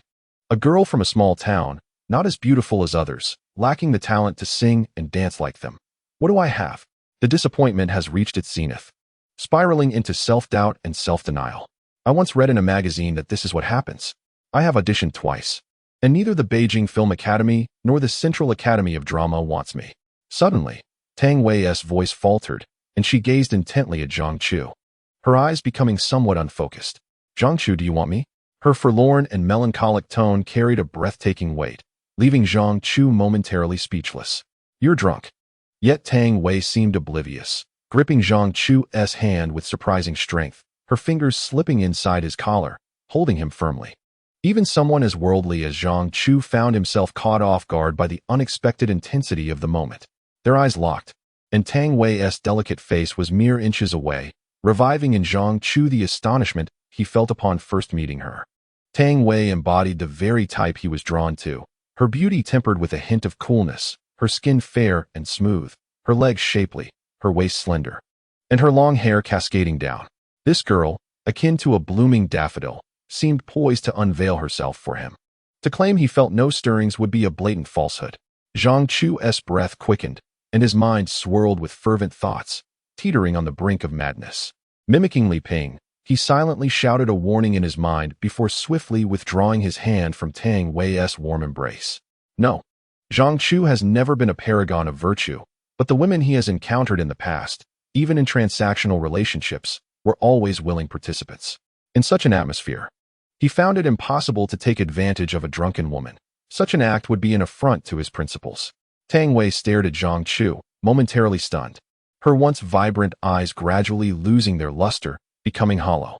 A bittersweet smile graced her lips, as if the spark of her spirit had been extinguished. It dawned on her that even he did not desire her. There was an indelible loneliness in Tang Wei's voice as tears cascaded down her cheeks. Today, she realized that she was utterly worthless, that no one needed her. Zhang Chu, at a loss for words, had never been adept at comforting anyone, especially women. Yet, he could empathize with Tang Wei's current emotional turmoil, a girl raised amidst constant praise, who had never encountered failure and could not fathom her own inadequacies, especially in moments of rejection. One day, when she faced denial, it was all too easy for her to spiral into despair, questioning her very existence. Last year, Tang Wei had experienced a similar setback, yet at that time, she did not perceive it as a true defeat. She merely believed she had not prepared sufficiently, viewing her failure as a stepping stone for growth. However, after expending her utmost effort throughout the year, working tirelessly, enrolling in numerous training programs, and returning to her studies brimming with confidence, she discovered that her self-assurance crumbled under the scrutinizing gaze of her examiners, leading to her emotional collapse. In that moment, Tang Wei resembled a drowning person, desperately grasping for a lifeline, yearning to prove that she was indeed of value, that she was needed. It is no wonder that Huang Bo had remarked to Zhang Chu that Tang Wei, preparing for her art examinations, was at her most vulnerable. A mere show of concern from him could make him her sole anchor.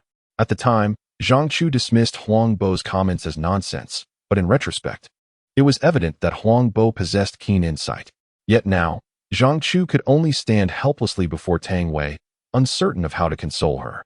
Time seemed to stretch interminably as he tentatively placed his hand on her back, hoping to soothe her distress. Tang Wei, misinterpreting this gesture, suddenly turned and awkwardly embraced Zhang Chu, as if summoning immense resolve. The moment her youthful, delicate form pressed against him, he lost all semblance of rationality. As he lowered his head, her lips found his in a fateful convergence. Zhang Chu's last vestige of restraint shattered. having been deprived of physical intimacy for months. He transformed into a ravenous wolf, rudely exploring the neckline of her garment while his other hand lifted her sweater. "Brother, did you hear that? What an odd sound." In the adjacent room, Huang Bo and Wang Baoqiang had just finished dinner and were lounging in their makeshift quarters, idly chatting. Wang Baoqiang's strange utterance caught Huang Bo's attention. Being in a relationship, he instinctively understood the implications of such sounds. Upon returning to his residence, Huang Bo immediately spotted the travel bag tucked away in the corner. It was evident that Zhang Chu had returned. The commotion next door was unmistakably the result of familiar voices. Today marked the day of the second round results from the Central Academy of Drama, and it was likely that the outcome was not favorable. A few days prior, the second round results from the Beijing Film Academy had been announced, and Tang Wei had not succeeded. Huang Bo, upon learning this, had offered some words of consolation when they met. "Brother, why are you silent? Let us go out for a stroll." The noises in the late evening stirred Huang Bo's heart, especially with his girlfriend far away in her hometown of Qingdao. Where to go in this frigid weather? Enough chatter. By the way, didn't you mention you'd teach me boxing last time? Come on, let us do it today while I'm not tired. At the mention of boxing, Wang Baoqiang perked up immediately. "Let us go, brother. What style do you want to learn?" "Anything. I'm fine with whatever. As long as we don't stay here." After donning their coats, the two stepped outside, and Huang Bo noticed that the overhead lights in the corridor had finally been replaced by Chow Fatty. As he fumbled with the door lock, Wang Baoqiang added, "Brother, the lady next door has returned too. Should we invite her along?" Huang Bo's disheveled hair nearly stood on end at the thought. If Wang Baoqiang were to knock on that door, Zhang Chu would likely unleash his fury. He hurriedly stopped him. "What are you talking about? Let us go." With that, he pulled Wang Baoqiang away. Inside the room, time slipped away, and a sharp, anguished cry of bliss brought everything to a close. In the small basement room, springtime seemed to blossom boundlessly. Tang Wei nestled tightly in Zhang Chu's embrace, softly breathing, her intoxication subsiding and repressed emotions finding release. Meanwhile, Zhang Chu lay on the bed, lost in thought, as if he were the one who had sacrificed something precious. Just moments ago, he had noticed a vivid bloodstain on the sheets, leaving him momentarily stunned, staring incredulously at Tang Wei. He had never imagined that the fiery and eager Tang Wei was still a novice. What's wrong? Tang Wei, unfazed by any embarrassment, felt no regret for her earlier impulsiveness. Nothing. Zhang Chu was foolishly overwhelmed, his curiosity almost spilling forth. "Do you think I'm a promiscuous person?" "Of course not." This time, Zhang Chu responded swiftly. Tang Wei fell into a thoughtful silence. "Do you want to hear my story?" With her emotions gradually loosening, she felt an overwhelming desire to share. "Sure." Zhang Chu wrapped his arm around Tang Wei's shoulder, gently pulling her closer, as if he wished to meld her into his very being. Meanwhile, Wang Baoqiang, after enduring the biting cold while practicing punches, could no longer bear it. "Brother, shall we head back?" His voice trembled as he spoke. Huang Bo, having smoked nearly half a pack of cigarettes, glanced at the time and felt it was about time to return. After all, he was struggling to withstand the chill. In December, the temperature had plummeted below zero at this late hour. His endurance outside had already been commendable. "All right, let us go back." Wang Baoqiang shrank his body and hurriedly descended the stairs. "Brother, have you made up your mind? Which martial art do you wish to learn?" "Ah, young man, we have just come together, and it is indeed a time of fervor and passion. Perhaps tomorrow you could demonstrate a few sets for me to consider." "What? Again?" Chapter 37. A better self. Above lies paradise, below are Suzhou and Hangzhou. Tang Wei was born in the picturesque water town of Hangzhou. Blessed by the heavens with striking beauty, yet fairly endowed with an ordinary intellect. Her family was well off. Her father was a renowned oil painter, and during a special era, many celebrated propaganda posters were crafted by his hand. Thus, from a young age, Tang Wei lived a carefree life, basking in her parents' affection. Due to her average academic performance, after graduating from middle school, Tang Wei did not gain admission to high school, but followed her father's counsel and enrolled in a local vocational art school. Had she continued on this trajectory, she would likely have become an oil painter like her father, leading a conventional life. However, an unexpected experience last summer radically altered Tang Wei's preordained path. One day, as she returned home from class, she was suddenly stopped by a middle-aged man who inquired if she wished to act in a television drama. This was a notion Tang Wei had never previously entertained. After consulting her parents, She accepted a role as a goalkeeper in the drama Chinese women's football. What she initially perceived as a mere attempt at life unexpectedly opened another door for her. While she perhaps had an affinity for painting, having been immersed in it from childhood, she discovered a profound passion for acting. Yet, how could she convey to her parents her desire to abandon the life they had meticulously arranged for her in favor of an alternate path? It was the director of Chinese women's football who bolstered her confidence. Tang Wei vividly recalls the director, Yu Dongdong, speaking to her in an irrefutable tone. Tang Wei, with your attributes, you are simply destined for the art of acting. If you step onto that examination stage, say nothing, and you shall be China's next Gong Li. In the throes of uncertainty, Tang Wei was elated. Once one's heart is stirred, the inner restlessness cannot be contained. After much contemplation, she chose to apply to the Beijing Film Academy, her ideal institution. Following considerable effort, she ultimately persuaded her parents and set forth on her journey, filled with confidence. Upon arriving in the capital, she acquired the brochure for the Beijing Film Academy, disregarding all others, including those of the Central Academy of Drama and other second- and third-tier art universities like Nanjing University of the Arts, Tianjin Academy of Fine Arts, and Sichuan Academy of Fine Arts. Unfortunately, the entrance examination for the acting department at the Beijing Film Academy was not as straightforward as she had envisioned. The moment she stepped through its gates, Tang Wei found herself utterly astonished. The performing arts program alone attracted nearly 7,000 applicants, with a continuous stream of hopefuls purchasing brochures and completing registration forms, accompanied by parents who journeyed from all corners of the nation to support their aspiring artists. The modest premises of the Beijing Film Academy at number 4 Zidicheng Road were teeming with people.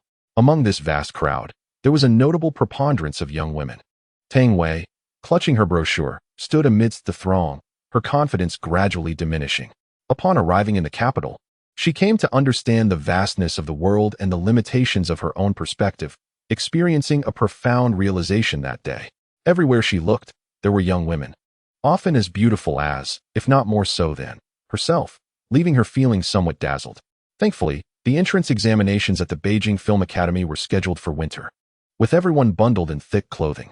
Otherwise, it was difficult to imagine the scene had the exams taken place in summer, with throngs of stunning young women in revealing attire, surely captivating the attention of many young men who would be left gazing skyward with their noses held high. What girl does not delight in flowers and admiration? What girl has not dreamed of soaring to great heights and transforming into a phoenix? Young women from across the nation, harboring a modicum of confidence in their appearance, flocked to this small enclave in Haidian district of Beijing, each nurturing their own hopes. Many harbored various notions of fortune, dreaming of stepping through the doors of the Beijing Film Academy and standing tall among their peers. Alas, among the thousands of girls present, only about 30 would emerge as the ultimate victors. As Tang Wei stood there, she repeatedly compared herself to others, weighing her chances. It appeared increasingly unlikely that she would be among those 30 fortunate souls. Even in terms of beauty alone, she seemed to fall short of the top 30. Yet, since she was already there, how could she not cling to a glimmer of hope? Thus, she completed her registration form. On that same day, Tang Wei encountered her first love, a sunny young man from Shanghai who had come to the capital for the same purpose. Unlike Tang Wei, he was not as fixated. He had prepared for both the Beijing Film Academy and the Central Academy of Drama. After borrowing a pen from her, they discovered their shared intentions and engaged in further conversation, thus forging an acquaintance. Every year, young men and women arriving in Beijing for the entrance examinations easily become friends, or even more, given the right opportunity.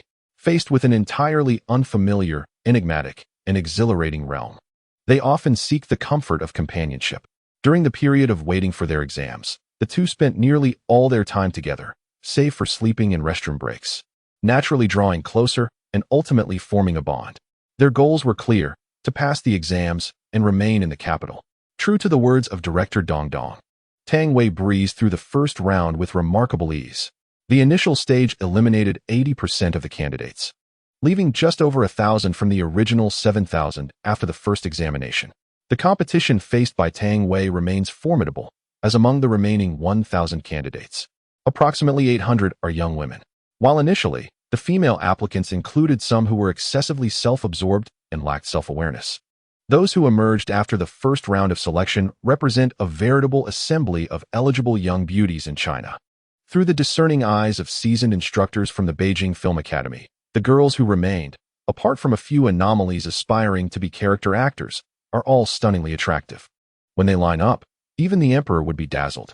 Tang Wei's boyfriend also successfully passed the initial auditions for both the Central Academy of Drama and the Beijing Film Academy. As the second round approached, their relationship flourished. Unlike Tang Wei, who was somewhat naive and merely encouraged by others to participate in the arts examination, her boyfriend had undergone extensive training at various professional schools prior to arriving in the capital, having simulated the audition process numerous times. He generously imparted all his knowledge to Tang Wei. Both understood that to remain together, they needed to stay in Beijing. Yet, fate took an unfortunate turn. When the results for the second round were announced, Tang Wei's name was absent. Although she felt disappointment, it was not overwhelming. It was merely an attempt. And she was still young, with many opportunities ahead. Ordinarily, after failing, she would have returned home immediately. However, for the sake of her first love, she chose to stay. She firmly believed that if she tried again, she would succeed. Yet her boyfriend was unwilling to wait for her. After receiving his certification from the Central Academy of Drama, he returned to Shanghai, and their relationship naturally came to an end. Tang Wei returned home, despondent, and it took her 6 months to recover. Her parents, recognizing her genuine passion for acting, suggested enrolling her in a training program to refine her skills before re-attempting the arts examination in Beijing. However, the inherently stubborn Tang Wei declined, believing her dreams should not be funded by her parents. Thus, in July of this year, she returned to Beijing, working to earn money while awaiting the arts examination. Few who have experienced failure in the arts examination are willing to endure such an emotional blow again. Each year, there are tragic instances of girls succumbing to despair after the examination, a phenomenon difficult for those outside this realm to comprehend. A beautiful girl, never before faced with rejection, may reach an extreme longing for success, only to be met with failure and the stark realization of her shortcomings. For those with fragile psychological resilience, such a moment can lead to a breakdown, and it is entirely understandable. That Tang Wei possesses the courage to try again is already a remarkable feat. However, her luck proved insufficient this time. She approached the situation with a flexible mindset, preparing for multiple outcomes, yet the blows she received were doubled. The previous setback had been bearable, but this time, having prepared thoroughly to enhance her chances, she even set aside her pride to borrow money from Zhang Chu for training. She thought she was foolproof. Yet, perhaps I am truly unsuited for this path? Reality dealt a severe blow to Tang Wei, and in her despondency, she sought solace in a man she held a fondness for, offering her most cherished possession as a form of catharsis. Tang Wei poured out her heart, revealing every detail of her life to Zhang Chu, including the fleeting romance with her first love. "Are you still considering it?" she asked, to which Tang Wei gently shook her head. "I don't know. Perhaps I truly am not suited for this path, and should follow the route my parents have laid out for me. If that is the case, you will undoubtedly regret it." Zhang Chu, devoid of dreams, neither in the past nor the present, had merely existed day by day, striving to ascend the treacherous ladder of life, yet remained in a daze. Presently, his situation seemed little different. Did being an actor count as a dream? If he were still in the emperor's service, he might not even entertain such aspirations. Tang Wei, however, harbored dreams and persistently endeavored toward them, which evoked a hint of jealousy in Zhang Chu. Given this, she should not easily consider surrender. "As long as you still wish to pursue it, I will earn money to send you for training. If once is not enough, we shall try twice. If twice fails, we shall attempt thrice." The moment the words escaped his lips, Zhang Chu was taken aback by his own impulsiveness. Tang Wei remained silent for a while, not uttering a word. Just as Zhang Chu felt an urge to inquire further, she abruptly stated, "Let me think it over." The two fell into silence, and after a fervent outpouring of emotions, fatigue enveloped them, leading them to a deep slumber. Upon awakening, Zhang Chu discovered that the enchanting figure beside him had vanished. After some searching, he found his phone and glanced at the time. It was just 6 in the morning. Just as he prepared to rise, he noticed a folded piece of paper beside his pillow. As he picked it up, a bank card slipped out. The note contained but a single line: "I have left. When we meet again, I shall be a better version of myself." Chapter 38. To embrace and to let go. She is gone. The suitcase Tang Wei had left in the corner and the toiletries on the table were both absent. A bittersweet smile crossed Zhang Chu's lips. This woman departed with such grace, leaving no contact information, clearly wishing for him not to seek her out. Ultimately, she left behind only a sentiment, to become the best version of oneself. Holding the note Tang Wei had left, Zhang Chu fell into a contemplative silence. It had been too long since he savored the taste of life. His indulgence the previous day had rendered him oblivious to when Tang Wei had taken her leave. It appeared he had grown too comfortable. In the past, he might have lost his life at any moment. He rose, dressed, and found only a bed of unmade sheets remaining in the room.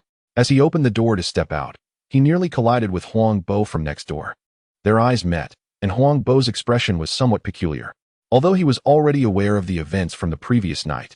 Seeing Zhang Chu emerging from Tang Wei's room elicited an awkwardness mixed with a sense of illicit curiosity. "Good morning," Huang Bo greeted eagerly, though it was unclear what he anticipated. Zhang Chu nodded, surprisingly composed. After all, what was there to be shy about in matters of love? "Didn't you go to work today?" he asked. That response seems rather off." Huang Bo smacked his lips, disappointed that he did not witness the flustered expression on Zhang Chu's face. "No, it's raining outside. The weather is too cold," he remarked, instinctively stretching his neck as if awaiting the arrival of Tang Wei, who was behind Zhang Chu. "She has left." Zhang Chu satiated Huang Bo's curiosity, sparing him from endless inquiries. "Left? What does that mean?" Huang Bo was perplexed. Last night had been quite lively. He and Wang Baoqiang had lingered outside, enjoying the cool breeze for a while before eavesdropping on the neighboring room, which only quieted down later. Initially, Wang Baoqiang was oblivious, yet such matters are instinctual. Even a fool could deduce that something untoward had transpired. The young boy's embers of desire had been ignited, and he had dashed outside for a cold shower in the middle of the night, only to find himself ill, now nestled in bed. He had thought the ensuing days would be tumultuous, yet Tang Wei had departed. "You too, just as you imagined." A chuckle escaped Huang Bo, betraying a hint of embarrassment. Having had his thoughts laid bare, "Xiao Zhang, don't be disheartened." "Disheartened? Why should I be disheartened?" Zhang Chu laughed. Last night, he had indeed contemplated settling down. A woman willingly offering herself to him, and Tang Wei being precisely his type, seemed a fine prospect for companionship through life. However, the woman's actions were unexpectedly unpredictable. Zhang Chu had always been one to grasp and release with ease. Since Tang Wei had chosen to leave, entangling himself further would only be self-defeating. "Are you truly untroubled? What do you think I should feel? Is that even a question? If it were me, I would be utterly devastated if the woman I cherished departed without a word." Yet, Zhang Chu appeared unfazed, his calmness almost excessive. The hearts of these two were indeed resilient. One departed at will, while the other remained indifferent, living with a carefree nonchalance. Huang Bo could not comprehend this and decided to refrain from involving himself in their matters. "Has the filming concluded? Wasn't it supposed to last 6 months? How it is filmed is determined by the director. How would I know?" Zhang Chu had initially believed the shoot would span half a year, yet it concluded in just over 3 months. The swift conclusion was primarily due to Sun Shupei's disdain. Zhang Chu was a chosen actor of Li Ping, and naturally, Sun Shupei categorized him within Li Ping's faction, their relationship historically fraught with tension. As filming progressed, the two factions merged, with Sun Shupei wielding absolute power over the crew, inevitably seeking to undermine Li Ping. Being aligned with Li Ping, Zhang Chu could not avoid the fallout. Concentrating on filming Zhang Chu's scenes allowed for an expedited departure, keeping him out of sight. As for Zhang Chu also serving as the martial arts director, what did it matter? China is not lacking in talent. There are countless capable and experienced martial arts directors. And as for the issue of inconsistent fighting styles, please, this is a romance drama. Returning is fine, but will you stay here? No. I will go find a real estate agency shortly to see if there are suitable houses. It's too cold to have Wang Baoqiang continually sleeping on the floor.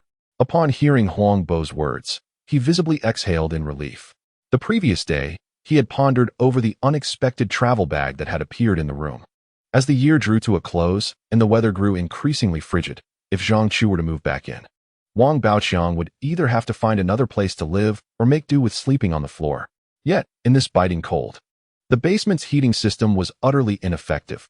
Even with 2 blankets at night, one would still wake up with cramping legs. Well then, what are your plans moving forward? After cohabitating for such an extended period, their relationship had developed nicely, and Huang Bo felt a twinge of reluctance at the thought of Zhang Chu moving away. "I have no particular plans. I will take things as they come. If there is nothing else to do, I'll just return to being an extra." Last night, after listening to Tang Wei recount his past experiences, Zhang Chu had initially entertained the thought of pursuing higher education.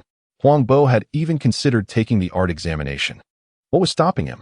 However, Tang Wei later mentioned that after passing the professional exams, one must also take the cultural course examinations, akin to the Gaokao.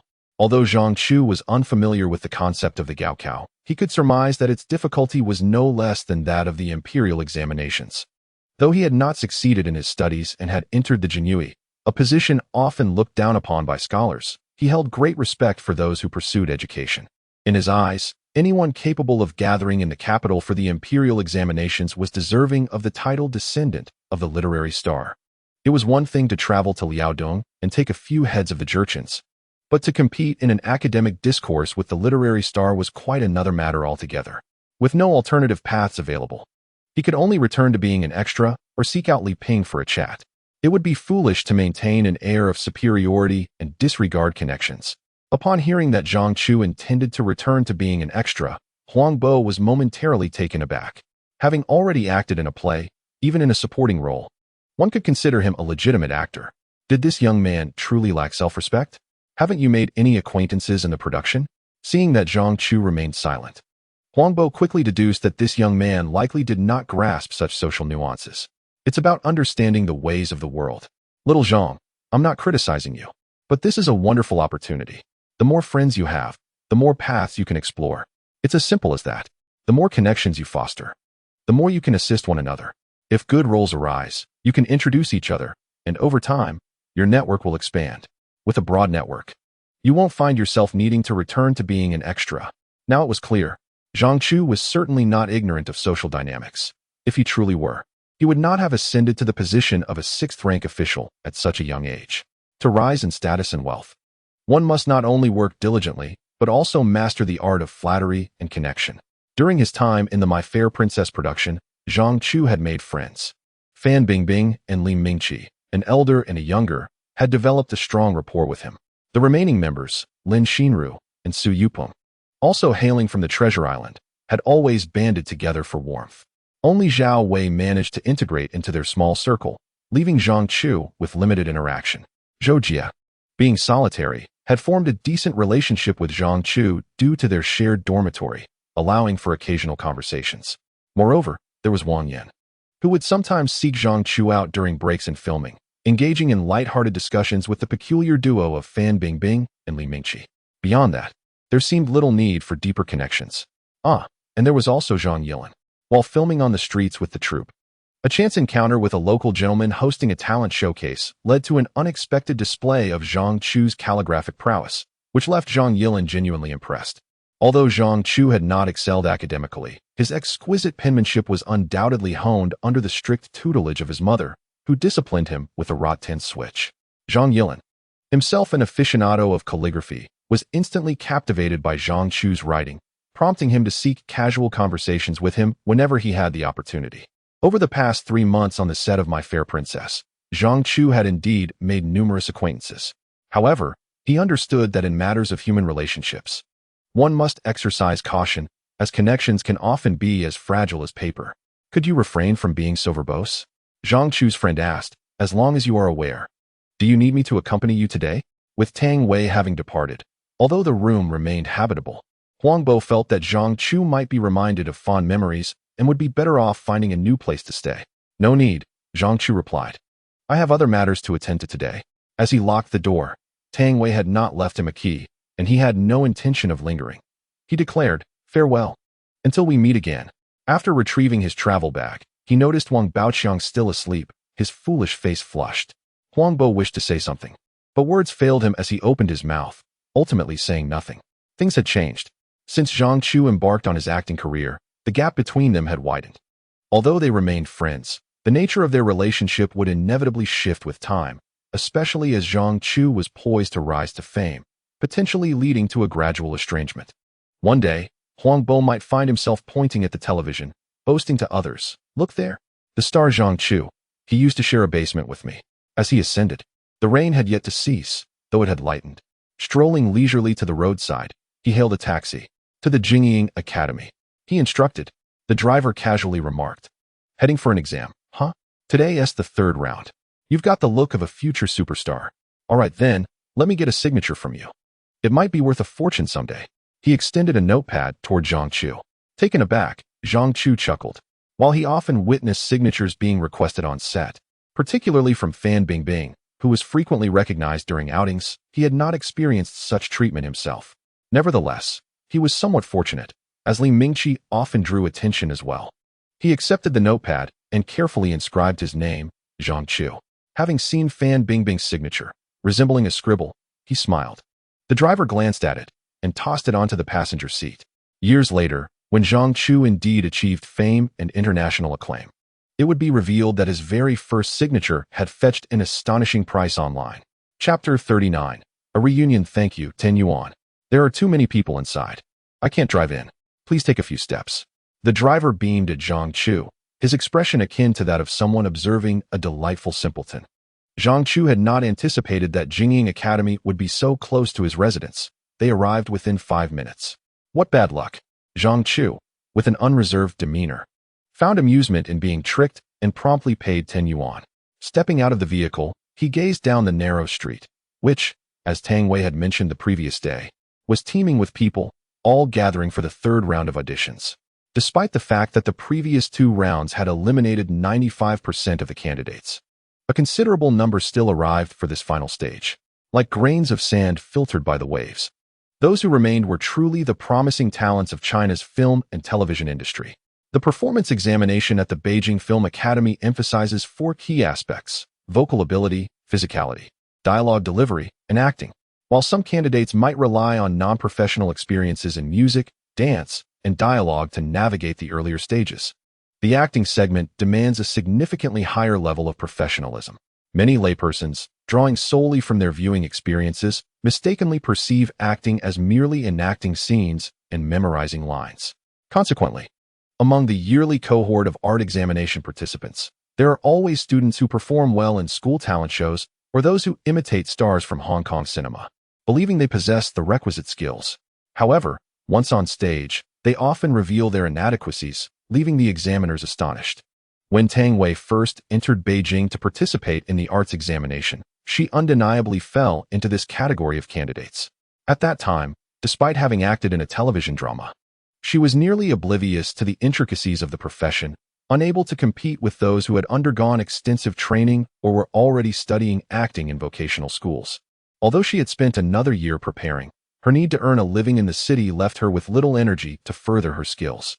Thus, her eventual failure seemed hardly surprising. As he stepped inside, immersed in the diverse tapestry of society, he observed that most candidates were accompanied by their parents, while some had come alone yet did not appear lonely. Each year, at this juncture, the lurking wolves emerge, employing various tactics, taking advantage of the young girl's most vulnerable moments of uncertainty and despair, whether through deep discussions about life, jovial encouragement in the face of adversity, or offering flowers and culinary delights to soothe their hearts. Any approach during this time often yields remarkable results, leading to successful pairings. Zhang Chu's arrival at the entrance of the Beijing Film Academy attracted considerable attention. His striking presence was impossible to overlook in the crowd. Some male candidates regarded him with hostility, not due to competition for romantic interests, but rather seeing him as a rival. After all, the fortunate few who would ultimately succeed were few and far between, and each person was calculating their standing, pondering whether they could surpass the threshold. After a moment, several young individuals emerged from the school, wielding loudspeakers and lists, calling out candidates by their examination numbers. Those whose examination numbers have been called should promptly step forward and form an orderly queue. As they stride through the entrance, anticipation gleams on every face, reminiscent of a pilgrimage. How mundane. Just yesterday, I listened to Tang Wei's numerous tales, and Zhang Chu had imagined the Beijing Film Academy to be a place shrouded in mystery. Yet, it merely resembles a scholarly institution, differing only in its curriculum. Turning away, he glimpsed the taxi that had brought him, now idling by the roadside, its driver engaged in jovial conversation with a fellow cabbie. "Ah, finished so soon?" Upon seeing Zhang Chu approach, the driver grinned and inquired, "Beijing Film Academy, huh? If you're not in a hurry, let me finish this cigarette." Zhang Chu, in no rush, retrieved a cigarette and lit one for himself. "Young man, are you here for an exam?" "Clearly." The driver had been frequently transporting ill-intentioned youths to prey upon unsuspecting young women. Just here to take a look. The driver appraised Zhang Chu, noting his handsome features. If he harbored ulterior motives, a mere beacon could summon a swarm of beautiful girls. After finishing their cigarettes, they climbed into the car. I won't deceive you. The Beijing Film Academy is in the East City, quite a distance away. A bus ride costs merely 2 yuan. But a taxi without a meter will set you back 50. Consider it a fair deal. Just then, the driver's words were abruptly swallowed as he witnessed Zhang Chu crush his water bottle into a million pieces. Young man, I misspoke. It's 10 yuan for within 10 kilometers. Sit tight. At this hour, the roads are clear. We'll be there in no time. Goodness. Is he practicing iron sandpalm? Zhang Chu smirked faintly, shaking off the water from his hand. He had not clarified earlier, and he accepted his misfortune. Yet that did not grant anyone the right to treat him like a fool. Upon exiting, he had purchased a newspaper and specifically inquired with the elderly lady at the newsstand about the distance between the Beijing Film Academy and the Beijing Film Institute. It was merely a few miles apart. The journey was smooth, and the car halted at the street corner. Young man, today is exam day, and I can't drive in there. You can leave 10 yuan here. As Zhang Chu exited, the moment the door closed, the driver pressed the accelerator and vanished from sight. Quite swift in his departure. The vicinity of the Beijing Film Academy bore resemblance to that of the Beijing Film Institute, and today marked the 3rd round of examinations. With remaining elites gathered at the entrance, Zhang Chu maintained his distance, observing from afar. He could not quite fathom why he was drawn to these two places. Perhaps Tang Wei had truly piqued his curiosity, or subconsciously, he yearned to encounter Tang Wei once more. Soon, the Beijing Film Academy began calling out names. Candidates entered one by one, leaving behind only parents accompanying their children and the idle scions waiting to console the disappointed young ladies. Zhang Chu. Someone was calling his name from behind. Zhang Chu was taken aback. The number of acquaintances he had in the capital could be counted on 2 hands. How could he possibly run into someone familiar here? Turning her head, she saw a somewhat petite woman standing behind her, wearing a baseball cap and letting her hair cascade down. As she tilted her head back, a vaguely familiar face emerged. Do you recognize me? The woman smiled, revealing deep dimples in her cheeks. With a bamboo leaf-shaped face and large, expressive eyes, it was Zhang Jing. Zhang Chu did not anticipate encountering the girl he had seen on the bus just yesterday. Do you remember my name? Zhang Jing asked, somewhat surprised. She had only introduced herself once when Zhang Chu boarded the bus, not expecting him to remember. As a seasoned member of the elite guard, a good memory was merely a fundamental trait. Anyone who caught Zhang Chu's gaze would not be easily forgotten. You mentioned it yourself yesterday, but I am curious. How did you come to know my name? Quite simple. You gave a statement at the police station yesterday, and I inquired with the officer, so I naturally learned it. At the police station, Zhang Jing had persistently pressed the officers until one reluctantly revealed Zhang Chu's name. However, regarding the contact information he had left, that was considered someone else's privacy, and the police would not disclose it. In the vast city of Beijing, with over 20 million inhabitants, she had thought they would never meet again, yet here she was, unexpectedly encountering Zhang Chu at the school gate. Are you here for an exam? No, just came to have a look. To have a look? Zhang Jing's gaze shifted slightly as she regarded Zhang Chu, remembering how he had helped her on the bus yesterday. She realized that if it hadn't been for him, losing her money might have been trivial, but if her graduation project had been ruined, it would have meant complete disaster. I truly appreciate what you did yesterday. Had it not been for you, I would have been in dire straits. You've already thanked me yesterday. It was merely a small matter, no need to dwell on it. Zhang Jing quickly responded. How can it be a small matter? Those 2 thieves had knives. Moreover, mere words of gratitude lack sincerity. How about this? Let me treat you to a meal. What do you think? Is the only way to express gratitude through a meal? Besides, it's barely 8 o'clock. Is it really time for breakfast? Zhang Jing realized the timing was indeed awkward. But having promised to show her appreciation, could she really dismiss her benefactor with just a simple breakfast? I must do something for you. Otherwise, I wouldn't feel right.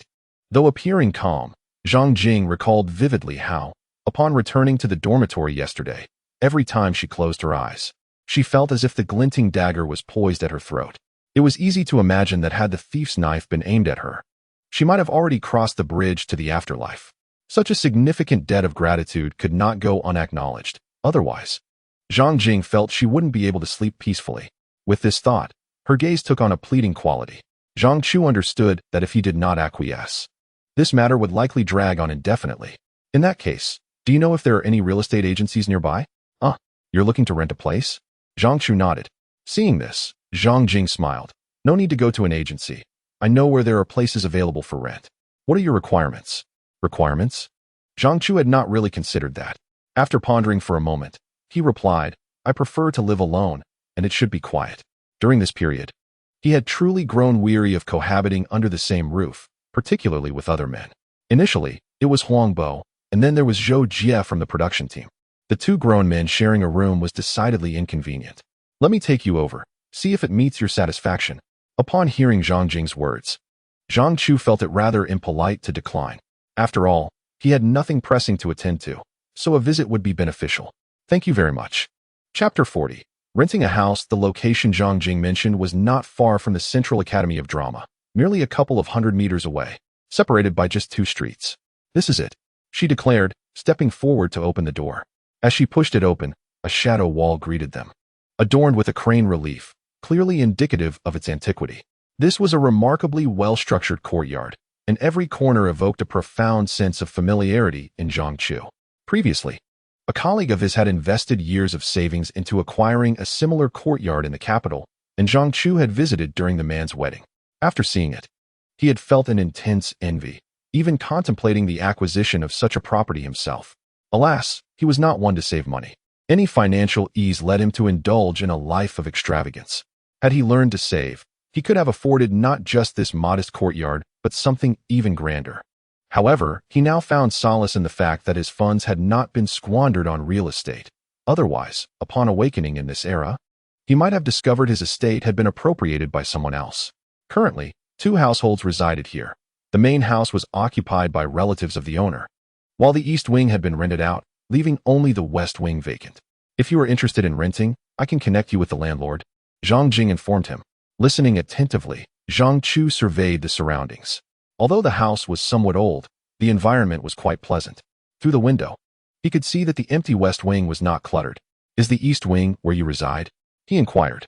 Zhang Jing paused, then laughed. How did you know? With keys in hand, she appeared quite familiar with the place, likely as either the landlord or the tenant. Although her Mandarin was commendable, a slight accent remained. Moreover, it was evident that acquiring such a property in the capital was not an inexpensive endeavor, thus she could not possibly be the landlord. Indeed, I rent the east wing. How about we become neighbors? Zhang Jing had spontaneously decided to show Zhang Chu her rented space, feeling it was a small favor after he had rescued her the previous day. Furthermore, as a girl from out of town living alone in the capital, having a neighbor as capable as Zhang Chu would certainly enhance her sense of security. First, I must meet the landlord, he insisted. No problem, Zhang Jing replied, rummaging through her bag to retrieve her phone. She quickly located the landlord's number and dialed it. Upon learning that someone was interested in renting, the landlord arrived promptly. As the door to the west wing opened, Zhang Chu took a careful look inside. The room had not been vacant for long, and it was well kept, with complete furnishings. How much is the rent? He asked, having made a decision after a brief inspection. 300 a month, with a deposit of 1 month and payment for 3. The landlord quoted a very reasonable price. The young man assured that his price was quite reasonable, and if one were to doubt his words, they could inquire about the rental rates of the nearby courtyard houses.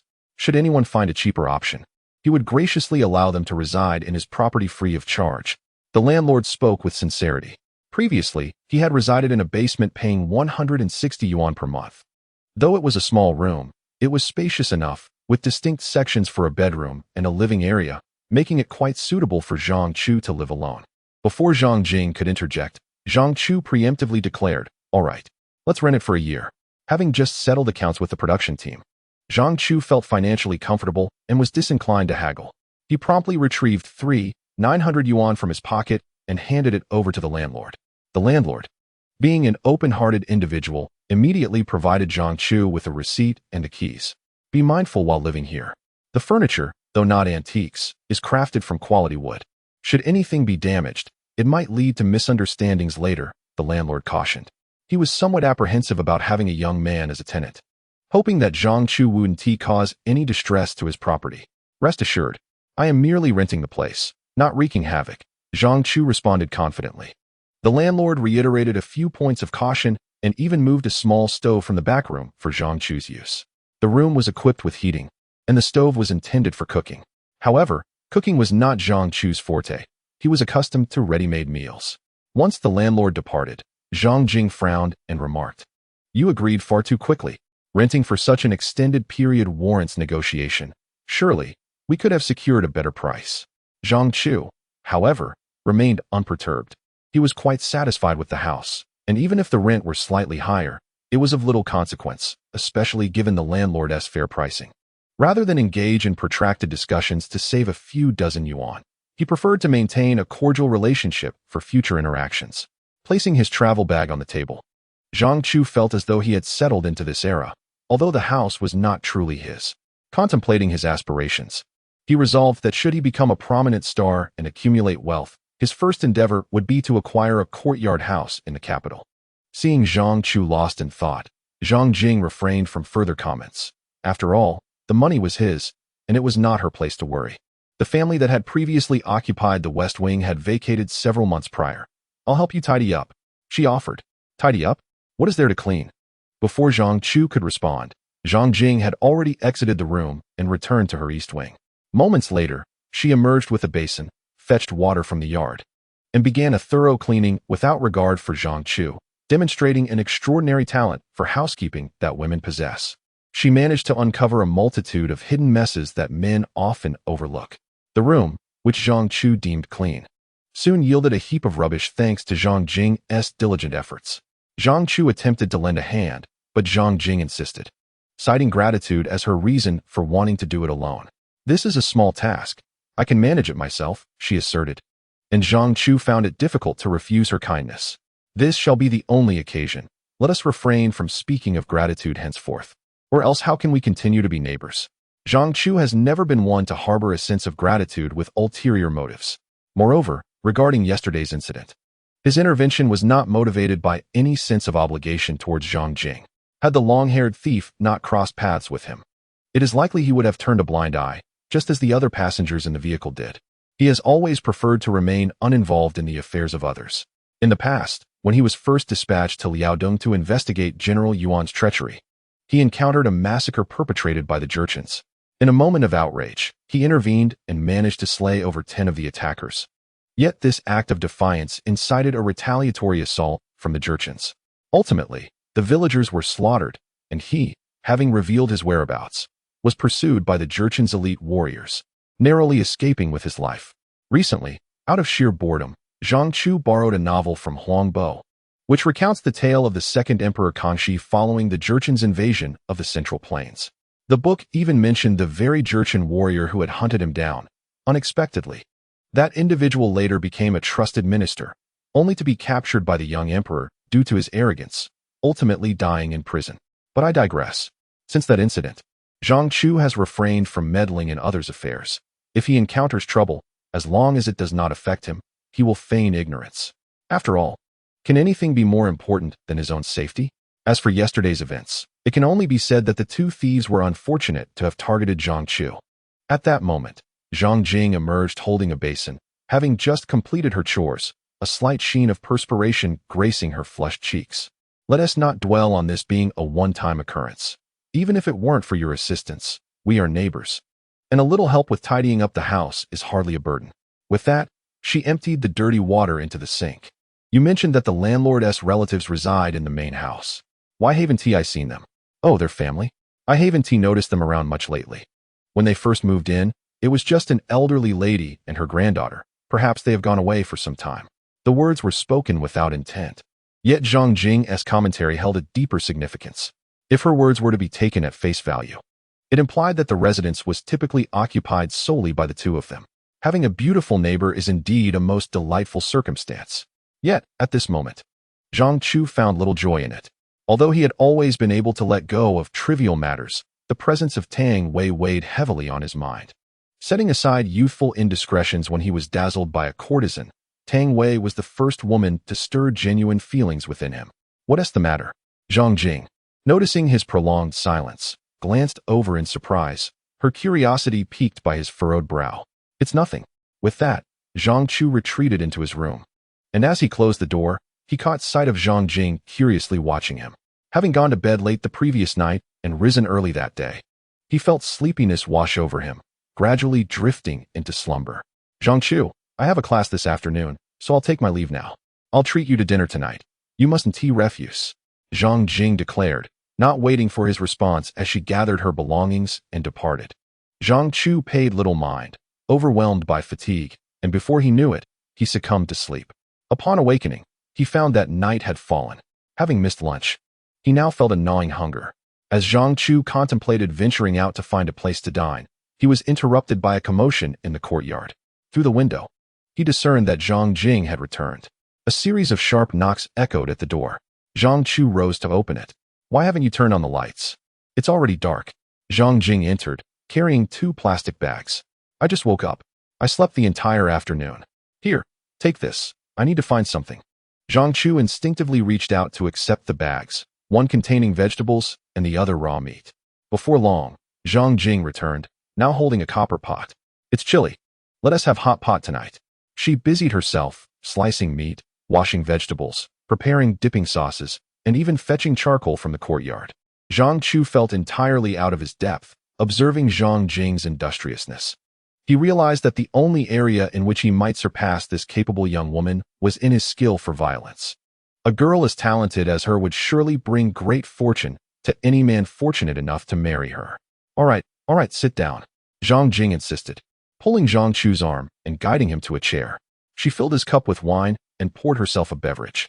I must express my gratitude for yesterday. If it weren't for you, I would have been in serious trouble.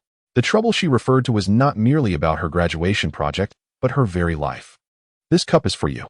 Zhang Chu raised his glass and clinked it with hers. Having awakened from his slumber, Zhang Chu felt a sense of emotional clarity. If Tang Wei chose to leave, there must be a valid reason. There was no need to dwell further. The past should remain in the past. Chapter 41. The old man you cast aside with the art examinations concluded, the once bustling Shitu, Chung Road, and Cotton Alley returned to their usual tranquility. Yet, occasionally, unsuccessful candidates would appear, vocally berating the school for its lack of discernment. This behavior was not uncommon. Every year, there were those who struggled to accept their reality. And as long as they did not engage in extreme actions, the security personnel merely regarded their outbursts as amusing.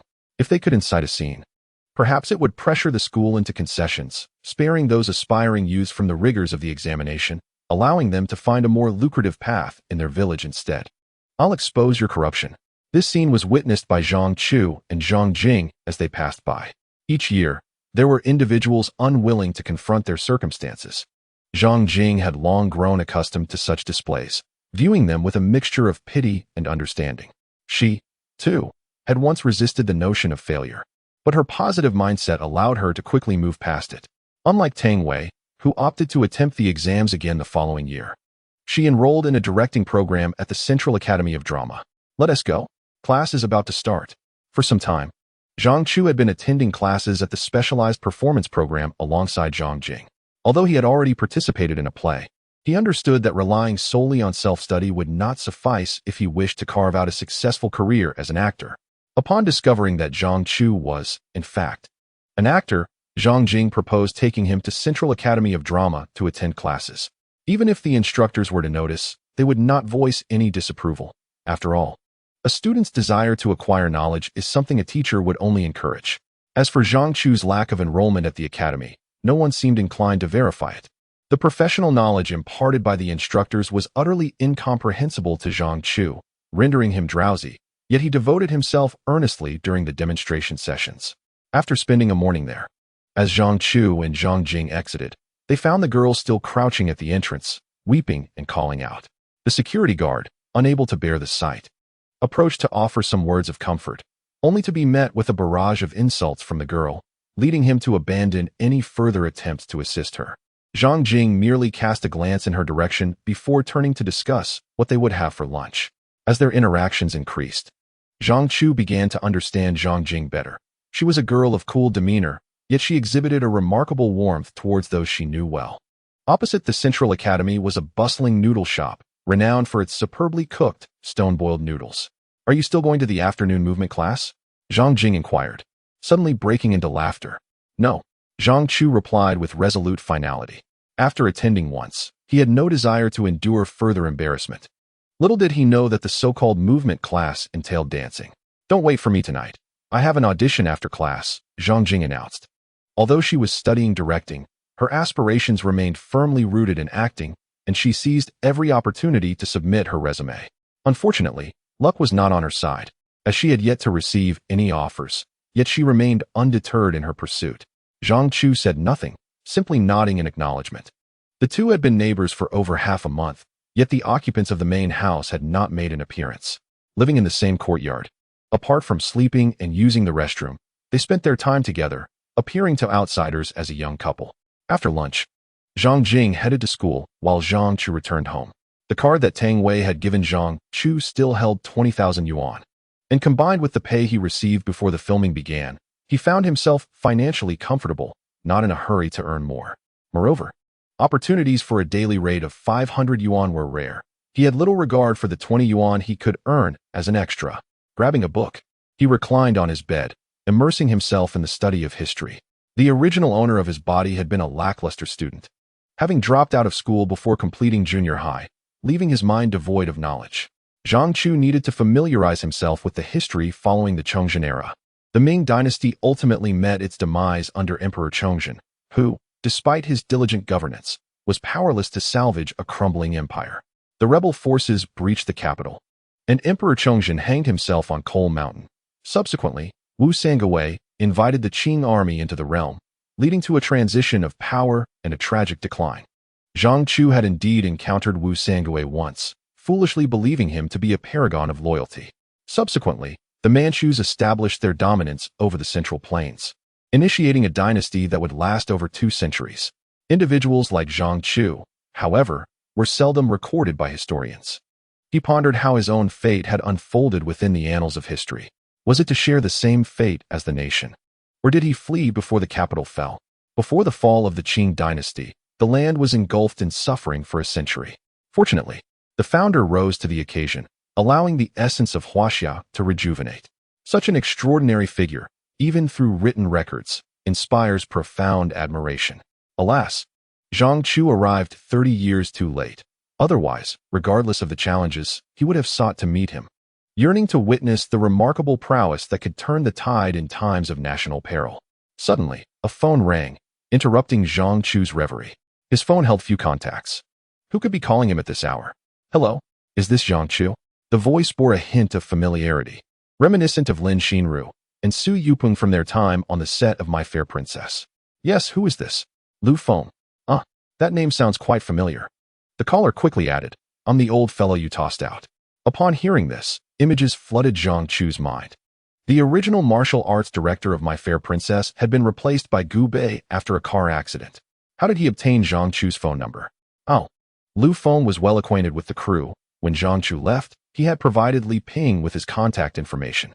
It would not be difficult for Lu Feng to reach him. "Master Lu, is there something you need?" Zhang Chu inquired. Though the man was older, his martial arts skills were modest, yet out of respect for his age, Zhang Chu deemed it appropriate to address him as master. "Are you still in the capital? What could this old man want?" "Yes, Master Lu, if you have something to discuss, please go ahead." Surely, he wasn't calling to seek revenge. Director Li mentioned you've wrapped up filming and left the set. Do you have any new roles lined up? This old man seemed to be toying with him, asking incessantly without getting to the point. "Master Lu, what is it that you require?" Lu Feng chuckled. "Naturally, it's good news. If it's convenient, let us meet in person. I believe there is a role in a film that would suit you perfectly. Is it an introduction to a role?" Zhang Chu immediately sat up, his demeanor shifting considerably. "When and where can we meet?"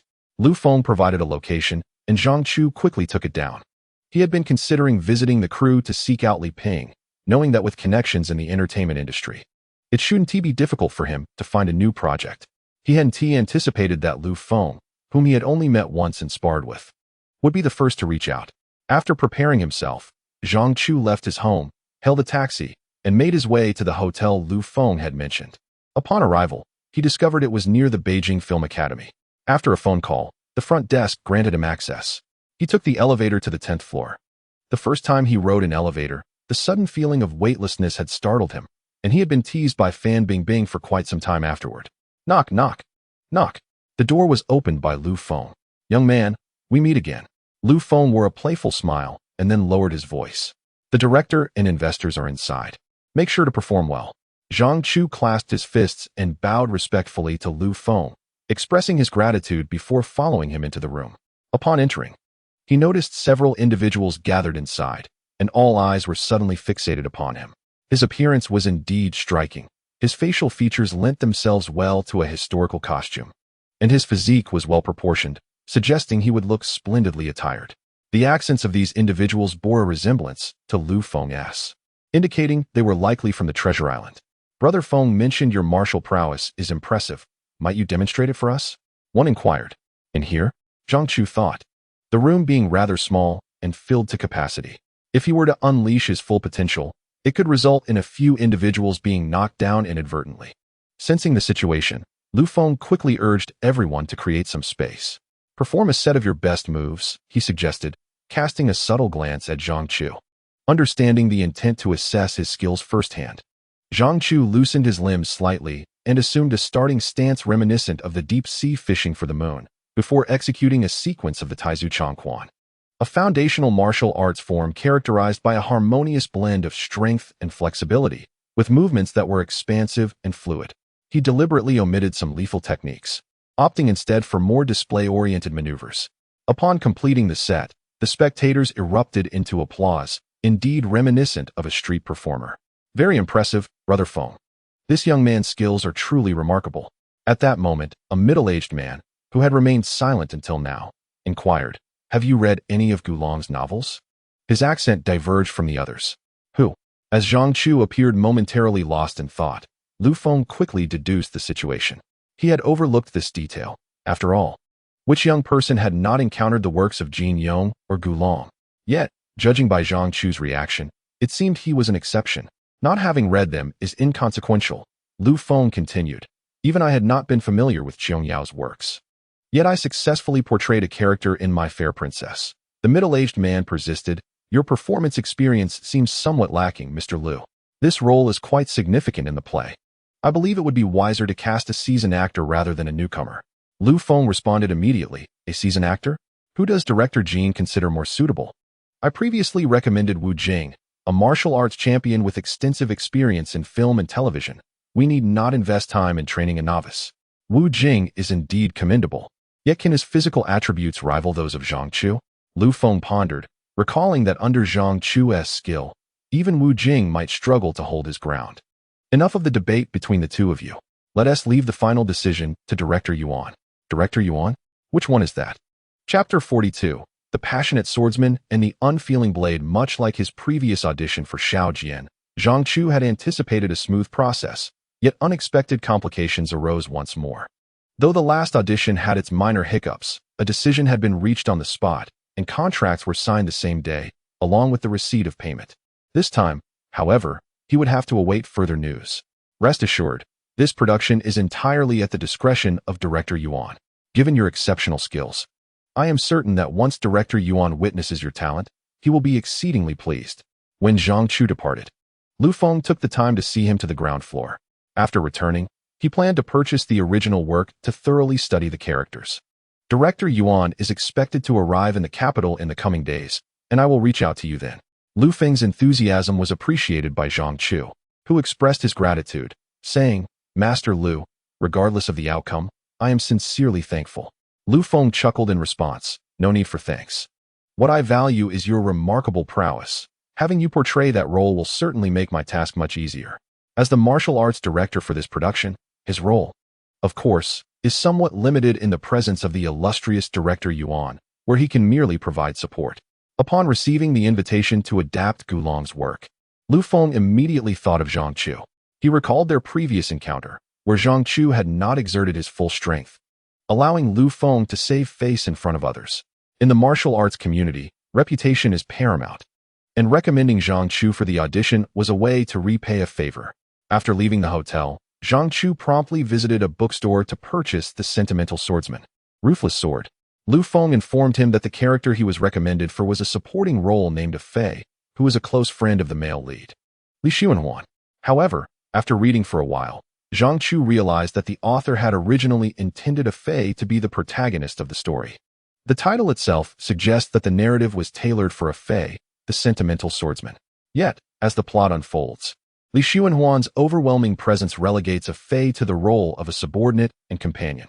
In the early part of the story, it is Li Xuanhuan who drives the narrative forward, beginning with his return and subsequent betrayal by Long Xiaoyun, leading to his imprisonment at Shaolin Temple. A fey attempts to rescue Li Xuanhuan multiple times, merely reacting to the plot rather than steering it. Perhaps the author did not anticipate that the character of Li Xuanhuan would shine so brightly, exuding such charisma that, despite being a supporting character, he outshines the lead. Nevertheless, while a fey may lack the prominence of Li Xuanhuan, he still possesses admirable qualities. For instance, he survived in the wilderness at the tender age of 7 or 8, mastering exceptional sword techniques while fending for himself. Upon his introduction, he swiftly earned a formidable reputation within the martial arts world.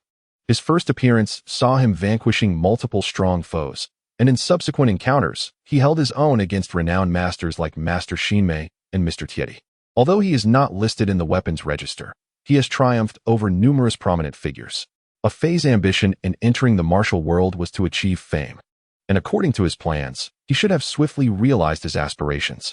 Unfortunately, he crossed paths with a woman named Lin Xianer, known for leading men to their doom. At first glance, a fey exudes an aura of coldness and reclusiveness.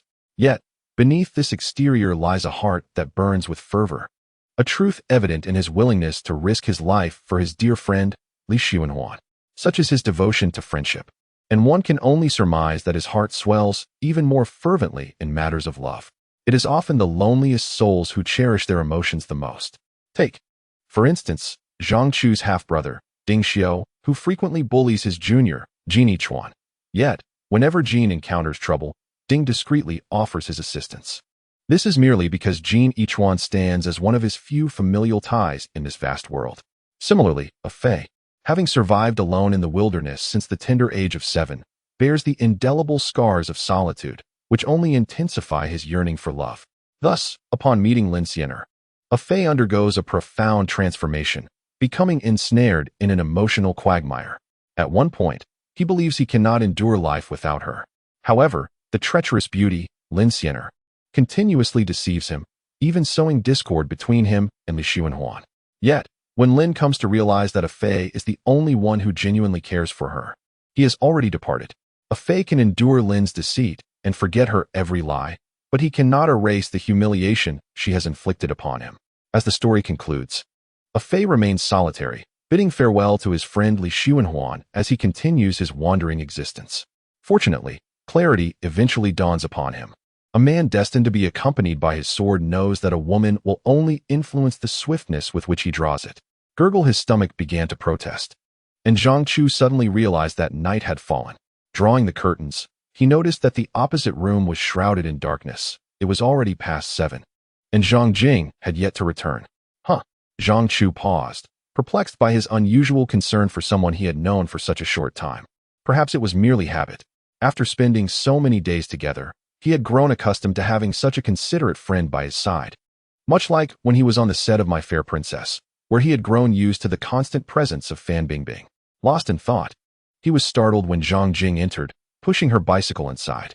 Throughout these days, Zhang Chu had been struggling to learn to ride this two-wheeled contraption, but to no avail. Compared to this contraption, he would much rather have a horse.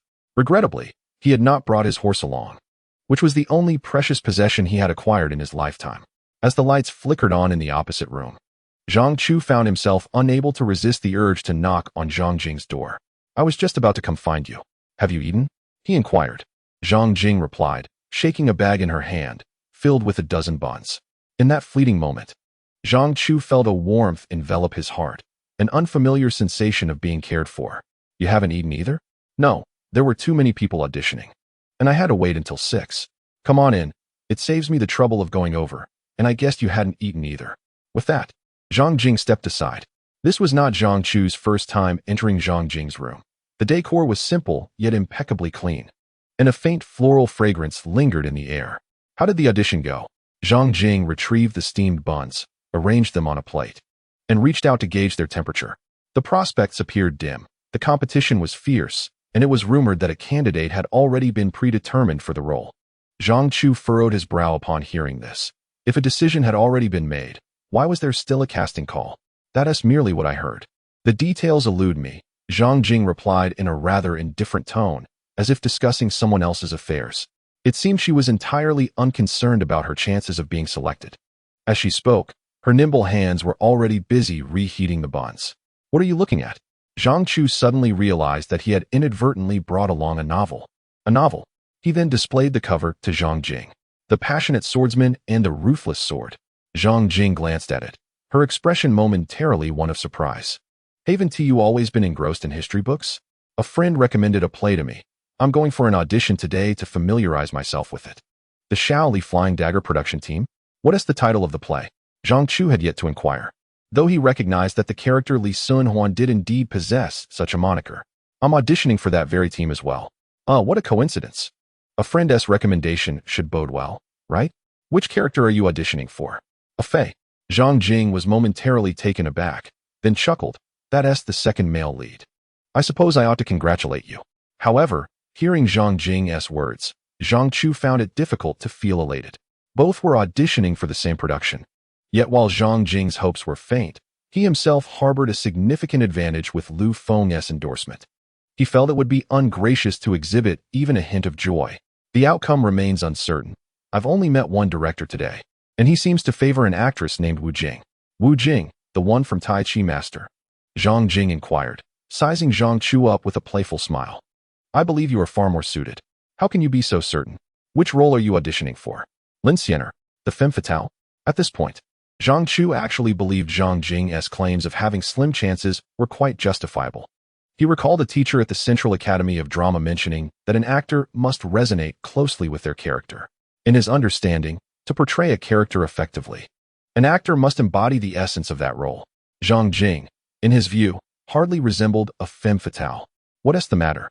Zhang Chu snapped back to reality and hastily replied, nothing at all. Truth be told, I would have preferred to audition for Sun Xiaohong, but alas, that role has already been filled. Another predetermined selection. However, Zhang Chu genuinely felt that Zhang Jing would indeed be a better fit for the character of Sun Xiaohong, as both possessed large, lustrous dark eyes. Let us eat. I've been hungry for quite some time. There were 10 buns in total, and given Zhang Jing's modest appetite, 2 sufficed, while the remainder was clearly intended for Zhang Chu. Suddenly, having a woman show him such kindness and concern left Zhang Chu feeling somewhat flustered. Even if it was out of gratitude, there seemed to be no need to remember such trivial matters for so long. What are you dawdling for? Let us eat. He decided to dismiss his thoughts and prioritize appeasing his hunger. You must prepare for your role. If there is anything I can assist you with, do not hesitate to ask. Although I have never acted before, I have studied for quite some time and should possess some understanding. I won't take up too much of your time. Zhang Jing wore a nonchalant expression, declaring, I have no pressing matters. Zhang Chu, initially troubled, found solace in her demeanor, realizing that this robust man was even less carefree than a woman. Then I am truly grateful. You are my lifesaver. Besides, are we not friends? Expressing thanks feels rather distant. Upon hearing this, Zhang Chu was momentarily taken aback, pondering deeply about his earlier turmoil, and his heart felt instantly liberated. Chapter 43. The greatest martial arts director life is meant to be lived. No one possesses the authority to choose death. Zhang Chu earnestly uttered this seemingly trivial statement. Here, I feel you should project a colder demeanor. Zhang Jing furrowed her brow slightly, contemplating before offering her opinion. Colder still? The character A Fei has lived a solitary existence, devoid of family and friends. His coldness is a product of years of solitude. Although inherently warm beneath his frosty exterior, his warmth is reserved solely for friends and loved ones, concealed deep within his heart. To put it simply, he struggles to express it. After speaking, Zhang Jing instinctively ran her fingers through her hair and smiled at Zhang Chu. I'm unsure if my suggestion is correct. It should be right, I suppose. After reading the original work, Zhang Chu also perceived that a Fei's most defining trait was his cold exterior juxtaposed with a warm interior. He often wore a grim expression and spoke harshly, yet his heart burned warmly, though his words could freeze like an ice shard. Such a person resembles Ding Xiao. Why did that scoundrel come to mind again? In the past, the mere thought of him would make Zhang Chu uneasy. However, since his rebirth in this era, Ding Xiao was frequently on his mind, followed closely by Lu Jianxing. Strangely enough, he never thought of the women with whom he had shared intimate moments. Let us take a break. My insights may not be entirely accurate. Zhang Chu chuckled, replying, You are quite right. I will reflect further. Hearing this, Zhang Jing laughed in return. Acting this way feels about right. After all, it's a martial arts drama, and the primary focus lies within the fight scenes. Director Yuan undoubtedly values true skill. Are you acquainted with this esteemed Director Yuan? Of course. You must know who Director Yuan is. Zhang Jing was left speechless by Zhang Chu's reaction. Do you not prepare before auditioning? Prepare for what? Simply showing up suffices. Should I bring gifts? Zhang Jing was not only speechless, but also felt a profound sense of defeat. Each time she auditioned, she meticulously sought information about the role, dedicated immense time to analysis, and familiarized herself with the crew, particularly the director's preferences. Yet, despite such thorough preparation, she had never received even a single opportunity. And then there was Zhang Chu, who had done no homework, yet somehow succeeded. Yuan Dao, renowned as Yuan Pei Ping, is famously regarded as the foremost martial arts instructor in the world. Many illustrious action stars have been trained under his tutelage, earning him the title of the best in the realm. Zhang Jing spoke extensively about him. Yet Zhang Chu's attention was captured by those four words. Is his martial prowess truly formidable? One might assume so. Suddenly, Zhang Chu felt an inexplicable urge to engage in a spirited duel. Having been inexplicably transported to this era, he found himself excelling in various aspects. Yet he had yet to encounter a true master. He yearned for an exhilarating confrontation. What was he pondering? Zhang Chu instinctively clenched his fists. If he is indeed a master, he would relish the opportunity to test his skills against him. What? Zhang Jing was taken aback, recalling that day on the bus when Zhang Chu had displayed his abilities, conjuring an image of the illustrious martial arts instructor being thoroughly bested. You mustn't act recklessly. Yuan Dao must be over 50 years old. Do you truly wish to challenge him? Over 50? He must be at the age of understanding destiny. What a pity. Witnessing Zhang Chu's expression of disappointment, Zhang Jing felt exasperated. All right, enough of these fanciful thoughts. There are preparations to be made. It seemed that Zhang Jing was far more invested in the impending meeting with Yuan Pei Ping than Zhang Chu was. A Fei is a master swordsman. When you meet Yuan Dao, it would be prudent to prepare, perhaps demonstrating your swordsmanship before him. You should be capable, right? Naturally. Although Zhang Chu was not particularly skilled with a sword, he could adapt his knife techniques and execute some impressive maneuvers to leave a strong impression. Meanwhile, at the hotel Zhang Chu visited a few days prior, Yuan Pei Ping was reviewing footage recorded during the recent casting sessions. A phone. Is this the young man you mentioned, Zhang Chu? Yuan Pei Ping inquired, gesturing towards the television screen. That's him, Big Eye? This young man's martial skills are remarkable. Given Yuan Pei Ping's esteemed status in the martial arts community, most would respectfully address him as Eighth Master, but Lu Feng, having known him for many years, maintained a more familiar address. He has a commendable presence. However, I wonder. Just then, the television screen shifted, revealing Zhang Chu striking a pose and executing a set of Tai Zu Chong Quan. Yuan Pei Ping's eyes immediately lit up. The style Zhang Chu employed exhibited a distinct northern school influence, precisely the type of martial arts Yuan Pei Ping had studied under his father, Yuan Xiaotian. He was intimately familiar with this form. However, a Feng. Did you notice anything unusual? Although Lu Feng practiced southern martial arts, he was not unfamiliar with northern styles. He had recognized at the moment Zhang Chu executed the Tai Zu Chong Quan. This form is quite common, practiced by many, and emphasizes speed and fluidity, with swift strikes and seamless transitions. Its main characteristics include expansive movements, pronounced techniques, agile footwork, a balance of strength and gentleness, and a combination of reality and illusion, allowing for long-range and short-range attacks with explosive power. Yet, Zhang Chu's rendition of Tai Zu Chong Quan was markedly different. The techniques bore similarities, but the connection between each move discarded many superfluous gestures, focusing instead on practical application. This young man possessed genuine skill, not mere flashy tricks. Yuan Heping mused, internally comparing Zhang Chu with the originally preferred actor, Wu Jing. Each possessed their own distinct advantages. Firstly, in terms of appearance, Zhang Chu undoubtedly outshone, with his facial structure and features more suited to historical roles, while Wu Jing's softer facial lines rendered him somewhat ordinary in contrast.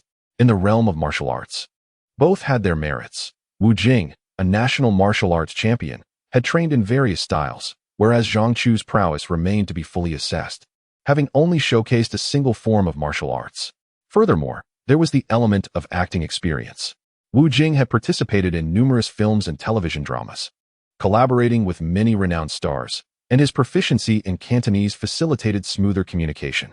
In this regard, Zhang Chu fell short.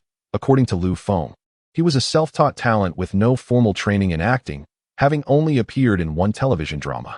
When weighed against each other, Yuan Heping found himself leaning towards Wu Jing. After all, even in a martial arts drama, not all scenes revolve around combat. Many require nuanced performance. Particularly, the character of a Fei, the male second lead, demanded considerable acting skill. Big Eye Brother. This young man had previously been not only an actor, but also a martial arts director in another production. Lu Feng then revealed, with a hint of bravado, that he had once sparred with Zhang Chu but had been effortlessly dispatched without landing a single blow. Yuan Heping, intrigued, inquired, "You faced off against him and couldn't last even one move? Surely, it wasn't a case of sheer strength overcoming skill?" The old saying rings true. Youth possesses an undeniable advantage in combat, despite Zhang Chu having trained in martial arts from a young age. If he were to face a professional fighter, he would likely find himself on the receiving end of an assailant's blows. He struck me 10 times, yet remained unscathed. The moment he landed a hit, I would be down, Lu Feng explained, illustrating the encounter with gestures. However, he clearly held back. The 2 punches I threw were easily intercepted by him. And then, Lu Feng continued, demonstrating the events of that day. I was sent flying. He recounted the incident without embarrassment, merely acknowledging the gap in skill. Yuan Heping listened intently, his curiosity towards Zhang Chu intensifying. He was aware of Lu Feng's capabilities. Despite his age, he should not have been so easily overpowered. A Feng, contact him immediately and have him come over. I wish to see him in person. Upon hearing this, Lu Feng silently exhaled in relief. At last, he could repay his debt of gratitude to Zhang Chu. When Zhang Chu received Lu Feng's call, he was preparing to have lunch with Zhang Jing. Now, of course now. Are you not in the capital? I am. I'll head over right away. After hanging up, Zhang Chu turned to Zhang Jing. Master Lu called for me to come over now. Director Yuan wishes to meet me. This is excellent news. Perhaps the role will materialize. Hurry along. I shall take this opportunity to inquire about any other additions. Zhang Jing responded with a smile, though a fleeting glimmer of envy and disappointment flickered in her eyes. Despite submitting countless resumes and meeting numerous production teams, her aspiration to become an actress still felt frustratingly distant. Are you not coming with me? Zhang Jing was momentarily taken aback and quickly waved her hand. What would I go for? Don't let it delay your matters. Zhang Chu chuckled. Weren't you also trying out for Lin Xiner before? Meeting the director directly might just catch his eye. However, if you keep hesitating, you might truly end up delaying me as well. Zhang Jing fell silent, realizing that Zhang Chu was genuinely helping her. Thank you. Aren't we friends? Saying thank you feels too formal. You said that yourself. How could you forget? Zhang Jing couldn't help but laugh at Zhang Chu's words. The two of them took a car to the hotel, where Zhang Chu called Lu Feng. Soon, Lu Feng appeared and noticed Zhang Chu accompanied by a young lady. This is Zhang Jing, my friend. She has previously auditioned for a role in the crew. The implication was clear, and Lu Feng immediately grasped Zhang Chu's intent. You haven't even secured your own role yet, and you're already thinking of negotiating with the director? I must say, you truly are audacious. Upon hearing this, Zhang Jing felt a bit flustered. The outcome of her audition mattered little. She didn't want to impact Zhang Chu's chances. Just as she was about to speak, Zhang Chu firmly grasped her hand. If I succeed, we stay together. If I don't, we leave together. His tone was resolute, leaving no room for debate. In that instant, Zhang Jing felt as if her heart had been struck heavily, and the words she intended to say became stuck in her throat. Lu Feng, a man of character, gave Zhang Chu a thumbs up. Now that's bold. Let us go together. Chapter 44.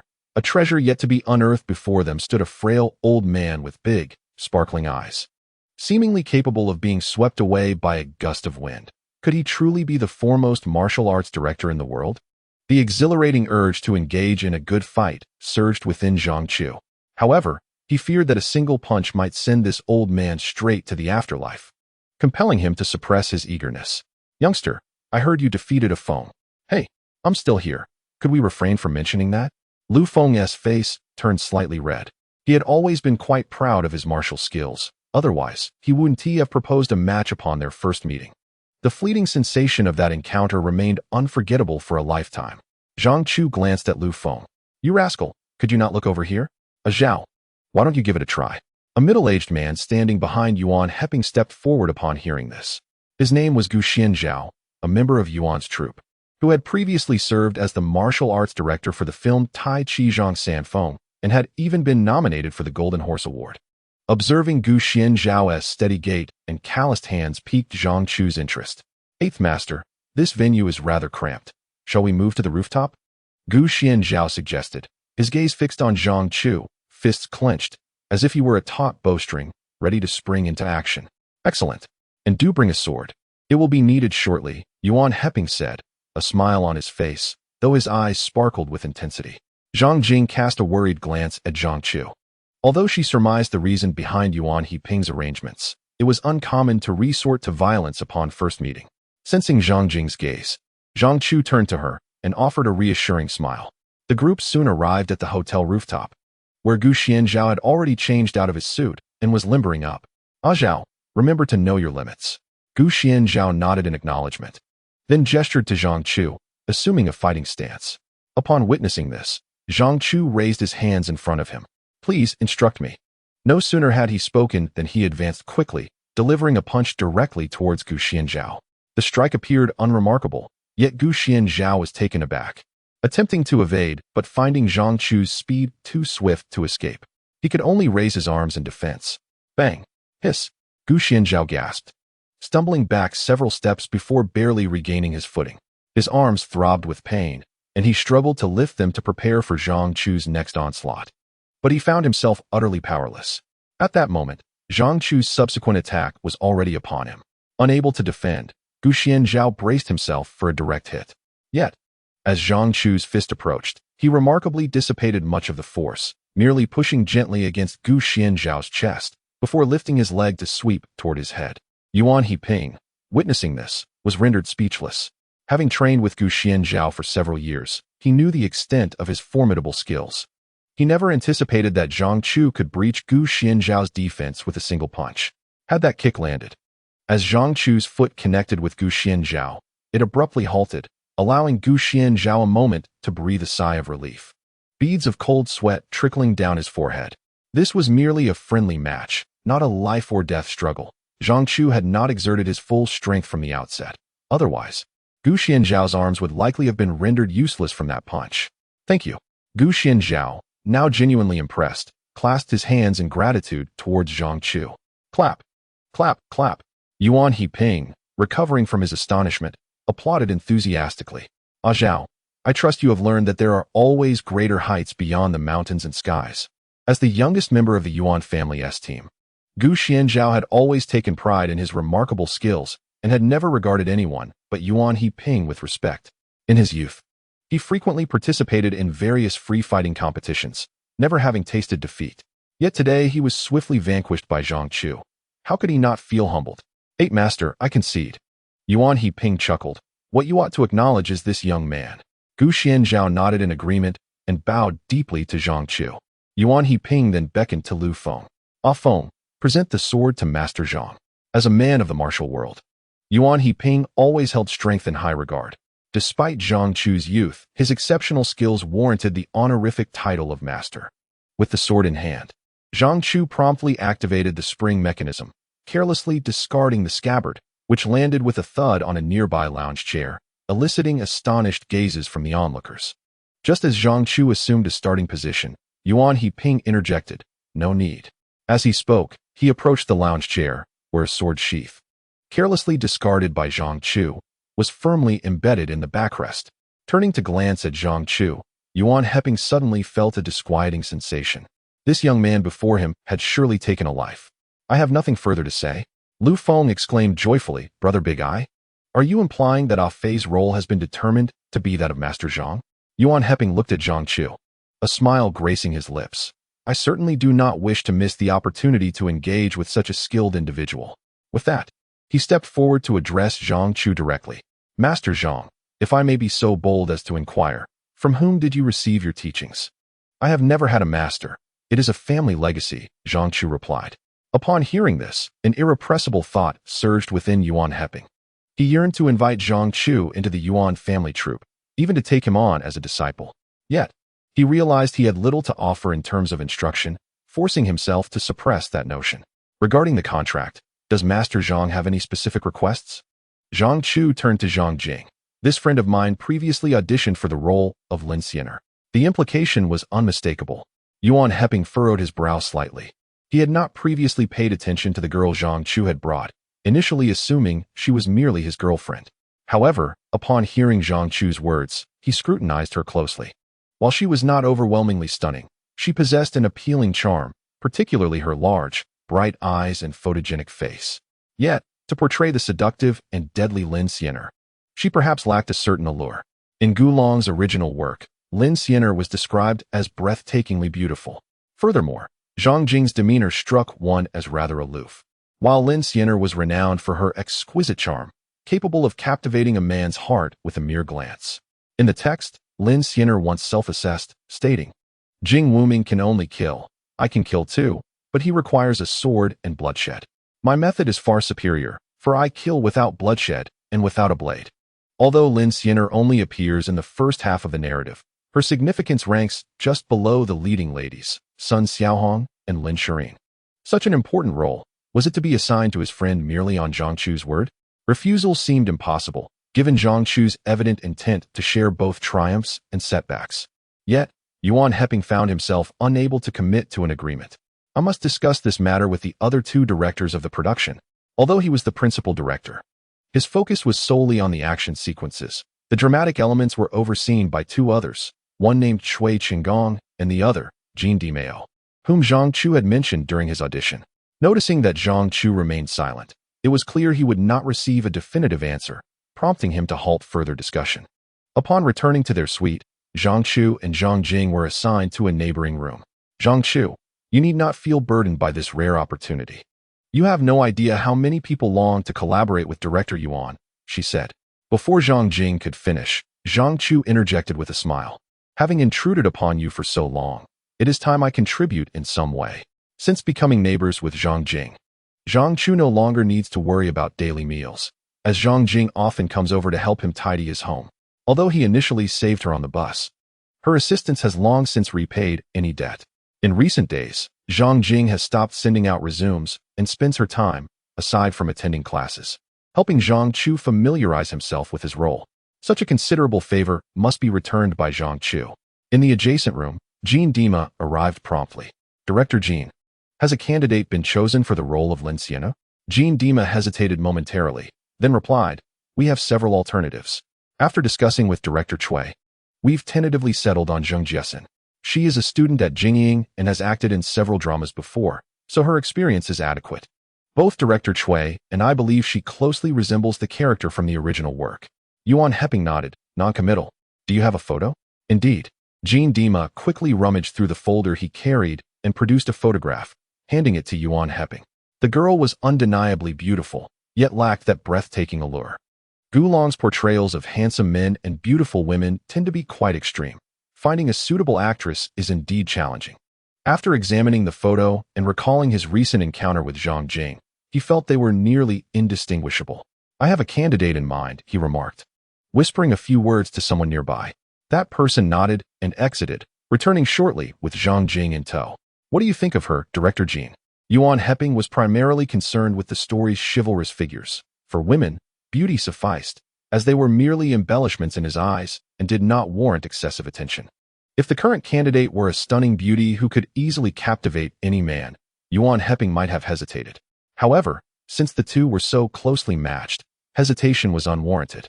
Women in martial arts dramas serve merely as accompaniments to heroes and gallant figures. Regardless of Lin Xianer's significant role, if a character could attract a prodigious talent like Zhang Chu, it would be a worthwhile trade.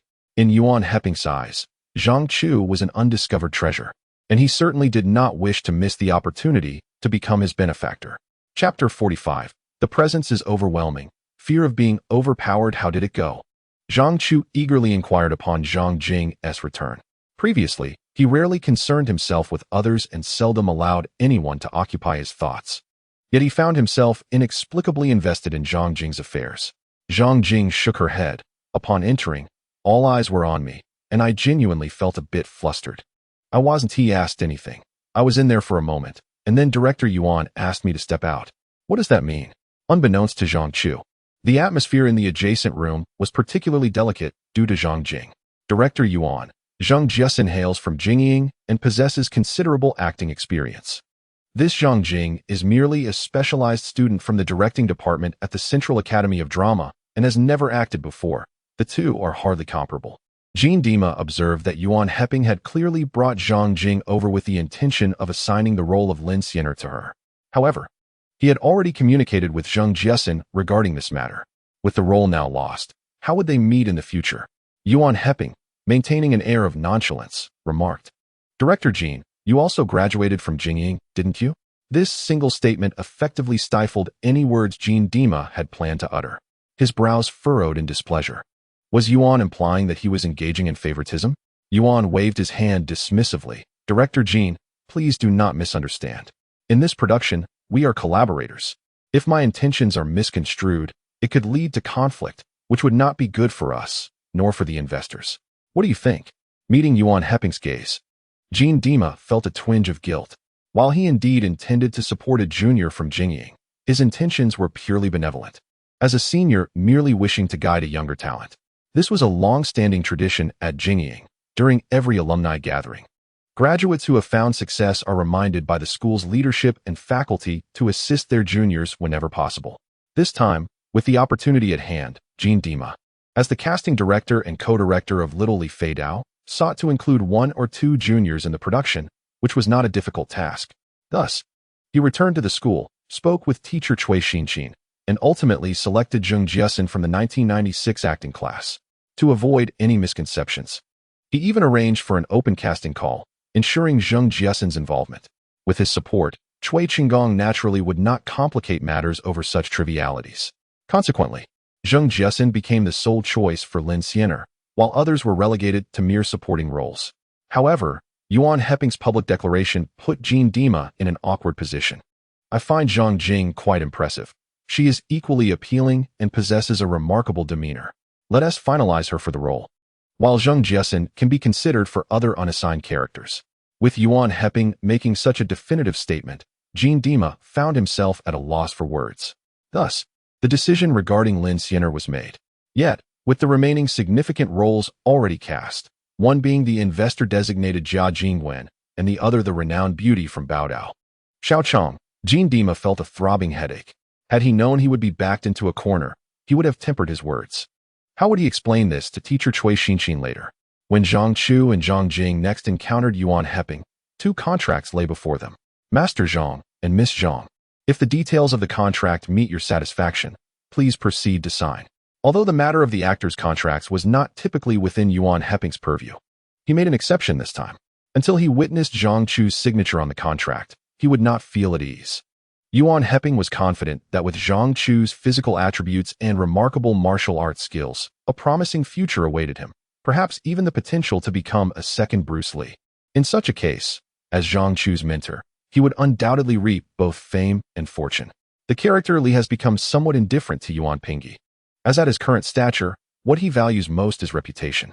Zhang Chu casually flipped through the contract, skimming over the other details, with his primary focus solely on the remuneration.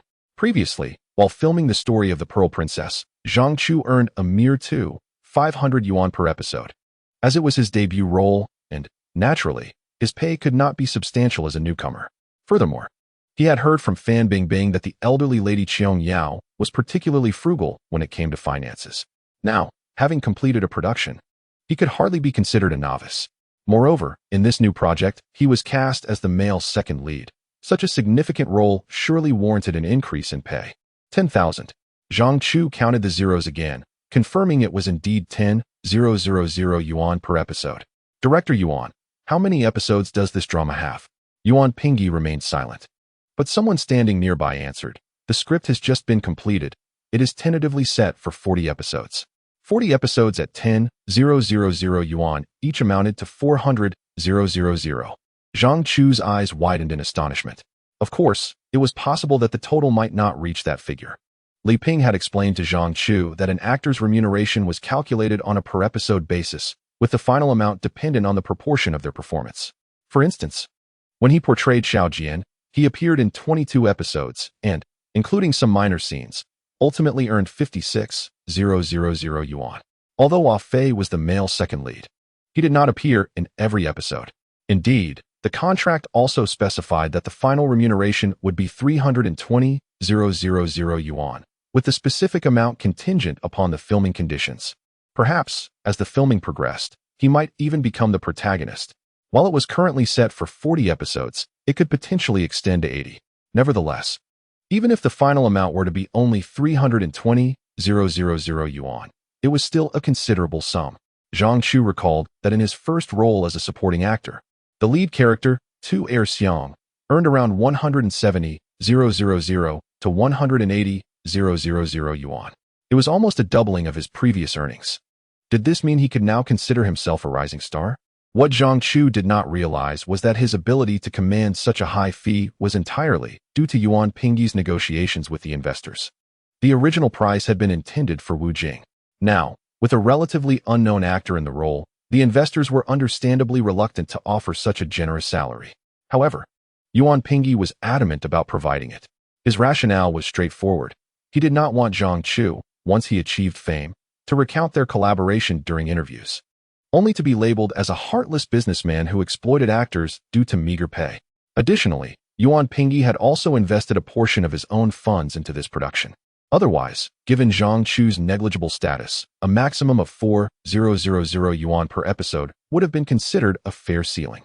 With the price settled, Zhang Chu promptly signed the contract, startling Zhang Jing, who was still analyzing the terms. She was overjoyed that he had secured this role, yet she dared not be complacent regarding the contract. She had heard numerous tales of actors who, in their eagerness for fame, neglected to scrutinize their contracts, ultimately falling victim to the crew's deceit. However, as Zhang Chu had already signed, she felt a bit remiss if she continued to hesitate. Swiftly turning to the pivotal page, she confirmed the figures and inscribed her name onto the contract. Zhang Jing. It seemed rather commonplace. Should she consider adopting a different name? The thought suddenly sparked within her, leaving Zhang Jing unable to quell her excitement. Throughout her life, she had harbored a distaste for her name, reminiscent of the elegant yet traditional names of her mother's generation, such as Shujin and Fengfang. For a girl of her age, names like Mei, Li, and Na were far more appealing, and the single character Jing in her name was simply too ubiquitous. Each time the teacher called roll, a multitude of students would rise in response to just Jing. Change was imperative, but what should she choose as her new name? While Zhang Jing pondered her identity, Zhang Chu was already engaged in a handshake with Yuan Heping, celebrating their collaboration. The production would not commence until after the new year, allowing ample time for preparatory work. The advance payment for her role would be deposited into Zhang Chu's account today. As she received the script, Zhang Chu politely declined Yuan Heping's invitation to dinner, departing the hotel with Zhang Jing. Standing at the hotel entrance, Zhang Jing could scarcely believe her reality. Ever since she arrived in Beijing in '95, she had been tirelessly seeking opportunities to act. After countless setbacks, including failing the entrance exams for performing arts, she had persevered for over 3 years, never expecting that one day fortune would finally smile upon her. Zhang Chu, if I were to express my gratitude, it is truly unnecessary. The endless exchange of thanks becomes rather tedious. With the prospect of a forthcoming 10,000 yuan, marking her first foray into six-figure assets, Zhang Chu struggled to suppress the urge to indulge in some luxuries. Regrettably, there was still a shortfall. Otherwise, purchasing a home would have been a priority. In the past, her reluctance to invest in property stemmed from the precarious nature of her existence, as each day felt like dancing on the edge of a blade, uncertain of when she might encounter a formidable opponent like Ao Bai and meet a grim fate. Even if she were to amass numerous properties, there was no guarantee they wouldn't eventually fall into someone else's hands. With no personal ties, she had previously relished a hedonistic lifestyle of seizing the day. However, times had changed. In this era of peace and prosperity, Zhang Chu yearned for a more stable existence. Let us celebrate this splendid occasion. The only regret is that Zhang Jing appears not to indulge in alcohol, unlike Tang Wei, who could still serve as a drinking companion even when apart. Meanwhile, in the suite, only Yuan Heping remained with his brother, the heir of the divine palm technique, Yuan Xiangren. Brother, do you truly have such faith in that young lad? Yuan Hepping was still reviewing the footage of the recent duel on the hotel rooftop. Initially, he believed that even with Zhang Chu's formidable skills, surpassing Gu Xianzhao would prove challenging. Who would have predicted that with a single punch, a palm strike, and a kick, such a skilled fighter as Gu Xianzhao would fall so easily? Arun, have you ever encountered someone more formidable than him? Yuan Xiangren shook his head without hesitation. I doubt even Bruce Lee at his peak possessed such prowess. While Li's Jeet Kune Do is said to stem from Wing Chun, it leans more towards Western boxing. Zhang Chu, however, embraces the essence of traditional martial arts. Indeed, I hold him in high regard, not solely for his genuine prowess, but more significantly, for his role as a custodian of traditional martial arts, a distinction that even the likes of Bruce Lee, Jackie Chan, and Danny Chan cannot rival. However, my dear brother, have you contemplated whether Zhang Chu could dominate the presence of Jiao and Yuan if they were to stand side by side? Yuan Hepping furrowed his brow upon hearing this. He had never considered such a question. Jiao and Yuan is the male lead in this production, portraying the character of Li Xuanhuan, the legendary Little Li Flying Dagger. After all, Ah Fei is merely a supporting character. If a supporting role were to overshadow the lead in terms of presence, would the title of the play not require modification? Perhaps it should be renamed The Friend of Little Li Flying Dagger. Ah Fei. Chapter 46. I fear being harmonized. Is all of this your creation? Zhang Jing nodded. You accomplished all this in a single night? Zhang Jing continued to nod. Zhang Chu found himself at a loss for words as he held the voluminous character analysis that Zhang Jing had crafted in just one night. The previous day, they had successfully secured their roles and signed contracts, a double celebration. Zhang Chu suggested a proper celebration, initially intending to dine at a fine restaurant. Yet, the frugal Zhang Jing insisted on purchasing ingredients and cooking at home. To be frank, Zhang Jing's culinary skills could only be considered mediocre, not quite to Zhang Chu's palate. However, he felt unable to refuse and accompanied her to the market. Upon returning home, Zhang Jing put forth her utmost effort, filling the table with a veritable feast. Alas, to borrow a phrase from a performing arts instructor who once stated that quantitative changes do not lead to qualitative changes, it was perplexing why a teacher of acting would delve into scientific principles.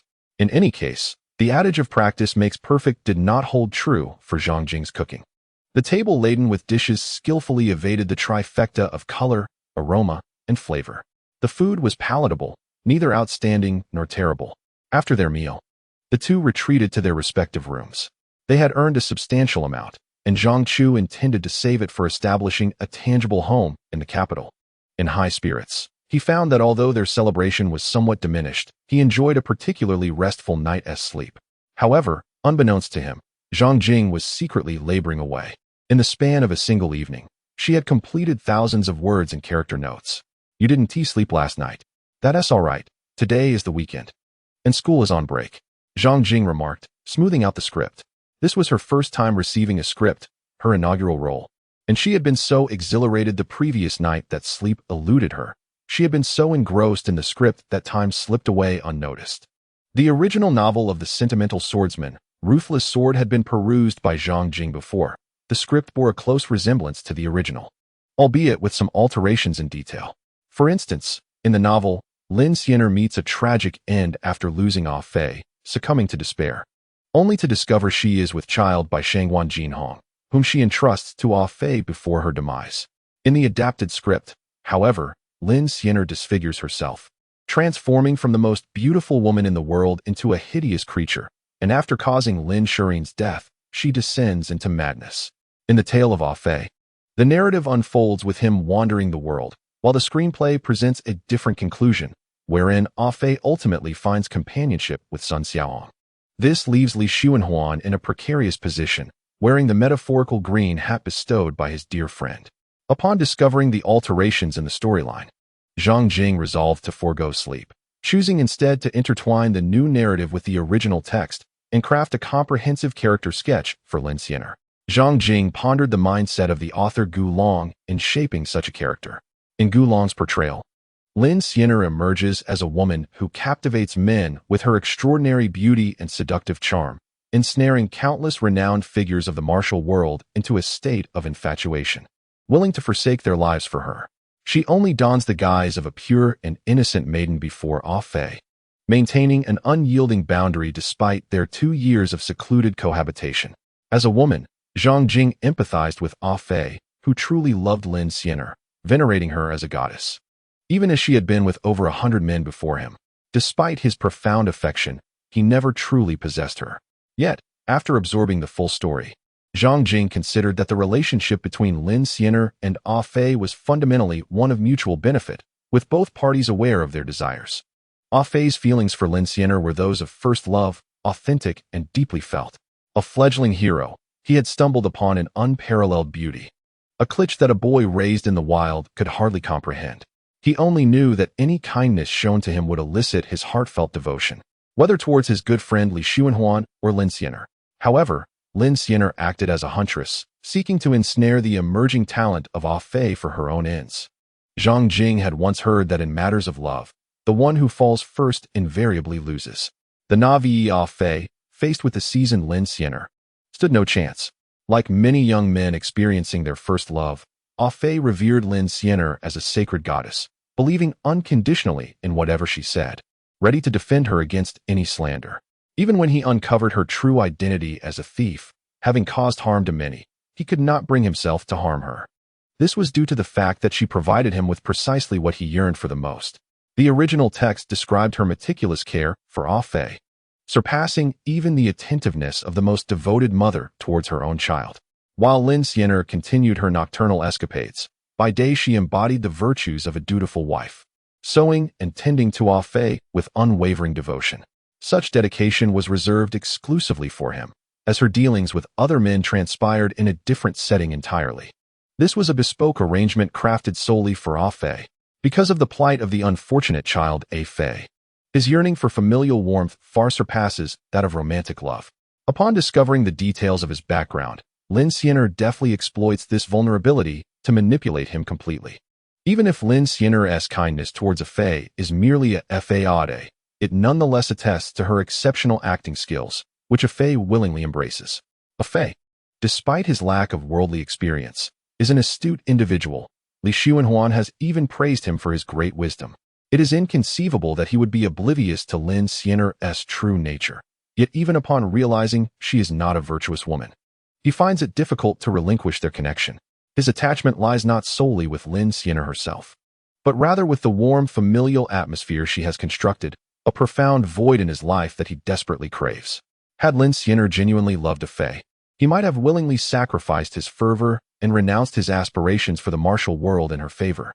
Regrettably, her intentions are solely to control Ah Fei, transforming him into her tool, akin to Jianghu Ming at the side of Shangwan Jinhong, eliminating all threats to her.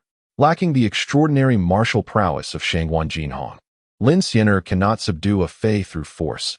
Instead, she must rely on her beauty and charm.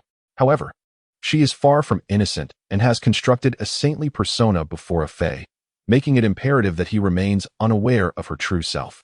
This final defense is her trump card against Ah Fei.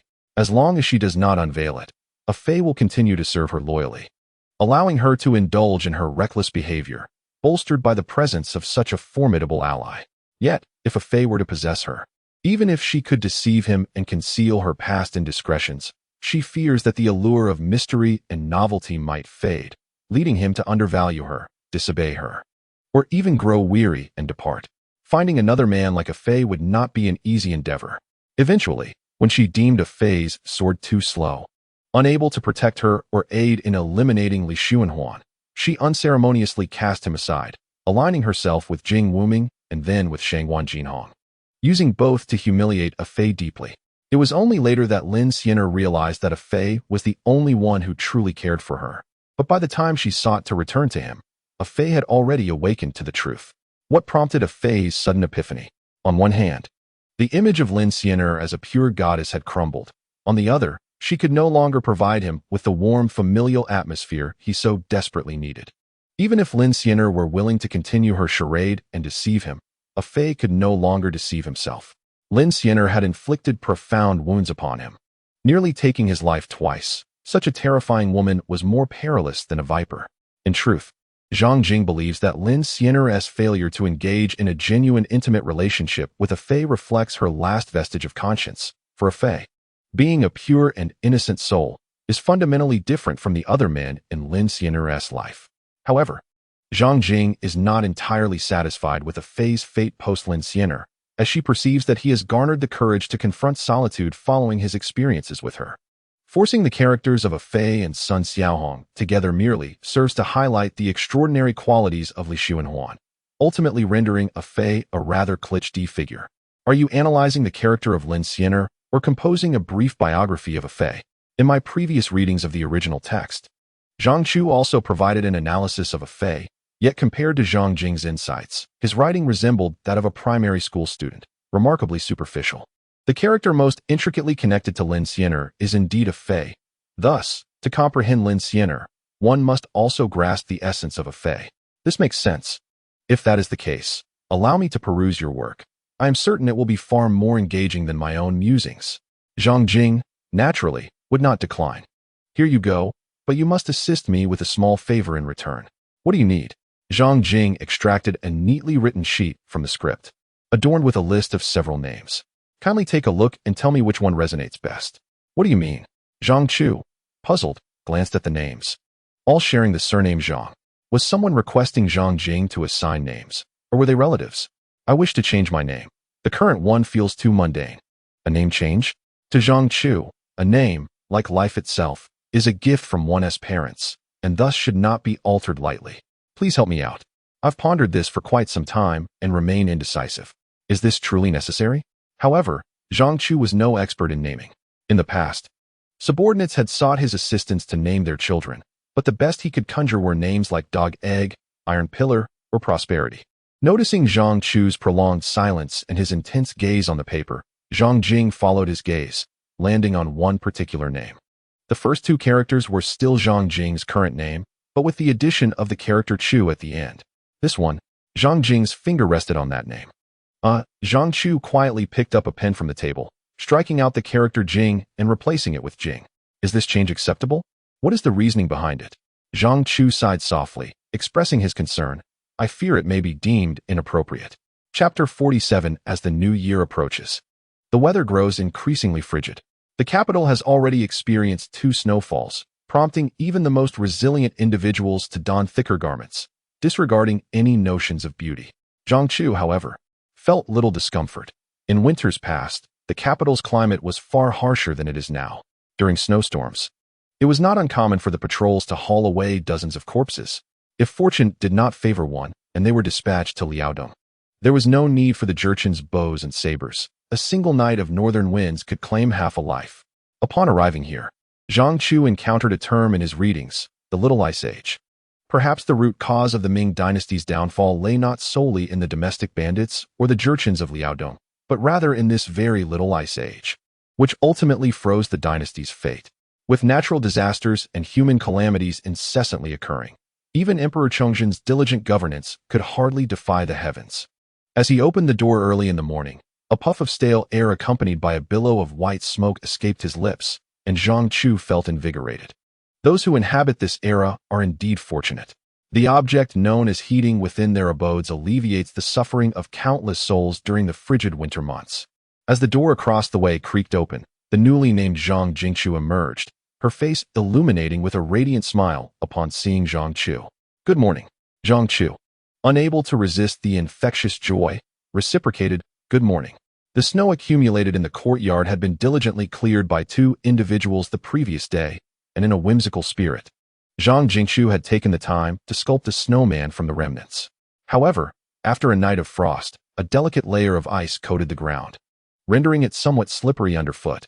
You should stretch a bit. I will fetch some breakfast. Zhang Jingchu did not decline. Following the signing of the contract, she began to learn martial arts from Zhang Chu, preparing for the upcoming filming after the new year. In the narrative, Lin Xianer is not a fragile maiden devoid of strength.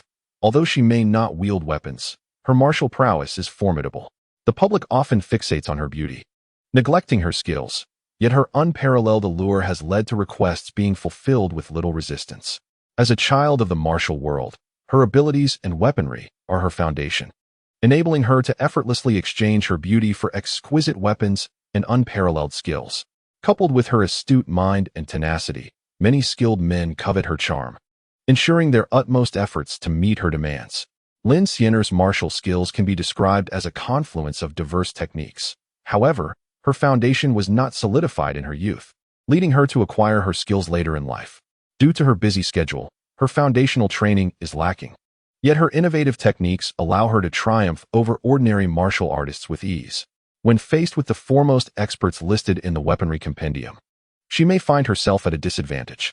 Although the script does not depict Lin Xianer engaging in combat, the original work acknowledges her martial abilities, suggesting that preparation is prudent.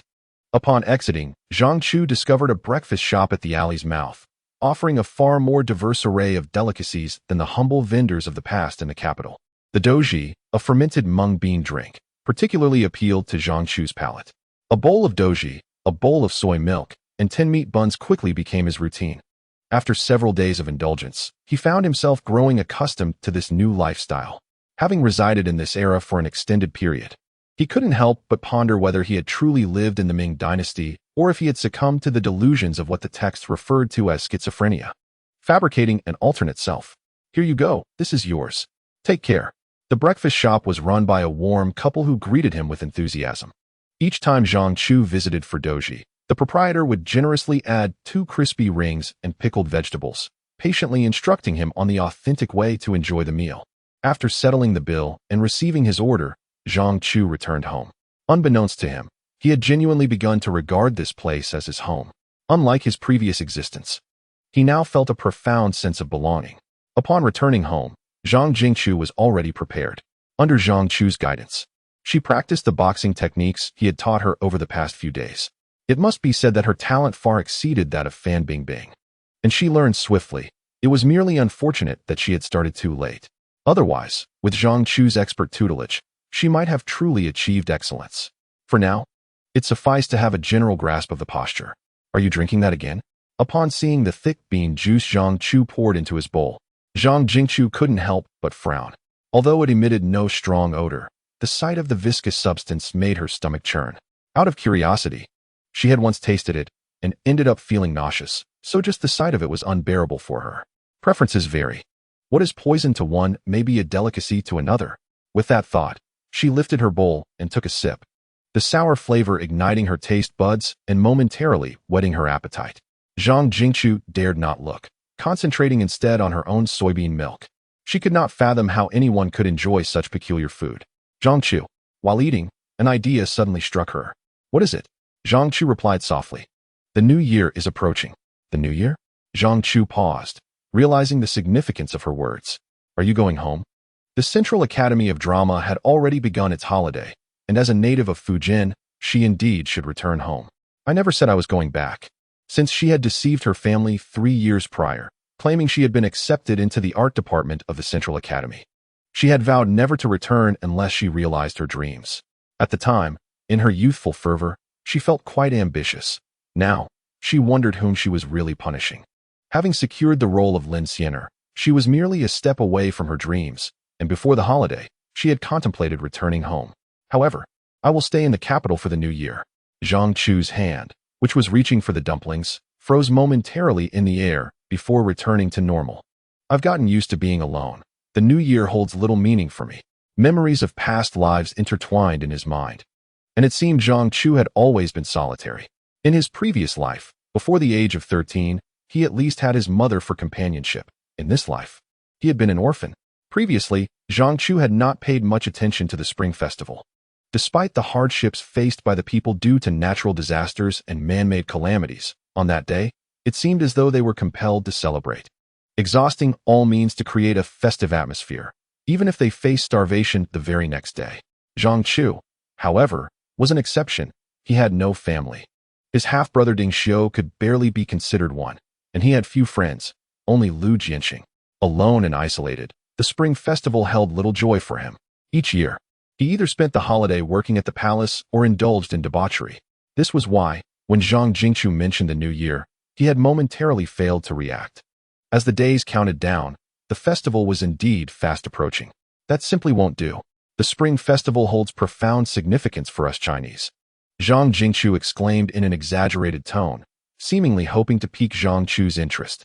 Other festivals may be overlooked, but the Spring Festival must not be treated lightly. With this declaration, she leaned forward, resting her elbows on the table, and gazed intently at Zhang Chu. Zhang Chu, shall we celebrate the new year together? Zhang Chu looked at Zhang Jingchu, a hint of astonishment reflecting on his face. If the spring festival was deemed so significant, why not return home? Since Zhang Jingchu had proposed it, Zhang Chu found no reason to refuse.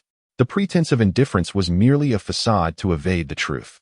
In a city aglow with countless lights, the solitude of a single person, even a strong man, could elicit an indescribable sense of melancholy.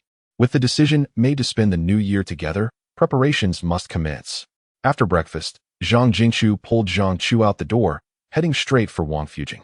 Zhang Chu had visited once before and experienced the vibrant atmosphere, but at that time, his pockets were too shallow to indulge in the myriad of wonders that lined the streets.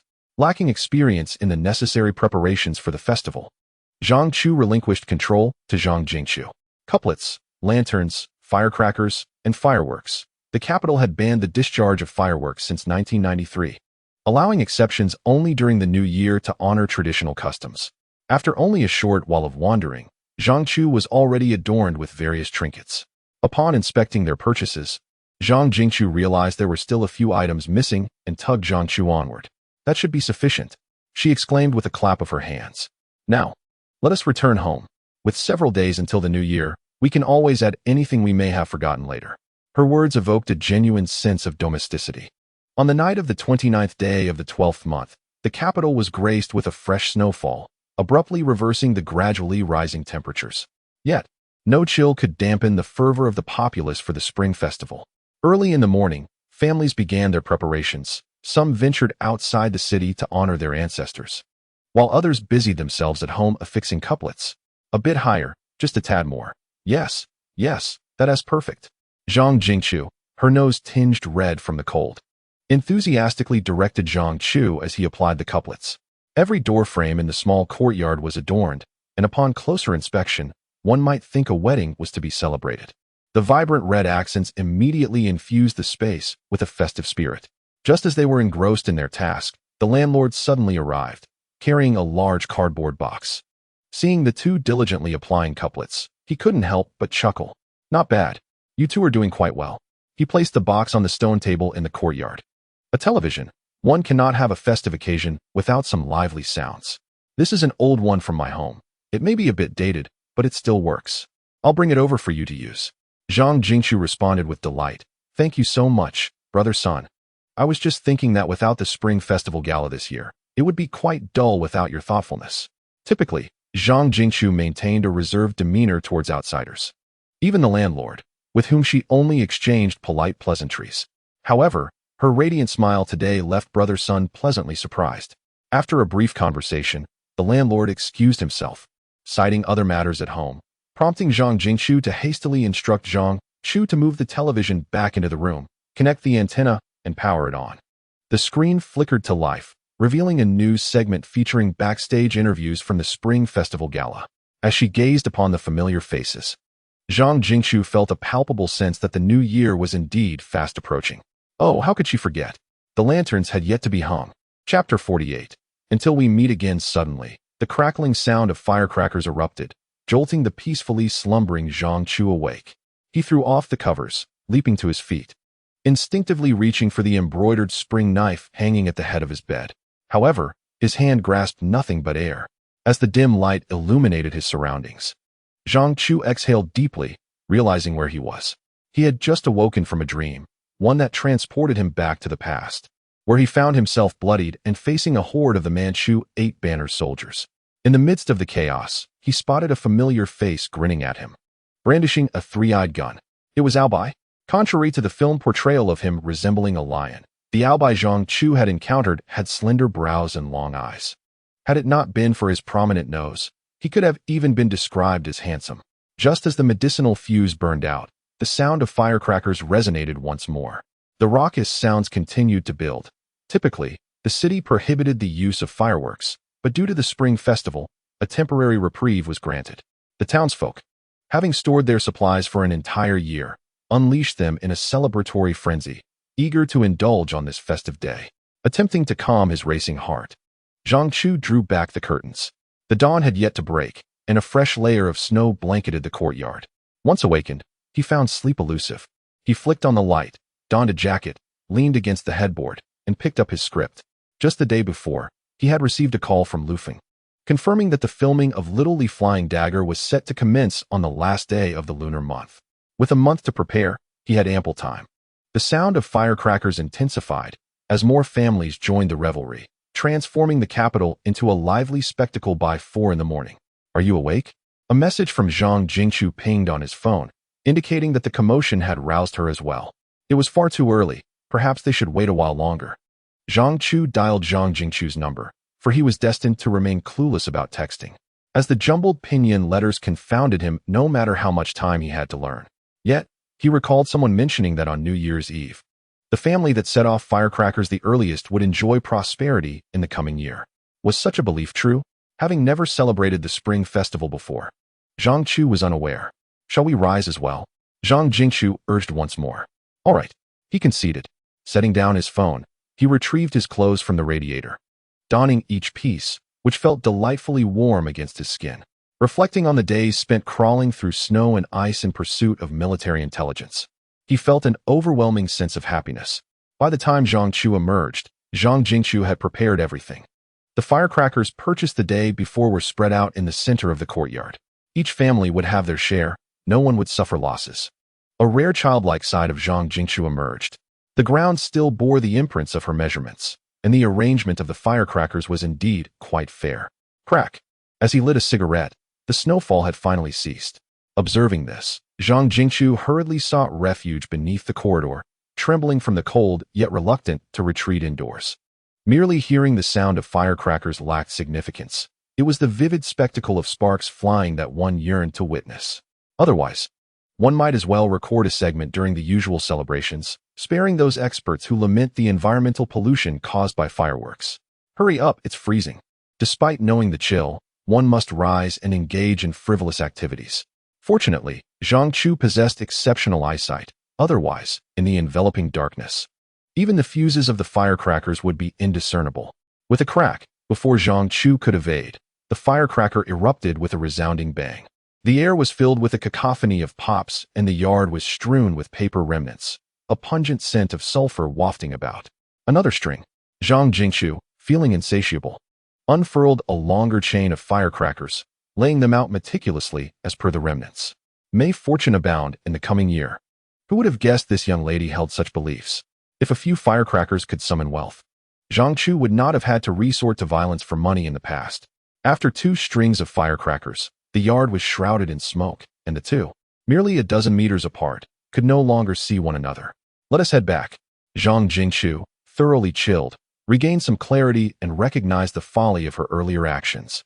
In such frigid weather, forsaking the warmth of her cozy bed to endure the cold and the acrid smoke that brought tears to her eyes seemed quite absurd. Perhaps they should tidy up the yard? Zhang Chu, unable to find rest, surveyed the disarray and found it exceedingly bothersome. He had never considered himself particularly fastidious. However, since becoming neighbors with Zhang Chu, he had gradually developed a penchant for cleanliness. It would not do for a young woman to repeatedly tidy up for a bachelor like him. If he could manage it himself, he ought not to trouble her. No. Everything left behind today was a form of wealth. It must not be disturbed, for once it was, the fortune would vanish. Zhang Chu now harbored serious doubts regarding Zhang Chu's fervent enthusiasm for the spring festival. Perhaps her true intention was to leverage the various old customs during this time to attract prosperity. Very well, let us return indoors. It is far too cold outside, Zhang Chu remarked, then meticulously checked for any lingering embers before retreating inside. He paid no heed to undressing, diving straight into bed and enveloping himself tightly in the covers. Today was exceptionally cold. Even Zhang Chu found it challenging to endure. As the warmth of the heating gradually increased, the room became increasingly cozy, lulling him back into slumber. When dawn broke, he was roused by the incessant ringing of his phone, the sounds of firecrackers outside still reverberating. It was 8 o'clock, time to rise for breakfast. All right. Zhang Chu responded with a nod, lingering in bed for a moment longer. A life of comfort truly can dull one's senses. He had never awakened this late before, whether stationed in the palace or dispatched on official duties. Dressed and ready, he stepped out to find Zhang Chu bustling about in the kitchen. Their landlord, recognizing the inconvenience of cooking in their usual space, had provided them with the key to the adjacent room for their culinary endeavors. As for the elderly woman who originally resided in the main house, Zhang Chu has yet to encounter her. It would suffice to simply purchase some breakfast from the local vendor. Why complicate matters? Zhang Chu, preoccupied with her tasks, did not even lift her head. Have you forgotten that today is the New Year? Which breakfast vendor is still open? They have long since closed to celebrate. Do modern vendors even take days off? Truly, it is a time of peace and prosperity. Breakfast was rather modest. Zhang Chu prepared 2 dishes and steamed a bowl of egg custard. According to her, the egg custard, also known as egg cake, is traditionally consumed on New Year's Eve morning, symbolizing progress and elevation in the coming year. There are indeed many such customs. After breakfast, Zhang Chu guided Zhang Chu in practicing 2 sets of punches. Having studied for a while, he appeared quite adept. Subsequently, the two retreated to their respective rooms to continue their script analysis. Ding! The phone chimed, and upon checking, Zhang Chu discovered a message from an unfamiliar number. Master, what are you doing? It was Fan Bingbing. The only one who called him master was that girl. Presumably not receiving a reply, she sent another message, simply stating, "Guess who I am?" Zhang Chu refrained from responding, as it was a test of the meticulousness of a seasoned jianghu. Meanwhile, Fan Bingbing was lounging on her bed at her rented place, her legs stretched out against the wall. After waiting for a while without receiving a reply from Zhang Chu, she felt a twinge of disappointment but couldn't resist sending another message. The film crew had gone on holiday, although there had been no initial plans for a break. However, due to Zhang Yalan and Zhou Jie taking leave for personal matters, the absence of the Emperor and Erkong rendered filming impossible, prompting He Xiuqiong to grant the entire crew a 3-day holiday to enjoy the new year at home. Fan Bingbing's hometown was in Qingdao, and after the hassle of traveling back and forth, she decided against going home. Yet, to her surprise, her parents arrived early that morning, knocking on her door. At that moment, her parents were outside tidying up the place. A young girl still struggling to manage her own life could hardly be expected to maintain a pristine household. Zhang Chu decided to call directly. "Hello, Master. Did you expect it was me?" Fan Bingbing laughed joyfully. "I just bought a new phone, costing over 7,000. For her, that was quite a significant expenditure, as her mother collected all her earnings from acting, providing her with a regular allowance each month. This phone was a New Year gift from her parents, and as soon as she received it, she promptly saved Zhang Chu's phone number. "Have you returned to Shandong?" "No. The crew has only 3 days off. I find the back and forth too cumbersome, so I stayed. However, my parents have come to celebrate the new year with me." Outside, upon hearing the commotion within, Fan's mother stealthily approached the door, pressing her ear against it. Noticing this, Fan's father frowned and asked, "What are you doing?" "Shoo." Fan's mother shot him a warning glance, gesturing toward the room. Laughter erupted from within, striking a nerve. "What is going on?" Fan's father leaned in closer, inquiring softly. "Something's happening." Fan Bingbing was unaware that she was under her parents' watchful gaze while she chattered away with Zhang Chu about recent events following his departure from the group. The newly appointed action director was utterly incompetent, and Director Li had erupted in anger several times on set. Sister Xiuqiong was also dissatisfied, and Director Sun was overwhelmed with stress. Recently, Su Yupeng had sustained an injury while filming a horseback riding scene. He failed to grasp the reins upon mounting and was thrown off, fortunately landing in the arms of a crew member, or he might have found himself in the hospital. "Master, what are you busy with now? You never come back to see us," she lamented. "Grandma Li has scolded me several times, claiming you're heartless." "Indeed, heartless. With such a beautiful disciple like me, you hardly show any concern as a master." "I'm occupied with scripts. I've recently accepted a new role." "A new role?" Fan Bingbing exclaimed, her curiosity piqued. "What is it?" "Little leaf flying dagger." Upon hearing this, Fan Bingbing's expression turned peculiar, and she stifled a laugh. "All right, master. I want to keep you. We shall meet again next time." "Huh." As soon as she uttered those words, the call ended abruptly. "Next time? What does that mean?" Zhang Chu's voice called out from outside. "Do you want to go shopping together?" Chapter 49. Confession brings leniency. Resistance invites severity when the door suddenly swung open.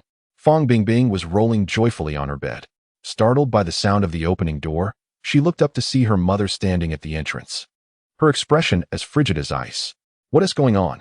Just moments ago, her mother had been warm and affectionate, even gifting her a new phone worth over 7,000 yuan as a New Year's present, leaving her utterly astonished. Throughout her life, she had never been treated so generously. At home, her mother had always been the one in charge, with her father merely echoing her sentiments, leaving Fang Bingbing feeling oppressed. She had thought her mother had turned a new leaf, finally showing concern for her daughter. But look, just a little while later, her true nature was revealed once more. Mom, why didn't you knock before entering? I'm no longer a child. Can't I have a bit of personal privacy? Humph. Fang's mother scoffed. You're aware you've grown up, yet you stand like a rag doll, sit without decorum, and lie around restlessly. Where's the demeanor of a young lady? At that moment, her father entered quietly, discreetly tugging at her mother's arm and exchanging glances. Is there something going on? Fang Bingbing quickly surmised. Come out. I need to speak with you, her mother declared, shaking off her father's hand and stepping outside. Hurry, don't keep your mother waiting, her father urged, following her outside and whispering, don't start by losing your temper. You know our daughter well. She's cunning. If you come at her like this, she definitely won't be honest with you. Fang's mother could hardly contain her anger. What should we do? This headstrong girl will surely land us in trouble if we don't keep a close watch on her. Be indirect, do you understand? She snapped. Just then, Fang Bingbing emerged from her room. Mother, what have I done to provoke you? It is the new year. Can't we enjoy a peaceful celebration? I had already managed to temper my anger with Father Fan's counsel, but upon hearing Fan Bingbing's words, my fury surged anew. Do not play games with me. Come here and stand. Fan Bingbing, having been raised under the strict discipline of Mother Fan, dared not resist. Disobedience was met with unequivocal punishment. Hesitantly approaching, her large eyes darted around to ensure there were no objects nearby that could threaten her safety, allowing her heart to relax slightly. I am speaking to you. Why are your eyes wandering? Fan Bingbing chuckled awkwardly. I wasn't looking at anything, Mother. I haven't done anything wrong. Please, just tell me what you wish to say. Very well, let me inquire. Who were you speaking to on the phone just now? Do not compel me to resort to extreme measures. It would be wise for you to confess. Fan Bingbing was momentarily taken aback, realizing that the dilapidated door of her rented room provided no sound insulation. Oh, what was I fearing? She had long since honed her skills in evasion through years of familial conflict. Regardless of the situation, it was imperative to maintain an air of nonchalance. Should she display any sign of panic, the outcome would spiral into unpredictability, and a beating would be the least of her troubles. It was merely an actor from our troupe. I was inquiring when he would return. Sister Xiaoqiong only mentioned a 3-day holiday, but she provided no clarity regarding when we would reconvene on the 3rd day. That's not right. Mother Fan's expression showed no signs of softening. I distinctly heard you refer to him as master. What is the meaning of this? Did you hear that? Fan Bingbing reacted quickly. Displaying even a hint of anxiety could result in the television remote control flying her way. She recalled an incident from her childhood when she had skipped piano lessons to play outside, and upon returning home, her mother had asked her where she had been. In her moment of bewilderment, a clothes-drying rack had swung toward her in punishment. That beating had rendered all the drying racks in the house useless. It was merely a playful call. He is our martial arts instructor from the troupe. I thought to learn martial arts from him to broaden my future roles. If he teaches me, it is not unreasonable to call him master, is it? A man? Oh no. The alarm bells rang in Fan Bingbing's mind. In her haste to explain the origin of the term master, she had overlooked the most critical detail. Mother Fan had always strictly forbidden her from associating with boys. Yes, he is a man, but mother, where does your mind wander? He is an old man, of a similar age to my father. Surely that does not concern you. Master, I apologize for this misunderstanding. Upon hearing this, Mother Fan's expression softened slightly, and Father Fan quickly interjected, I told you, our child is fine. You worry unnecessarily. Now that we have clarified this, hurry along. The kitchen remains uncleaned, and what shall we do about the New Year's Eve dinner? Mother Fan maintained her stern demeanor. You had better be telling the truth, should I discover otherwise. With a swift slap, she struck Fan Bingbing's arm, causing her to wince in pain. Just wait until I deal with you. Fan Bingbing rubbed her arm, on the verge of tears. Have you not already tidied this up? I exclaimed. Dad, please address Mom. How can one strike their own child during the New Year festivities? Father remained silent, offering only a sympathetic glance of helplessness. Are you truly feeling wronged? He queried. Tell me, what is the name of your master? Seeing the stern expression return to my mother's face, I hastily interjected, Zhang Chu. It's Zhang Chu. Mother, I implore you, cease with the incessant suspicion. I am going to act, not to court someone. Besides, I am quite grown now. As I spoke, I noticed my mother's arm lifting once more, prompting me to retreat several steps, turning swiftly to return indoors, securing the door behind me. What a fright, I thought. Why can't this elderly couple simply enjoy their peaceful, intimate life at home during the new year? What compels them to venture into the capital? Their arrival had thoroughly disrupted my plans. I had intended to seek out Zhang Chu the following day.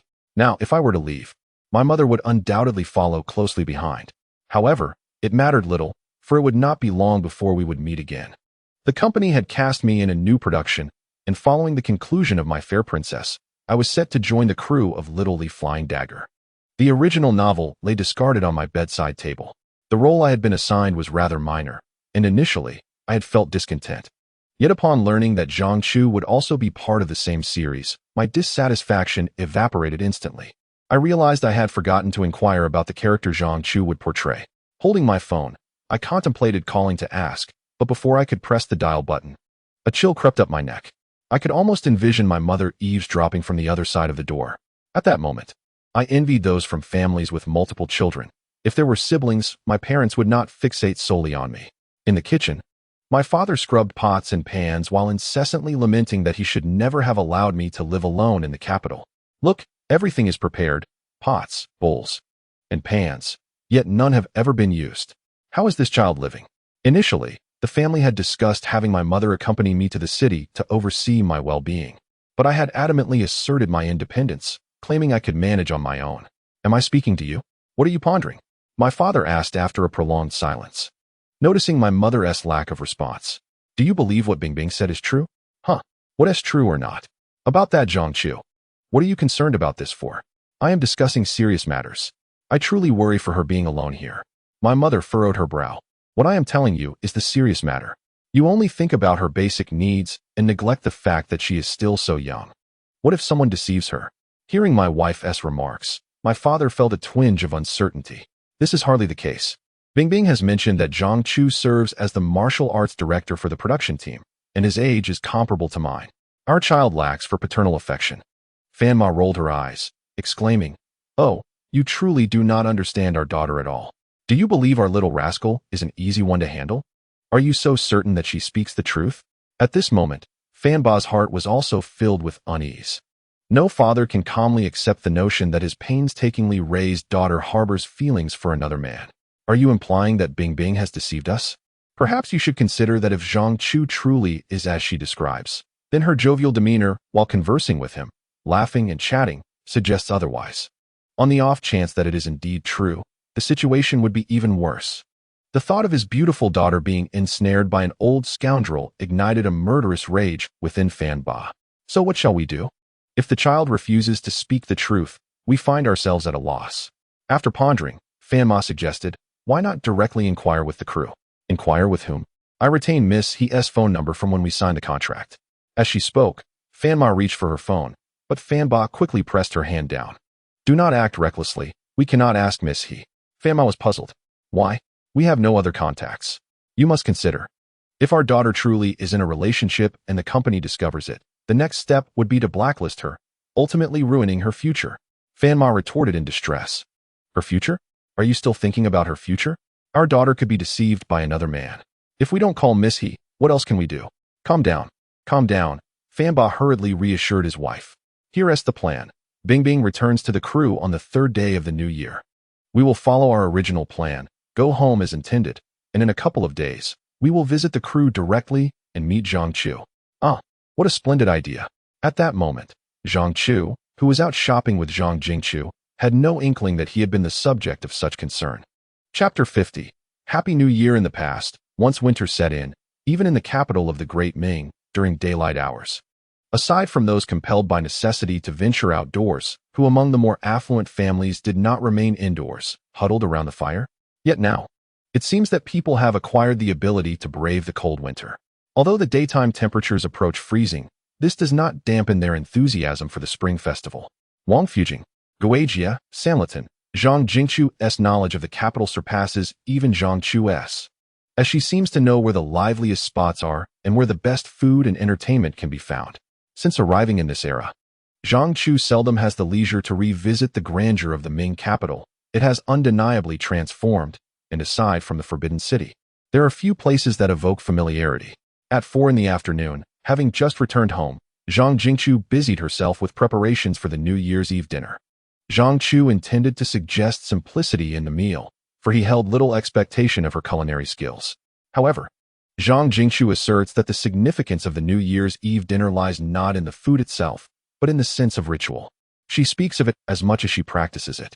The roast chicken is prepared in advance, symbolizing prosperity. The braised fish signifies abundance year after year. Stir-fried chives with sausage represents enduring relationships. Scallion beef signifies great fortune. Fried meatballs embody family reunions, and cold mixed dried tofu signifies overflowing blessings.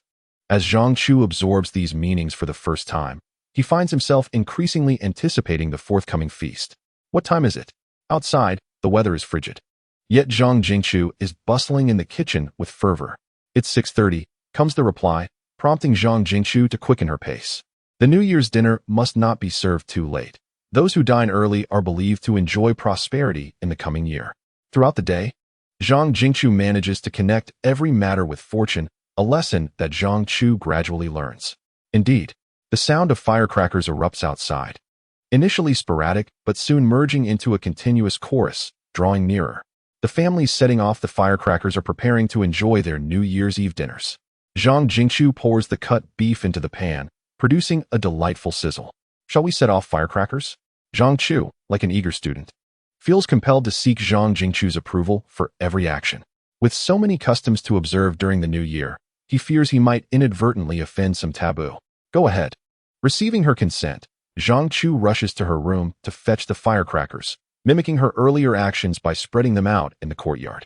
Crackling, Zhang Chu steps outside, and as she watches the flickering flames illuminate the yard, a smile graces her face. This marks her third spring festival since arriving in the capital.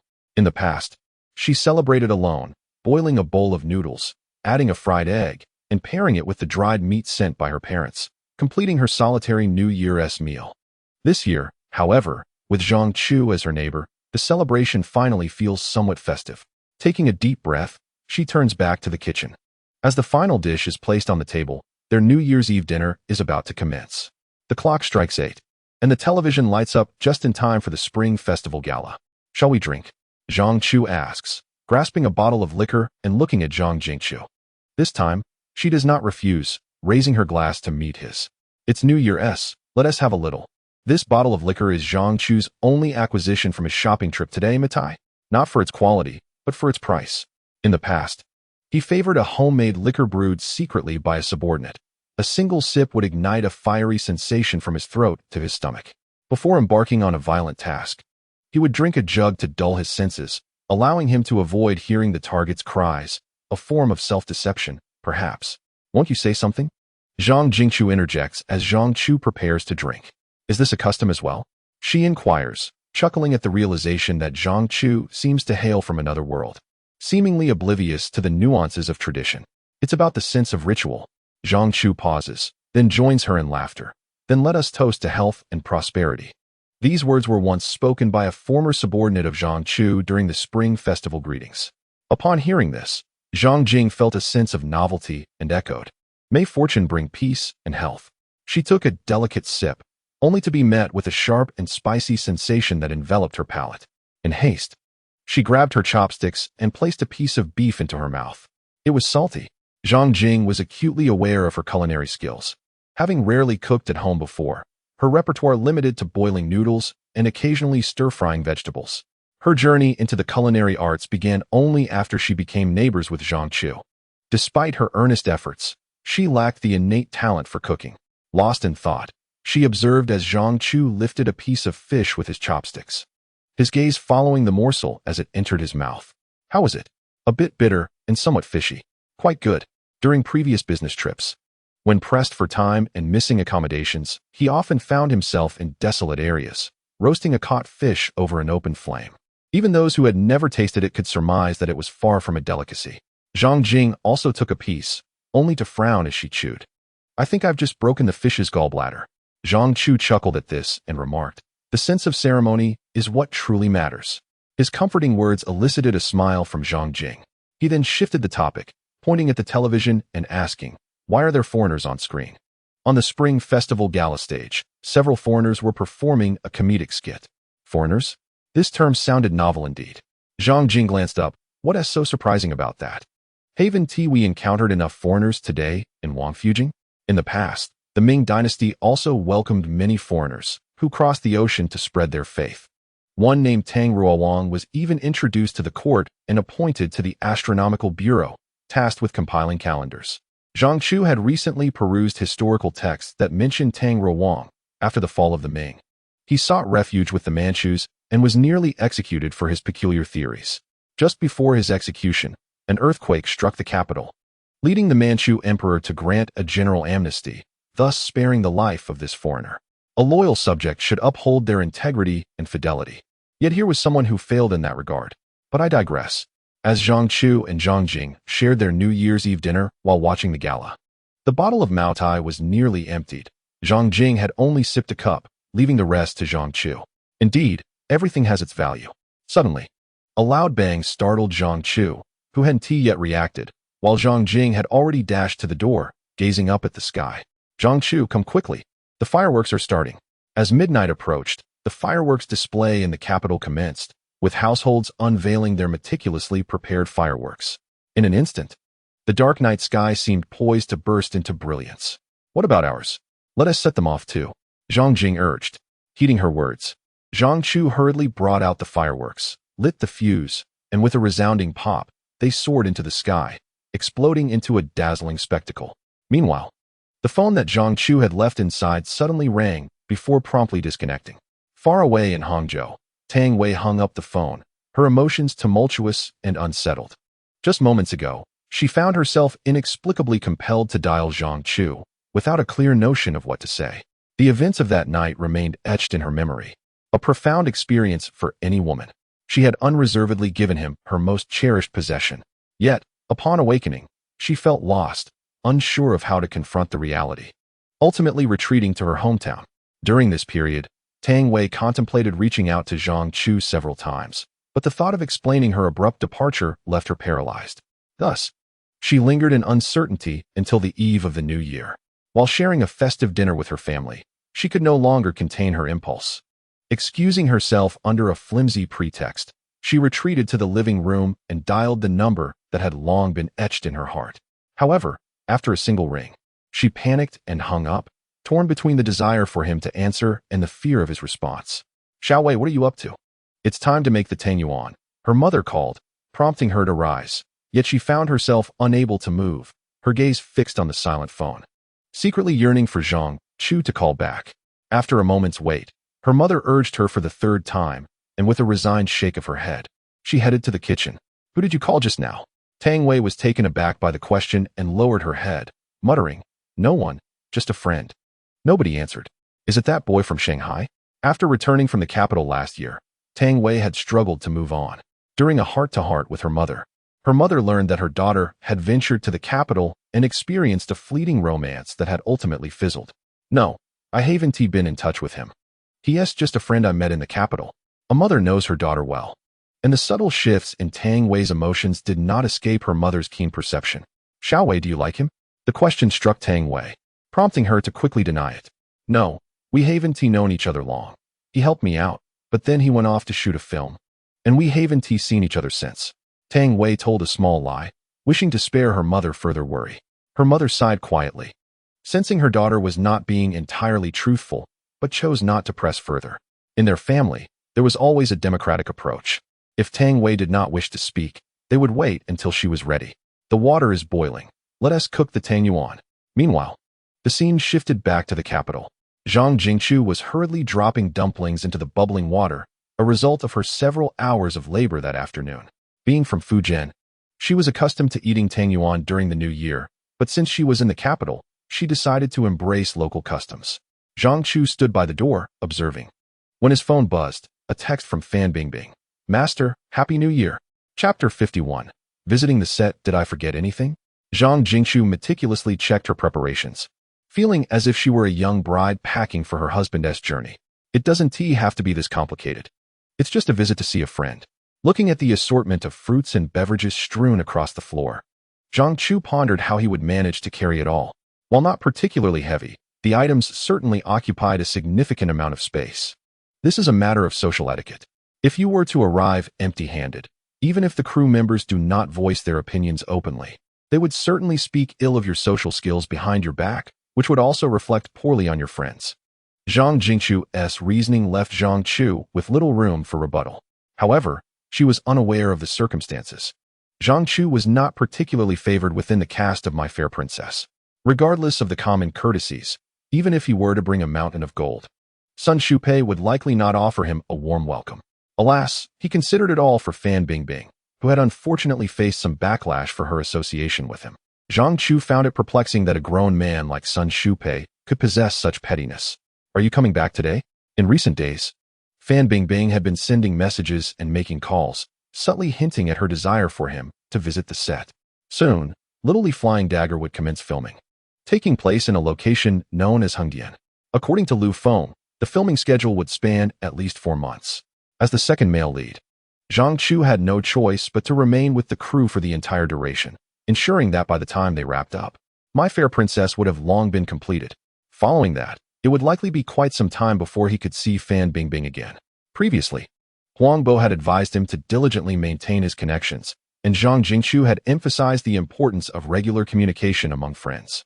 Zhang Chu understood that in this era, one could no longer afford to be a solitary figure.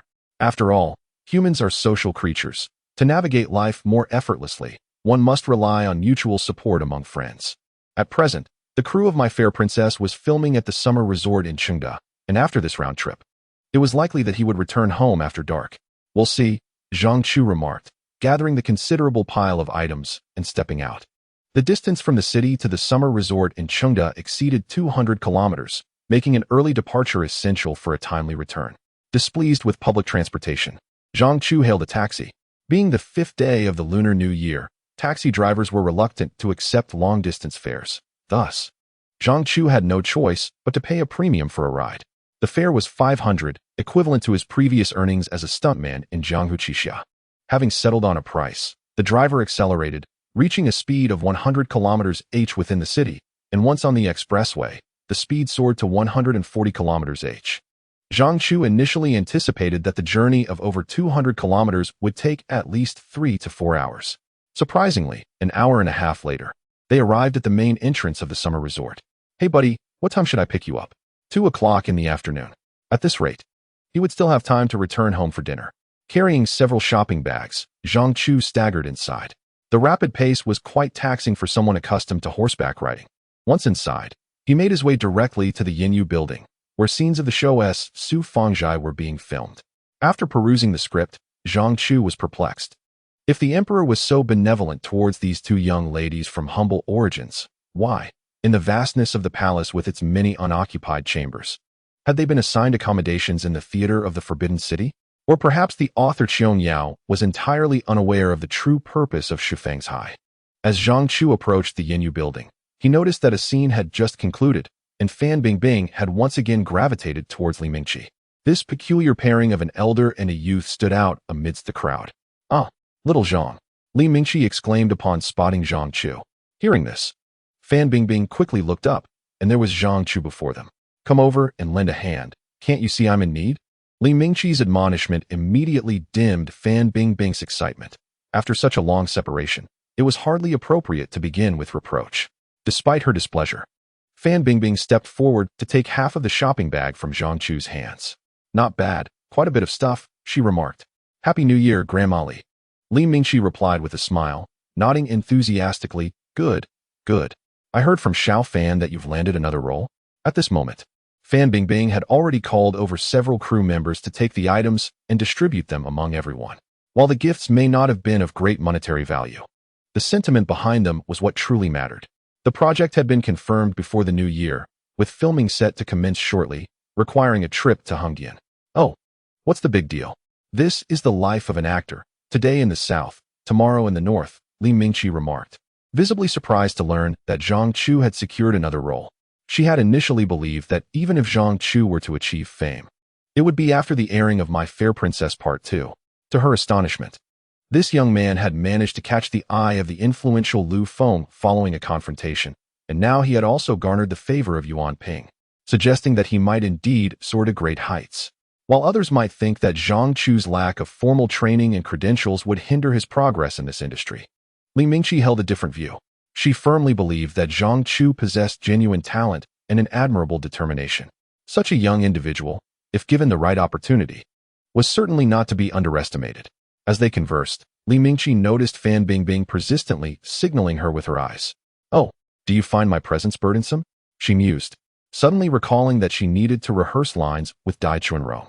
Rising to her feet, she said, "You two catch up? It has been ages since I've seen you. I shall refrain from intruding on your youthful banter." With that, she departed. "Grandma Li, don't go. My master has come all this way. Let us chat together." Fan Bingbing feigned an insistence that was quickly met with Li Mingqi stopping in her tracks, glancing back at her. "Let us go, we must hurry." Fan Bingbing was taken aback, her eyes wide with astonishment. "What are you staring at?" "Oh, nothing at all," Zhang Chu replied, nervously glancing around. The set was bustling with activity, seemingly filled with individuals absorbed in their tasks, yet many were surreptitiously observing the exchange between the two. There was no doubt about it.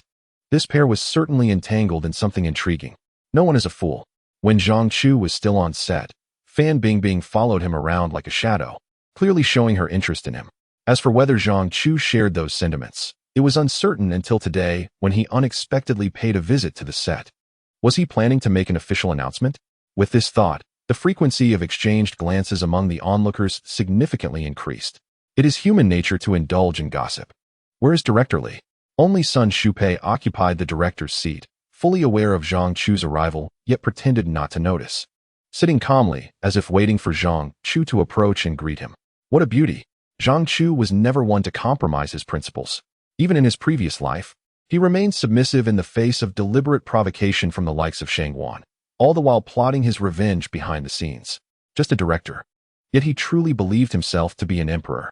In the past, Zhang Chu could endure a bit, but now, who would indulge him? Director Li has yet to return. Fan Bingbing said irritably, her expression one of grievance. "Why don't you think to ask me? After all, I am still your disciple." Hee. Zhang Chu chuckled at her words. "How have you been lately?" "Humph. Who cares to tell you? I'm doing just fine." Though she said this, a wave of anxiety churned within her. Just a few days ago, during the New Year at home, she had been engaged in a battle of wits with her mother. Fan Ma had been relentlessly probing into Zhang Chu's situation, her intentions impossible to conceal. Clearly, she had begun to suspect something. Fortunately, with her cleverness, she managed to deflect her mother's inquiries, preventing her from uncovering the truth. However, given her years of experience in these matters, her mother would surely not relent and had likely prepared a backup plan. What infuriated her the most was that this time, her father also did not side with her, instead helping to extract information. Had she known, she would have confessed everything from the start. Now, having spun a web of lies, there was no way to retract them. If Fan Ma learned that Zhang Chu was not as she had portrayed, she could expect a severe reprimand. Zhang Chu, noticing the fluctuating expressions on Fan Bingbing's face, was about to inquire further when he heard the assistant director calling her. Most of the remaining scenes were set at the summer resort, and Fan Bingbing's role had increased significantly. "You go ahead and attend to your duties. Later at noon, let us invite Grandma Li for lunch together. Grandma Li is busy and has no time for you." With that, Fan Bingbing tossed her head and left. Was she truly oblivious or merely pretending to be? Zhang Chu. Turning around, he found He Xiuqiong standing behind him. As soon as Zhang Chu arrived, she was already aware and approached him only to see him conversing with Fan Bingbing. She had warned him several times, yet to no avail. Regarding this matter, she had already spoken to her grandmother, who had emphasized that the filming must not be affected. However, it was evident that it already had. Fan Bingbing's demeanor was clearly off as she left. According to He Xiuqiong's original thoughts, she should have taken decisive action to sever ties between Fan Bingbing and Zhang Chu.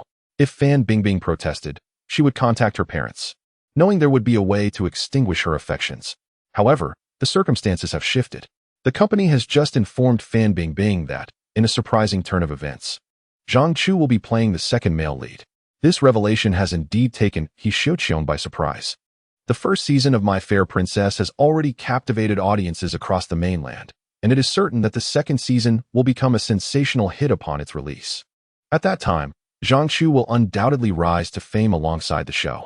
Should he also secure a role as the second male lead in a Gulong martial arts drama, his value will surely see a significant increase. With newfound fame and his remarkable skills, who in the entertainment industry could possibly hinder Zhang Chu's ascent? How have you considered the matter we discussed last time? Securing Zhang Chu could position him as the leading star for our company in the mainland. Chapter 52. Less interaction with me. Has he not given up yet? Zhang Chu believed his stance was unequivocally clear. The business card he Xiaoqiong had given him was discarded as he left the folk culture guest house. Even if he hadn't thrown it away, how could he possibly remain silent for such an extended period if he truly had intentions? To Zhang Chu, my fair princess merely served as a stepping stone into the industry. Although he has only just begun to scratch the surface, clinging to this stone holds no further significance.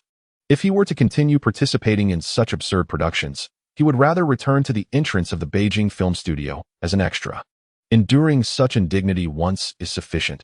To do so again would be a form of self-torment. Miss He, I am inherently resistant to constraints, and I hope to maintain a degree of freedom. I can only apologize for your kind intentions.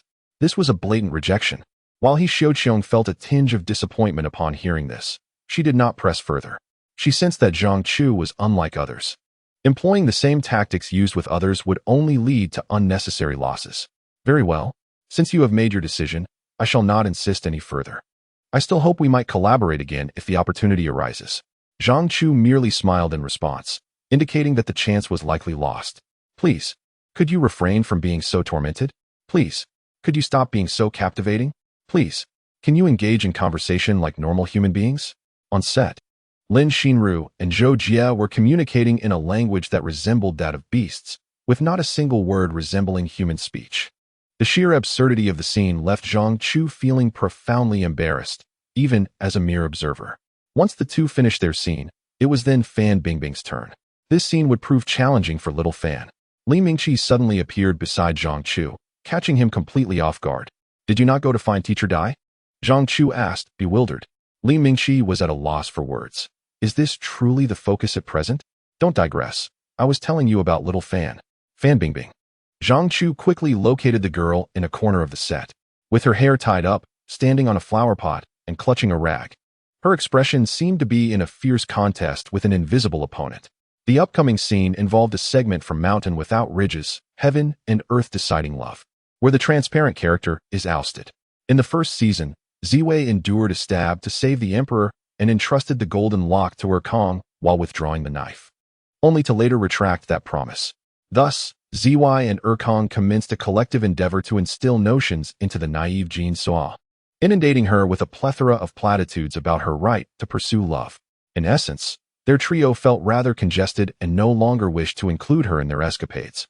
Jin Suo, being rather obstinate, was unable to grasp such lofty principles. Fixated solely on the fact that she had been promised to Kong and was devotedly awaiting her role as a maid of honor. As for the forthcoming scene, Sun Shupei mandated that Fan Bingbing exhibit a burst of emotional intensity. However, the specifics of this explosion were left to her interpretation. Since the previous year, Fan Bingbing had been preparing for this scene, secretly practicing for an extended period, yet she continually struggled to grasp the essence of it. Analyzing the narrative, Jin Suo grew up alongside Ziwei, designated as master and servant, yet their bond was akin to that of sisters. Jin Suo, being inherently loyal, found her heart solely occupied by Kong, as Ziwei intended to bestow her upon him. The portrayal of Kong in the drama is that of a handsome and charming figure, making Jin Suo's infatuation with him entirely natural. However, now that Ziwei wishes to retract her decision and Kong expresses no desire for Jin Suo, she becomes an extraneous presence.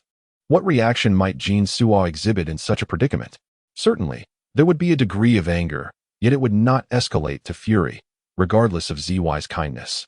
She remains a mistress, and ultimately, Jin Suo is just a maid. There would also be a sense of confusion and uncertainty about her future. Ultimately, the most palpable emotion would be sorrow. Yet, how to articulate such a myriad of feelings? Young Fan is diligent, yet perhaps lacks a certain cleverness. Li Mingqi's assessment is quite astute, not to imply she is dim-witted, but rather that she falls short in perception. Furthermore, there is that individual, harboring intentions towards young Fan. Li Mingqi cast a knowing glance at Sun Shupei.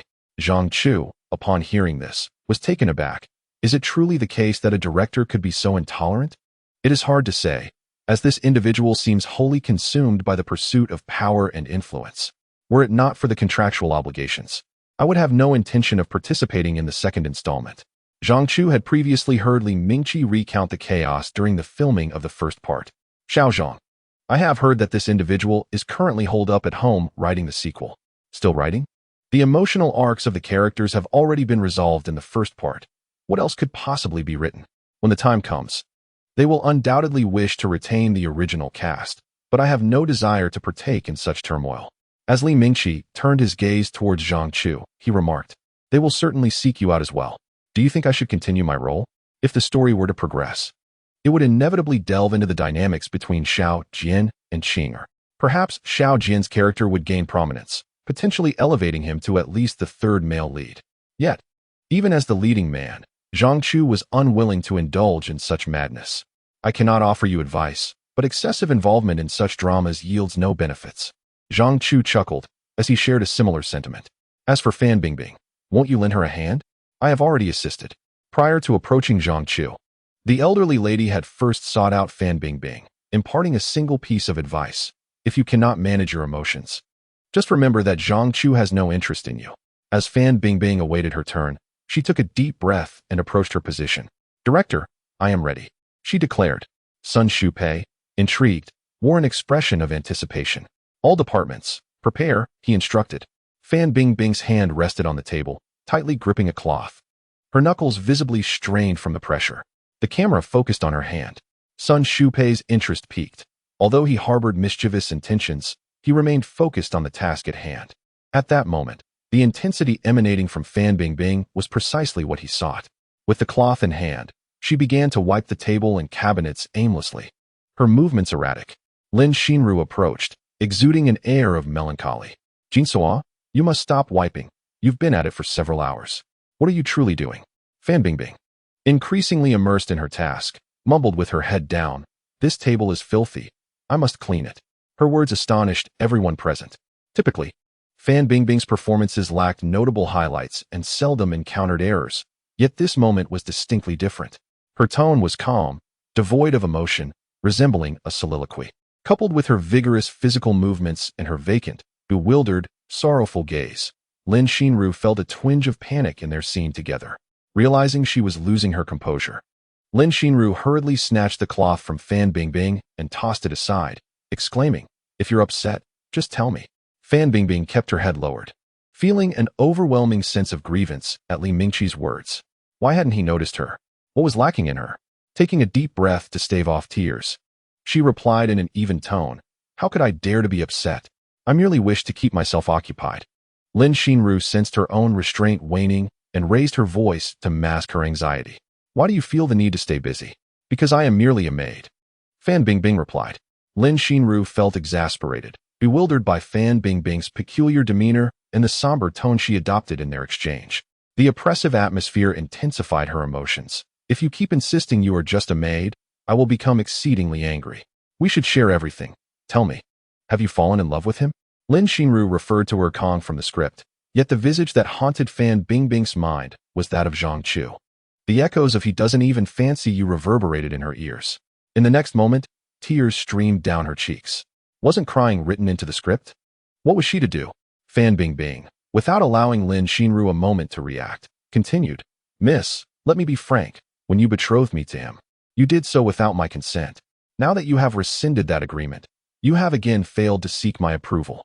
I feel like a mere rag, discarded wherever you deem fit. Fan Bingbing strove to avert her gaze from Zhang Chu, yet Li Mingqi's words had struck her profoundly. Despite understanding that those words were contingent upon a hypothetical premise, she had never definitively acknowledged whether she genuinely harbored feelings for Zhang Chu. At this moment, she discerned the depths of her heart. Even in her youthful naivety, ignorant of the essence of love, she was aware that she might one day mock herself for her feelings. Yet, her affection for Zhang Chu was genuine.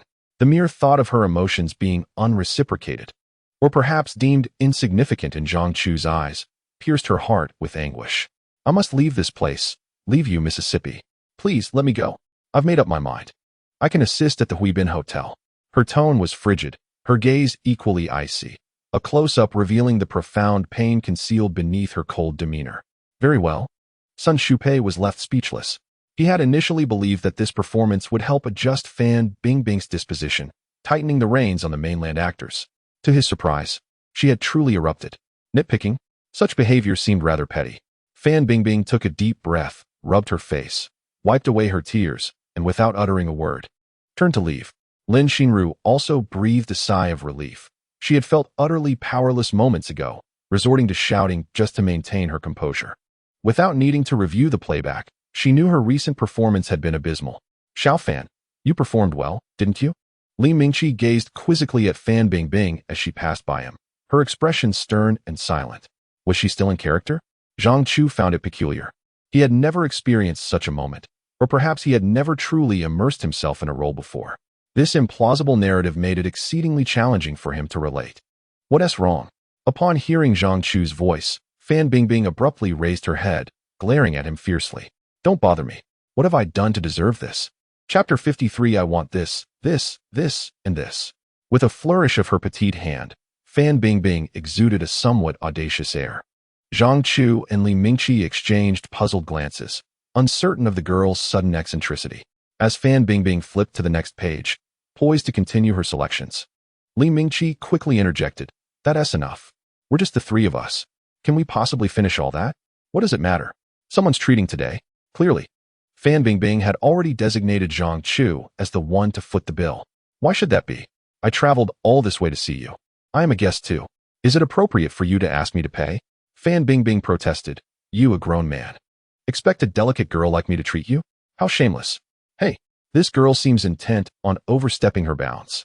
Zhang Chu waved his hand, signaling the waiter to leave. Ordering so many rich dishes, aren't you concerned about gaining weight? Just the other day, Fan Bingbing had called Zhang Chu, complaining about being pampered by her parents for 3 days and having gained several pounds, insisting she needed to lose weight. I don't care, does it concern you? Fan Bingbing rolled her eyes dramatically, causing Zhang Chu to worry that she might not be able to recover from the gesture. All right. Li Mingqi, well aware of Fan Bingbing's unusual behavior, quickly sought to mediate. You've been fretting about Xiao Zhang not coming. Now that he is here, you're being prickly. What's the matter? Let us just enjoy a meal together without any fuss. As Li Mingqi deftly diverted the conversation, he inquired about Zhang Chu's new drama. Zhang Chu briefly elaborated, while Fan Bingbing's ears perked up with excitement. Isn't that perfectly suited for you? To speak candidly, Xiao Zhang, having traversed numerous film sets and encountered countless individuals, I have yet to meet anyone with skills as exceptional as yours. A mere display of brute strength. Fan Bingbing lowered her voice, assuming others wouldn't hear, yet Zhang Chu, with his past experiences, could discern even the faintest of sounds. Never mind, I shan't stoop to the level of a child. Soon enough, the lavish dishes Fan Bingbing had ordered arrived, glistening with grease, enough to make anyone feel overwhelmed. Yet, in a fit of defiance, she reached for the fragrant braised pork. Slow down. Haven't you ever seen a lovely young lady eat like a glutton? Li Mingqi observed the two and felt a sense of fatigue. Had he known, he wouldn't have accompanied them. Fan Bingbing remained silent, lost in her feast. Not understanding why she was in a huff, Zhang Chu, seeing her delight, offered her a lion's head meatball. With her mouth still full, she protested, Are you trying to make me burst? But she couldn't help but laugh afterwards. Ah, that's more like it, Li Mingqi thought, relieved. As he feared Fan Bingbing might become stubborn over a trivial matter. Their relationship was so good, it would be a shame to let a small issue cause discord. Who was being obstinate? He was the one who upset me first. Zhang Chu was taken aback, unaware of how he had offended the young lady. Indeed, if Xiao Zhang is at fault, I shall advocate for you, Li Mingqi chimed in quickly. Fan Bingbing set down her chopsticks, her expression serious as she asked, Tell me, why do you never reply to my messages?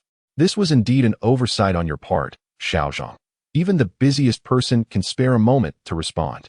As Li Mingqi spoke, he cast a meaningful glance at Zhang Chu, signaling him to concoct a plausible excuse. He understood that Fan Bingbing was merely seeking an excuse to ease the tension. Dear lady, if someone sends you a text, do you respond? Li Mingqi was taken aback. How was he implicated in this? How could I reply? I don't know Pinyin, he confessed. Zhang Chu shrugged, Neither do I. What? Fan Bingbing could hardly fathom that the reason for his silence stemmed from this. No wonder, At times when she bombarded him with texts, he would abruptly call instead. I consider this a misunderstanding. However, since you've come to visit, why have you been ignoring me? Before Zhang Chu could respond, Li Mingqi waved his hand. All right. These are trivial matters. There's no need to take them so seriously. If you insist, I too have erred by engrossing myself in conversation with Xiaozhang and neglecting you. Should I also extend an apology? With that, Fan Bingbing was left speechless. It was merely childish petulance, and with an opportunity to back down, she relented. Could she truly sever ties with Zhang Chu over such trivialities? Her first love had yet to even begin. After dinner, Li Mingqi returned to the film crew, leaving two young individuals to their own devices. The elderly lady discerned that Fan Bingbing was a child who would not turn back until she hit a wall, so she decided to let her be. After all, if the two were truly meant to be together, there seemed to be no harm in it. What were they up to at this moment? Upon returning to the set, Li Mingqi could not resist indulging in some gossip. Surely that silly girl did not confess her feelings directly to Zhang? Unfortunately, the elderly lady's concerns were unwarranted. Although Fan Bingbing had removed her headdress and flower pot, she still donned a palace costume, and anyone encountering her on the street would undoubtedly take a second glance. Before long, she was recognized. Oh, isn't that Jean Sua? A throng of admirers surged forward, clamoring for autographs and photographs. Zhang Chu was pushed aside.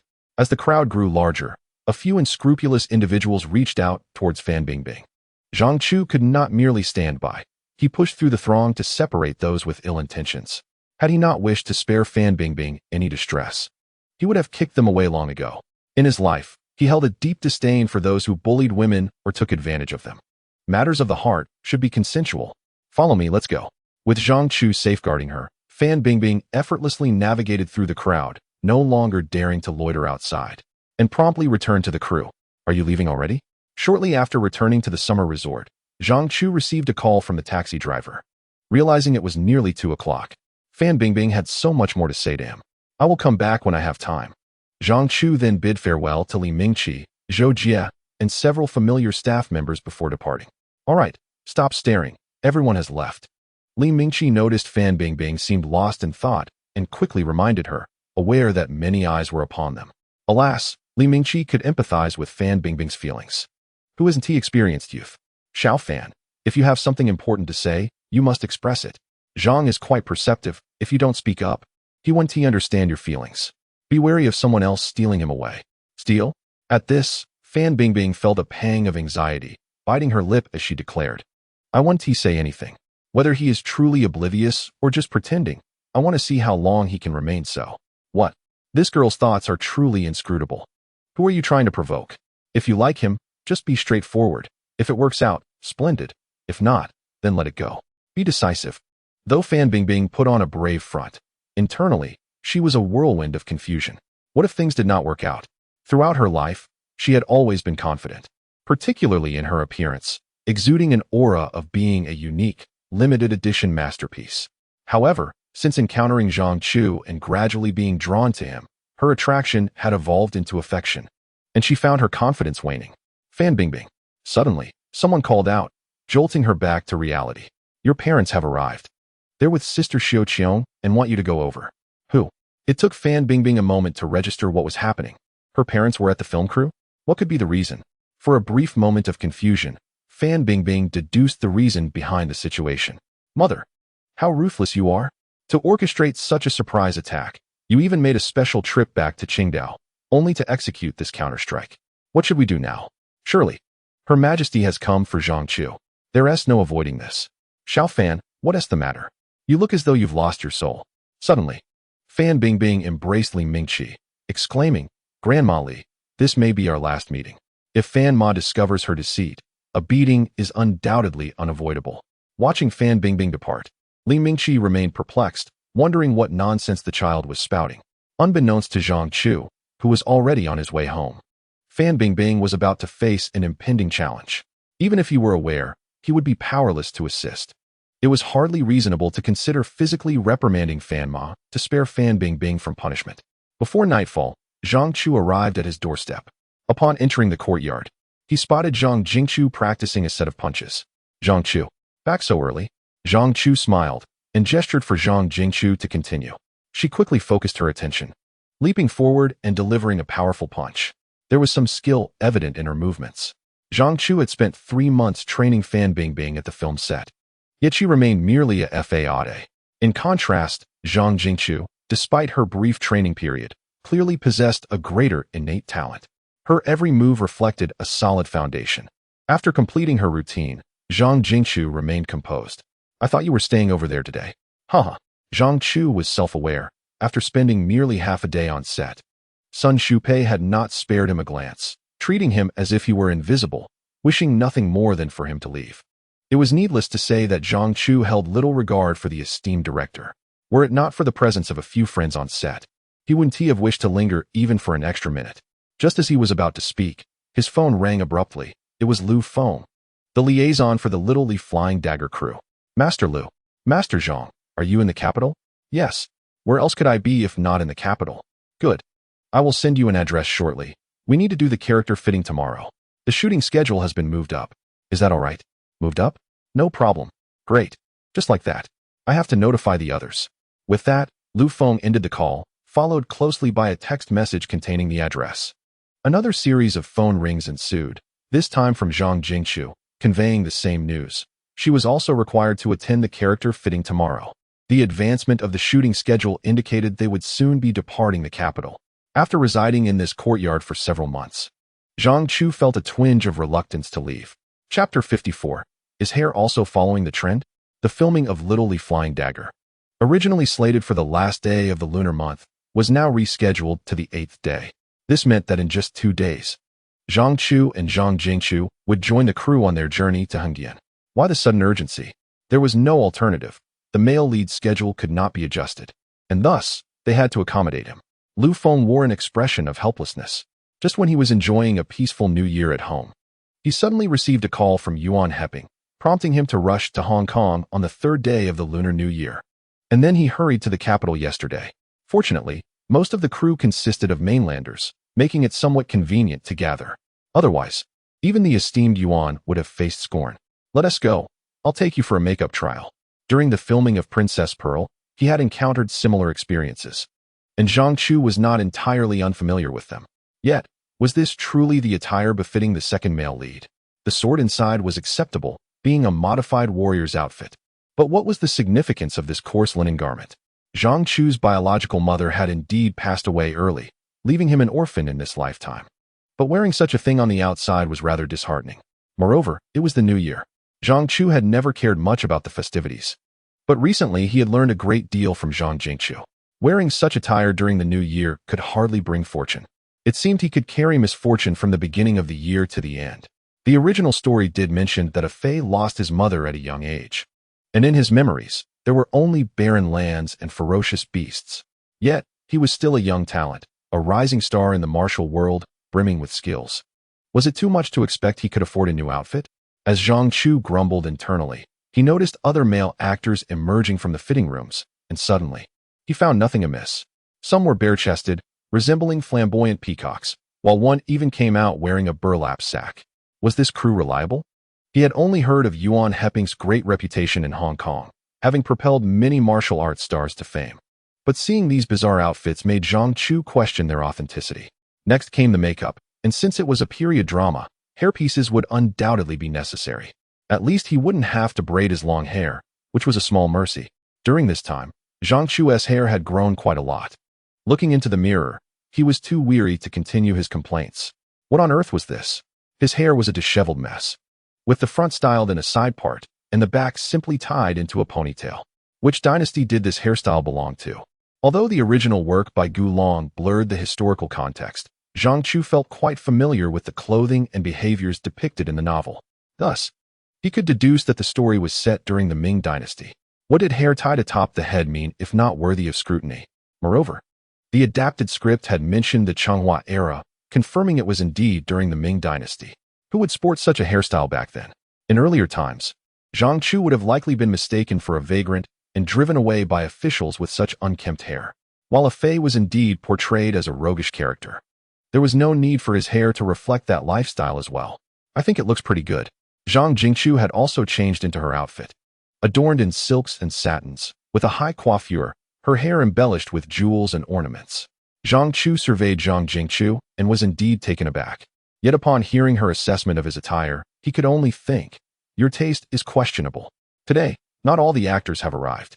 The male lead, Li Xuanhuan, as well as the actress portraying Lin Shirin, will only join the cast after the crew reaches Haidian. However, the actress playing Sun Xiaohong has already arrived. After being introduced by Lu Feng, I learned her name is Jia Jingwen, hailing from the beautiful island. She is quite a lovely young lady, possessing a gentle disposition. After Lu Feng's introduction, she took the initiative to greet Zhang Chu, exchanging polite words of mutual care. Subsequently, everyone was ushered into the studio, where several photographers awaited with great anticipation. Zhang Chu was the first to be called, subjected to a flurry of rapid clicks from the cameras. With the male lead absent, Zhang Chu, as the second male lead, naturally became the focal point of attention. The flashes nearly blinded him. The treatment afforded to the second male lead is indeed exceptional. Previously, while taking promotional photos for My Fair Princess, Zhang Chu was fully dressed and waited for quite a while, finishing in merely 2 minutes. Unlike now, where he was placed first in line, the film used for him must be several lengths long. At last, the photographer expressed satisfaction and signaled Zhang Chu to leave. Letting out a sigh of relief, Zhang Chu rubbed his eyes for a considerable time until the elusive white spots faded away. "How does it feel, star?" Lu Feng chuckled, revealing a playful side. If becoming a star were so effortless, it would hardly hold any value. As Zhang Chu spoke, he glanced at Jia Jingwen, who was being pulled for her photo session next. His eyes still adjusted, and after a while, he finally recognized her, only to be misunderstood by Lu Feng. Chu. The title of Zhang Shifu felt quite unfamiliar to Zhang Chu, hence the current appellation. Chu? It seemed there was also a girl by that name in the Jing capital's Yishan Pavilion. Zhang Chu, however, chose not to correct it. A name is merely a designation. That woman is not someone you should provoke. Do not entertain any inappropriate thoughts. What do you mean? Zhang Chu, initially devoid of such intentions, felt a stir of curiosity upon Lu Feng's warning. The young lady did not appear to be a fighter. It's not merely about that. She has connections you cannot afford to cross. It is normal for a young man to admire her, but to provoke her would lead to considerable trouble. The more Lu Feng elaborated, the heavier Zhang Chu's curiosity grew. Some matters are best left unsaid, yet Zhang Chu's relentless inquiries pressed on. What you speak of is your forte. Rest assured, I shall speak. It was amusing how Zhang Chu bartered martial arts for gossip. If his late mother were to learn of this, she would surely be furious. After hearing Lu Feng's explanation, Zhang Chu grasped the situation. It was nothing but a band of petty thieves banding together. What was there to fear? You are quite bold. Lu Feng found it hard to assess Zhang Chu's reasoning. The most prominent gang from the island, notorious worldwide, was dismissed as trivial by Zhang Chu. Young man, do you truly believe your skills grant you the right to roam the world unchallenged? If it were anyone else, I would not care if they lived or died. But I genuinely admire you. I simply do not wish to see you entangled with those you ought to avoid. Chu, heed my advice. Never provoke that woman. Zhang Chu chuckled. I never intended to provoke anyone, but I am quite curious about the bamboo leaf gang you mentioned. To be recognized as the foremost gang in the Treasure Island by Lu Feng, they must surely have a few skilled practitioners among them. How could this person possibly think? Lu Feng had grown weary of further discourse. In his estimation, a small-time actor from the mainland would likely have no connection with the underworld of the Treasure Island.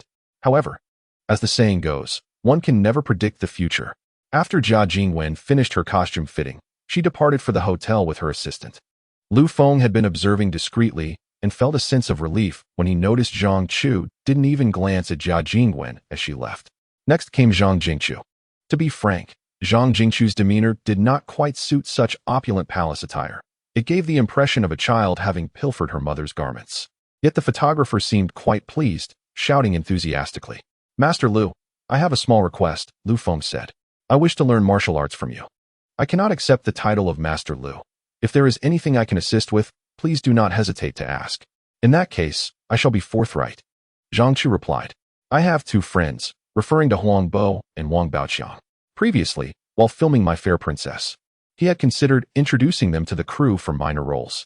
However, he had been too busy to follow through, and when the 2 groups merged, Sun Shupei wielded significant power over the production, so even if Zhang Chu had suggested it, Sun Shupei would not have acquiesced. There was no point in seeking that trifling favor. As they were about to depart for Haidian, Zhang Chu decided to bring the two along. It would be ideal if they could secure a special role. If not, then that was that. Is that all? Lu Feng chuckled. I thought it was a bigger matter. Bring your friends tomorrow. I want to see how skilled the one from Shaolin is. If he measures up, he can join my team.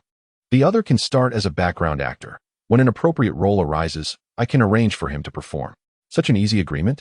Zhang Chu had anticipated a more arduous negotiation, but Lu Feng's willingness surprised him. Thank you. No need for thanks. Just don't hold back when teaching me. Lu Feng replied. Of course, Zhang Chu said with a smile. He then called Huang Bo, who, upon hearing about the acting opportunity, exuded excitement even over the phone. There was no need to wait until the next day. Within half an hour, Huang Bo arrived with Wang Baoqiang in tow. Upon presenting them to Lu Feng, he was taken aback. How had these two become friends with Zhang Chu? Birds of a feather flock together. Didn't that hold true? Observing Zhang Chu and then the two newcomers, he wondered how they could appear so mismatched. One had a face that seemed to invite trouble, while the other looked even more troublesome. Alas, the words had already been spoken. There was no turning back. Fortunately, Wang Baoqiang's skills were indeed commendable. After performing his best routine, the Tiger Fist, he earned Lu Feng's approval. As for Huang Bo, he was simply a bonus, intended to win Zhang Chu's favor. They set the departure time, and each took care of their own train tickets before Lu Feng sent them on their way. The little fellow is indeed quite skilled. Yet the other one, Chu, has presented me with quite a conundrum. What difficulty lies therein? Huang Bo's persona as a rogue fits the role perfectly. No makeup is even required. Lu Feng paused. Is he truly your friend? That remark was rather harsh, wasn't it? Regarding this matter, I shall refrain from providing an answer. When Zhang Chu first arrived, had it not been for Huang Bo, he might have starved. This favor must be repaid.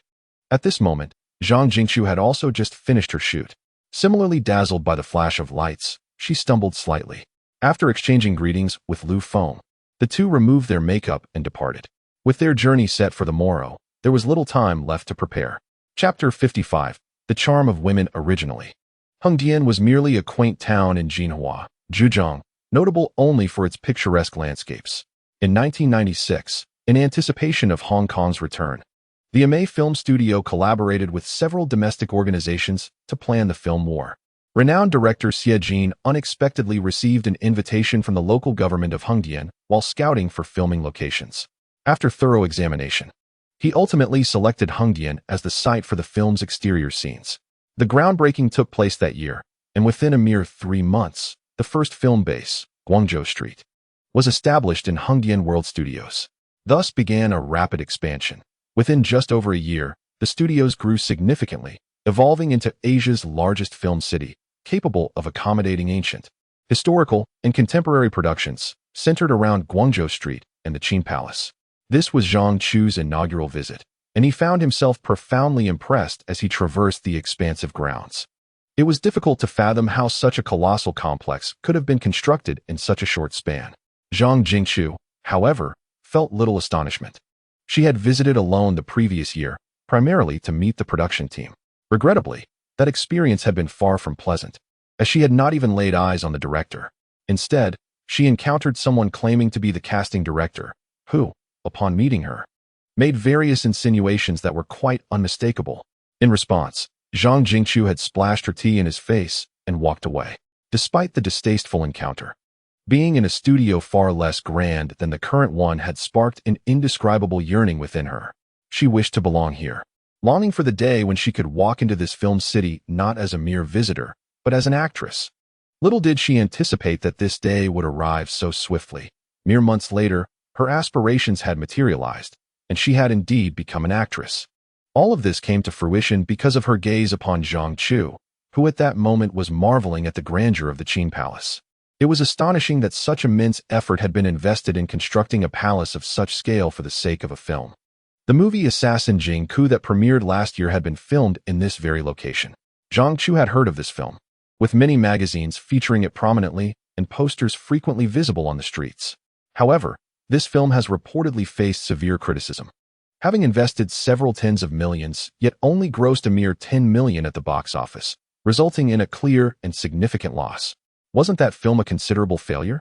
This situation can be likened to the past practice of purchasing official positions, where one expended their entire fortune only to be relegated to a remote, impoverished area, where the locals are so destitute they barely possess a pair of trousers, leading to a complete financial ruin.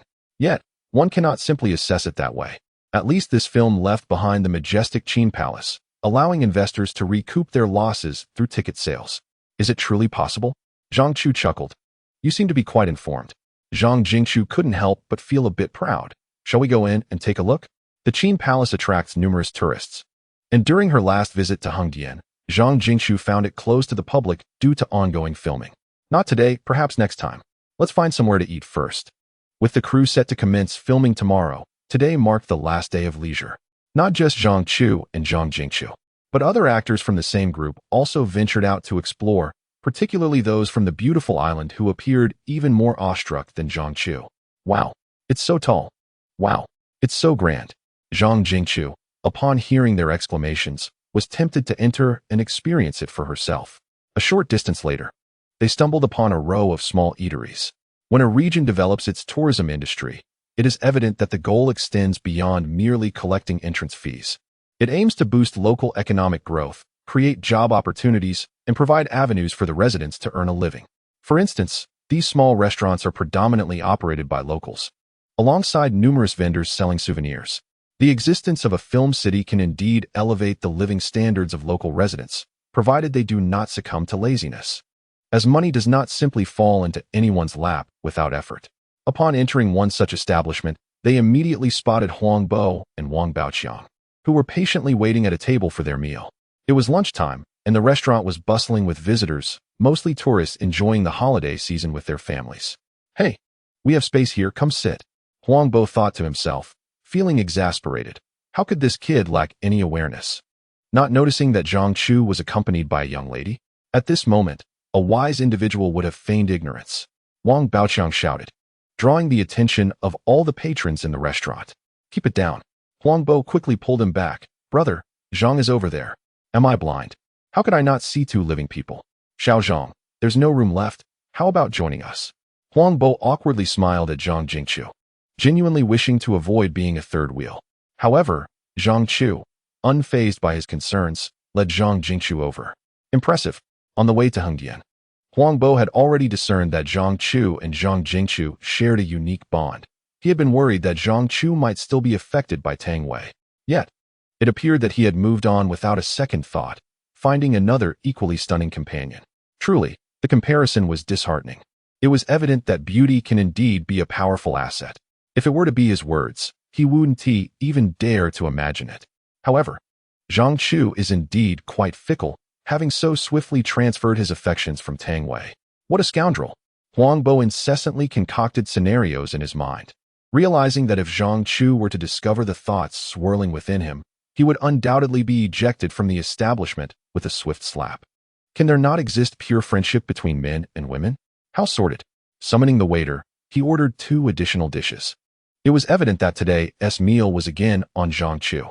Thank you, President Zhang. Huang Bo grinned, finding Zhang Chu, despite being a rogue, rather endearing. Wang Baoqiang joined in the banter. Thank you, big brother. Thank you, my foot. This is all my hard-earned money, cherished like a beloved son. With the restaurant bustling, the pace of service was naturally brisk, and the group engaged in idle chatter, eventually steering the conversation toward the film crew. The 2 leading actors had yet to make an appearance. Previously, Lu Feng had mentioned they would head directly to Haidian to join the crew. Yet with filming set to commence tomorrow, they remained conspicuously absent. The schedules of major stars are invariably packed. Absent unforeseen circumstances, they would not arrive until the filming begins. And if delayed, they could simply shoot other scenes first. Having spent considerable time as an extra, Huang Bo was no stranger to such occurrences. Wang Baoqiang curiously inquired, what if they never show up? Huang Bo retorted with annoyance. If they never arrive, you can play the leading role. Wang Baoqiang knew he lacked such fortune. Even being cast as the minor character Li Tianhua seemed far-fetched.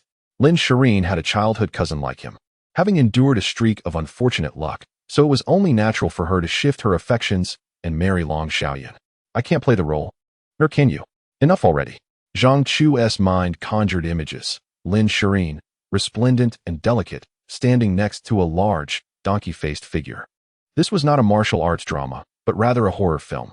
Zhang Chu, listening to their banter, couldn't he help but chuckle, still laughing. The character Lin Xian she played yearned for one of those too. Stop talking. Zhang Chu was startled. It was utterly horrifying. Is such a reaction truly necessary? Wang Baoqiang, carefree, while Huang Bo felt a twinge of gloom. At that moment, another patron entered the establishment, and seeing no available seats, was about to leave when Zhang Chu. As they spoke, the figure approached. It was Jia Jingwen, accompanied by Zhang Chun, a young actor portraying Long Xiaoyan in the show. Who could have imagined that the actress playing the wicked, scheming dragon, Long Xiaoyan, would be a young girl? Greetings, esteemed teachers. The little girl, polite yet somewhat bashful, had just turned 10 after the new year. Little Flying Dagger was her debut role. Since she was here, they might as well dine together. Fortunately, Zhang Chu had ordered a few extra dishes earlier. Otherwise, with more mouths to feed, they might have faced a shortage. Jia Jingwen hailed from the Treasure Island, but had previously lived on the mainland for a time while accompanying her parents in business. She had once gained admission to the Beijing Film Academy with outstanding academic achievement, yet she withdrew shortly after, later rising to fame in the drama 4,000 Gold.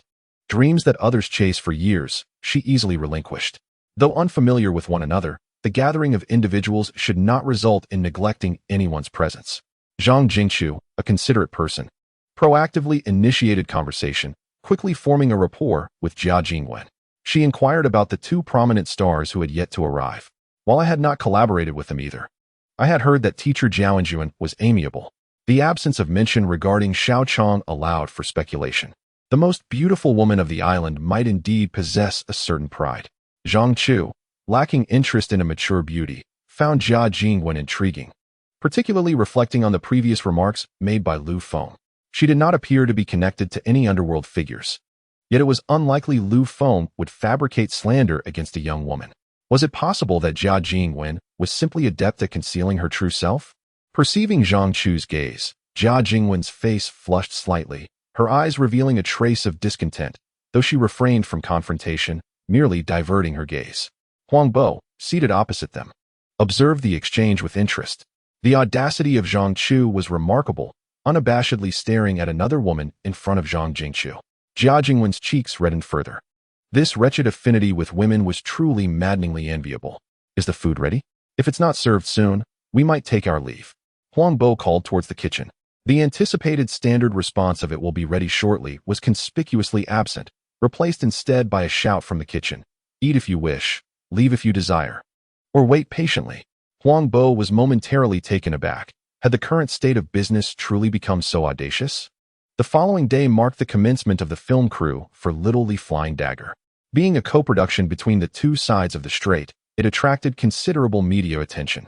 The lead actors had yet to arrive, and most of the other principal cast members were newcomers. Thus the media's focus rested predominantly on the most renowned figure, Yuan Heping. Although Jia Jingwen was gaining fame on the island, her name remained largely unknown in the mainland, resulting in little interest from the press. As for Zhang Chu, the second male lead, his background was entirely blank, raising suspicions regarding his ascent to this role. Nowadays, many actors enter productions with financial backing or are part of the investment team, throwing money into the endeavor while their acting skills leave much to be desired. Nevertheless, the opening ceremony was quite lively, filled with dragon and lion dances, as well as sacrificial offerings, making the Princess Pearl crew seem like an amateur troupe in comparison. Following the ceremony, the crew swiftly transitioned into their work. The first scene depicted Ah Fei's initial foray into the martial world, encountering Lin Xian, who was being harassed by thugs while selling herself to bury her father. Ah Fei, acting gallantly, intervened to drive away the ruffians, thus forging a connection with Lin Xian and embarking on a tumultuous relationship. Notably, Huang Bo portrayed the thug Hu Dailing. As Zhang Chu aptly remarked, Huang Bo's visage was indeed wasted on any role other than that of a villain. This was his first time performing a character with dialogue and prominent screen time. And since receiving the news the previous day, Huang Bo had remained in a state of exhilaration. The lines were few, yet he spent an entire night memorizing them. Wang Baoqiang, who shared the same room, remarked that he had been grinning lewdly at himself in the mirror for half the night. Observing his current appearance, it was evident that he had not slept well, sporting two prominent dark circles under his eyes, which only added to the impression of indulgence. After applying his makeup, Even the executive director, Jean Dima, nodded in approval after inspecting him. On the set, Zhang Chu was rehearsing the upcoming fight scene, with Huang Bo and 2 extras portraying Hu Dilong's lackeys. Wang Baoqiang attempted to secure one of the lackey roles, but was promptly dismissed by Jean Dima.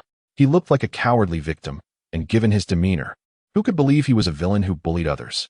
Normally, such action scenes would fall under the purview of the martial arts director, Lu Feng. But ever since Zhang Chu taught him a set of punches, he had become neglectful of his duties, claiming that such minor scenes did not warrant his personal involvement. Remember, just like this, 1, 2, 3, turn, and link the moves. If you slow down even slightly, I'll hit you right in the face, he instructed. A Fei and Hu Dilong were not on the same level, and considering a Fei was new to the world, he had a chance to play the hero saving the damsel in distress, full of youthful bravado. Even if he wore a stoic expression, he couldn't resist showing off in front of the beautiful lady.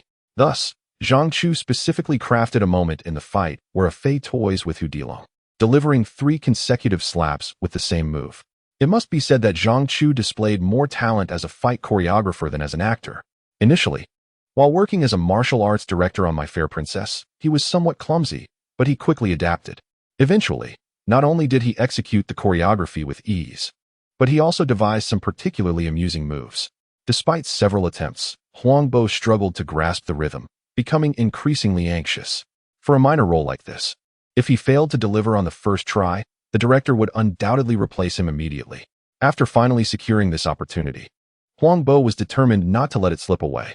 "Xiaozhang, why don't you just hit me for real?" he suggested, willing to take a risk to preserve his role. He knew Zhang Chu's capabilities. A genuine hit might just knock him senseless. "Are you sure?" Zhang Chu waved his hand in front of Huang Bo's face. Huang Bo's complexion shifted immediately, glancing at Zhang Chu's hand with trepidation. "Just be a bit gentle when you hit." What a jest it would be to let Zhang Chu go all out without prior warning. It might very well lead to his demise next year on this same day. He had once witnessed Zhang Chu leave a mark on a tree with a single slap. His head was no match for that tree. One blow would surely turn it into mush. Of course, Zhang Chu had no intention of actually hitting him. They practiced twice, and despite Zhang Chu holding back, Huang Bo's face still throbbed with pain and numbness. "All right, enough," he said, covering his face, regretting having asked Zhang Chu to hit him for real. They hadn't even started filming yet, and his cheeks were already swelling. With a couple more hits like that, he wouldn't be able to shoot at all. Zhang Chu suppressed a laugh, thinking, "Serves you right for gossiping about others behind their backs." Yesterday, upon returning to the hotel, Zhang Chu inadvertently overheard Huang Bo discussing his relationship with Zhang Jingchu in the presence of Wang Baoqiang. Huang Bo remarked that Zhang Chu was inconsiderate, having just parted ways with Tang Wei, only to entangle himself with Zhang Jingchu. Such behavior from a man of honor, mimicking the petty gossip of women, deserved a reprimand. It was a small punishment to impart a lasting lesson to Huang Bo. Whether he comprehended the reason behind his punishment was inconsequential to Zhang Chu. "Are you ready?" "Absolutely," Zhang Chu affirmed to Jean Dima. During the audition, although Jean Dima had expressed differing opinions regarding Zhang Chu's portrayal of the pivotal role of a Fei, he had not targeted him specifically. Even Zhang Jingchu, who had usurped his junior's role, was treated with the same level of respect, demonstrating a generosity that far surpassed that of Sun Shupei. As preparations unfolded on set, Zhang Jingchu knelt by the roadside, adorned in heavy mourning attire, with a white cloth laid before her inscribed with the words, "Selling myself to bury my father." Even before the end of the Lunar New Year, her costume was a somber choice, yet for the sake of performance, Zhang Jingchu did not dwell on such concerns. Surrounding her was a gathering of onlookers, embodying the age-old Chinese tradition of reveling in the spectacle of others' misfortune. At the command of Cui Qinggong, Zhang Jingchu immediately fell into a pitiful wail. "Is there a kind soul who could assist in burying my father? This humble girl is willing to toil endlessly in gratitude for your kindness." It was her first time acting, and she remained somewhat nervous. Moreover, with a naturally cool demeanor, even with tears cascading down her cheeks, she lacked the delicate charm that typically elicits sympathy. Just as Cui Qinggong was about to speak, he was restrained by Yuan Heping, who was more focused on observing the debut of Zhang Chu than on Lin Xiener. The character of Lin Xiener, regardless of how portrayed, would invariably be deemed correct. A woman skilled in deception, living by manipulating men, inherently possesses a myriad of facades. At that moment, Huang Bo made his entrance accompanied by his sycophants, swaggering with exaggerated smiles, forcefully parting the crowd. Step aside, make way for Master Hu. His character was straightforward. He simply needed to embody a figure deserving of a thrashing. Oh, who is this beautiful young lady? Alas, how pitiable. Let me have a look. No need to kneel. It pains this old man's heart. Come home with me, and as long as you serve me well, you shall enjoy a life of luxury and opulence. Someone, take this young lady to my residence. Huang Bo had grasped the essence of his role, embodying a rogue so convincingly that even in performance, Zhang Chu felt an urge to strike him. Could it be that he is merely playing himself, revealing his true nature? The two followers, upon hearing his words, moved to grab Zhang Chu, while the surrounding onlookers dared not voice their outrage.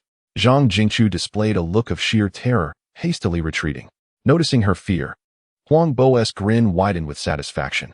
Oh, the young lady is shy. This old man fancies you just the way you are. Come, let us be affectionate. As he spoke, he lunged forward, leaning in with puckered lips toward Zhang Chu's face. At this juncture, it was Zhang Chu's turn to take the stage. With his sword unsheathed, he extended it forward, the scabbard effectively blocking Huang Bo's advances. Stepping forward, he delivered a forceful kick to Huang Bo's chest. As orchestrated, Huang Bo staggered backward, falling onto his two lackeys. To amplify the impact, a layer of talcum powder had been sprinkled inside his shirt, creating a cloud of white smoke as he kicked up. This was a clever little trick Zhang Chu had recently learned, and it proved quite effective. With a cry of dismay, Huang Bo and his two companions tumbled like rolling gourds, struggling to rise and pointing at Zhang Chu with expletives. Who is this wild brat? Daring to ruin my affairs? Do you even know who I am? Ask around in this city. Everyone knows the name of Master Hu Julong. Scram while you can, or you'll regret it. Huang Bo shouted in exasperation, his demeanor suggesting that had he lived in ancient times, he would have undoubtedly been a tyrant. Zhang Chu, arms crossed and sword cradled against his chest, offered a slight, cold smile. Oh, I would indeed like to see what you can do. A novice in the world of martial arts, Fei was still unaware of the need for restraint, and his entrance was marked by an unmistakable display of bravado. With his striking appearance and splendid costume, he commanded attention as he stood before the camera, captivating all who beheld him. What are you waiting for? Attack! Huang Bo barked, pushing his two lackeys forward.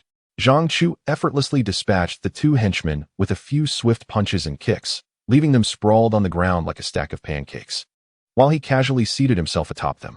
Now it's your turn. Do you dare to fight? Huang Bo, looking foolish, still could not distinguish between the lesser and greater threats, adopting a stance as if ready to engage Zhang Chu in a life-or-death struggle. 1, 2, 3, grit your teeth. Lacking the rhythm to defend himself, he could only endure the blows. Slap. 1, 2, 3, grit your teeth. Slap. 1, 2, 3, grit your teeth. Slap. After receiving 3 slaps in succession, his face visibly swelled, rendering any makeup unnecessary. The onlookers winced at the sound of the strikes. Are you going to keep fighting? Zhang Chu now resembled a cat toying with a mouse. As for Huang Bo, he could taste the metallic tang of blood in his mouth, his teeth throbbing painfully. How ruthless.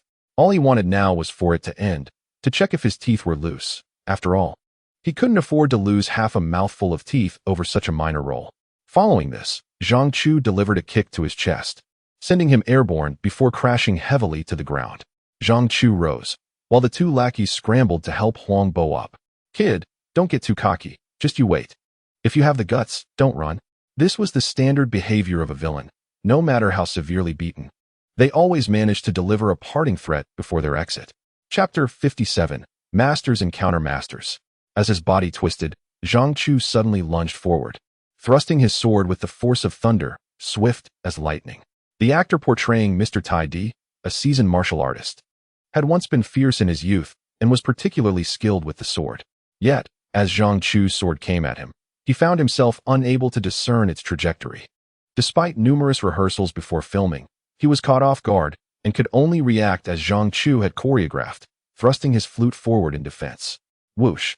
At the very moment when Zhang Chu's sword was about to pierce Mr. Tai Di's chest, he suddenly changed his approach.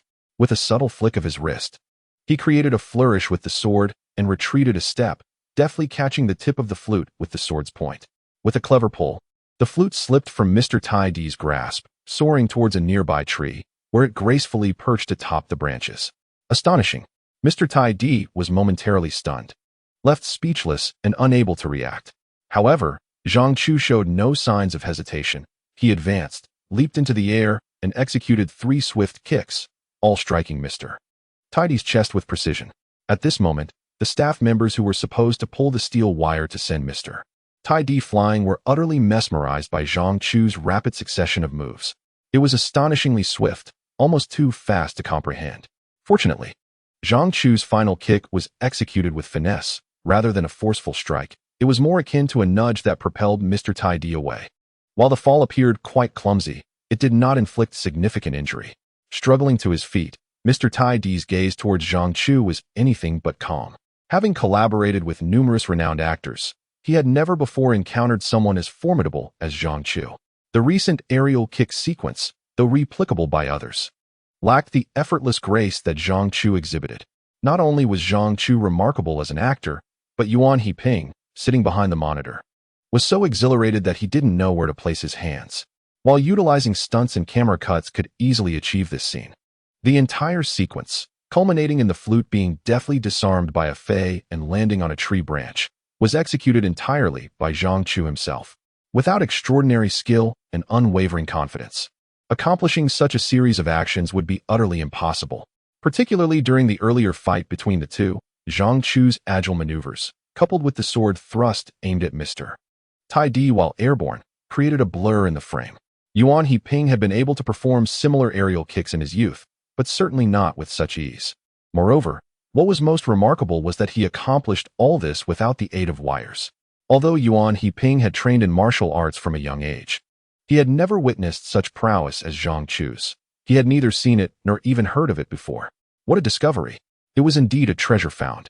The reason Yuan He-ping entrusted the significant role of a fei to Zhang Chu was due to his recognition of Zhang Chu's genuine martial arts ability. But the reality proved that Zhang Chu's skills exceeded his expectations. One could even say, without exaggeration, that he had surpassed Yuan He-ping's imagination of martial arts.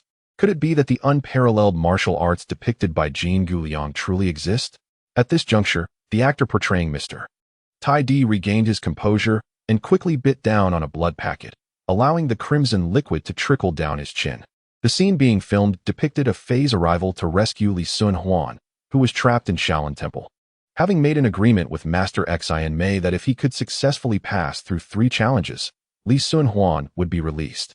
The first challenge saw a fei ambushed by a fake Li Sun Huan, followed by an assault from Tian Qi and others. After an intense battle, he managed to fend off the numerous skilled adversaries. In the second round, Ah Fei encountered Master Xin Mei and the 18 Arhats. With his swift swordplay, he shattered Master Xin Mei's sleeve of wonders. However, as he prepared to depart, he was ambushed and, despite donning golden silk armor, sustained grave injuries. The third challenge was Mr. Tai Di, a man of integrity who, upon witnessing Ah Fei's wounds, declined to take advantage of his plight and graciously offered him 3 moves. Yet Ah Fei, with his proud disposition, had never been one to yield. It was always others who submitted to him, not the other way around. Thus, with 2 decisive strikes, he swiftly defeated Mr. Tai Di. But Mr. Tai Di, stubborn in his principles, insisted on honoring the agreement of 3 moves. This was Ah Fei's first encounter with such inflexibility. Yet, Mr. Tai Di was gravely injured, and one more blow would surely cost him his life. Very well. I shall oblige, Zhang Chu declared, stepping forward to merely tap Mr. Tai Di with the hilt of his sword. 3 moves completed, Zhang Chu found himself at a loss for words, bemused by the pretense. Had it been him, in a life-and-death struggle, he would never have shown mercy until his opponent was utterly vanquished. Even if his adversary lay incapacitated, resigned to their fate, he would strike without hesitation. Yet, the script dictated otherwise, and he was bound to follow it. Logically, Ah Fei's act of sparing Mr. Tai Di's life should have warranted the latter's gratitude and a clear path for Ah Fei's departure. However, Mr. Tai Di, unorthodox in his ways, felt deeply humiliated at Ah Fei's intent to leave. Summoning his last strength, he retrieved the flute from a nearby tree and launched a hidden attack against Ah Fei. Yuan He-ping called for a halt, and the crew approached to insert several long needles into Zhang Chu's leg. The filming resumed.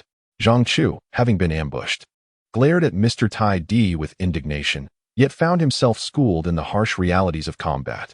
In the struggle for life and death, there is no room for feminine compassion. You spared me, and I shall not take your life. You may go. With Zhang Chu limping away from the scene, this segment came to a close. As the scene transitioned, it was time for lunch. After concluding, Yuan He-ping removed his earpiece and walked over to Zhang Chu. After a morning of shooting, he was filled with curiosity about Zhang Chu. What esteemed lineage could produce such a prodigious talent? This level of skill was unparalleled in the nation. Chu. The title of Master Zhang felt uncomfortable for Zhang Chu, prompting Yuan He-ping and others to adopt a new moniker for him, akin to Lu Feng's. Is your lightness skill also a family inheritance? This was not the case. Zhang Chu's mother had only taught him martial arts and the Miao knife techniques. The rest of his abilities were acquired from his subordinates and the esteemed governor, who imparted several sets of boxing and kicking techniques. As for his lightness skill, it was exchanged with Lu Jianxing for Miao knife techniques. Of course, this so-called lightness skill was not as exaggerated as depicted in martial arts novels, where one leaps dozens of yards. That would be the realm of birds. However, Zhang Chu could easily leap 2 to 3 meters over ordinary walls and even maneuver mid-air, a skill that was already considered extraordinary by the standards of the average person. Exchanging pleasantries with a friend is nothing remarkable. Zhang Chu spoke the truth. His lightness of body could only be deemed average. True masters possess the ability to leverage the air and soar effortlessly over city walls. However, to Yuan He-ping, this merely sounded like ostentation. He was well aware that Zhang Chu harbored many undiscovered treasures within him, yet he remained unhurried. Knowing that with Zhang Chu now part of his production team, there would be ample opportunity to gradually unveil his talents. At that moment, a commotion arose not far away, and soon a young man, surrounded by a throng, approached Yuan He-ping. Upon seeing the newcomer, Yuan He-ping's eyes sparkled with excitement. Chu, allow me to introduce you to a master. A master? Zhang Chu's eyes lit up at the mention. Since arriving in this era, he had found everything delightful, save for the lack of martial prowess. He had yearned to engage in a genuine contest with a true expert, yet had found no suitable opponent. Initially, he thought that learning combat techniques would afford him a satisfying duel, only to discover that the Taekwondo practitioner he faced was nothing more than a weakling, easily bested within mere exchanges. Since that encounter, Zhang Chu had lost interest in sparring. However, hearing Yuan He-ping's words about a master sparked a flicker of intrigue within him. Yuan He-ping, though aging, was indeed a practitioner of martial arts with authentic northern-style skills. If he deemed someone a master, one could hardly doubt it. Director Yuan, the newcomer approached with a smile, embracing Yuan He-ping briefly before directing his gaze towards Zhang Chu. He was indeed a formidable presence, exuding an aura akin to a leopard poised to strike. Jing, allow me to introduce you. This is Zhang Chu, who plays Ah Fei. Zhang Chu, this is Wu Jing, portraying Jing Wu Ming. Wu Jing? Zhang Chu was indifferent to the character, but recognized the name as familiar. It was likely that this was the actor initially favored by Jean de Mao for the role of Ah Fei. Zhang Chu had assumed that having secured the role of Ah Fei meant Wu Jing would be excluded from the production.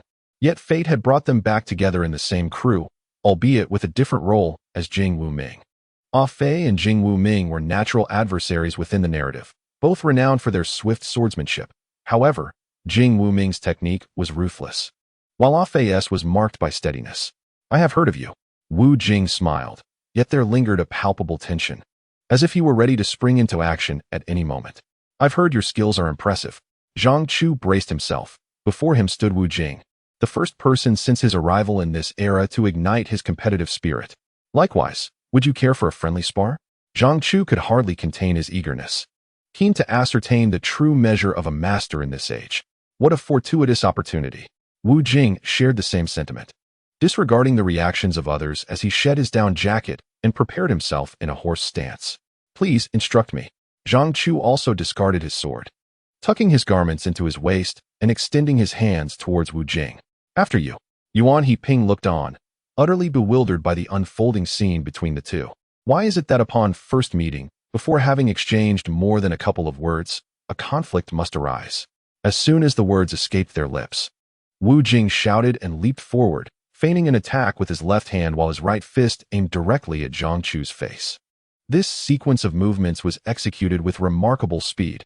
Under ordinary circumstances, Yuan He-ping would have been compelled to offer a compliment. However, Having witnessed Zhang Chu's martial prowess earlier that day, he could unequivocally conclude that Wu Jing was destined to lose this duel. Chapter 58. The most beautiful woman in the Treasure Island. It is said that one does not truly know another until they have clashed in combat. Since that day when Wu Jing joined the crew and sparred with Zhang Chu, he had become an ardent admirer of Zhang Chu, trailing him incessantly whenever he had a moment to spare, seeking his guidance. Pray tell, how do you achieve such feats? Wu Jing inquired. Approaching Zhang Chu the moment he concluded his scene, not allowing him a moment's respite. His character, Jing Wuming, had yet to make an appearance, and his primary role at present was to assist Yuan Heping with choreographing the fight scenes. Previously, while pursuing a career in Hong Kong, Wu Jing had benefited from Yuan Heping's mentorship, having been recommended for 2 films by him. Grateful for such kindness, he felt compelled to reciprocate, which is why he arrived early, even though his original schedule had him joining the crew in March. Of course, another motivating factor was Zhang Chu. Initially, when the production team reached out to him, they discussed the role of a Fei, but as time passed, that role was filled, and he was instead cast as Jing Wuming. Both being martial artists of youthful vigor, Wu Jing was naturally unwilling to back down. Thus, when the little flying Dagger began filming, he flew in from afar, eager to discover who had usurped the role he coveted. Therefore, on their first encounter, he hastily challenged Zhang Chu to a duel, eager to ascertain who was superior in skill. However, after their bout, the ever-proud Wu Jing had to concede that he was no match for Zhang Chu and that the gap in their abilities was vast. During that initial confrontation, they exchanged merely a few dozen moves. Wu Jing began with a flurry of attacks, while Zhang Chu countered effortlessly. Observing this, Wu Jing intensified his efforts, launching a series of increasingly rapid strikes that cascaded like an avalanche. Just as he executed a powerful elbow strike aimed at Zhang Chu's head, Zhang Chu suddenly leaped, soaring over him, and delivered a swift kick to his shoulder midair. In that fleeting moment of impact, Wu Jing realized that if Zhang Chu truly wished to defeat him, he could do so with minimal effort, perhaps in just 3 moves. Are you ever going to stop? Zhang Chu exclaimed, exasperated by Wu Jing's persistence. It was not that he was unwilling to teach. Rather, he felt incapable of doing so. Although his light-footed techniques were exchanged with Lu Jianxing, he had trained his physique from a young age and had dabbled in basic agility training, which allowed him to perform such feats. However, Wu Jing had only practiced martial forms in his youth, and now that his body had fully developed, starting anew was simply impractical. If Wu Jing desired to learn boxing techniques, Zhang Chu would unreservedly share his knowledge, but alas, it was the light-footed techniques that intrigued Wu Jing, leaving Zhang Chu at a loss for how to assist him. I have told you several times that you are too old to learn. Even if I teach you, you will not grasp it. Why can't you accept this? Zhang Chu holds a certain fondness for Wu Jing, appreciating his straightforward nature, devoid of deceit. Such a person requires no caution, for if he wished to devise a scheme against someone, it would be far simpler to confront them directly. How can you claim I will not learn if you do not teach me? Is that what you said? Zhang Chu, having decided against further persuasion, realized that if Wu Jing was adamant about learning, he must be prepared for the challenges ahead. Reflecting on his own childhood, when his mother forced him to practice martial arts, Zhang Chu still shudders at the memory. Both martial arts and academia are arduous endeavors. The distinction lies in the fact that studying literature drains the mind, while martial training punishes the body. The consequences of my words, I shall bear myself. Very well. If you are willing to endure hardship, I shall be willing to support you. Find someone to create 2 bags, each containing 20 pounds of iron sand, to be strapped to your calves. From now on, whether eating, sleeping, or even bathing, you must never remove them. After a year, we shall discuss further matters. Zhang Chu once trained with 10-pound sandbags, but he was younger then. Wu Jing, being in his 20s, should find 20 pounds reasonable enough. Wu Jing was momentarily taken aback and furrowed his brow, questioning, is this truly sufficient? Are you trying to deceive me? You have already seen through this. Bah! What do you mean by deception? One must endure hardship to rise above others. Do you not understand this principle? Moreover, who said this is all? This is merely the first step. Once you endure this trial, if you still wish to continue learning, even greater challenges await you.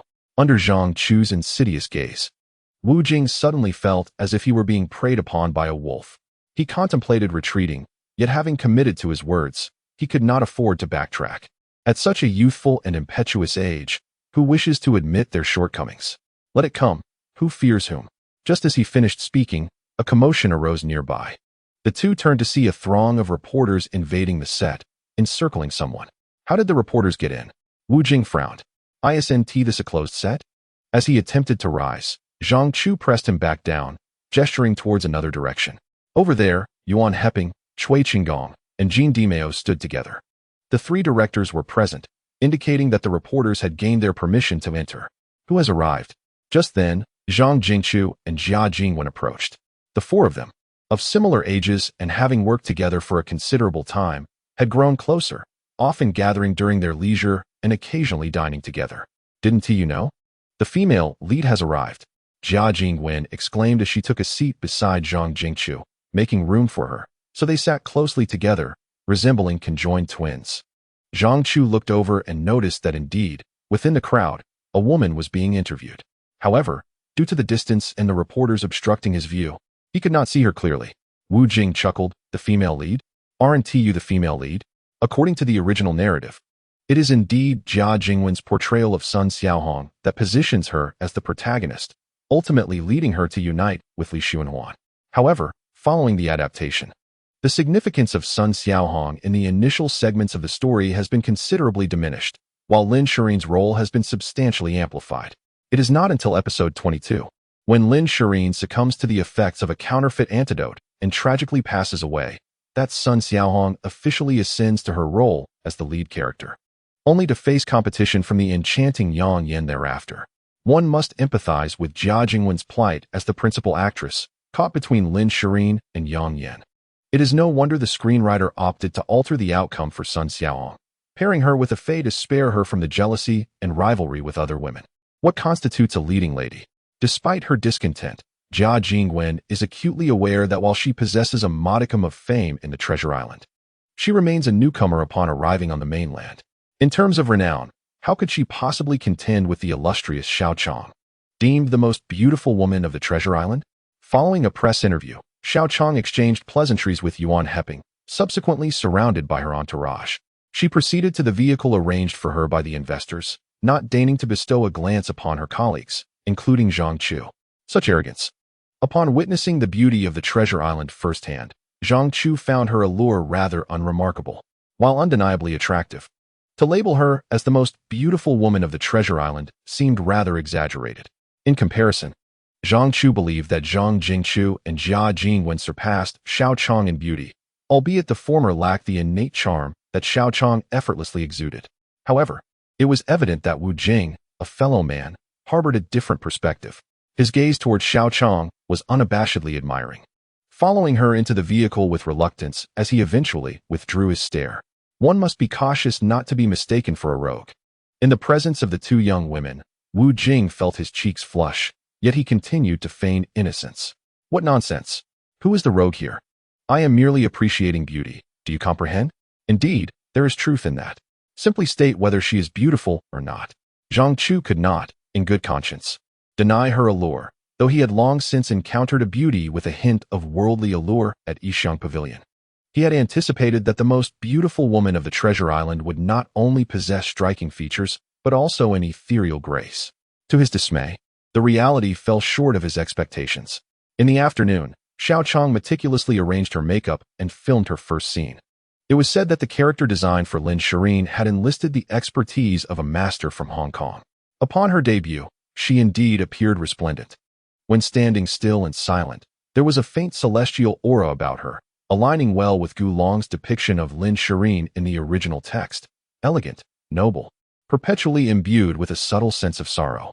If it were merely for a promotional photo, Xiao Chong's attire would have been perfectly suited to embody Lin Shirin. However, once the actual filming commenced, her gaze became vacant, and her performance lackluster. Even Zhang Chu, who hailed from an unrefined background and had never truly studied acting, could discern a sense of superiority through her portrayal. This is likely what Huangbo referred to as a mere vase, appealing to the eye, yet relegated to a corner as mere decoration, devoid of any practical value. Yuan Heping is evidently aware of this. However, in his mind, the literally flying dagger is a tale for men, with women merely serving as embellishments, as long as they are visually pleasing. After witnessing Xiao Chong's performance, Zhang Chu found himself utterly disenchanted with the island's most beautiful woman. Yet, During dinner that evening, upon hearing Jia Jingwen mention a certain matter, Zhang Chu's composure wavered. How much? The media reported 10 million. Jia Jingwen asserted, raising a finger with conviction. It could very well be more. She receives numerous endorsements annually, each worth no less than 7 figures. 7 figures? Zhang Chu pondered for a moment, suddenly feeling that choosing to be an actor might have been a misstep. He should have followed in Tang Wei's footsteps and pursued a career as a commercial model. Just as he was lost in thought, Zhang Chu sensed someone approaching them. Here you all are. Perfect timing. Allow me to introduce a new companion. It was Lu Feng, accompanied by a tall young man. Hello everyone, I am Zhao Yuan. Chapter 59. The Little Li Flying Dagger. Unerring in its aim, when Zhang Chu read the original work, he noted the author's particular fondness for the character of Li Xuanhuan, who seems to possess the best of everything in the world.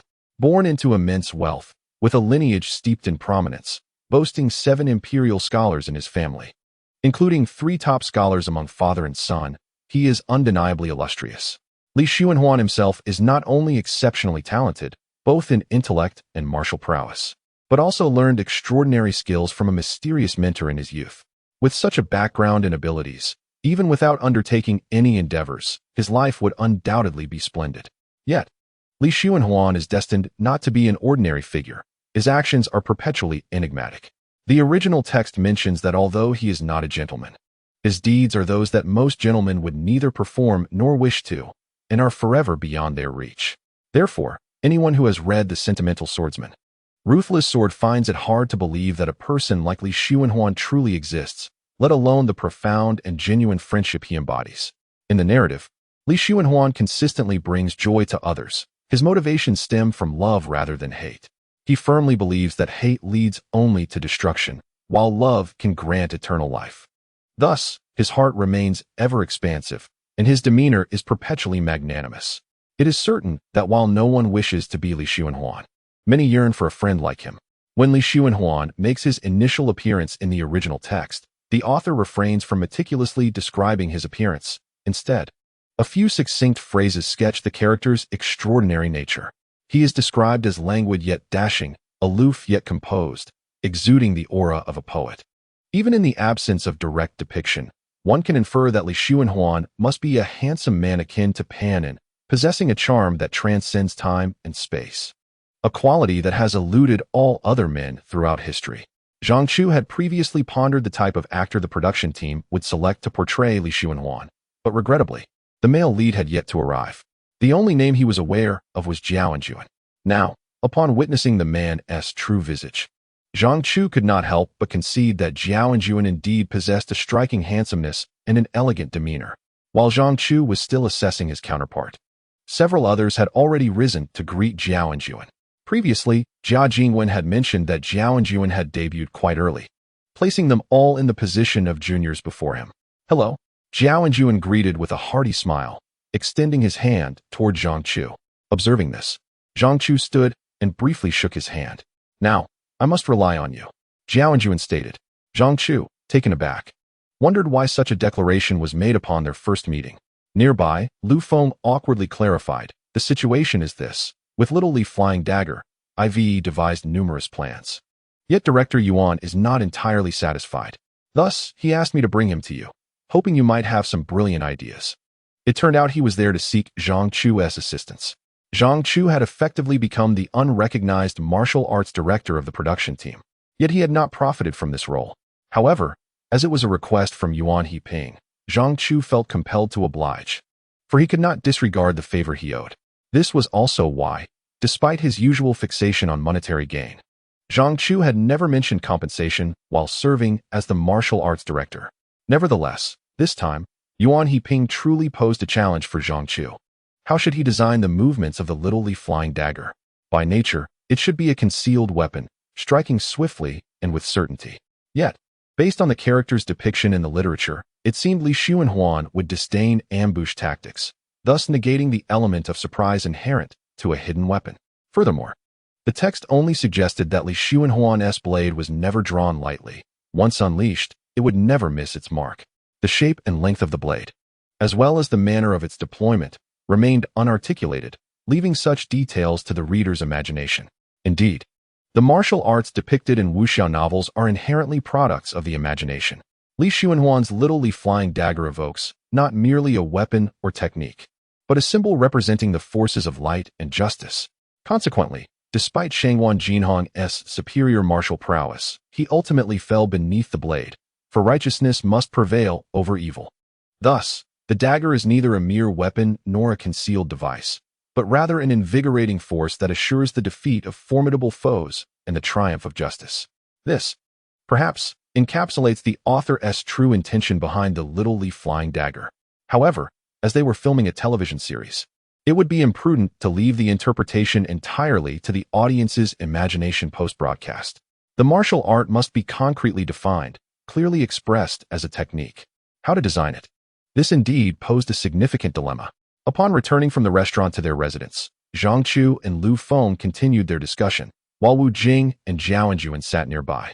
Unable to interject, I initially intended to highlight its swiftness, yet Yuan Dao was dissatisfied. Thus I found myself seeking your insights. After much deliberation, Ah Chu, do you possess any thoughts on the matter? I have been contemplating, persistently. Emphasizing the notion of speed is indeed correct, as the text elucidates. Xiao Li's flying daggers never miss their mark. Once unleashed, they do not deviate. However, it is not solely about speed, but also about steadiness. Lu Feng inquired. But how can steadiness be manifested? This is an elusive challenge. It can only be conveyed through psychological suggestion. For instance, the narrative illustrates that Li Xuanhuan maintains stability through meticulous carving.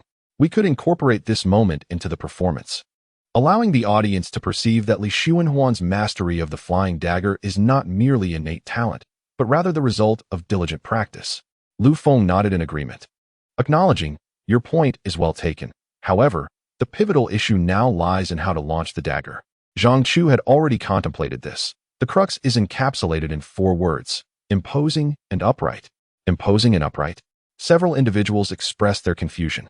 Zhang Chu clarified, while the flying dagger is indeed a concealed weapon in the hands of Li Xuanhuan, it cannot be employed as such. Simply put, when Li Xuanhuan engages an adversary with the dagger, it must not be executed in a stealthy manner, catching the opponent off guard. The opponent must be made aware, even allowed to see, that the dagger rests in Li Xuanhuan's hand, clearly presented to them, granting them the opportunity to prepare before it is suddenly launched. As Zhang Chu spoke, he gestured with a folding fan that Lu Feng habitually clutched, manipulating it casually, causing Lu Feng to feel a surge of trepidation. This fan, a gift from a friend during a trip to the mainland in the 1980s, was said to have once belonged to a notable figure, boasting nearly a century of history. Although frequently held, Lu Feng had always treated it with utmost care, fearing any potential damage. Now, witnessing Zhang Chu wield it as a mere plaything, Lu Feng felt his heart leap into his throat, anxious that Zhang Chu might inadvertently drop his cherished fan. Unaware of the fan's significance, Zhang Chu continued to toy with it, contemplating each movement. This flying dagger should not be readily revealed, even when displayed. Onlookers would perceive it merely as an ordinary carving tool. When the moment arises to utilize it, it must suddenly appear in hand, gripped firmly between 3 fingers, positioned prominently before the body, ensuring the opponent sees it clearly. However, prior to its revelation, an additional flourish is necessary. After all, this is Li Xuanhuan's renowned signature technique. Should it be thrown without any remarkable display, what significance would it hold? Having already filmed 2 productions, Zhang Chu now comprehended the essence of performance. The spectacle is for the audience. Their satisfaction is paramount. With a twist of his wrist, the fan spun gracefully between his fingers before ultimately being held upright beside his face, a demonstration for the adversary. Observe closely. This is the illustrious Xiao Li flying dagger, ranked 3rd in the arsenal of the renowned Bai Shaoxing. The next consideration is whether to apply force from above or below. Zhang Chu attempted the technique twice, finding that applying force from below yielded a more aesthetically pleasing result. Additionally, the amplitude of the movements must be grand, embodying the essence of dignity and integrity. Moreover, prior to the launch of the flying knife, the actions need not be rushed. It is essential for the opponent to clearly discern both the knife itself and the preparatory stance. This conveys a sense of inevitability, as if the opponent recognizes the impending action yet remains unable to evade it. The legendary Little Li flying knife is characterized by its unerring accuracy, which is the crux of its enchantment. Furthermore, the characterization of Li Xuanhuan must emphasize his romantic inclinations. Despite possessing unparalleled martial prowess, he harbors no desire for conflict. Each instance of the flying knife being unleashed should be justified by a compelling reason, for otherwise, the miraculous skill would lose its significance if wielded indiscriminately against anyone.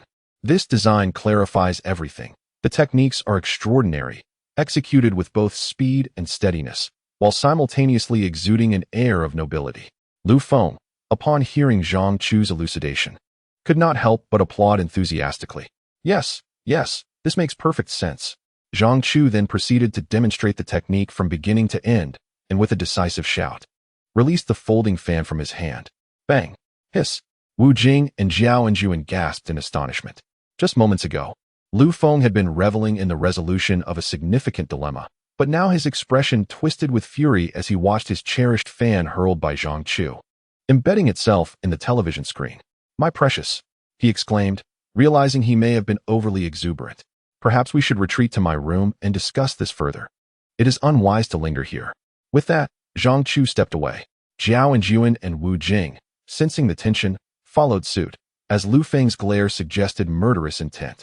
Lu Feng gazed at the fan, now protruding from the television screen, hesitating to retrieve it for fear of inflicting further damage. You insolent fool. I shall not rest until we settle this.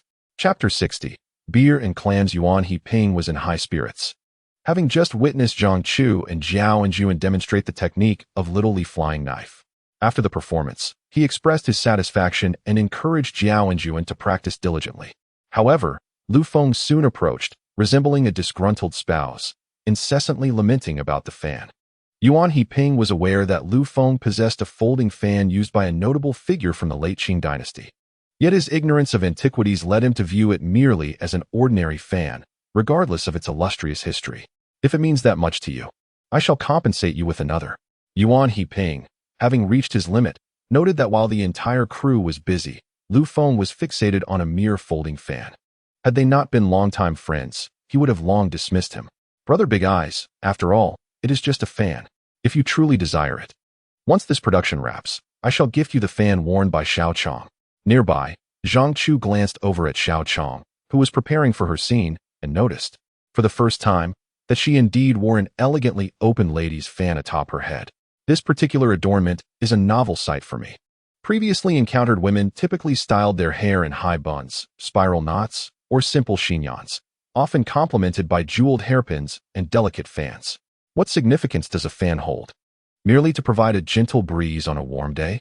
Lu Feng's fan serves that purpose, yet in the days that followed, Lu Feng consistently regarded Zhang Chu with a sour expression.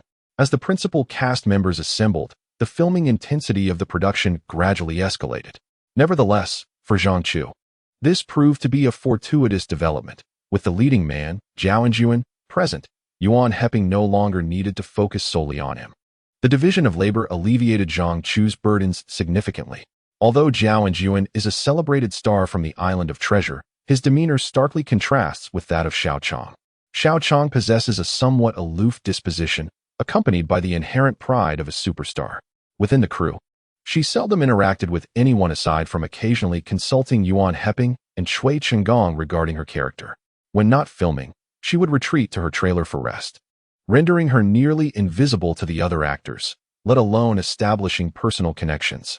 In contrast, Zhao Enjuan radiates a more amiable aura. He not only mingles effortlessly with Zhang Chu and others, but also treats the crew members and extras with kindness, never adopting an air of superiority. For instance, while Xiao Chong dines exclusively in her trailer, consuming meals meticulously tailored to her preferences by the production team, Zhao Enjuan casually shares a boxed lunch with fellow actors, finding a quiet corner to sit and eat. Over time, some may perceive Xiao Chong, the stunning beauty, as rather pretentious, inadvertently highlighting Zhao Enjuan's approachable nature. Acting is an art form wherein each individual possesses a distinct style. My method of performance may not suit you, just as yours may elude my grasp. Having grown closer to Zhao Enjuan, Zhang Chu inevitably sought his insights on the craft of acting. Regrettably, the responses he received echoed those previously offered by Li Mingqi. In essence, Performance hinges upon a singular word: insight. One must discover a style that genuinely resonates with oneself through practice. Presently, Zhang Chu appears to be still searching for his path. "Xiaozhang, are you eating?" As their conversation unfolded, Huang Bo approached. His primary role within the crew is as a production assistant. After portraying a ruffian on the first day of filming, he has since only occasionally mingled as an extra, having not been assigned any further roles. It is not due to the crew's reluctance to include him, but rather his striking appearance makes it challenging to cast him in diverse roles without risking continuity issues. "Teacher Jiao." Jiao and Yuan nodded with a smile, continuing to focus on his meal. "Do you need something?" Zhang Chu shifted aside, offering Huang Bo a place. As February drew to a close, the northern temperatures had yet to soften, yet in Zhujiang, the midday sun began to exude warmth. The wind, however, was rather fierce during lunchtime. One had to seek a sheltered spot, lest they be beset by sand. "I don't have much to discuss, simply wanted to chat." "Chat?" Zhang Chu surmised Huang Bo intended to inquire about character matters. Everyone in the group is aware that Zhang Chu has garnered the favor of Yuan Heping and holds significant weight within the production. Huang Bo evidently shares this sentiment, believing that if Zhang Chu were to advocate on his behalf to Yuan Heping, it would undoubtedly be more effective than his own futile attempts to negotiate with the executive director, Jean Dima. "All right, let's chat." Huang Bo chuckled lightly. "It's rather dull when you already know the purpose of my visit, yet you still." Zhang Chu laughed in response. "It's best to get straight to the point. However, I must admit, I am of little assistance in this matter. The affairs of the actors in the production are under Jean's strict supervision. Do you truly think I possess such influence in his presence?" Since the commencement of filming, although Jean Dima and Zhang Chu have maintained a peaceful coexistence, their relationship can only be described as mediocre due to past events. Aside from work-related interactions, they have had virtually no communication outside of that sphere. Huang Bo, upon hearing this, felt a tinge of disappointment but refrained from expressing it. Being part of the crew, even in a behind-the-scenes capacity, is already a rare opportunity, and he realized he should not be greedy for more. "My apologies for putting you in an awkward position. I genuinely believe you possess a remarkable talent for acting." "Huh?" Huang Bo turned in astonishment towards Jiao and Yuan, for it was the first time someone had acknowledged his acting ability. Previously, when he expressed his desire to become an actor, others dismissed it as fanciful thinking. He was acutely aware of his unfavorable image, and he knew that pursuing a career in acting would be fraught with challenges. The sudden compliment left him incredulous. "I am quite serious." After joining the crew, Jiao and Yuan sought out Chui Qinggong and meticulously reviewed the portions that had already been filmed, aiming to familiarize himself with the overall performance style, which naturally included observing Huang Bo's portrayal of Hu Dilong. "Your performance exudes a remarkable sense of ease, which is exceedingly rare." Huang Bo initially assumed Jiao and Yuan was merely being polite, but to his surprise, Jiao and Yuan had indeed taken the time to watch his work, which filled him with excitement. "Mr. Jiao, could you elaborate on the ease you mentioned?" Huang Bo inquired eagerly, moving closer to Jiao and Yuan and squatting beside him. Jiao and Yuan, without reservation, began to analyze Huang Bo's performance based on what he had observed. Zhang Chu watched from a distance, unsure of how to feel. When he had approached Jiao and Yuan for guidance, he had merely received a vague response about individual paths and the need for personal understanding. Yet, when it came to Huang Bo, Jiao and Yuan was so patient in his instruction. "What can I say? I am but a block of decaying wood, unworthy of shaping." The two engaged in earnest dialogue, one speaking with sincerity and the other listening with humility. As their conversation drew to a close, the crew prepared to resume work, and they made plans to dine together that evening, seemingly becoming close friends. "Xiaozhang, let us go out tonight. I'll treat." "Haha. All right." Zhang Chu resolved to treat Huang Bo to an extravagant meal. As 7 o'clock approached, the crew wrapped up for the day. Zhang Chu, Jiao and Yuan, and Huang Bo proceeded to the street adjacent to the Qinhuang Palace, where a row of restaurants offered a plethora of culinary delights from across the nation. They entered a familiar eatery, bustling with business at that hour, and found that only a table tucked in the corner remained available. Zhang Chu and Huang Bo are both unfamiliar faces, yet Jiao and Yuan has gained considerable fame in mainland China thanks to his film Tears of the Sky last year. However, in Haidian, few people are starstruck. When encountering celebrities, they merely steal a glance. Each day, numerous film crews shoot scenes here, making the presence of prominent stars quite commonplace. A few days ago, when Zhang Chu and Zhang Jing arrived for a meal, they witnessed the restaurant owner berating a well-known actor, irked by the incessant requests for food while he was busily attending to his duties.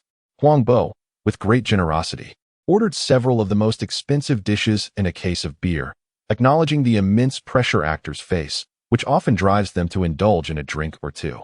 As their conversation deepened, Huang Bo became increasingly animated, inadvertently slipping into his hometown dialect. "Are you from Shandong?" he asked, caught off guard. Huang Bo paused, but nodded in affirmation. "I am also from Shandong." Zhang Chu, while sipping his drink, nearly choked upon hearing Zhao and Yuan suddenly adopt a regional accent. "What is going on?"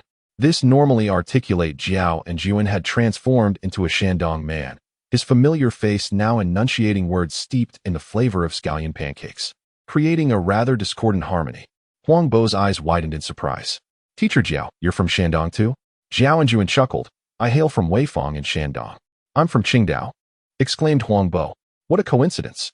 After listening to Zhao and Yuan's explanation, Zhang Chu and Huang Bo learned that Zhao and Yuan's ancestors had migrated from the mainland to the island. He had spoken Shandong dialect at home since childhood, often becoming the target of teasing from classmates due to his accent. "I have an uncle in Shandong, and I return home every year. I've been to Qingdao. How do you say it? Drink beer and eat clams." The familiar dialect thrilled Huang Bo even more. Who would have thought that a star from the island could be his fellow townsman from Shandong? Yet, despite their shared roots, Huang Bo couldn't help but ponder the disparity in their appearances, lamenting how unfair it was. "Next time you visit Qingdao, I'll treat you to beer and clams. Plenty to go around." With that, he busily exchanged contact information with Zhao and Yuan. Suddenly, the sound of shattering glass echoed through the air, and the once lively restaurant fell silent for a moment before erupting into a woman's shriek. "Who the hell is causing trouble?" The owner burst out of the kitchen wielding a kitchen knife. However, his fierce demeanor quickly dissipated upon seeing the instigators. "Li Gu, this crippled fool has nothing to do with you. Step aside, and I'll compensate for your broken dishes," he declared, shoving the owner aside and striding towards a table where a portly man sat, coldly sneering at him. "Kong Laojiu, today I've caught you in a mess. If you don't give me an explanation, I'll spill your blood." What was happening? Was this a vendetta? Chapter 61. Calm down, brother. I'll curse your ancestors. "Li Ximiao, do you think you can intimidate me just because you have the numbers?" The portly figure of old Nine Kong seized a wine glass from the table and hurled it to the ground with considerable force. The glass shattered, sending shards flying in all directions, prompting the surrounding patrons to rise hastily to avoid becoming embroiled in the ensuing conflict. Zhang Chu and his companions maintained their distance, merely observing, while Huang Bo was about to stand up but was firmly restrained by Zhang Chu. "Xiaozhang, perhaps we should take our leave. If this escalates and we get drawn into it, it would be detrimental for both you and Teacher Jiao." Huang Bo, however, was indifferent. Had he been alone, he might have taken a perverse pleasure in watching the spectacle unfold.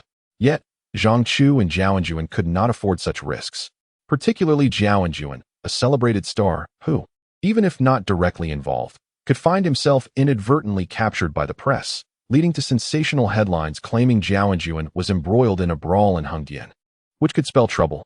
"The dishes have just been served, and we haven't even eaten yet. Why leave?" Zhang Chu remarked, dismissing the squabble as merely two groups of ruffians clashing over petty interests. Such occurrences were not unfamiliar to him, as long as it did not impede him. He had no intention of intervening in their violent dispute. The two factions continued to stand off against one another, with Li Simeo's group outnumbering Old Nine Kong, who remained unperturbed. "You think that just because you have more people, you can intimidate me? You, a mere Sichuan monkey, scavenging on my territory. I might have turned a blind eye because you are associated with Lord Lu, but how dare you encroach upon my livelihood? If I do not teach you a lesson, you'll think I am a fool." Old Nine Kong rose, a sardonic smile gracing his lips. "You think you can threaten me over a mere meal? What an absurdity. The production crew chooses to employ my people because of my own merit. If you're jealous, come and confront me directly. Do you think you can bully us just because we are outsiders? You, old man, I will pose but one question. Will you yield or not? I will make it abundantly clear, I will not yield. If you believe you can take from me, then let us see if you possess the ability to do so." As the confrontation grew increasingly heated, it appeared that a physical altercation was imminent. The other patrons wished to exit, yet Li Simeo's men blocked the entrance. leaving them no choice but to retreat against the walls to avoid being caught in the crossfire. "Ah, you have some guts," Li Simeo exclaimed, gesturing behind him. Immediately, one of his subordinates handed him a firearm. No, not just any weapon, it was a long-barreled shotgun. The previously defiant old Nine Kong's expression shifted dramatically. Normally, in territorial disputes, they wielded blunt objects such as kitchen knives or steel pipes, but never had anyone brandished a firearm. After all, this was Haidian Film City, a location of considerable importance to the provincial and city authorities. Should a significant incident occur, the higher-ups would undoubtedly take stringent measures against them, and none would emerge unscathed. "Li Simeo, you lunatic!" Old Nine Kong shouted, his fear palpable. Li Simeo sneered, "What's the matter? Are you afraid? If you are, kneel before me and bow 3 times, then leave Haidian. From this day forth, do not let me see your face again, or I shall put a hole in you today." With a thunderous shout, Kong Lao Jiao overturned the table and seized the folding chair behind him, lunging towards Li Simao. This was the right course of action. Zhang Chu, leisurely sipping his drink and savoring his meal, had been attentively observing the unfolding situation from the corner of his eye. The incessant taunts from both sides had become wearisome. If a fight was inevitable, then it was better to strike decisively, and if they wished to avoid escalating matters, they should find a place to sit and negotiate properly. With foul words spewing from their mouths and even firearms drawn, it was absurd that they had yet to engage. Now, it seemed, the moment had arrived. Kong Lao Jiao swung the chair down upon Li Simao, causing the long-barreled shotgun to clatter to the ground, stripping him of his greatest advantage. Indeed, the wicked often perish through their own verbosity. Of course, the opposing faction was no paragon of virtue either. As Kong Lao Jiao initiated the skirmish, chaos erupted, and the restaurant owner, frantic and desperate, attempted to intervene. However, his own unsteady legs and fear of being ensnared in the turmoil rendered him powerless to do more than shout for peace. Yet, with both sides blinded by rage, no one was inclined to heed his pleas. A moment's distraction could result in grievous injury. Their only focus was to continue the fray. Though fierce, Kong Lao Jiao was outnumbered and soon found himself at a disadvantage. "Fight! Hit them hard. If this scoundrel gains the upper hand, we'll all face dire consequences," Li Simao bellowed, showing a cleverness as he concealed himself at the rear with the shotgun, guarding the entrance to prevent Kong Lao Jiao's men from escaping to seek help. "You coward, face me in a duel. I de-challenge your mother instead. I want to be a fool to confront you head-on when you have the numbers." Zhang Chu couldn't help but chuckle at Li Simao's audacity. Such shameless words delivered with such conviction were indeed remarkable. "Keep laughing, and you won't be able to leave." Huang Bo's heart raced as he watched Li Simao blocking the doorway, gun in hand, fearing the thug might suddenly unleash his fury and fire into the room.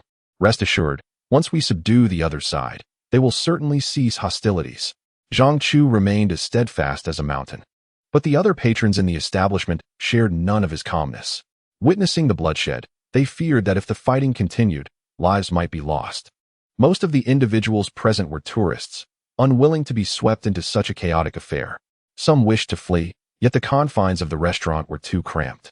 As the two factions clashed, bottles and folding chairs flew haphazardly, posing a risk of collateral damage to anyone nearby. Suddenly, a child's piercing scream pierced the air, prompting Zhang Chu to frown and rise to investigate. He saw a child sprawled on the floor, blood streaming from a wound on his forehead. The child's parents rushed to protect their wailing offspring, desperate to carry him away, but at that moment, Li Simao held the advantage and had no intention of allowing anyone to escape. His influence paled in comparison to that of Kong Lao Jiao, and with fewer men at his disposal, he feared that if anyone managed to flee and summon reinforcements, it would be he who would face the dire consequences. "Everyone get back. No one leaves without my say-so." Such insolence. Zhang Chu remained still, but Zhao and Yuan could no longer contain himself, springing up and rushing towards the door. "Calm down, my friend." Zhang Chu attempted to reach out and seize him, but it was too late. "Do you not see the child is injured? If we do not take them to the hospital and something happens, will you take responsibility?" Zhao and Yuan stood defiantly in front of the family of 3, unleashing a torrent of fury upon Li Simao, entirely disregarding the shotgun the thug wielded. Li Simao, basking in the peak of his life, could hardly bear the sudden reprimand. He raised his shotgun, poised to strike Zhao and Yuan. "You dare!" The shotgun loomed high but could not descend. Being an actor in the film industry, he was more acquainted with the realm of entertainment than the average person and had evidently recognized Jianghu. This does not concern you, superstar. Step aside quickly. I do not wish to harm you, nor do I want you meddling in my affairs. Though Li Ximiao did not fear a celebrity, he understood that Jianghu was a figure of influence. Should he inflict harm upon him, his own fate would be grim. Moreover, he needed to continue working in Haidian World Studios, and offending someone from the entertainment circle was certainly unwise. With a fierce expression, Li Ximiao attempted to intimidate Jianghu, but the latter remained undaunted, even with a gun in hand. Let them take the child to the hospital. Li Ximiao, feeling the heat of the moment, realized that his group of background actors had been without work lately. After inquiring around, he discovered that Kong Laojiu had been undercutting prices, stealing all the jobs. Could he endure this? After several days of preparation, he had finally cornered Kong Laojiu at this small eatery. No one would ruin his plans. Come here, Li Ximiao shouted, pointing at Jianghu. Take this celebrity aside. Upon hearing this, two of his lackeys advanced, intent on seizing Jianghu's arm. However, before they could reach him, they were struck by two plates, collapsing to the ground with their heads in their hands, blood mingling with soup trickling through their fingers. Li Ximiao was taken aback. Before he could regain his composure, a young man stood before him. Instinctively, he raised the shotgun, but felt an unexpected lightness in his hand. In the next moment, the gun was in the young man's grasp. Looking for this, Zhang Chu smiled, but his expression suddenly hardened as he gripped the barrel, applying force until it bent under his strength, discarding it to the ground where it would serve as a mere walking stick. Just as he was about to speak, a resounding slap struck his face. Zhang Chu exerted a mere fraction of his strength, yet Li Ximiao felt as though he had been struck by a hammer. Staggering back before collapsing, eyes rolling back as he lost consciousness. The brawl continued, with neither side noticing the sudden turn of events. Those blocking the door lay incapacitated, and though Zhang Chu contemplated leaving, having already taken action, he decided to eliminate any remaining threats. He turned, entering a fray akin to a tiger amongst sheep. And amidst the cacophony of screams, the number of standing individuals dwindled until only Kong Laojiu remained. What is happening? At this moment, Kong Laojiu was drenched in blood, wielding a folding chair, only to suddenly realize that the crowd surrounding him had vanished. Regaining his senses, he observed that they were all sprawled on the ground. Just as he was about to speak, believing Zhang Chu was there to assist him, he felt a colossal fist hurtling towards him, striking his face with a resounding force. With a surprised cry, his hefty frame soared into the air. After living for over 30 years, he was experiencing the sensation of lightness akin to that of a swallow for the very first time. Alas, the thrill of flying was swiftly eclipsed by the pain of landing, as he crashed onto a chair before collapsing onto the ground, feeling as if his very organs had been displaced. The most excruciating pain, however, resided in his face. Despite enduring a prolonged beating earlier without significant injury, he now found his nasal bone fractured, his eye socket swollen, and his front teeth mysteriously absent, rendering him unable to utter a sound. Observing that all troublemakers lay incapacitated, Zhang Chu shook his hands and turned his gaze towards the stunned Jianghu and Huangbo. Let us go. Chapter 62. Law-abiding citizens having successfully thwarted a disruption of public order by nefarious individuals, Zhang Chu did not dwell on the incident. To him, it was merely a scuffle among ruffians driven by conflicting interests. In the past, such matters would have resulted in a few lashes at the local magistrate's office, serving as a lesson to encourage them to cease their antics, and if they were to fight, they should do so in a secluded area. A prison could not accommodate so many. However, Huangbo lacked Zhang Chu's calm demeanor. Upon returning, he eagerly spread the news, portraying Zhang Chu as a heroic figure who resorted to violence to counter violence. If it weren't for Zhang Chu yesterday, who knows how chaotic it might have become, Huangbo reiterated, concluding with a sigh. In his narrative, Jianghu emerged as a true hero, unflinchingly stepping forward despite the peril. Why didn't you invite me when you all went out for dinner yesterday? Wu Jing lamented, her face reflecting regret. She had been the most inquisitive about the details, insistent on understanding precisely how Zhang Chu had acted. Imagining the vivid scenes described by Huangbo, she felt an urgent yearning. Having trained in martial arts since childhood, she possessed a wealth of skills, yet could only showcase them in performances. Wu Jing had longed for an opportunity to test her combat abilities.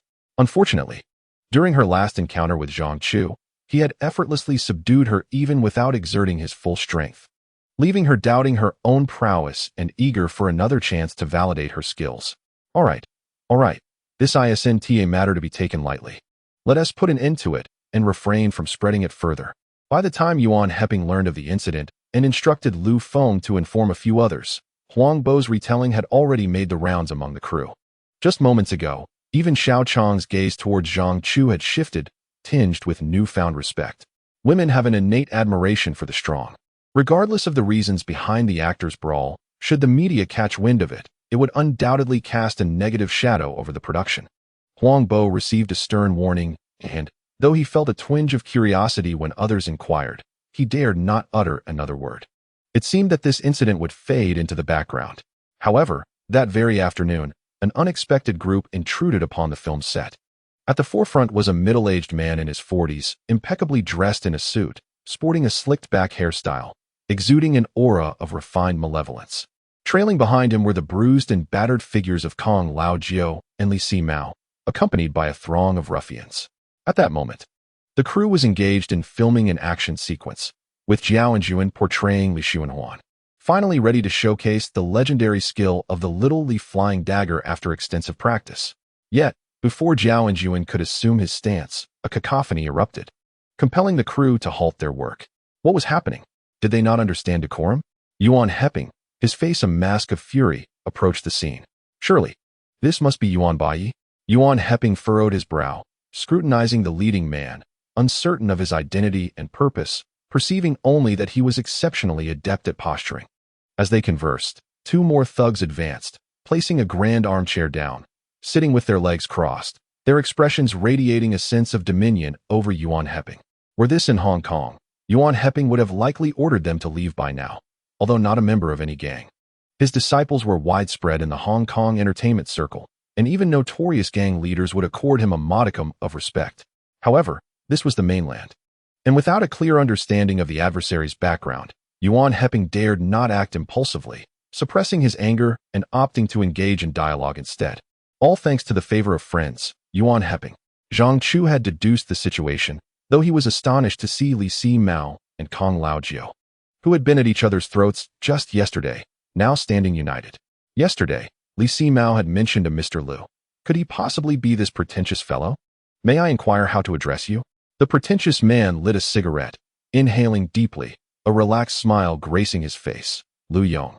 Having come to Haidian for the first time, Yuan Heping had not inquired about the local power players. Might I ask what brings Mr. Lu here? The man's intentions were evidently nefarious, and Yuan Heping, weary of pleasantries, chose to be forthright. Lu Yong nodded. Yuan Baiyi, you are indeed straightforward.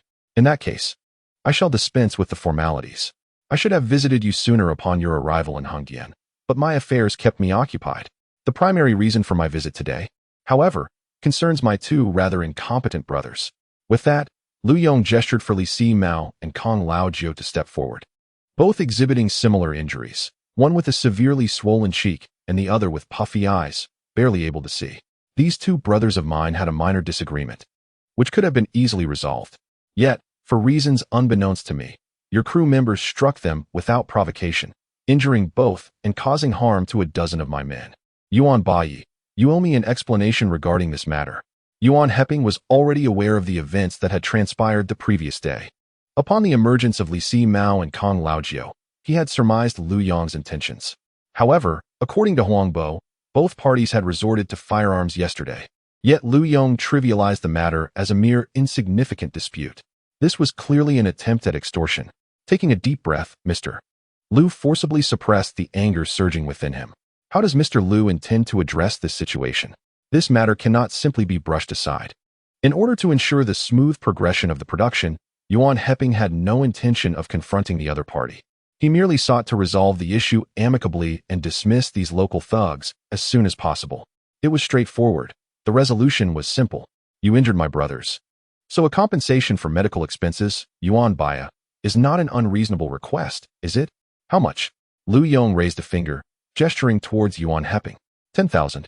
Lu Yong's expression immediately darkened. Before he could utter a word, a subordinate behind him shouted, 10,000? Are you trying to insult us? Hey, watch your language. Gu Xian Zhao retorted angrily. Yuan Heping quickly intervened to calm the situation. How much do you want? 1 million, Lu Yong boldly declared, though his face bore an expression of having been wronged. Yuan Baya, I am not asking for too much. These two brothers sustained relatively minor injuries. There are still over a dozen in the hospital, some with broken arms or legs. I have already covered their medical costs. And I must also consider their future nutritional expenses and lost wages. Yuan Baya, I owe it to them and their families to provide an explanation. 1 million? You truly have the audacity to ask for that.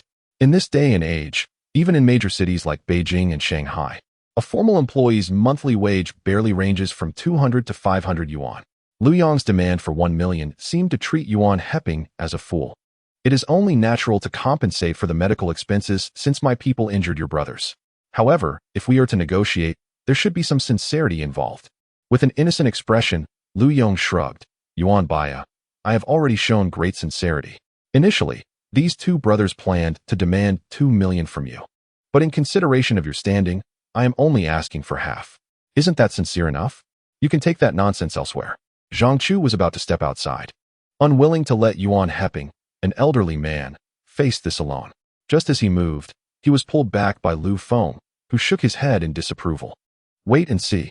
If that is the case, then there is no need for further discussion. Mr. Lu may choose to call the police to seek justice, Lu Feng stated. Lu Yong chuckled. There is no need to trouble the police. Since Yuan Baya is unwilling to pay, I have nothing more to say. We shall conclude our conversation here. But I must warn you, next time I come, it won't be for just 1 million. What do you mean? Yuan Baya, seeing Lu Yong prepare to leave, was perplexed by his intentions. However, it soon became evident. Dozens of individuals lingered around the filming site, obstructing the crew's efforts to commence work. They wandered about aimlessly, speaking loudly, making it impossible for the crew to proceed with their shoot. It was clear, without payment, they intended to continue causing disruption. You are deliberately targeting me. Yuan Heping felt his temper nearing its breaking point. Master Yuan, your words lack reason. Although these brothers follow me to make a living, I cannot oversee everything they do. They have never witnessed a film shoot and merely wish to observe. This is a public area. Is it truly forbidden for my brothers to watch? There is no rule against spectators. Typically, when film crews are shooting, tourists gather around. But as long as the crew communicates in advance, they maintain decorum. Lu Yong's assertion left Yuan Heping at a loss for a response. Calm down, Master Yuan. My brothers are just simple country folk, unfamiliar with the rules. Yet they are undoubtedly law-abiding citizens who would never cause trouble or harm anyone in the crew. Street punk. What sort of law-abiding citizen acts like this? Name your price. Seeing Yuan Heping's willingness to relent, Lu Yong grew even more arrogant. Didn't I just say? If Master Yuan is willing to cover the medical expenses, my brothers and I will leave immediately. Lu Yong had done his homework prior to arriving. He knew this was the crew because of Jiao and Jun and was aware that this production was a collaboration between the two sides of the strait. In his mind, the people of the Treasure Island are affluent, and he naturally sought to profit from this opportunity. As Lu Yong remained obstinate, Yuan Heping's frustration mounted. Yet he found himself powerless against the other man. That rascal insists on 1 million. With no options left, Yuan Heping realized that here in the mainland, he could not summon any big shots from Hong Kong to negotiate, and had to consult the two directors. Shall we call the police? Jean de Mao suggested. Call the police? What would we tell them?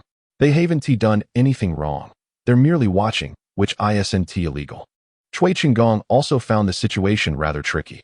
Director Yuan, why don't I have a word with him? Hearing someone speak, Yuan Heping turned around to find Zhang Chu standing behind him, looking entirely at ease. Chapter 63. A tough character. Could this lad truly be planning to resolve the issue with Lu Yong and his gang? One must admit, Zhang Chu might indeed possess such capability. With his remarkable skills, not only could he keep 3 or 5 individuals at bay, but even a group of 30 or 50 would be no match for him. However, today's matter clearly could not be resolved through force. Chui Qinggong was right. They were merely spectators with no aggressive actions. Even if they called the police, the officers would be unable to take any real action. At most, they would provide a reprimand, and once the police left, the onlookers would resume their previous activities. They were entirely at a loss. Yet, if they resorted to violence first, Lu Yong would have ample justification to retaliate. If matters escalated into a large-scale brawl, not only would the filming halt, but it could lead to serious consequences. Achoo! This matter does not concern you. We shall handle it.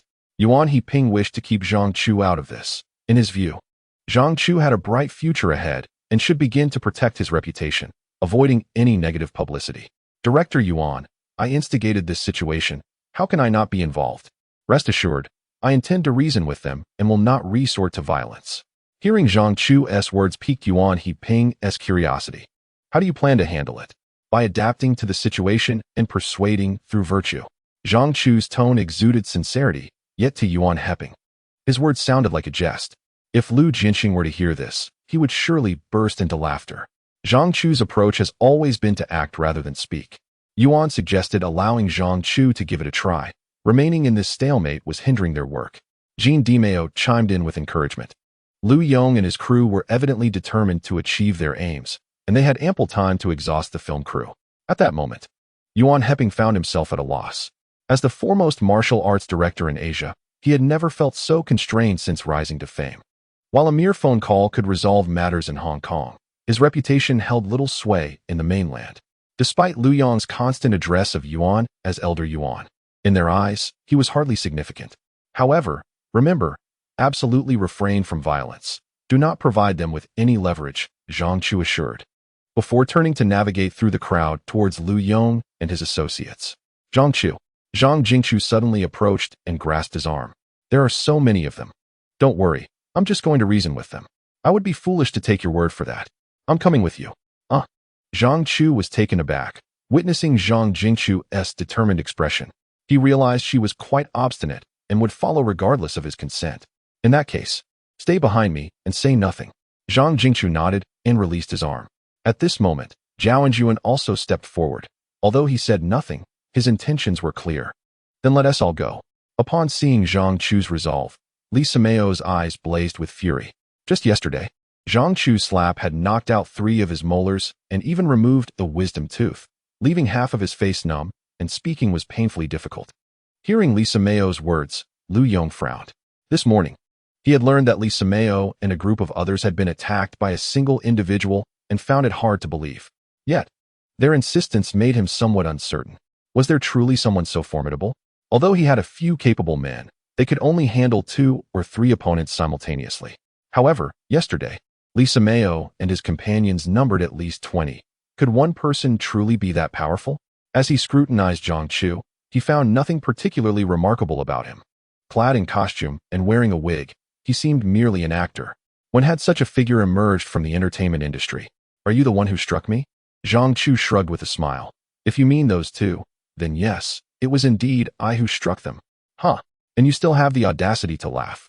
Lu Yong found a newfound admiration for Zhang Chu. Today he had brought 50 men, specifically selecting those with fierce appearances. Faced with such a multitude, Zhang Chu exhibited no fear whatsoever. Do you know who I am? Lu Yong inquired. No sooner had he spoken than he felt a sudden tug. And before he could react, he found himself seated on the ground, while Zhang Chu had taken possession of the grand armchair. Who you are is of no concern to me, and furthermore, I am not accustomed to conversing with someone who looks down upon me. The atmosphere has grown palpably tense. Is it not said that one should reason with virtue? At this moment, Yuan He-ping felt his heart leap to his throat, fearing that Lu Yong's underlings might rush forward and brutally assault Zhang Chu. Is this fool devoid of common sense? With so many adversaries present, how dare he act so recklessly? You wretched scoundrel! Kong Laojiao and Li Simao quickly stepped forward to aid Lu Yong, while the underlings behind him shouted curses, ready to spring into action. Yet Zhang Chu appeared utterly unfazed, casually reclining with his legs crossed, observing the scene with a sense of leisure. Come on, go ahead. The moment a hand is raised, all bets are off. Lu Yong, evidently no fool, recognized that whoever struck first would bear the consequences. He navigated the underworld in pursuit of wealth, not to engage in reckless bravado that would land him behind bars for a year. You have some nerve. Lu Yong brushed off the dust from his clothing, striving to maintain his enigmatic persona. You have assaulted my man, and a resolution is required. I have presented my terms. Accept them, and we shall depart with our payment. Refuse, and I will bring my brothers to disrupt your operations daily. Is that all you've got? Had Lu Yong possessed any alternative means of retribution, Zhang Chu might have regarded him with a modicum of respect. However, time and again, he resorted to such unrefined tactics. Should you decline, there is no need for your presence. You shall not approach within 3 miles of this production. Huh, Lu Yong chuckled, sensing that Zhang Chu had yet to grasp the gravity of the situation. Just as he was about to retort, Zhang Chu's next words ignited his fury. Otherwise, each time I see you, I shall strike you. No sooner had the words left Zhang Chu's lips than Lu Yong, seemingly paralyzed by fear, suddenly bent his knees and knelt before Zhang Chu with a stiff posture. What is happening? Zhang Jingchu and Jiao and Jun, standing behind him, were taken aback. Even if he had come to realize his errors and repented, such a bow was excessive, was it not? Lu Yong's underlings were equally bewildered, aghast at their leader's sudden display of timidity. Only Lu Yong himself understood that something had struck his knees, rendering them numb and beyond his control. He struggled to rise, but found himself utterly powerless. What are you standing around for? Help me up. A robust underling hurriedly stepped forward. Though located in the south, it was still early February, and the weather in Zhejiang had yet to warm. However, this underling was clad only in a short-sleeved shirt. Yonggu, he exclaimed, swiftly assisting Lu Yong to his feet. At this point, Lu Yong could no longer maintain his aloof demeanor. His face contorted in rage as he glared fiercely at Zhang Chu. You treacherous wretch! How dare you play such tricks on me? Enraged by his words, an underling drew a watermelon knife from behind and swung it towards Zhang Chu. To his astonishment, Zhang Chu remained composed, while Lu Yong was thoroughly alarmed. He had come seeking wealth, not to engage in a deadly confrontation. If a life were to be lost, he, as the principal party involved, would inevitably be implicated. Perhaps, at that moment, a charge of conspiracy related to an illicit organization could cost him his life. Yet now, it was too late to intervene. Amidst the gasps of the crowd, the watermelon knife drew ever closer to Zhang Chu's head, inching nearer and nearer, until some were already bracing themselves, letting out a scream. However, the anticipated scene did not unfold. Inexplicably, the knife found its way into Zhang Chu's grasp, while the assailant lay on the ground, clutching his abdomen, wailing in agony. This time, it was indeed they who had initiated the violence. No sooner had the words left his lips than Zhang Chu abruptly swung the knife toward Lu Yong's neck. Sensing a chilling presence drawing near, Lu Yong felt as though he could already glimpse the bridge of helplessness. I'm done for.